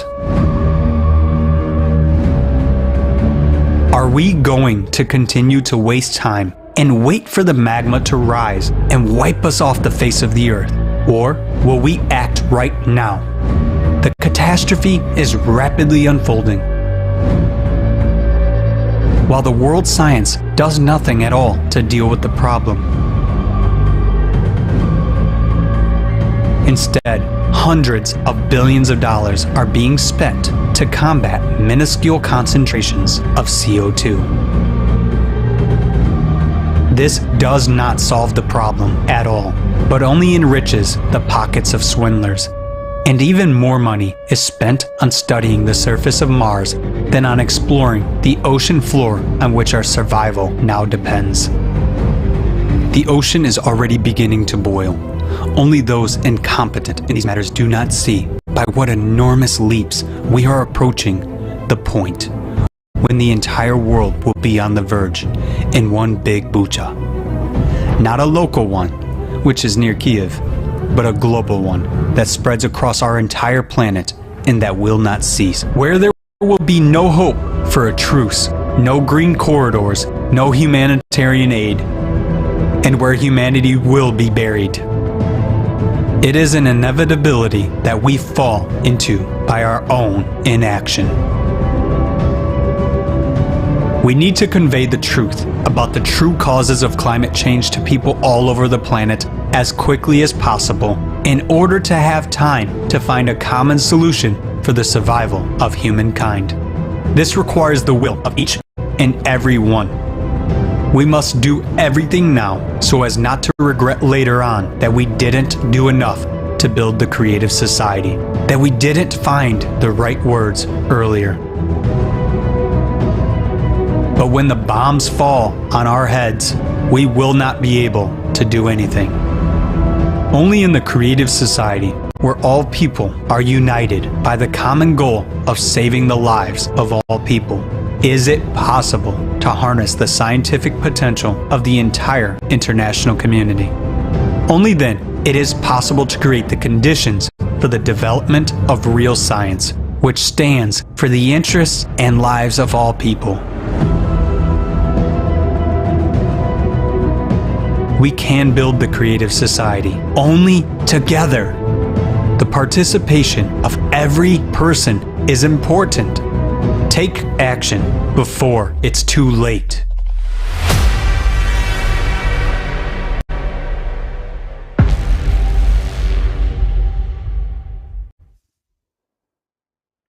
Obviously, we will not be able to cool the ocean, especially by stopping human emissions of carbon dioxide. Det er sannsynligvis at vi ikke kan være i stand til å kjøle ned havet ved å stoppe menneskelige utslipp av karbondioksid. Oppvarmingen av havet er en konsekvens av prosesser inne i jorden. Professor Viterito kom til disse konklusjonene. Han viste en sammenheng mellom jordskjelv på halvbunnen og stigende atmosfæriske temperatur. Til tross for press fra kollaboratører fortsetter han sin forskning. Teamet vårt driver felles forskning med professor Viterito. Vi samler bevis og data for å støtte klimaendringer forårsaket av naturlige faktorer, og forstå den felles hensikten til og viktigheten av kreative samfunnet har ført til samarbeid for å studere de naturlige faktorene til klimaendringene. Og dette er ikke bare et vitenskapelig prosjekt for hele teamet vårt, men et virkelig inspirerende samarbeid. Fordi alle forstår viktigheten av å bygge en kreativ. Welcome to the forum here on May 7th. I'm happy to present the results of my research as it relates to global climate change. My name is Art Viterito, and I'd like to introduce you to some of the research that I've been doing on climate change. And my most recent paper on the subject has been 1995, an important inflection point in recent geophysical history. And the paper builds upon previous research. I've done linking changes in underwater seismic activity and global temperatures in a 2016 paper titled The Correlation of Seismic Activity and Recent Global Warming.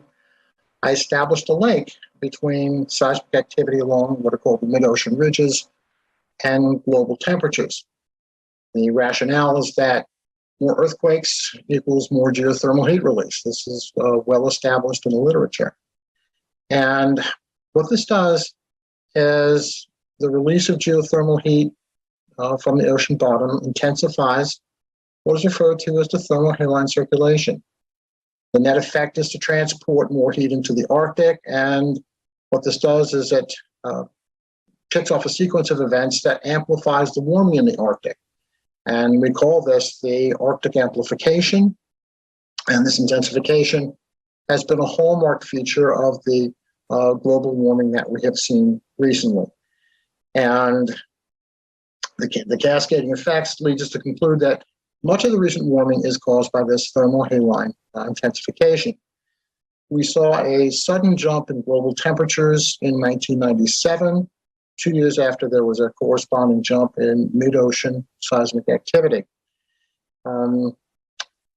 We tie in the 1995 jump in mid-ocean seismic activity with a number of other geophysical processes. what we see here is a correlation, a graph that looks at this mid-ocean seismic activity with global temperatures. So the mid-ocean seismic activity is referred to as MOSIA, which stands for Mid-Ocean Spreading Zone Seismic Activity, and GT is the global temperatures.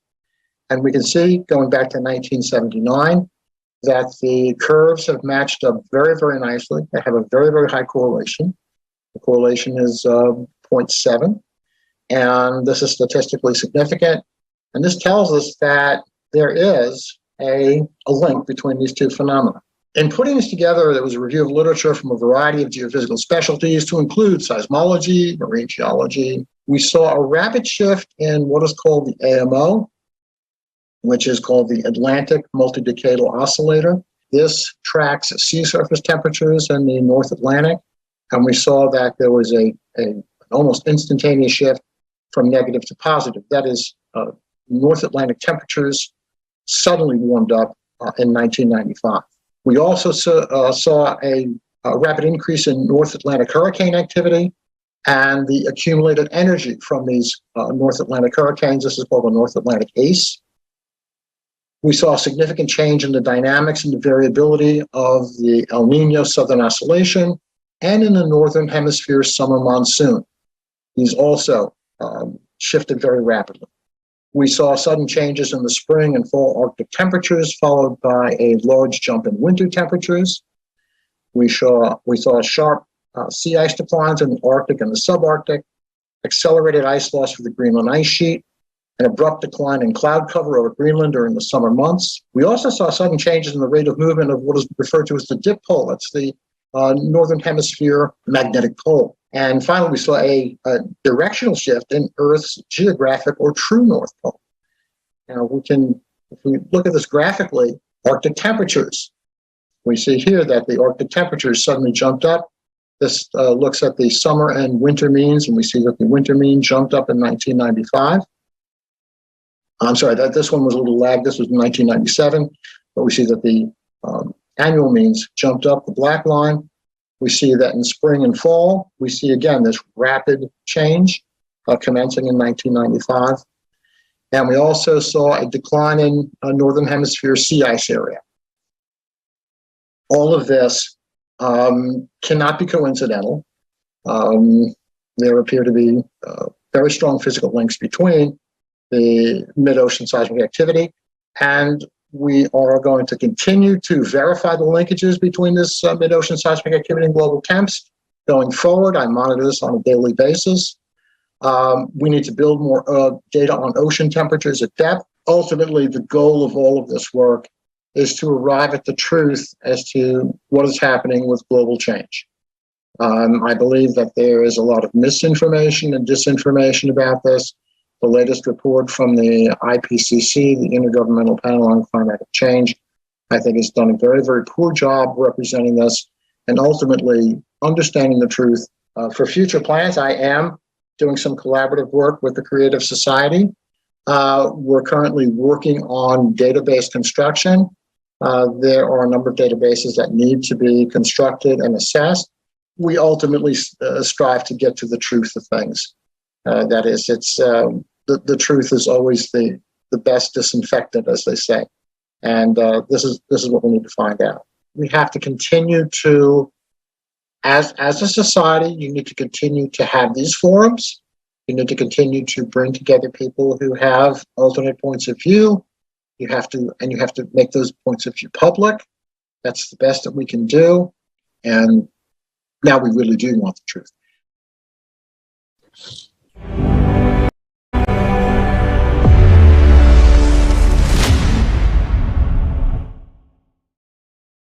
Again, we would like to express our sincere gratitude to Dr. Vettorito for his Vi vill gärna tacka och gärna rette vår uppriktige takknemlighet til Dr. Vettorito for hans engasjement for å finne sannheten og gi fakta og bevis om hva som skjer på planeten vår. Vi vil gi ut et fullstendig intervju med Dr. Vettorito etter dette forumet. Og jeg vil minne våre seere om at en uavhengig plattform har blitt lansert av frivillige fra Creative Society-plattformen fra 180 land med støtte fra forskere, fagfolk, eksperter og for å forene vitenskapelig potensial med et enkelt mål om å identifisere de sanne årsakene til klimaendringer som ikke er relatert til menneskelig aktivitet og gir allmennhet for samtidig informasjon om prosessene som foregår på planeten. Og vi inviterer forskere, eksperter til å bli med i det vitenskapelige fellesskapet på den Kreative Samfunnet-plattformen. Og nå vil jeg gi beskjed til uavhengige forskere om å ha opprettet sin egen kanal, Grand Solar Minimum. Og la oss høre nå fra Jake og Mary.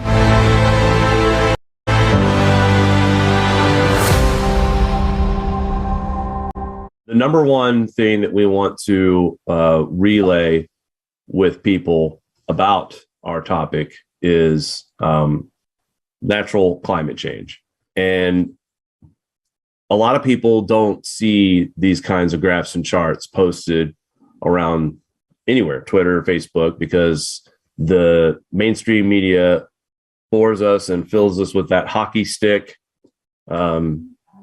temperature graph and how we're having runaway global warming. I believe that we have just experienced a brief modern warming period. And I think since 2016, just based on how we have correlated things with solar activity, we feel like that we are indeed cooling. This is a graph of the last 400 years of sunspot activity.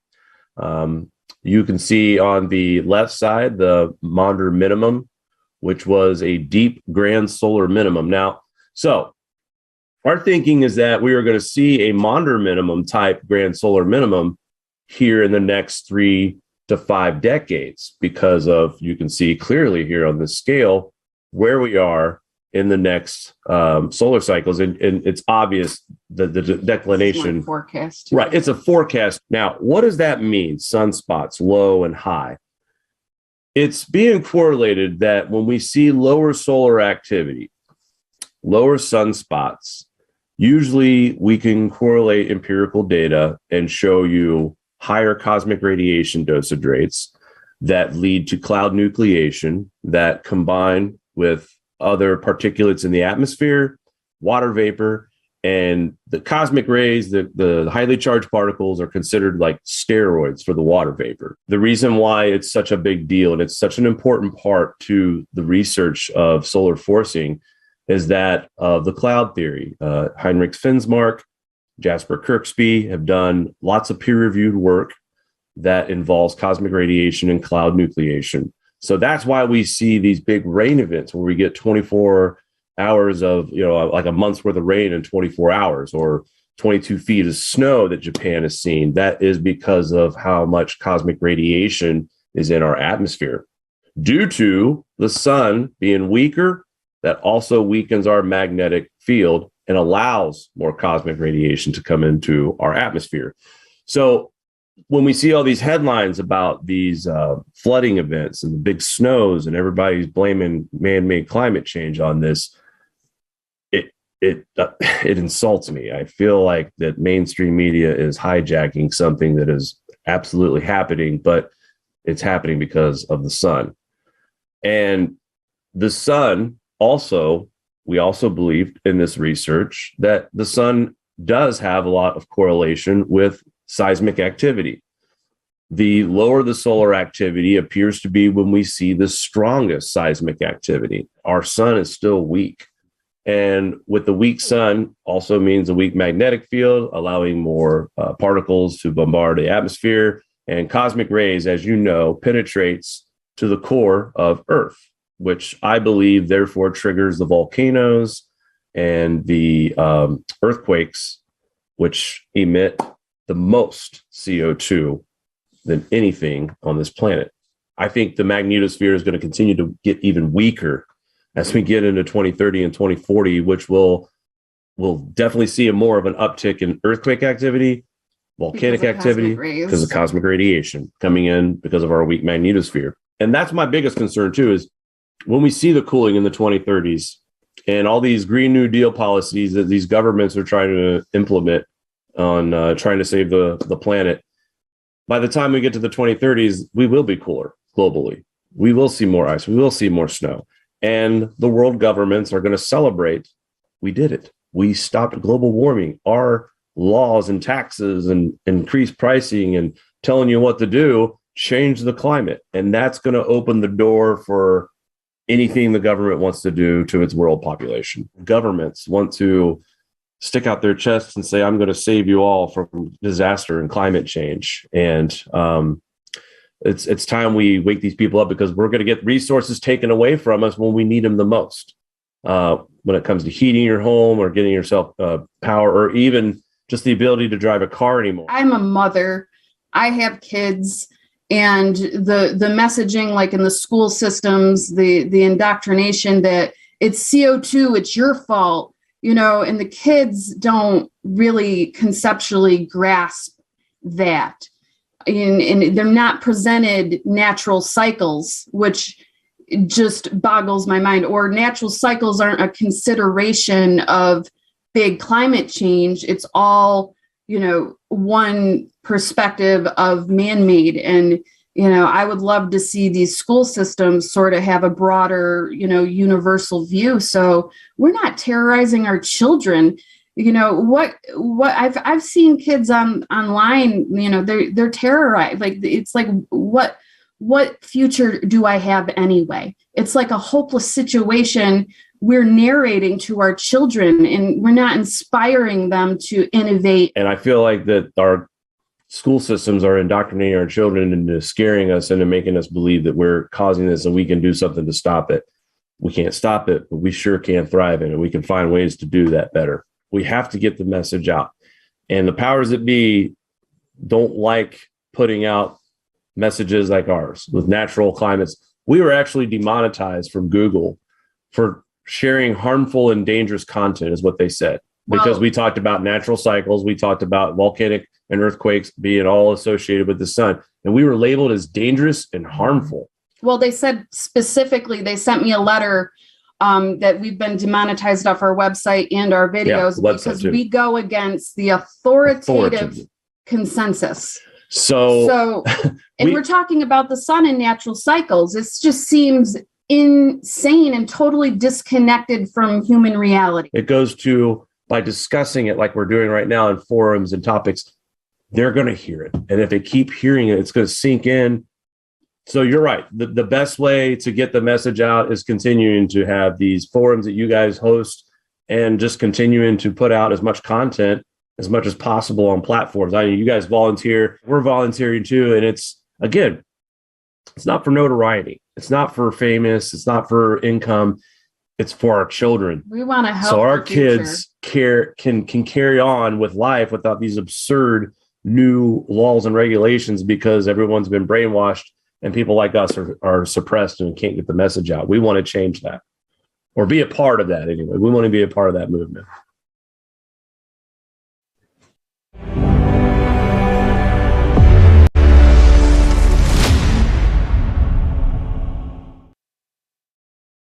Thank you, Jake. Thank you, Mary. Thank you for coming on this forum. We really Tack Jake. Tack Mary. Tack för att dere har funnit dere tid og blitt med oss på forumet. Solen er på sitt minimum, noe som betyr at planetene i solsystemet ikke er beskyttet og er mye mer utsatt for kosmisk stråling. På dette tidspunktet er en strøm av energi som forårsaker katastrofer rettet mot planeten vår.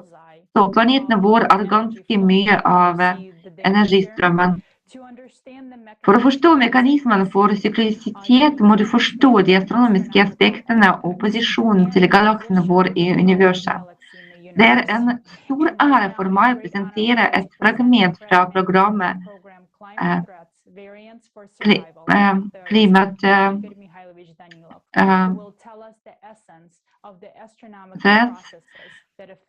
Omega har den som vil fortelle essensen av de økonomiske prosessene som påvirker planeten vår.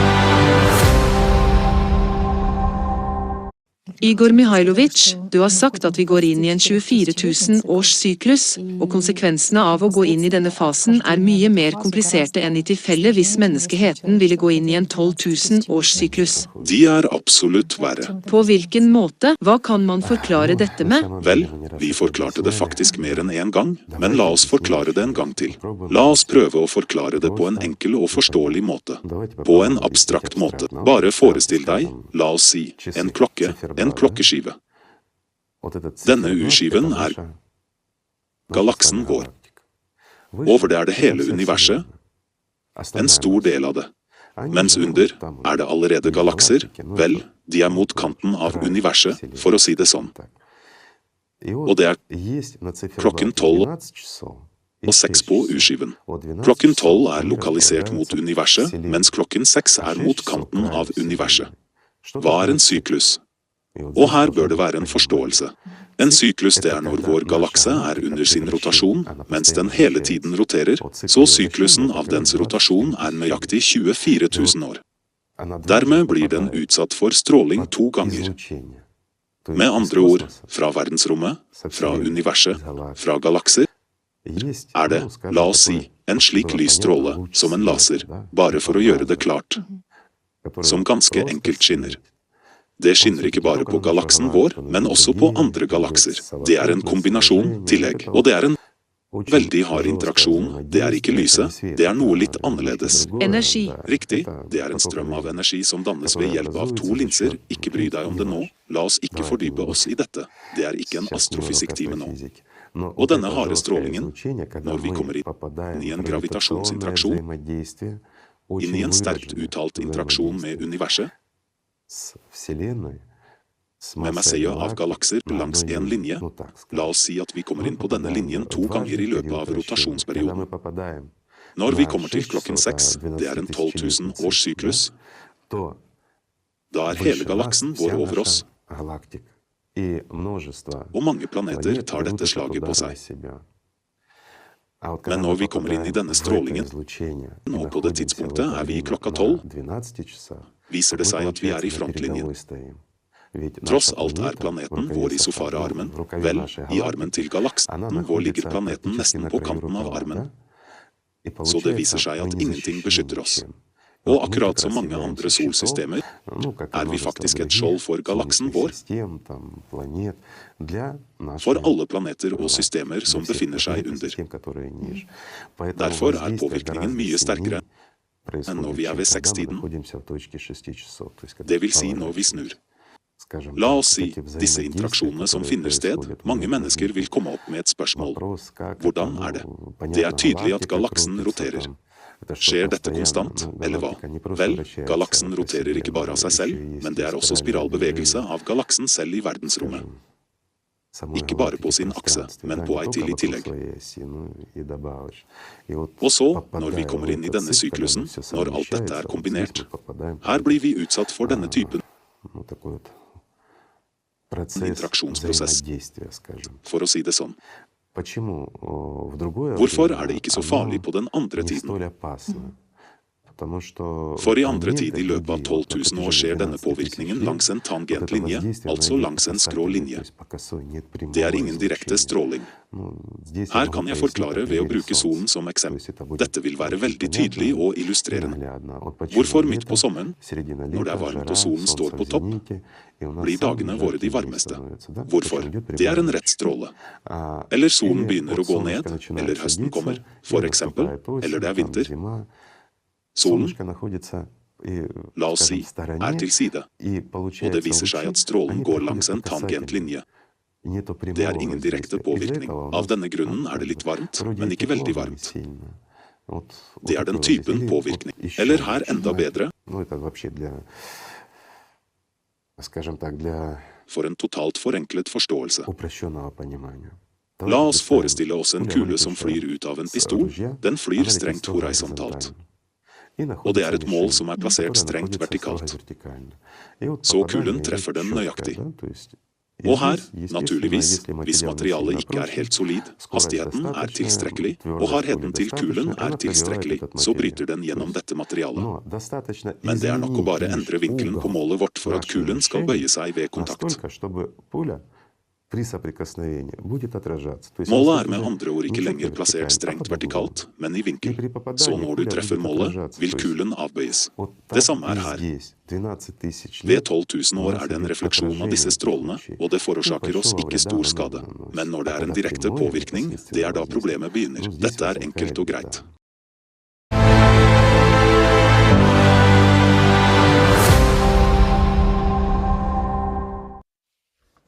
The influence of galaxy ray flux in past cycles has left imprints on our planet. Påvirkningen av galaktisk strålestrøm i tidligere sykliser har satt spor på planetene vår som ikke har blitt slettet av tid.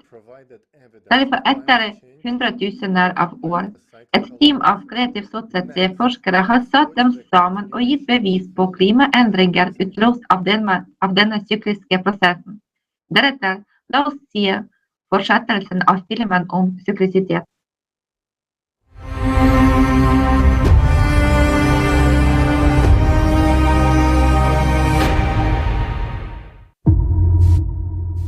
If we accept your arguments, then what caused all this? The climate has always been changing, but the planet's geodynamics has suddenly changed only in the last 30 years. These global changes are caused by processes inside the Earth. These facts are well known and recorded in satellite data.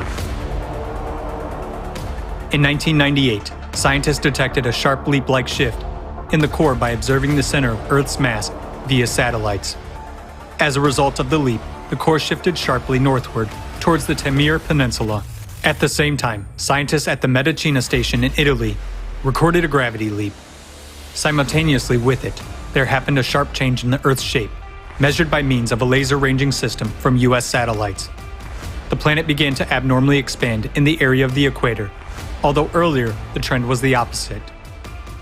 Now, asymmetric crystallization of the core and unexplained phenomena in its very center are observed. Due to displacement of the core, the planet's rotation accelerates and its centrifugal force is growing. For this reason, magma sources in the mantle began to sharply rise to the surface, undermining and heating the lithosphere from the inside. Consequently, magma rising in the area of lower pressure expands in volume and boils up. Its pressure on the Earth's crust increases. The expansion of magma pushes apart the tectonic plates, increases volcanic and seismic activity across the planet, and causes the number of cracks in the crust to grow rapidly. Through these cracks, water from the surface escapes deep into the crust.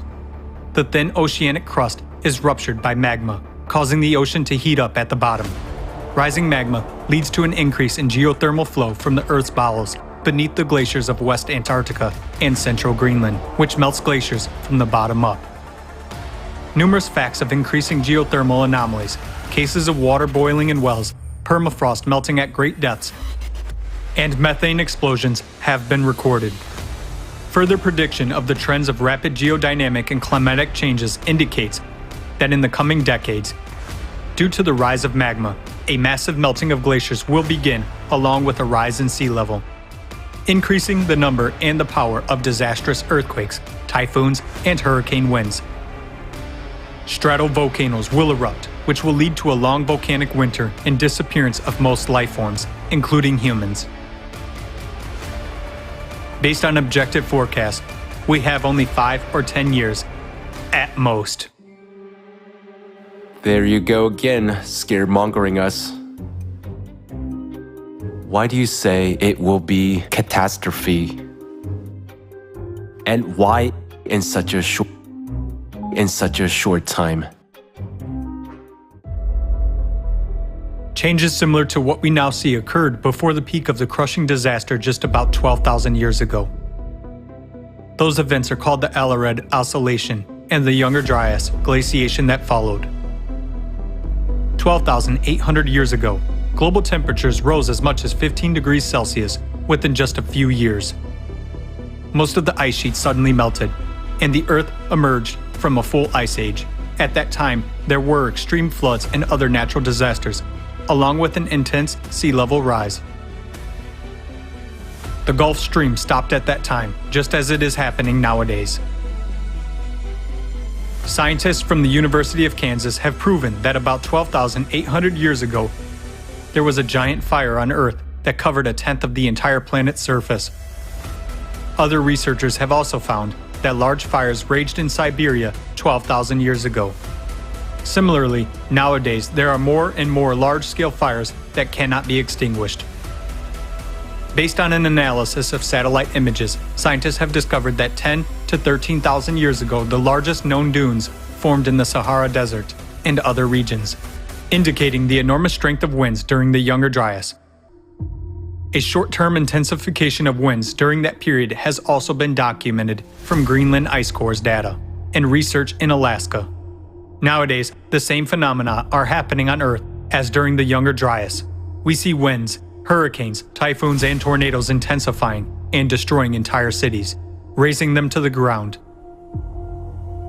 Right at the cycle change 12,000 years ago, there was a very intensive seismic activity. This is indicated by radiocarbon data, as well as paleographic reconstructions of the Younger Dryas. During the same time period, more than 12,000 years ago, as well as now, there was a drastic weakening of the magnetic field and a pole shift, which was called the Gothenburg excursion.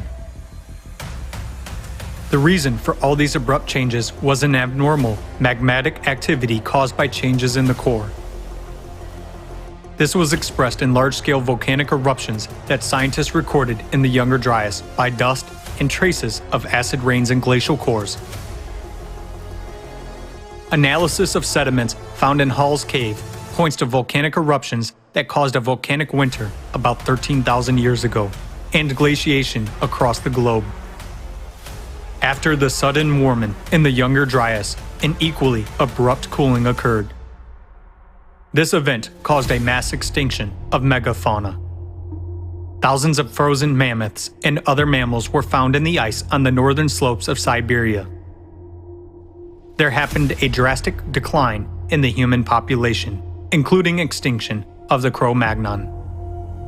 All of those catastrophic events occurred within just a few decades. But why do you say that what happened 12,000 years ago should happen again now? Maybe it was an accidental event, and it was caused by other reasons. The same catastrophic events occurred on the planet not only 12,000 years ago, but also earlier. Taking into account errors in dating, this cycle is very well traced in the geological data. Catastrophists among scientists wrote about it independently of each other in their books and works. Vladimir Bubnenkov, Vitaly Bushyev, Alexander Baturin, Igor Kopolov, Nikolai Petrov, Maynard White, Douglas Vogt, and many other scientists have come to understand the cyclicity of global cataclysms on Earth with a period of approximately 12,000 years. In geology, paleontology, and archaeology, there is numerous evidence of past disasters of this cycle. Each of these catastrophic events was characterized not only by abrupt changes in the climate situation, but also by complete geodynamic restructuring, weakening and excursion of the magnetic field, widespread disastrous volcanic eruptions, tectonic restructuring, atmospheric temperature variations by 10 to 15 degrees, and changes in the world's ocean levels by 20 to 50 meters, followed by large-scale glaciations. Since every cycle is accompanied by a change in the magnetic field and powerful volcanic eruptions, it clearly indicates that the cycle is associated with changes in the planet's core, just as it is happening now. We are entering the active phase of the cataclysmic cycle. But what causes this cycle? What makes the core shift? Researchers believe that this cyclicity is galactic in nature. That is, it is related to the rotation cycle of the galaxy. Every 12,000 years, radiation from the center of the universe affects the solar system and even influences the sun. In 1998, not only was the Earth's core recorded jumping, but also those of the moon, the sun, and other planets. In recent decades, scientists began to record drastic climate changes on all planets and satellites of the solar system. An increase in the number of giant storms and hurricanes, abnormal temperatures, an increase in volcanic and seismic activity. Now, an increased flux of cosmic radiation due to the low activity of the sun is detected on Earth. Scientists have found evidence that a similar bombardment by cosmic rays occurred 12,500 years ago. In addition, every 12,000 years, an unknown flow of violent cosmic energy from the center of the universe comes to our planet. This high-energy impact occurs at the micro level and has enormous potential to trigger a shift of the planet's core. Galactic radiation disrupts the life cycles of the biosphere. Trees begin to massively emit more carbon dioxide, whereas swamps emit compounds of deadly gases. This time, Earth may become another dead planet, just like Mars. The planet's immune system is now destroyed by the toxins that our technogenic civilization has excreted. The planet's diseased organism might not survive the enormous stresses which cyclicity creates every 12,000 years. Every 24,000 years, disasters are even more devastating, since the solar system gets closer to the radiation from the center of the universe. We are now getting into this point of the near interaction. The planet is living its last years, and so are we, if we remain idle. Why are you telling such things? It can only spread panic. People would give up in despair, for there is nothing we can do. Right. There is nothing we can do about it. You can't go against nature. What can we do if it's cosmic radiation? Do you have a specific solution? We can find this solution because there is always a counteraction to any action. A high-energy flow is approaching our planet, and we can put up a defense if we understand what kind of force and in what capacity we should counteract it with. It is necessary to unite all honest, conscientious researchers from various fields of science, technical experts, engineers, practitioners, and theorists who are ready for new discoveries because the task is multidimensional and multi-level. It is necessary to set one common goal at the level of all countries, to provide scientists with funding, access to advanced technologies, and truthful statistics of climatic and geophysical services. Even with our current technology, it is quite possible to counteract cosmic radiation. If the goal is one and society prioritizes preservation of civilization in every human life, then humanity will be able to find a solution on how to manage this high-energy flow. But we have very little time to find the solution. It is possible to unite the scientific potential of conscientious researchers only with the absolute support of the entire society in all countries. There can be no place for competition, private interest, and lust for profit. Openness of information for research may be available only in the Creative Society format, where there is no reason for wars and conflicts. In order to establish such a format of society, unification of all 8 billion people is indispensable. Creative Society? What is Creative Society? Sounds like some utopian idea. Is this communism?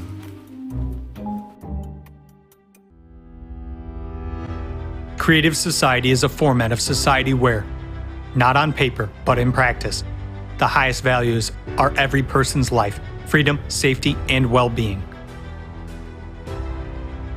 It's a society where there is no power of one person over another, where people themselves make decisions on key issues without shifting responsibility to a few individuals. All conditions are created for the development of one's personal potential for the benefit of all people, and the whole society takes care of every person. It's a world without wars, poverty, violence, or power. Such a society is beneficial to everyone, unlike communism, The creative format cannot be built by force or via a revolution. Creative Society is an opportunity to peacefully bring our civilization to a new stage of evolution within the shortest time possible. All legal, economic, and social mechanisms are available for that. But this requires true unification of people. This doesn't mean uniting our wallets or refrigerators, but uniting based on the values of humaneness, kindness, mutual help, and respect. We are 99% of the planet's population. We want to live as human beings. People all over the world are already uniting and acting to build the Creative Society. What can we do right now? What can I do? Where do I start? You can join the Creative Society platform that already exists. Invite your friends, scientists, and all thinking people. You can tell the truth about climate change and the way out honestly and without smoothing over the rough spots. Through mass media, you can spread information about what is really going on, not to sow panic or fear, but to share the solution. People do not want to hear the truth because they are simply scared until they know there is a way out. Now, everything depends on each person, on you, my friend. Right now, you can tell all your friends, acquaintances, and relatives about what you learned and understood at the forum. Global crisis. We are people. We want to live. We should act now, while we still have time, so that we don't painfully regret later for not finding the right words and not being able to warn about the trouble. Creative Society is not a political or commercial organization. It's an association of ordinary people from all over the world who, despite any circumstance, act to save all of humanity. These are true heroes, just like you. Join us. We can do anything together with you. Look here.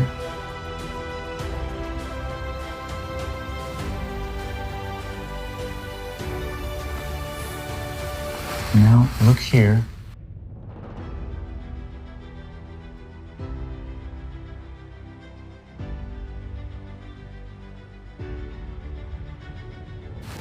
We can do this. It's realistic. Yes, of course. I'm calling the director of the Institute of Volcanology. Good idea.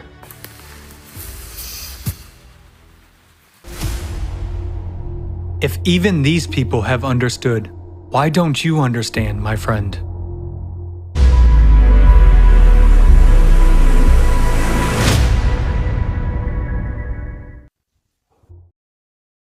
Friends, if even these two scientists could Er det ikke sånt, venner? take an action today to make sure that we can live safely.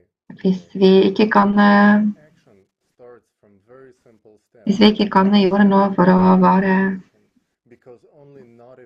å leve i den virkelig bedre verden, så kan vi dele informasjon, så folk kan få vite at vi kan fortelle om denne videoen som dere ser nå.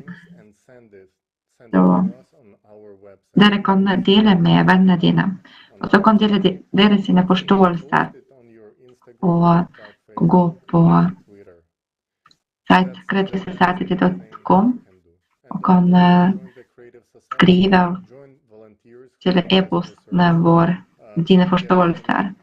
Dere kan bli med. Dere kan bli med og skape. Dere kan bli med og dele.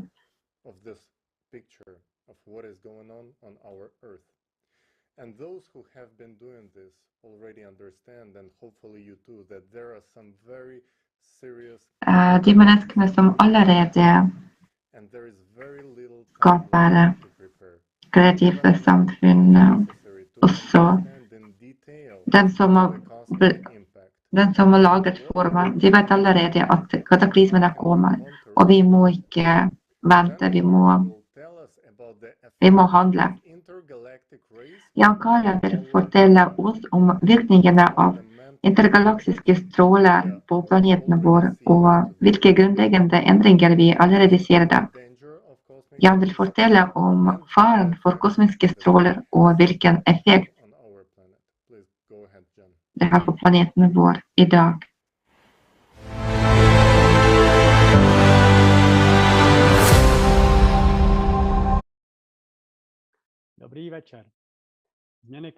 Klimaendringer og det økende antallet naturkatastrofer på planeten vår er virkeligheten som folk må møte nesten hver dag nå. Den økende frekvensen og styrken av disse katastrofene utgjør en stor trussel mot vår sivilisasjon. Og nå ønsker jeg å gi fakta som peker på en påvirkning som kommer fra utenfor solsystemet vårt og utløser sykliske katastrofer hvert 12 000 år. Det første faktum er at satellittobservasjonene i 1998 viste at det var en plutselig endring i bevegelse av jordens massesenter mot halvøya, noe som resulterte i observerte betydelige endringer i jordens rotasjonsaksebevegelse. Dette ser ut til å være konsekvensen av bevegelsen til jordens kjerne.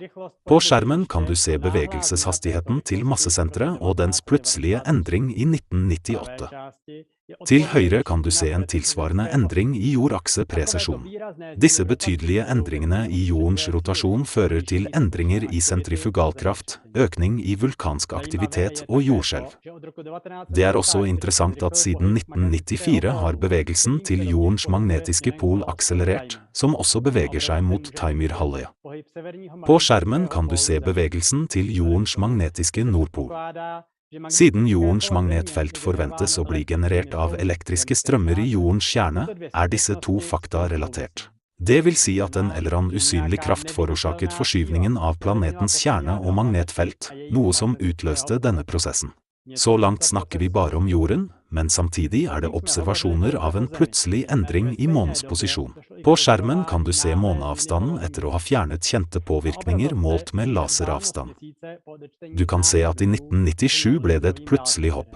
Klimaendringer er også observert på andre objekter i solsystemet. Alt dette tyder på at påvirkningen kommer fra utenfor solsystemet.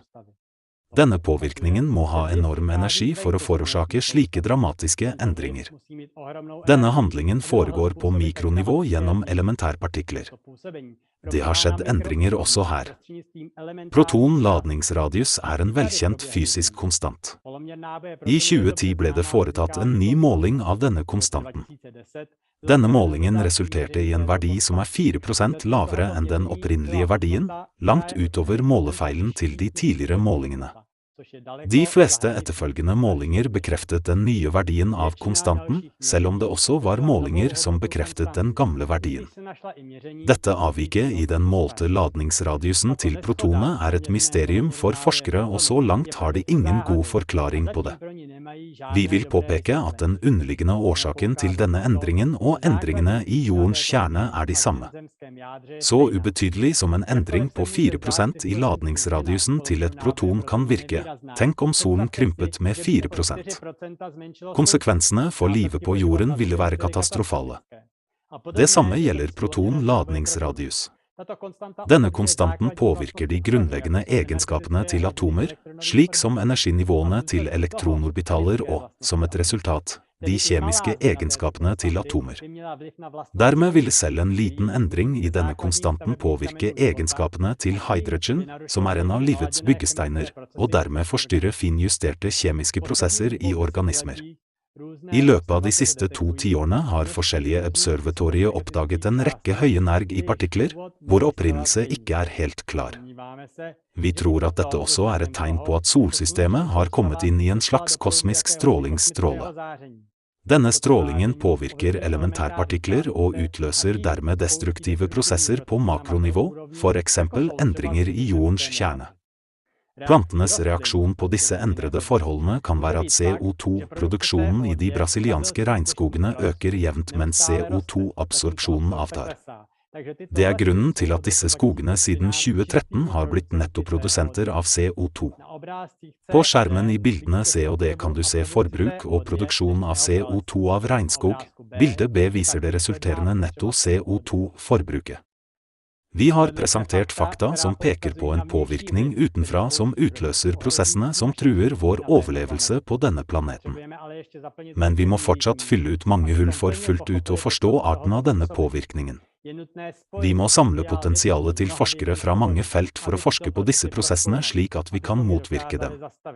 Vi ber alle forskere, spesielt kvantefysikere, geofysikere og astrofysikere, om å delta i arbeidet med å hjelpe til med å forstå disse ytre påvirkningene.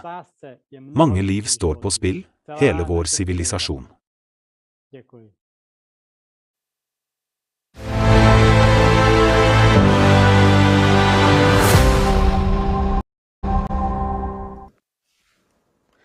Thank you so much, Jan. Tusen takk, Jan. Galaktisk stråling er faktisk et alvorlig og enda uforsket problem for menneskeheten. Vi har mange smarte, oppfinnsomme mennesker, og vi er ganske i stand til å løse dette problemet. Vi foreslår at du ser et fragment av et program med den anerkjente Igor Mikhailovich Danilov om hvilke muligheter vi har.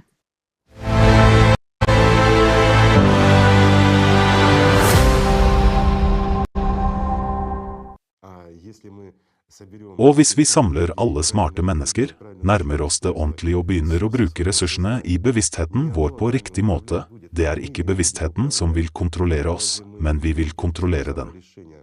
Vil vi ikke finne en løsning for å beskytte planeten vår? Likevel er dette, unnskyld meg, bare sykluser, det er bare energi. Ja, syklusene er destruktive, men folkens, det er energi. Vi kan akkumulere og omdirigere det. Vi kan lede det som ødelegger oss til skapelsen. Er det ikke riktig? Tross alt er det makt. Det spiller ingen rolle hva slags makt det er. Det er ukontrollerbart, derfor er det kaotisk. Kaotisk ukontrollert energi kan ødelegge. Men hvis vi bruker denne energien, kan vi skape i stedet for å ødelegge. Er det ikke slik? Det er. Hvis vi forstår det grunnleggende om energiomfordeling mellom disse partiklene eller deres kvanteforvikling sammenkobling, ikke samspillet mellom to partikler, men hva som tvinger dem og hva de kontrollerer, mens disse partiklene kontrollerer nettopp denne energien, denne spesielle kraften. De oppfatter og sender et signal. Hvis vi er i stand til å oppfatte og overføre et signal, vil det åpne seg enorme muligheter for oss, i hvert fall innen kommunikasjon. Men hvis vi forstår denne mekanismen, vil vi kunne kontrollere andre partikler også. Og går vi enda lenger, vil vi kunne kontrollere ulike typer stråling og hente ut energi fra dem. Og det er et seriøst skritt å finne verktøy for å konfrontere klimaet? Vel, klima. Det er nødvendig å konfrontere klimaet.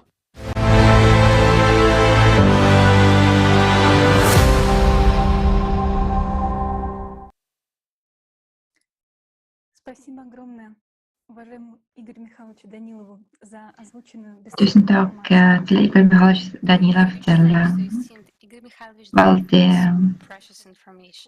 bred informasjon. Vi har hørt i dag hvor mange ganger i dag at frelsen mot en forestående katastrofe i løpet av 12 000 års syklus er foreningen av et vitenskapelig potensial. Men dette er bare mulig i et kreativt samfunn. Du har kanskje tenkt hvordan ville det i det hele tatt hjelpe? Er dette løsningen? Hvorfor er det bare mulig å forene forskere i det kreative samfunnet? Tross alt, du kan bare tildele et tilskudd for å løse dette problemet, men forlate forbrukerformatet. Jeg skal nå forklare klart hvorfor vi bare kan finne en løsning i det kreative samfunnet, og hvorfor det er kun en av døden som venter oss i forbrukerformatet. Se på vår verden i dag.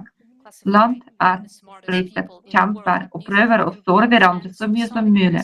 De mest avanserte laboratoriene og forskningen eies av militært og er derfor klassifisert. De smarteste menneskene i verden er opptatt med å lage bomber og supersoniske missiler for å ødelegge oss.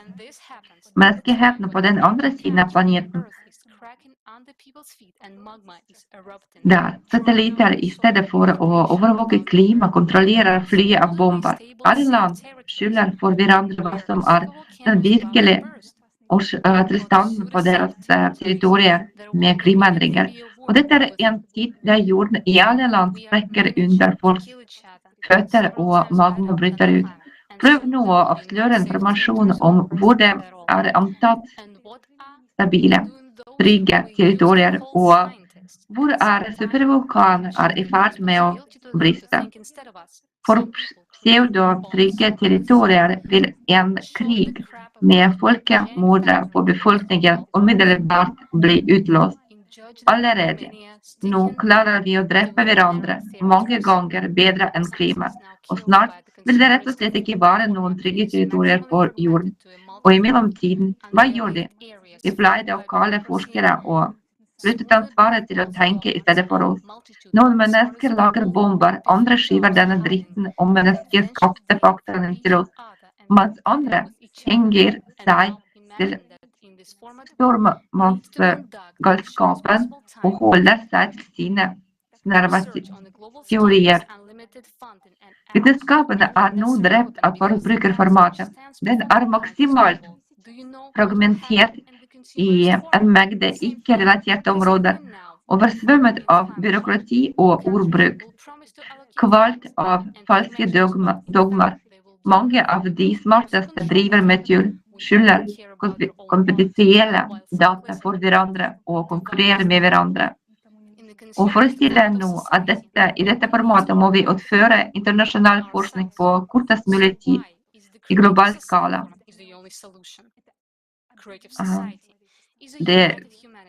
Mens syklisitet bønnehørlig slukker planetene som finnes forbrukerformat, det ingen som trenger livene våre, ikke oss selv engang. Så hvorfor bare det kreative samfunnet formatet løsningen? Et kreativt samfunn forent menneskehet, og det ikke komplisert I det hele tatt.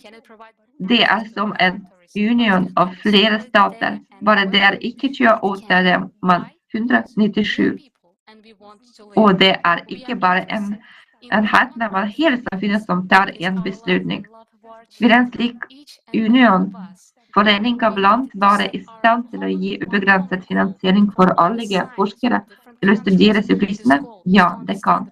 Kan gi tilgang til laboratorier, avansert teknologi, satellittdata og utstyr av enhver kompleksitet. Fordi vi mennesker, og vi ønsker å leve. Vi interessert I livet på jorden fordi det livet vårt, og livet til våre barn, hver og en av oss. Vi trenger klimatologer og meteorologer for å studere de viktigste prosessene som nå raskt endrer atmosfæren, utover økningen av ubetydelige konsentrasjoner av CO2. Okeanologer, vulkanologer, seismologer, for å vurdere realitetene til magmastigning, vulkanaktivering og jordskjelv. Vi trenger geofysikere, geologer, jordfysikere som studerer det indre magnetfeltet, kjernen, rotasjon av planeten, som kan modellere alle prosessene. Vi trenger astrofysikere, planetologer, solfysikere for å forstå hvor stråling kommer fra, hvordan den fungerer. Vi trenger kvantefysikere, elementære partikkelfysikere som studerer endringer I mikrokosmos for å vurdere styrken av virkningen av høy energistråling, dens egenskaper, dens natur, og for å forstå hvilken kraft som må motvirkes, og mange andre retninger og spesialister bør forenes til et potensial, så vi vil kunne stoppe syklistiske katastrofer som oppstår på planeten vår hvert 12 000 år. Til tross alt vil det alltid være en motreaksjon til enhver handling. Hvis vi forstår hva denne syklisen og hvilken effekt denne strålingen har, så kan vi forstå hvordan vi kan motvirke den. Det første som vil skje I overgangen til et kreativt samfunn, å støtte vitenskap, til ekte forskere, og ikke til de som ikke klarer og hva de bruker milliarder på. Vi må handle, og vi må ikke kaste bort tiden, for dette er menneskeliv. Og det er derfor forskerne vil stå i frontlinjen til det kreative samfunnet. Dette vil være hovedfronten. Hvis vi samler ekte forskere som er villige til å møte utfordringer og gjøre nye oppdagelser, kan vi ta vitenskap vår til himmelen og utover. Og vi vil være i stand til å lage forhåndsprognoser med høy presisjon av alle slags katastrofer, selv i overgangsfasen. Vi vil være i stand til å terraforme og dempe elementene slik at ingen menneskeliv går tapt eller blir hjemløse. Vi vil ikke bare være i stand til å studere syklusiteten, men å komme oss ut av den for alltid, for alle fremtidige generasjoner av menneskeheten. Lær å kontrollere disse energistrålene og kanalisere dem for fredelige formål og gi menneskeheten gratis energi hvor som helst i verden. Vi vil være i stand til å utforske verdensrommet, fly til andre galakser og oppdage nye planeter, kombinert vitenskapelig potensial. Alt vi trenger å gjøre er å handle, og vi trenger å forene menneskeheten.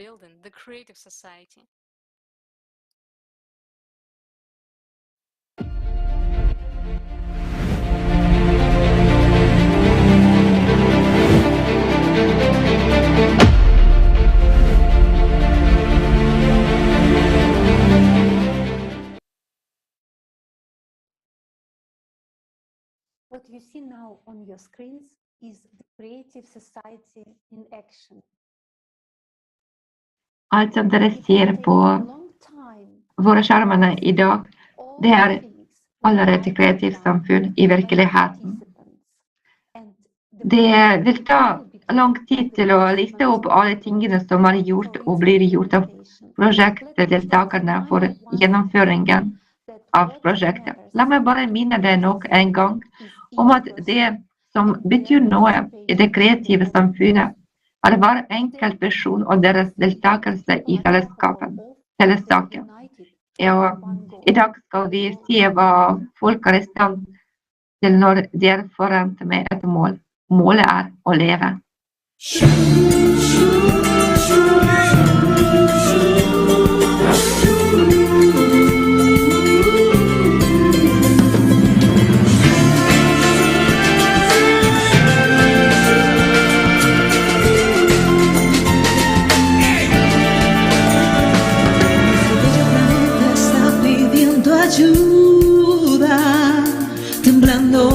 Ardiendo en llamas, no quieren decirte esta verdad tan cruda, ahogándote en vacías proclamas, venga muestra sus crueles espinas, la batalla ya ha comenzado, el enemigo no espera pero asesina, en una guerra que no se ha declarado. Es hora de salir de nuestros caparazones. Somos personas, queremos vivir. Para perder la vida, las razones. Para poder cambiarlo nos debemos unir. Es hora de la verdad, ya no se puede esperar. Ya es tiempo de actuar, hora de decidir. Gritemos todos, somos la humanidad. Somos personas, queremos vivir. Somos dignos de vivir en un mundo ideal. Es lo que nos mueve a seguir y nos motivará. Seamos breves en actuar para poder luchar. En sociedad creativa lo podemos lograr.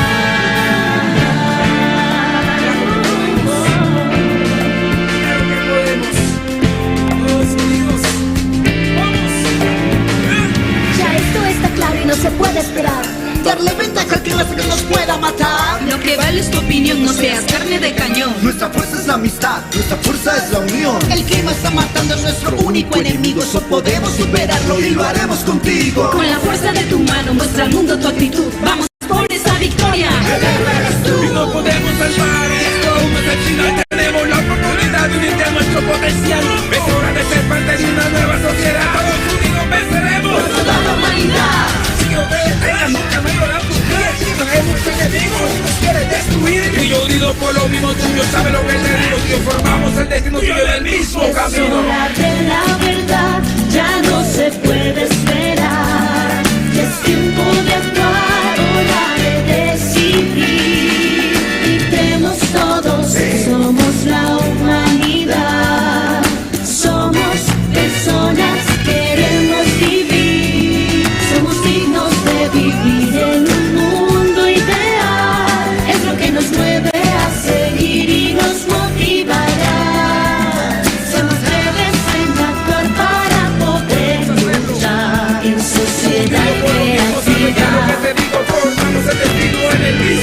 Día de la verdad, ya no se puede esperar. Es tiempo de actuar, hora de decidir. Gritemos todos, somos la humanidad. Somos personas, queremos vivir. Somos dignos de vivir un mundo ideal. Es lo que nos mueve a seguir y nos motivará. Somos breves en actuar para poder luchar. Sociedad creativa. Sociedad creativa. Queremos vivir en sociedad creativa. No podemos sonar.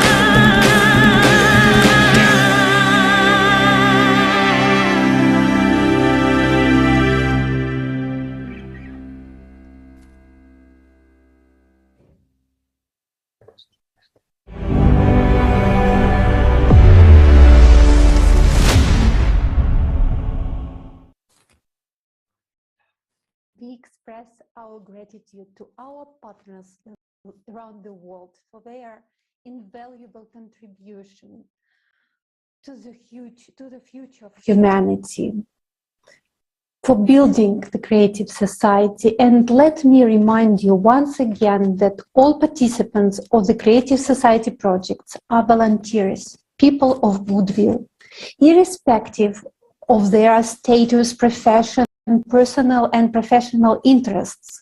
They are first of all people who are ready to act for the sake of saving our civilization. The Creative Society project is open for sponsorship and informational support. Anyone who shares the views of the project can help and become its active participant.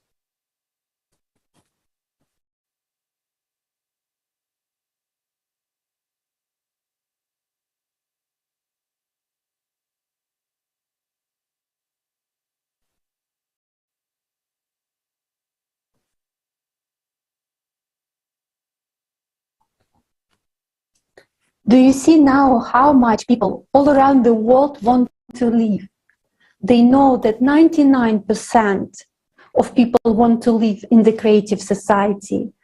And in order to share this information with you, volunteers are doing everything possible and impossible, including their talents, to create songs, such as the one we listened to.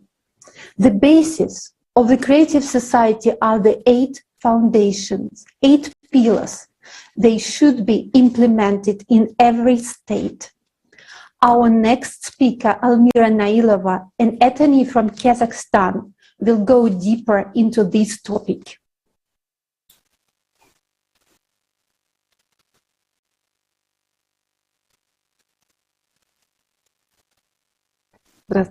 Hello. The facts presented at this forum confirm that the consumerist format of society is a threat to a human's life. But any normal person wants to live in a safe society without war and violence, with confidence in the future.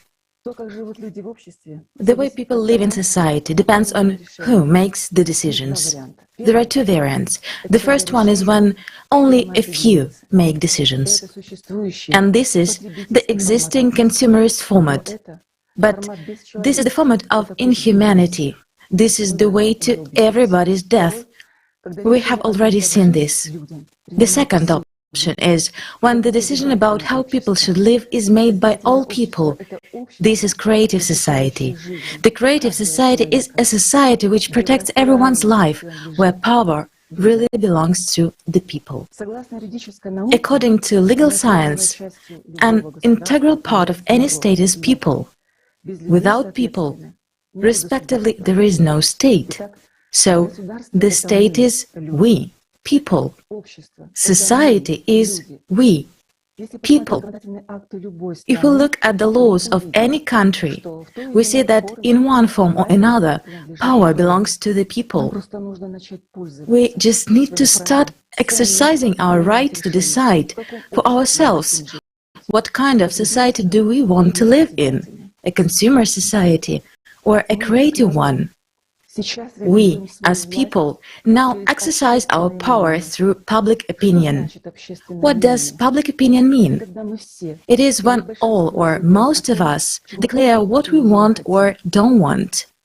For example, when in 1999 in Bolivia, a few people in power decided that people should pay not only for water, but even for rain, the majority of people disagreed, and the decision was overturned.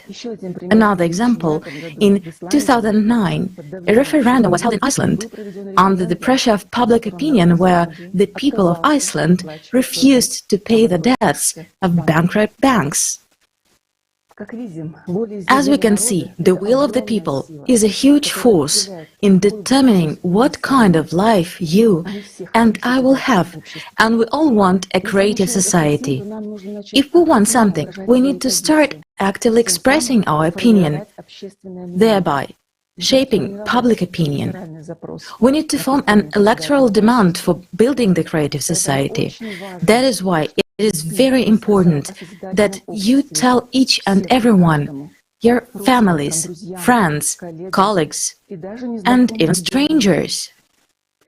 In Kazakhstan, we actively wrote to politicians, civil servants and deputies about the Creative Society project. And we received answers that our initiative to introduce the principles of the Creative Society in all aspects of society is supported. Already today, changes are taking place in the political, economic and social life of the country aimed at increasing the role of people in the governance of the state, including through electoral processes. As the President of Kazakhstan said, electoral processes are necessary because people have simply stopped believing that their vote matters and is capable of changing life in the country for the better. Pay attention how important people's opinion on what kind of society they would like to live in is. Today in Kazakhstan, a platform for manifestation of the power of people has been restored, the referendum, so that people could really realize that their voice matters. Already today we have declared a decisive position to the culture of consumption and corruption, and we have chosen a creative vector of Kazakhstan development. The principle, not a man for the state, but the state for the man, became a key factor in the development of the country. So when you have the question in your head, who is going to let us? It is us who make it impossible by our doubts, fears, inaction and indifference to the way we live our lives. Once again, I repeat that the current law of any country allows us to build the creative society today. It is legally realistic, because under the law of any country, power belongs to people. Therefore, people can introduce the 8 foundations of the Creative Society into the Constitution by means of a referendum. When the Creative Society is supported by more than 50% of the population, our representatives, presidents, deputies, and even monarchs cannot ignore the will of the people, because without support of people, there is no politics. Thus, anything is possible if we just take action. The reason why we have not yet built the Creative Society is because of us. This means that we are not working enough, not communicating the information or doing it very slowly. It is necessary to take the initiative of people who already support the Creative Society and to keep informing in every country. As we can see, the Creative Society is more than real, but only if we all get involved in informing right now. And when we participate in this forum now, we are expressing our will, expressing our demand for the realization of the Creative Society and our disagreement with the fact that there are slavery, wars, violence. So this forum is also an active form of public expression. Thank you for your attention. Thank you, Almira. Next, to continue this topic, I would like to give the floor to Mr. Qasim Rashid, who will share his views on the 8 foundations of a creative society. Mr. Rashid is a civil rights attorney, author, human rights activist, and politician.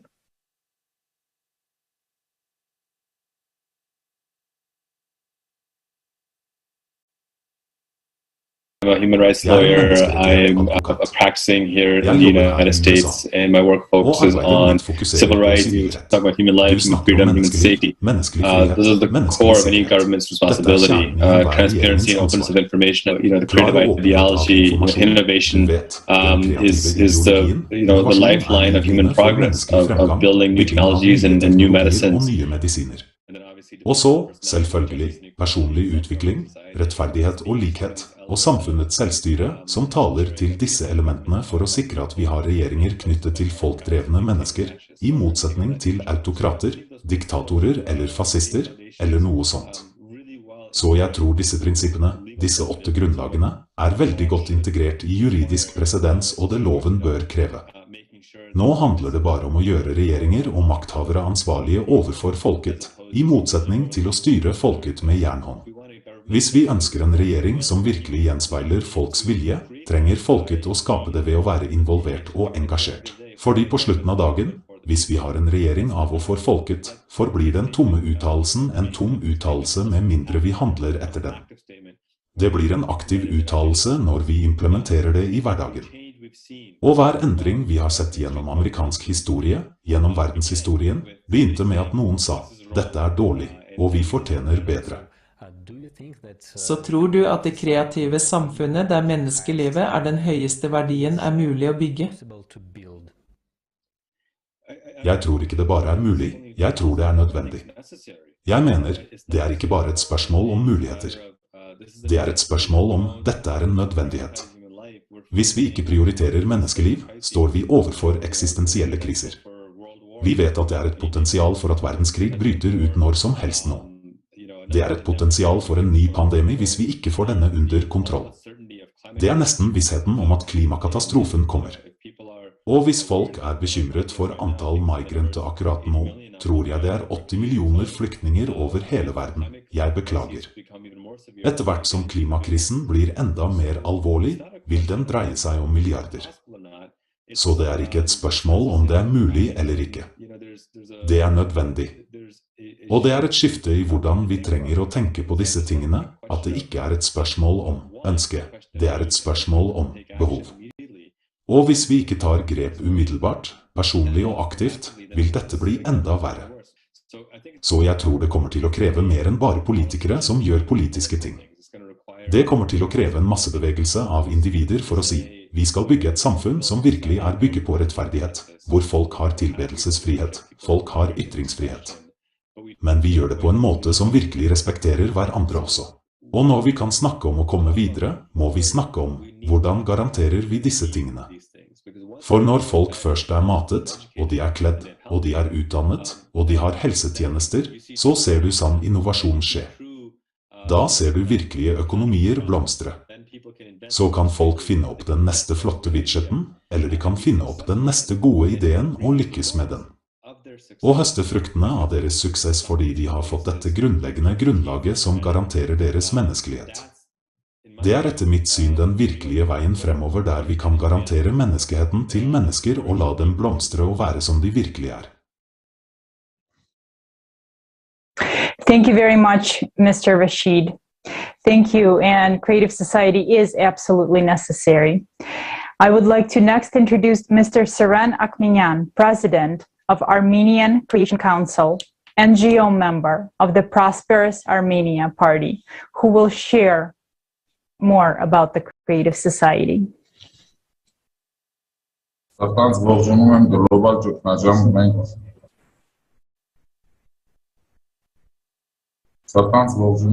գլոբալ ճգնաժամ, մենք մարդիկ ենք, մենք ուզում ենք ապրել խորագրով ֆորումի բոլոր մասնակիցներին։ Սիրելի բարեկամներ, այսօր մենք շատ կարևոր I warmly welcome all participants of the forum Global Crisis Where People We Want to Live.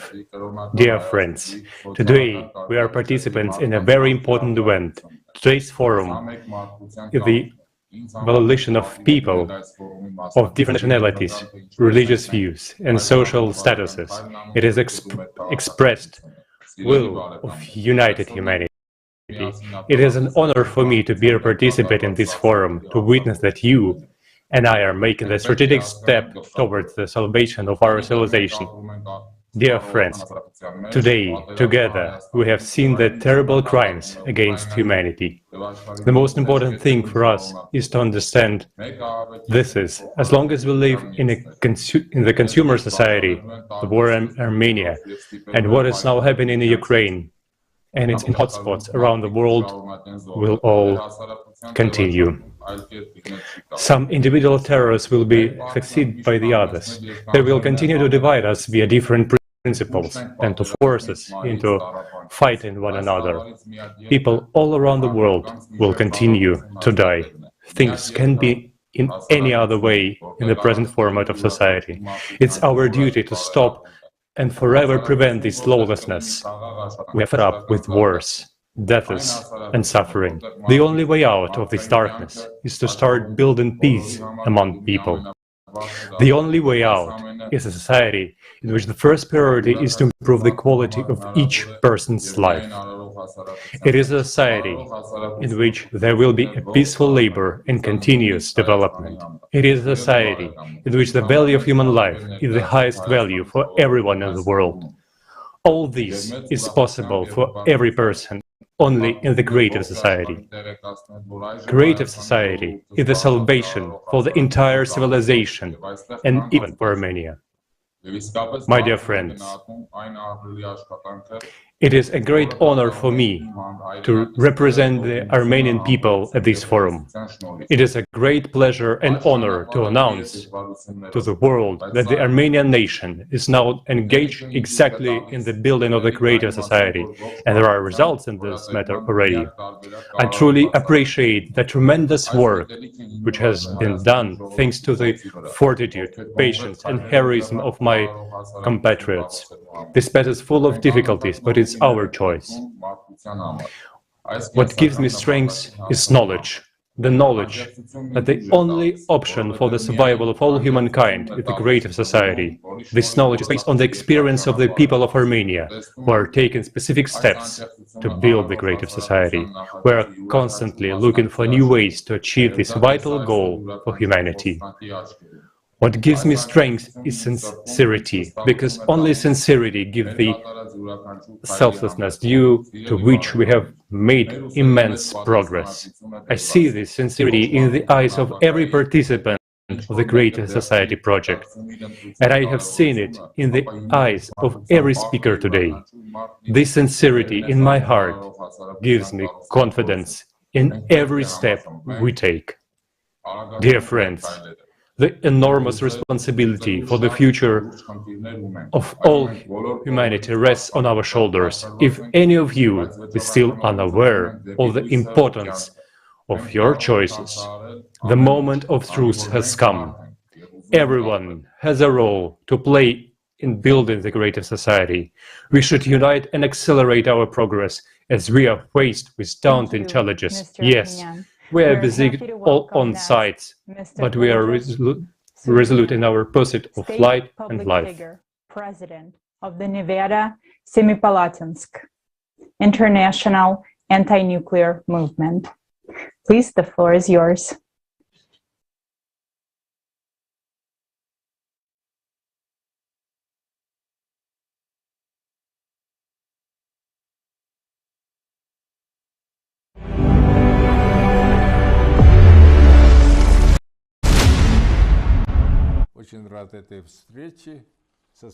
I am very glad to have this meeting with my colleagues and like-minded people at the International Forum Global Crisis. Now, these topics of consumption or creation are the central question. And I am very glad that you're raising this question and creating this dream of ours, that the entire world will become the society of creation. It is necessary to actually create and think about the future for people. And it is very important that politicians become imbued with this ideology. Politicians in all countries, in fact, so that they would think more about this somewhat forgotten concept of creation.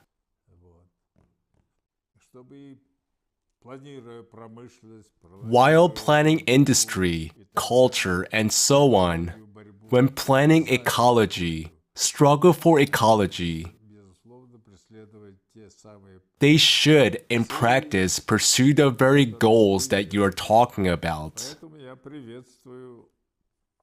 So I welcome this initiative and hope that it will spread not only in Almaty, let's say, but all over the world.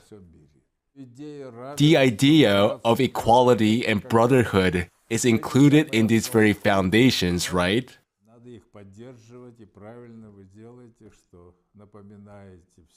We should support them. You are right to remind everyone, let us create. Creation is part of these very foundations that you introduced too. Indeed, human safety also depends on it. That is why information and the culture of humankind should be more open, so that it is not a whisper, but so that it is voiced openly. If we think not merely about survival, but about life in such a broad and multifaceted sense. Because the life of one person is one thing, but when we're talking about everyone's life, because unfortunately, we often see, especially in our politics, when the life of one person has become more important than the lives of the majority. That's what we are fighting against. I support the real development of this movement, especially in our country, so I salute you. Way to go, let's work together.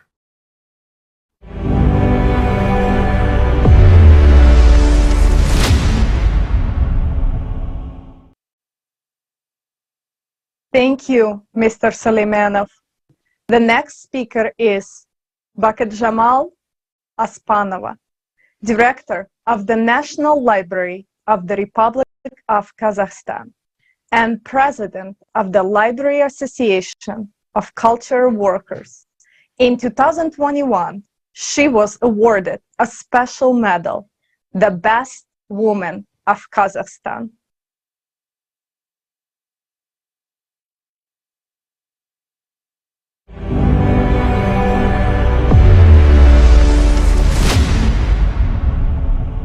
Jeg støtter fullt ut de 8 grunnlag til det kreative samfunnet. De er virkelig fokusert på menneskehetens verdier, på å forbedre kvaliteten på hvert menneskes liv. Og faktisk kan vi bygge det kreative samfunnet sammen. Det er ingen annen måte å bygge et slikt samfunn på. Det er det jeg tenker. Vi må slå oss sammen. Bare gjennom vår felles innsats kan vi utrydde alle disse problemene og løse alle problemene sammen. Bare i enhet. Vi vil neppe klare det ellers. Hver for seg ville ingen kunne løse dem på egen hånd. Spørsmålene økologi, klima og mange andre må alltid løses av alle sammen. Kreative prosesser i Kasakhstan har allerede startet og er allerede godt i gang. Vi skaper et nytt Kasakhstan. Og presidenten holdt selv en tale hvor han sa at han støtter det kreative samfunn. Så vi vil skape et nytt Kasakhstan allerede uten alt det, som jeg sa, uten sinne, uten korrupsjon, uten noe negativt. Det virker for meg. Vi kommer til å leve på en slik måte snart. Jeg håper det. Men vi må skape alt dette selv, og så ta en aktiv del. Først da vil vi skape et nytt Kasakhstan i et slikt kreativt samfunn. Hvis vi alle kommer sammen og investerer vår innsats i denne ideen, og støtter hverandre, vil det bli et nytt Kasakhstan i det nye kreative samfunnet.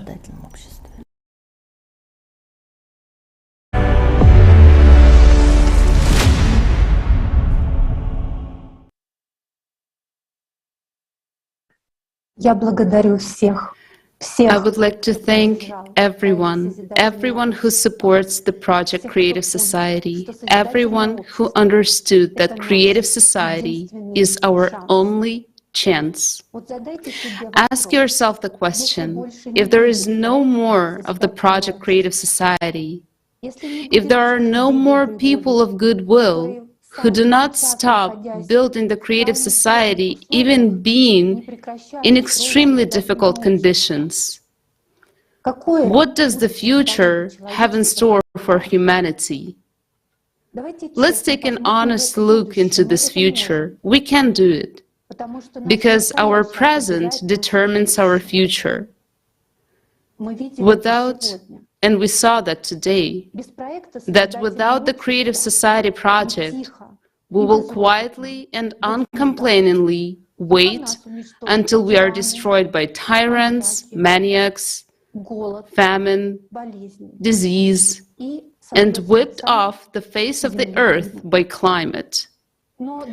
Until then, we will all slave away in the slavery of an inhumane consumerist format. We will understand how it will end, but we will continue to lie to ourselves and brace ourselves. We will remain constrained by fear. We will betray our children over and over, and loved ones again and again with our silence, until the X hour comes. But is that why we give birth to children, care of them, educate them, build homes in cities, so that they can die with us like stray dogs? Is this our future? This is our future without the Creative Society. And for many people, this is their present. And I want to tell you that without the participants of the Creative Society project all over the world, we wouldn't have a single chance to change it, because only people can make a difference, and every little action of the participants of the Creative Society project is a heroic contribution to our common victory. They are the real heroes who overcame the fears in their heads and became an example themselves that one person can do a lot if he is a human being. Who are the real heroes of our wartime? In times like these, when everything is silenced and the truth is hidden, the heroes are those who step over the prescribed rules of the game and tell the truth. By denouncing consumer society, they care about the future of humanity. They are the first to support the creative society. Today's hero is every one of you, friends.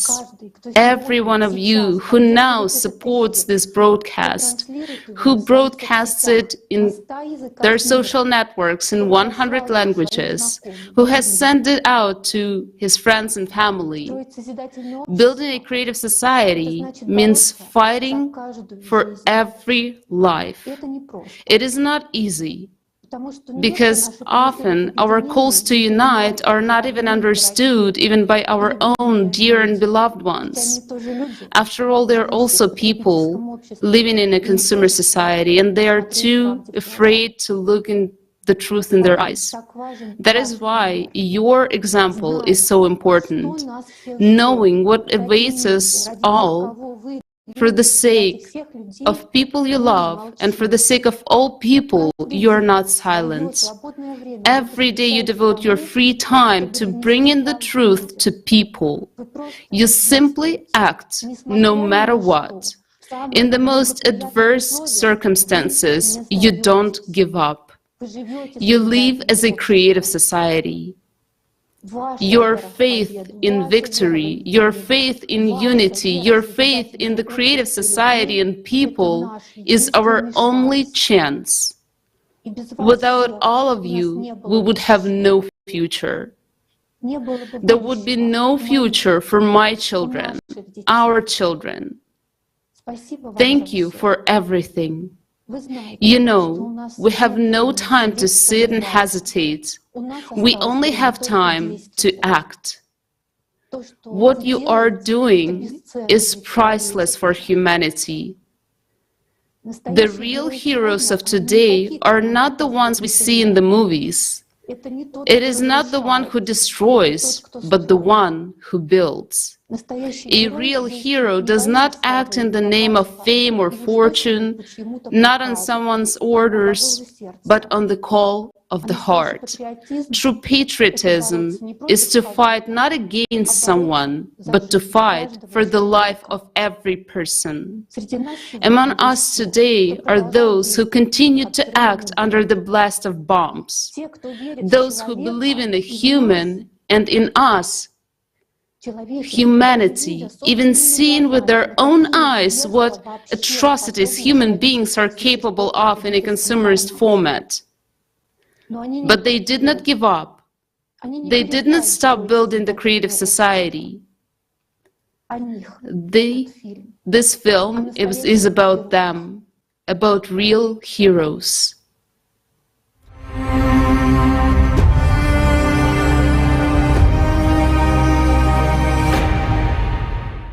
Hello, I'm Anya from Irpin. We are now taking a walk in Irpin with my beloved husband.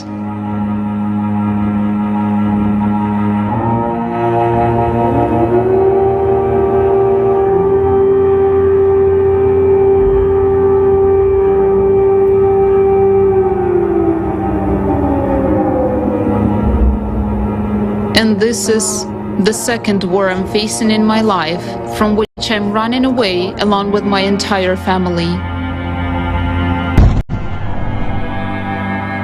Tell me, who needs all this? What is it all for? In this world, everything is arranged in such a way that nobody cares about human life at all, and it is far from being a priority. As long as we live in consumer society, we don't have a single safe place on the planet.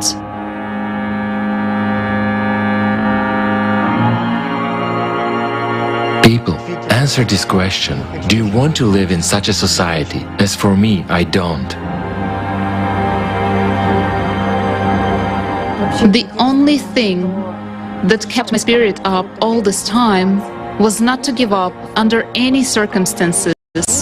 As long as I have life, I should do my best, firstly, to remain a human being inside, and secondly, to actually do everything possible and impossible so that we could move from this murderous format, the consumerist format, to a creative format of society and do my best for the project. Explosions were getting closer and closer. We evacuated the girls because only women and children could be evacuated. They were shooting and bombing from all sides, while we, women and children, were standing like cannon fodder in the middle of the train station.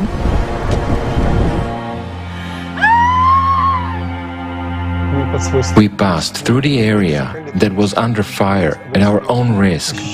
I felt that I was on the verge of a breakdown.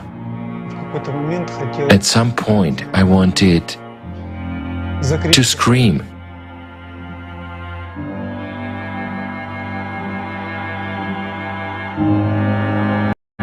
The fact that right at this moment, my parents are under bombs, air bombs, gunfire, whatever, all the modern weaponry. The only thing left is to use nuclear weapons. My brother was killed by a shell that landed on the house where he lived. He was on air until the last minute, as long as they had electricity and the internet. He participated in live broadcasts. He spoke about the Creative Society. He participated as much as he could.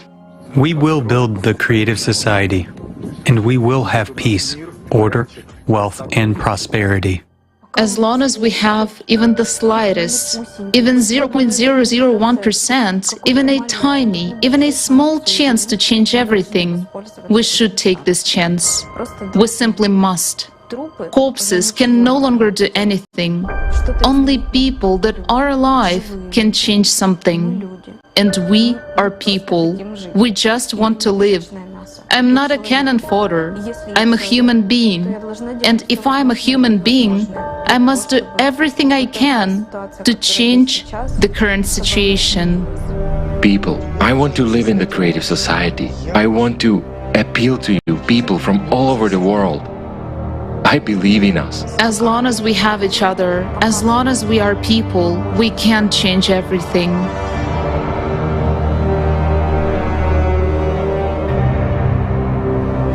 We're now driving along the road that my family and I were taking when we were evacuating.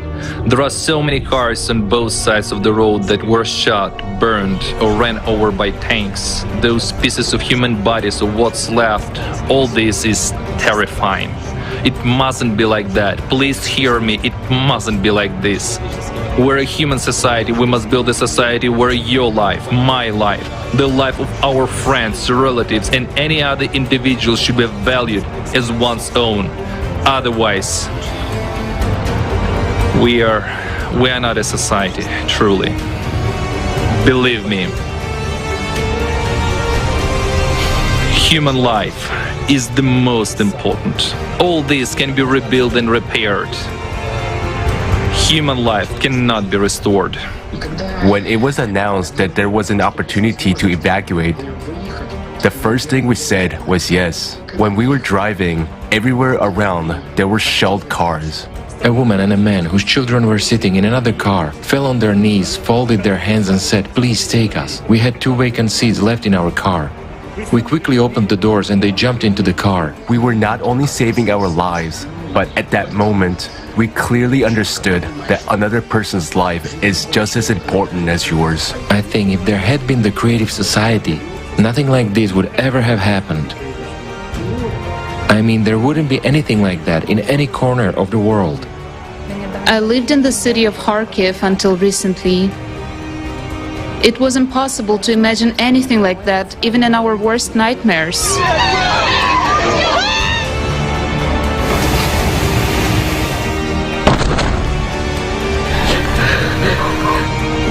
But this is the price we pay for our inaction and silence in building the creative society.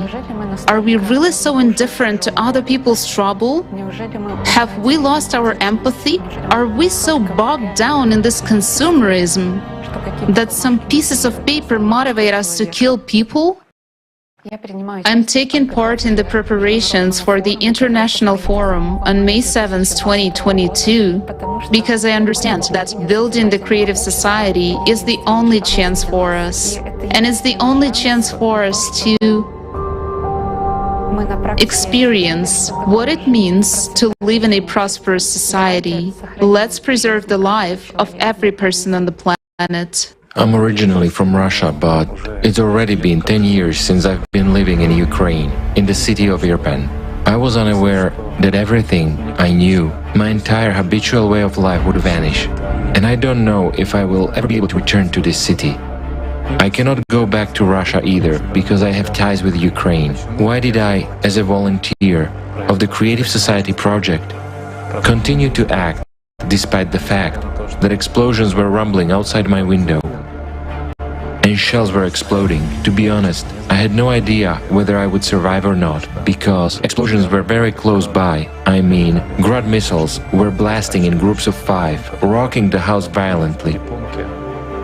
The sound hitting my eardrums, my head hurt terribly from all that noise. And when the internet was still on, I joined in translations, even in such conditions, even just a little, but I would do something more. I still had a chance to do more. Why are we doing this? I will say right away that I'm not a hero. I'm an ordinary person, a participant of the Creative Society project.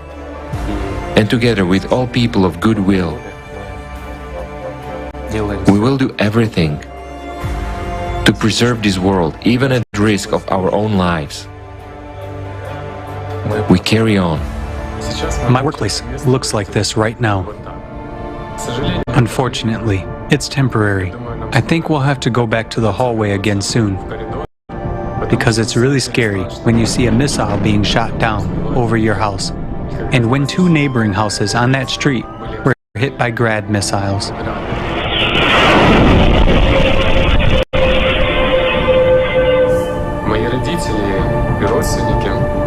My parents and relatives were at the epicenter of tragedy in Mariupol. It was really scary when we lost contact with them, when we had to search for some news, watch videos to see a familiar face among the living, and to find out that they were alive. It was difficult to live and eat here, realizing that my parents were sitting in the basement of their destroyed house and could lose their lives at any moment. My uncle was shot at by a sniper just because he went to pick up humanitarian aid. He could not get up because the sniper was mocking him. For every move he made, he was shot. It wasn't easy to find the strength under such pressure to continue preparations for the forum. But at some point, when the entire situation had already reached its apogee, the forum and the preparation for it became for me such an inspiring event. Like a guidance, a vector that gives at least some hope for the best. I found time to communicate with friends to continue the development of the Creative Society website. I do not know yet whether I will have the internet or whether I will have an opportunity to participate in the forum. So we are building our collaboration in such a way that people from other countries would be able to pick up the task, and our common cause will not be affected.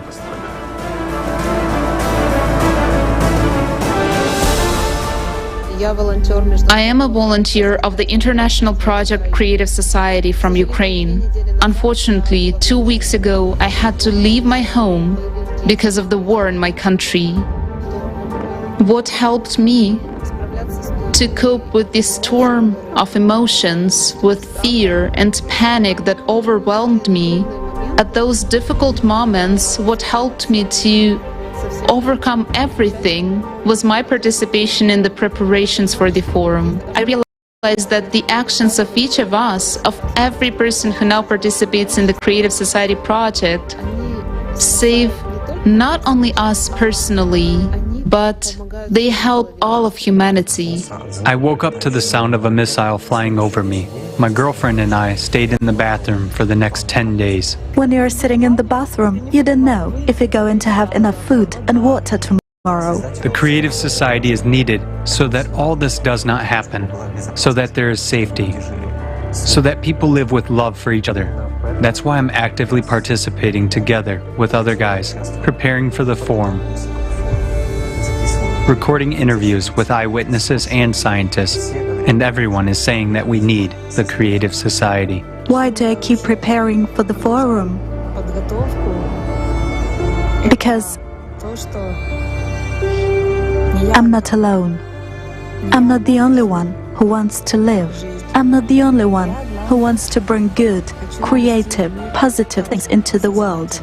I'm not the only one who wants to bring the value of life into the world. I wanted to spread this information and truth to the whole world. I looked out the window and saw a huge missile free-falling 500 meters from us. To be honest, I really said goodbye to my life. I realized that I'm the luckiest person in the world because I remained alive.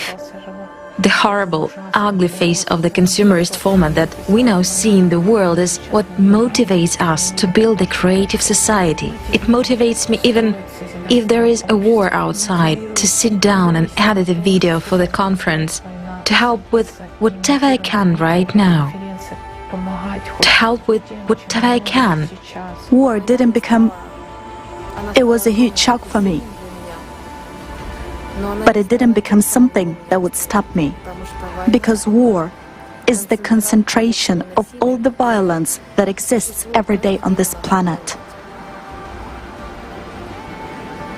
So for me, the best thing was to devote every second I still have, because I didn't know if there would be a next one, to preparing for the forum, because the forum is the only way to stop this madness.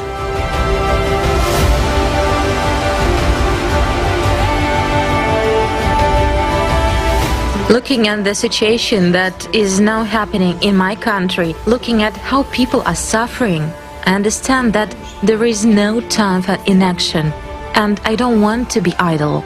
That's why I continue to take part in the preparation for the forum. As long as we have even a single opportunity, even a few percent, we have to do everything we can to make the Creative Society come true. Because it's our future. I want to tell you absolutely sincerely and honestly that being in the city of Bucha with my family under constant gunfire, under the constant explosions of bombs and shells, where every second, every moment could be my last one, and every next explosion could take away my life and the lives of my family and friends. Every day I pray to God to have a second chance. And I'm truly grateful that He gave me that second chance, that He enabled me today to be involved in the preparation and organization of this forum, that He gave me a second chance to be involved in building the Creative Society. Dear friends, please hear me, listen to all those people who will tell their stories during the forum, that the Creative Society is our only and last chance. Let's not waste it.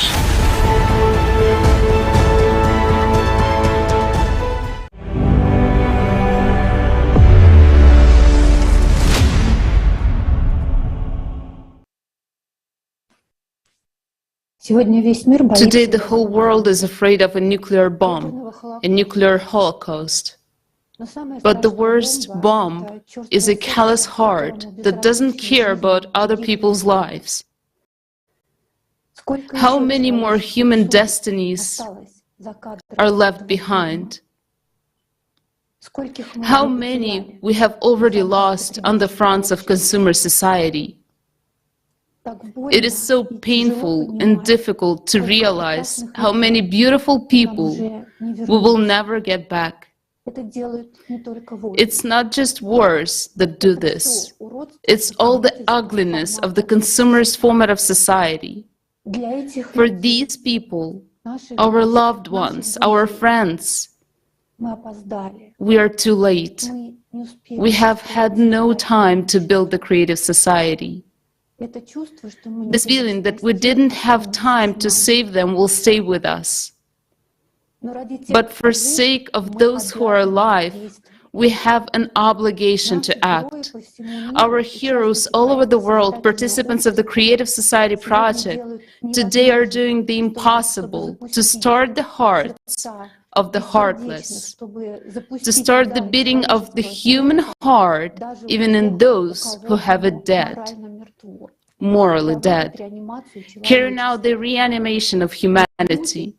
And people are standing up all over the world because truth and the will to live drive these heroes. These are the ones who are on the front lines right now. These are all of you. And for those who are still hiding and hoping that humanity's last war will not touch them, I would like to say, previously, like you, we didn't know much, we didn't see much. Just like you, we thought more about our stomach and our selfishness. But let's be honest, you see everything, you just don't see a way out. And we wanted to know the truth and find a way out. And when you know the bottom line, you open your eyes and you start to see other things, things that you didn't see before. You begin to see life, you begin to appreciate life, every life, and then you make your choice. You make it right now. You either turn off this broadcast and continue to live in consumerism, as if nothing is happening and you haven't heard anything today, or you make a choice right now and stand with those heroes who are giving themselves the word that they will do everything in their power to build a creative society, a society where you are a human with the capital letter H, not a cannon folder. Tell me, what have you done for life, for the human future, for our children? What have you done today that disaster will not come to your house tomorrow? And you can do a lot. Because when we are together, when we are for life, we understand that not a single chance must be missed. We act, and every action brings us closer to the creative society. When life is at stake, the most pressing question is, what have I done for us to survive? I remember a quote by Martin Luther King Jr. Everybody can be great, because anybody can serve. You don't have to have a college degree to serve. You don't have to make your subject and verb agree to serve. You only need a heart full of grace, a soul generated by love. I bow down to all the heroes, thanks to whom we will live in the creative society. I bow down to all the participants of the Creative Society project in the *ALLATRA International Public Movement from all over the world. Thank you. Without you, we don't have a chance to live.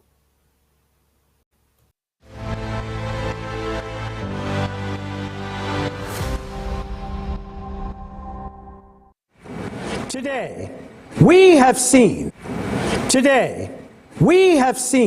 with our own eyes the facts and evidence of brutal crimes against humanity and numerous human sufferings in the consumerist format of our society.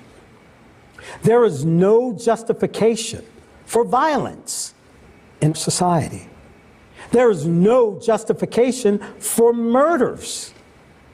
It's a shame that all of us, the majority, allow that.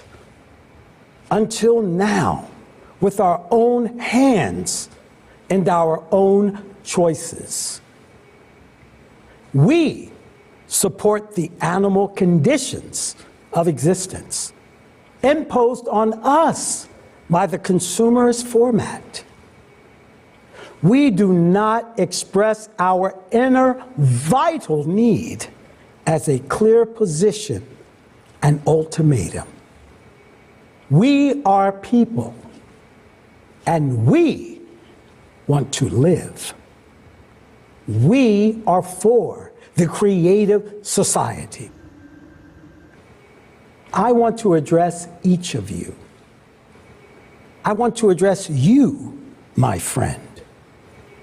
I want us all to remember that every day of our inaction is a loss of someone's life.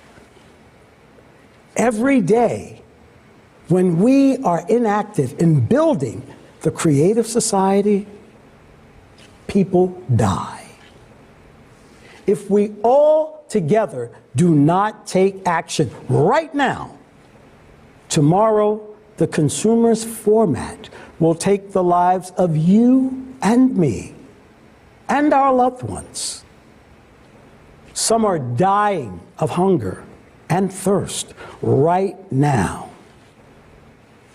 At this very moment, some are suffering from brutality and violence, while others are caught in the middle of a war and have lost everything overnight: their jobs, homes, and families.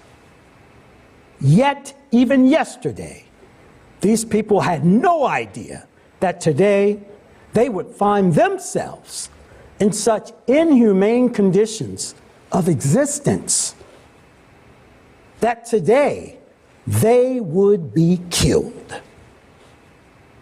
Are you sure this won't happen to you and your family tomorrow?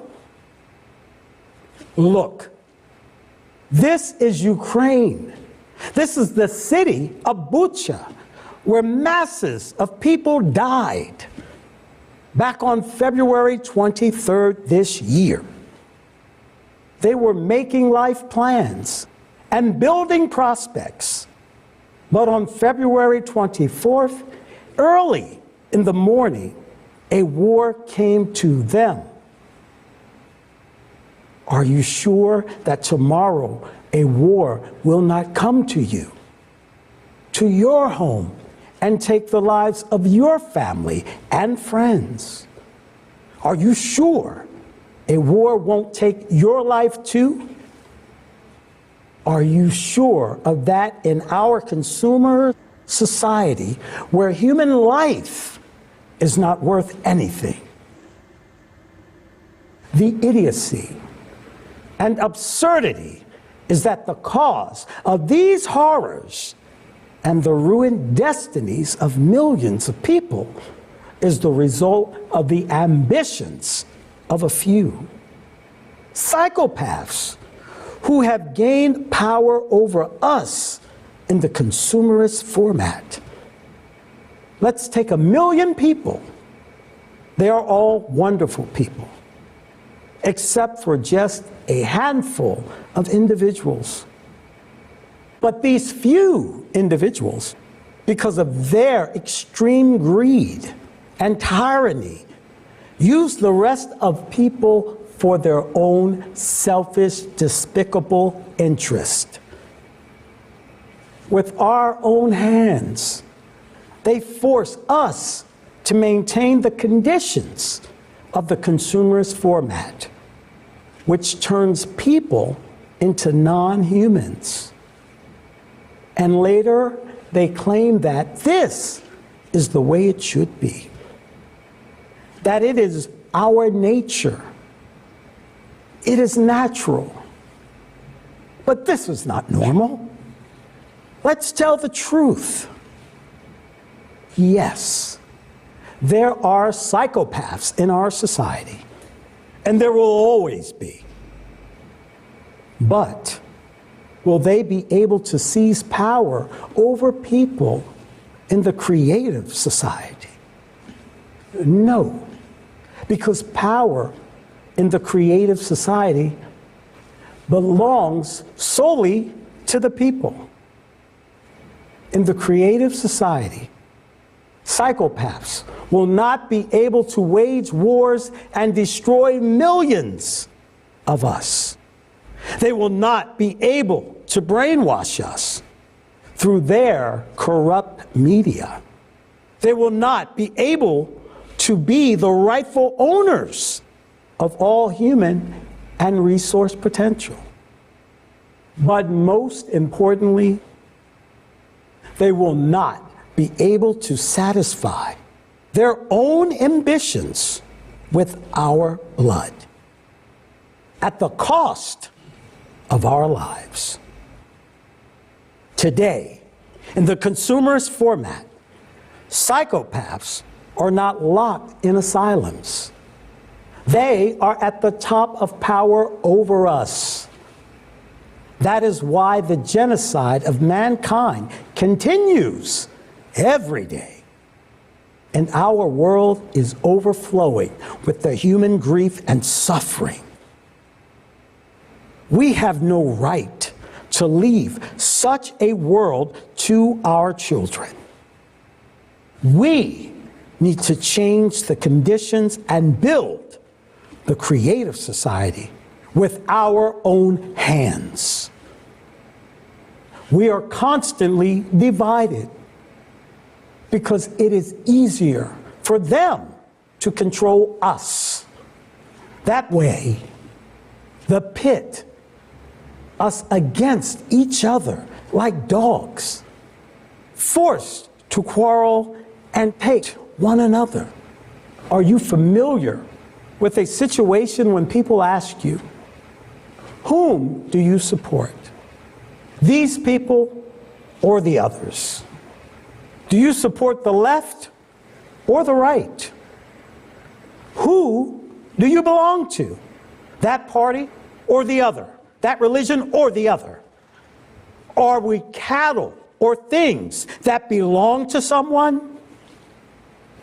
Even when such questions are asked, we are left with no chance of being united, of being one peace-loving humanity. But today, even when attempts are made to artificially set us at odds and separate us from one another, our position in life is clear and unambiguous. We answer all the questions from the corrupt media and collaborationists. We are people. We want to live. We are for the creative society. And only this position is our future. A person with a consumerist worldview cannot understand the sincerity of people, their selfless motive to live and act for the sake of the future of all mankind, not just for themselves.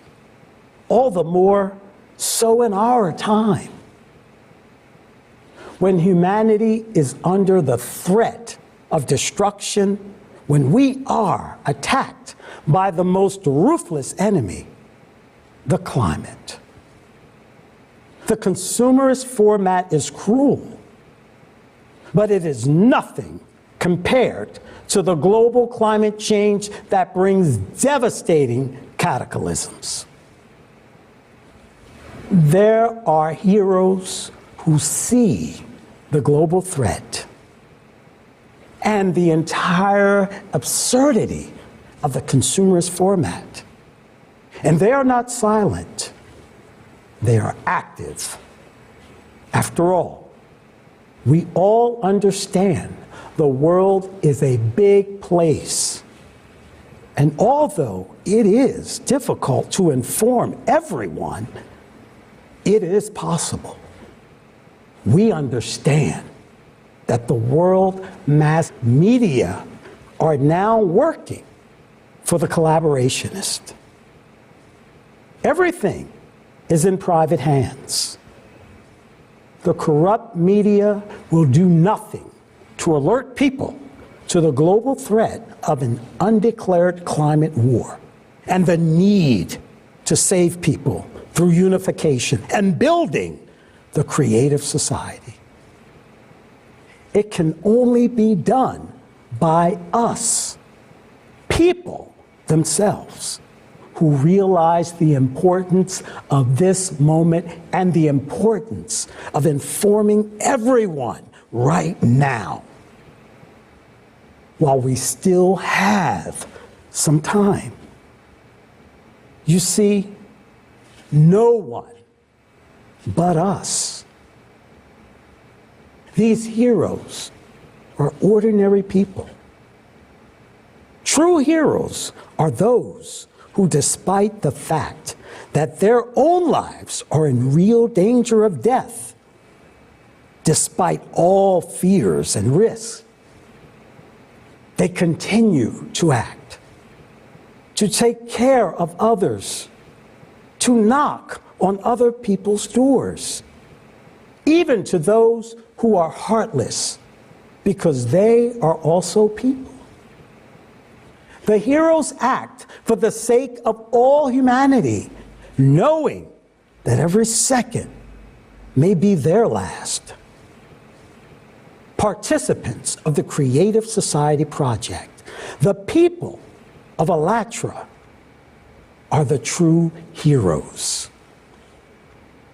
They, like all of us, are scared. They are scared to sit under bombardments in basements. But they act. They inform. They are scared for their lives, of their near and dear ones. But they act. They are afraid of what will happen to them in a minute. War, famine, crisis. But they inform, because they have the meaning of life, to save people's lives, to save the future of humanity, because they have a higher goal that prevails over their own fear. These are the true heroes, and we are proud that we have such people in the world. People who are worthy of the title of a real human. A human with the capital letter H. A human of peace. A hero is the one who is able to overcome his own fear and act for the sake of the future of all humankind. You may ask, what motivates them? I'll tell you, life. Here in the Creative Society project, people value every human life. They are driven by the love for humanity and true altruism. Alatra is what is saving the lives of millions of people today instead of taking them. Alatra creates conditions for becoming a true free human, not a slave of the consumerist format or a soulless creature, a puppet in someone's hands. To be able to preserve one's humanness and love for people. being on the verge of life and death, and at the same time to light the fire of faith and hope in others. Isn't it heroism?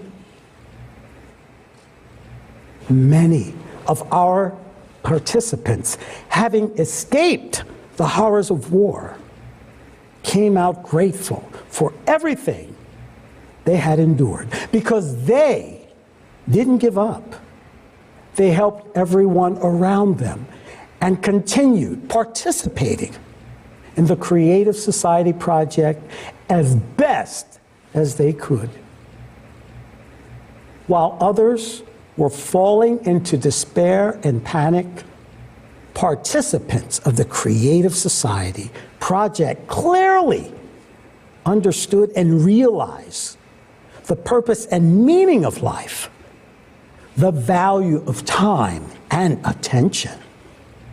And most importantly, they became particularly convinced of the great power of unity and solidarity when people help each other selflessly, honestly, and with their own hearts open. Isn't this the dream of each of us? To live in a world of love and friendship? The hardest part of building the Creative Society is to explain so that people understand that it benefits everyone, for each and everyone. It's the only salvation, the only chance to survive and gain real life. After all, the Creative Society opens up tremendous prospects and frontiers for all of humanity. Now, our weapon is the word. There's nothing stronger than words. Wars begin and wars end with words. Words can destroy, divide, and kill, or they can create, unite, and save. We have been brainwashed into thinking that we are stupid, worthless, and incapable of anything. But this is not true. We are the ones on whom the entire consumerist format is based. But we are also the ones who can change it. We are the ones who can get together, build the Creative Society, and create a better future for humanity. We must realize that if the climate catches us in this consumerist, selfish format, all of us will perish.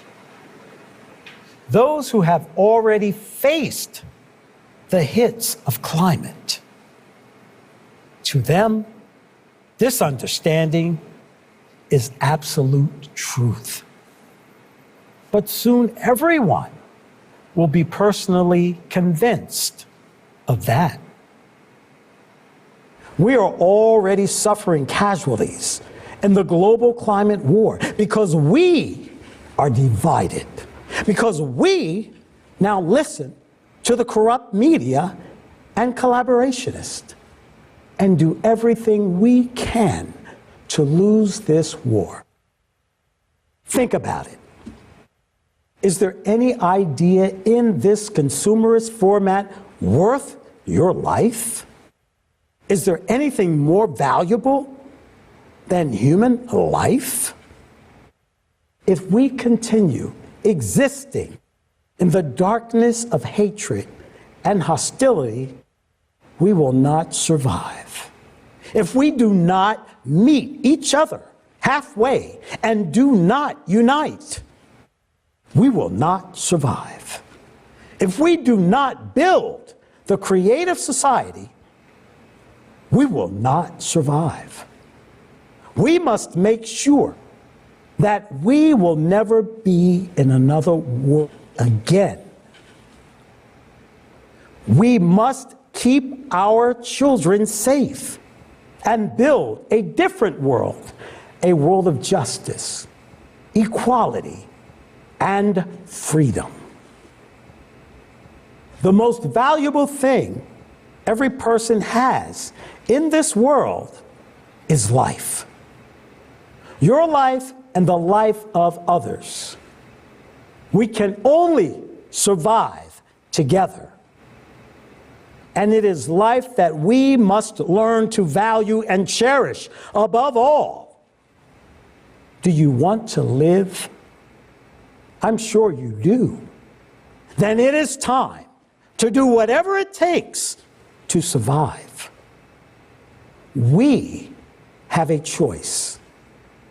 Either all of us will die, remaining scattered egoists, or we will learn to live together in one peace and mutual respect as one humanity.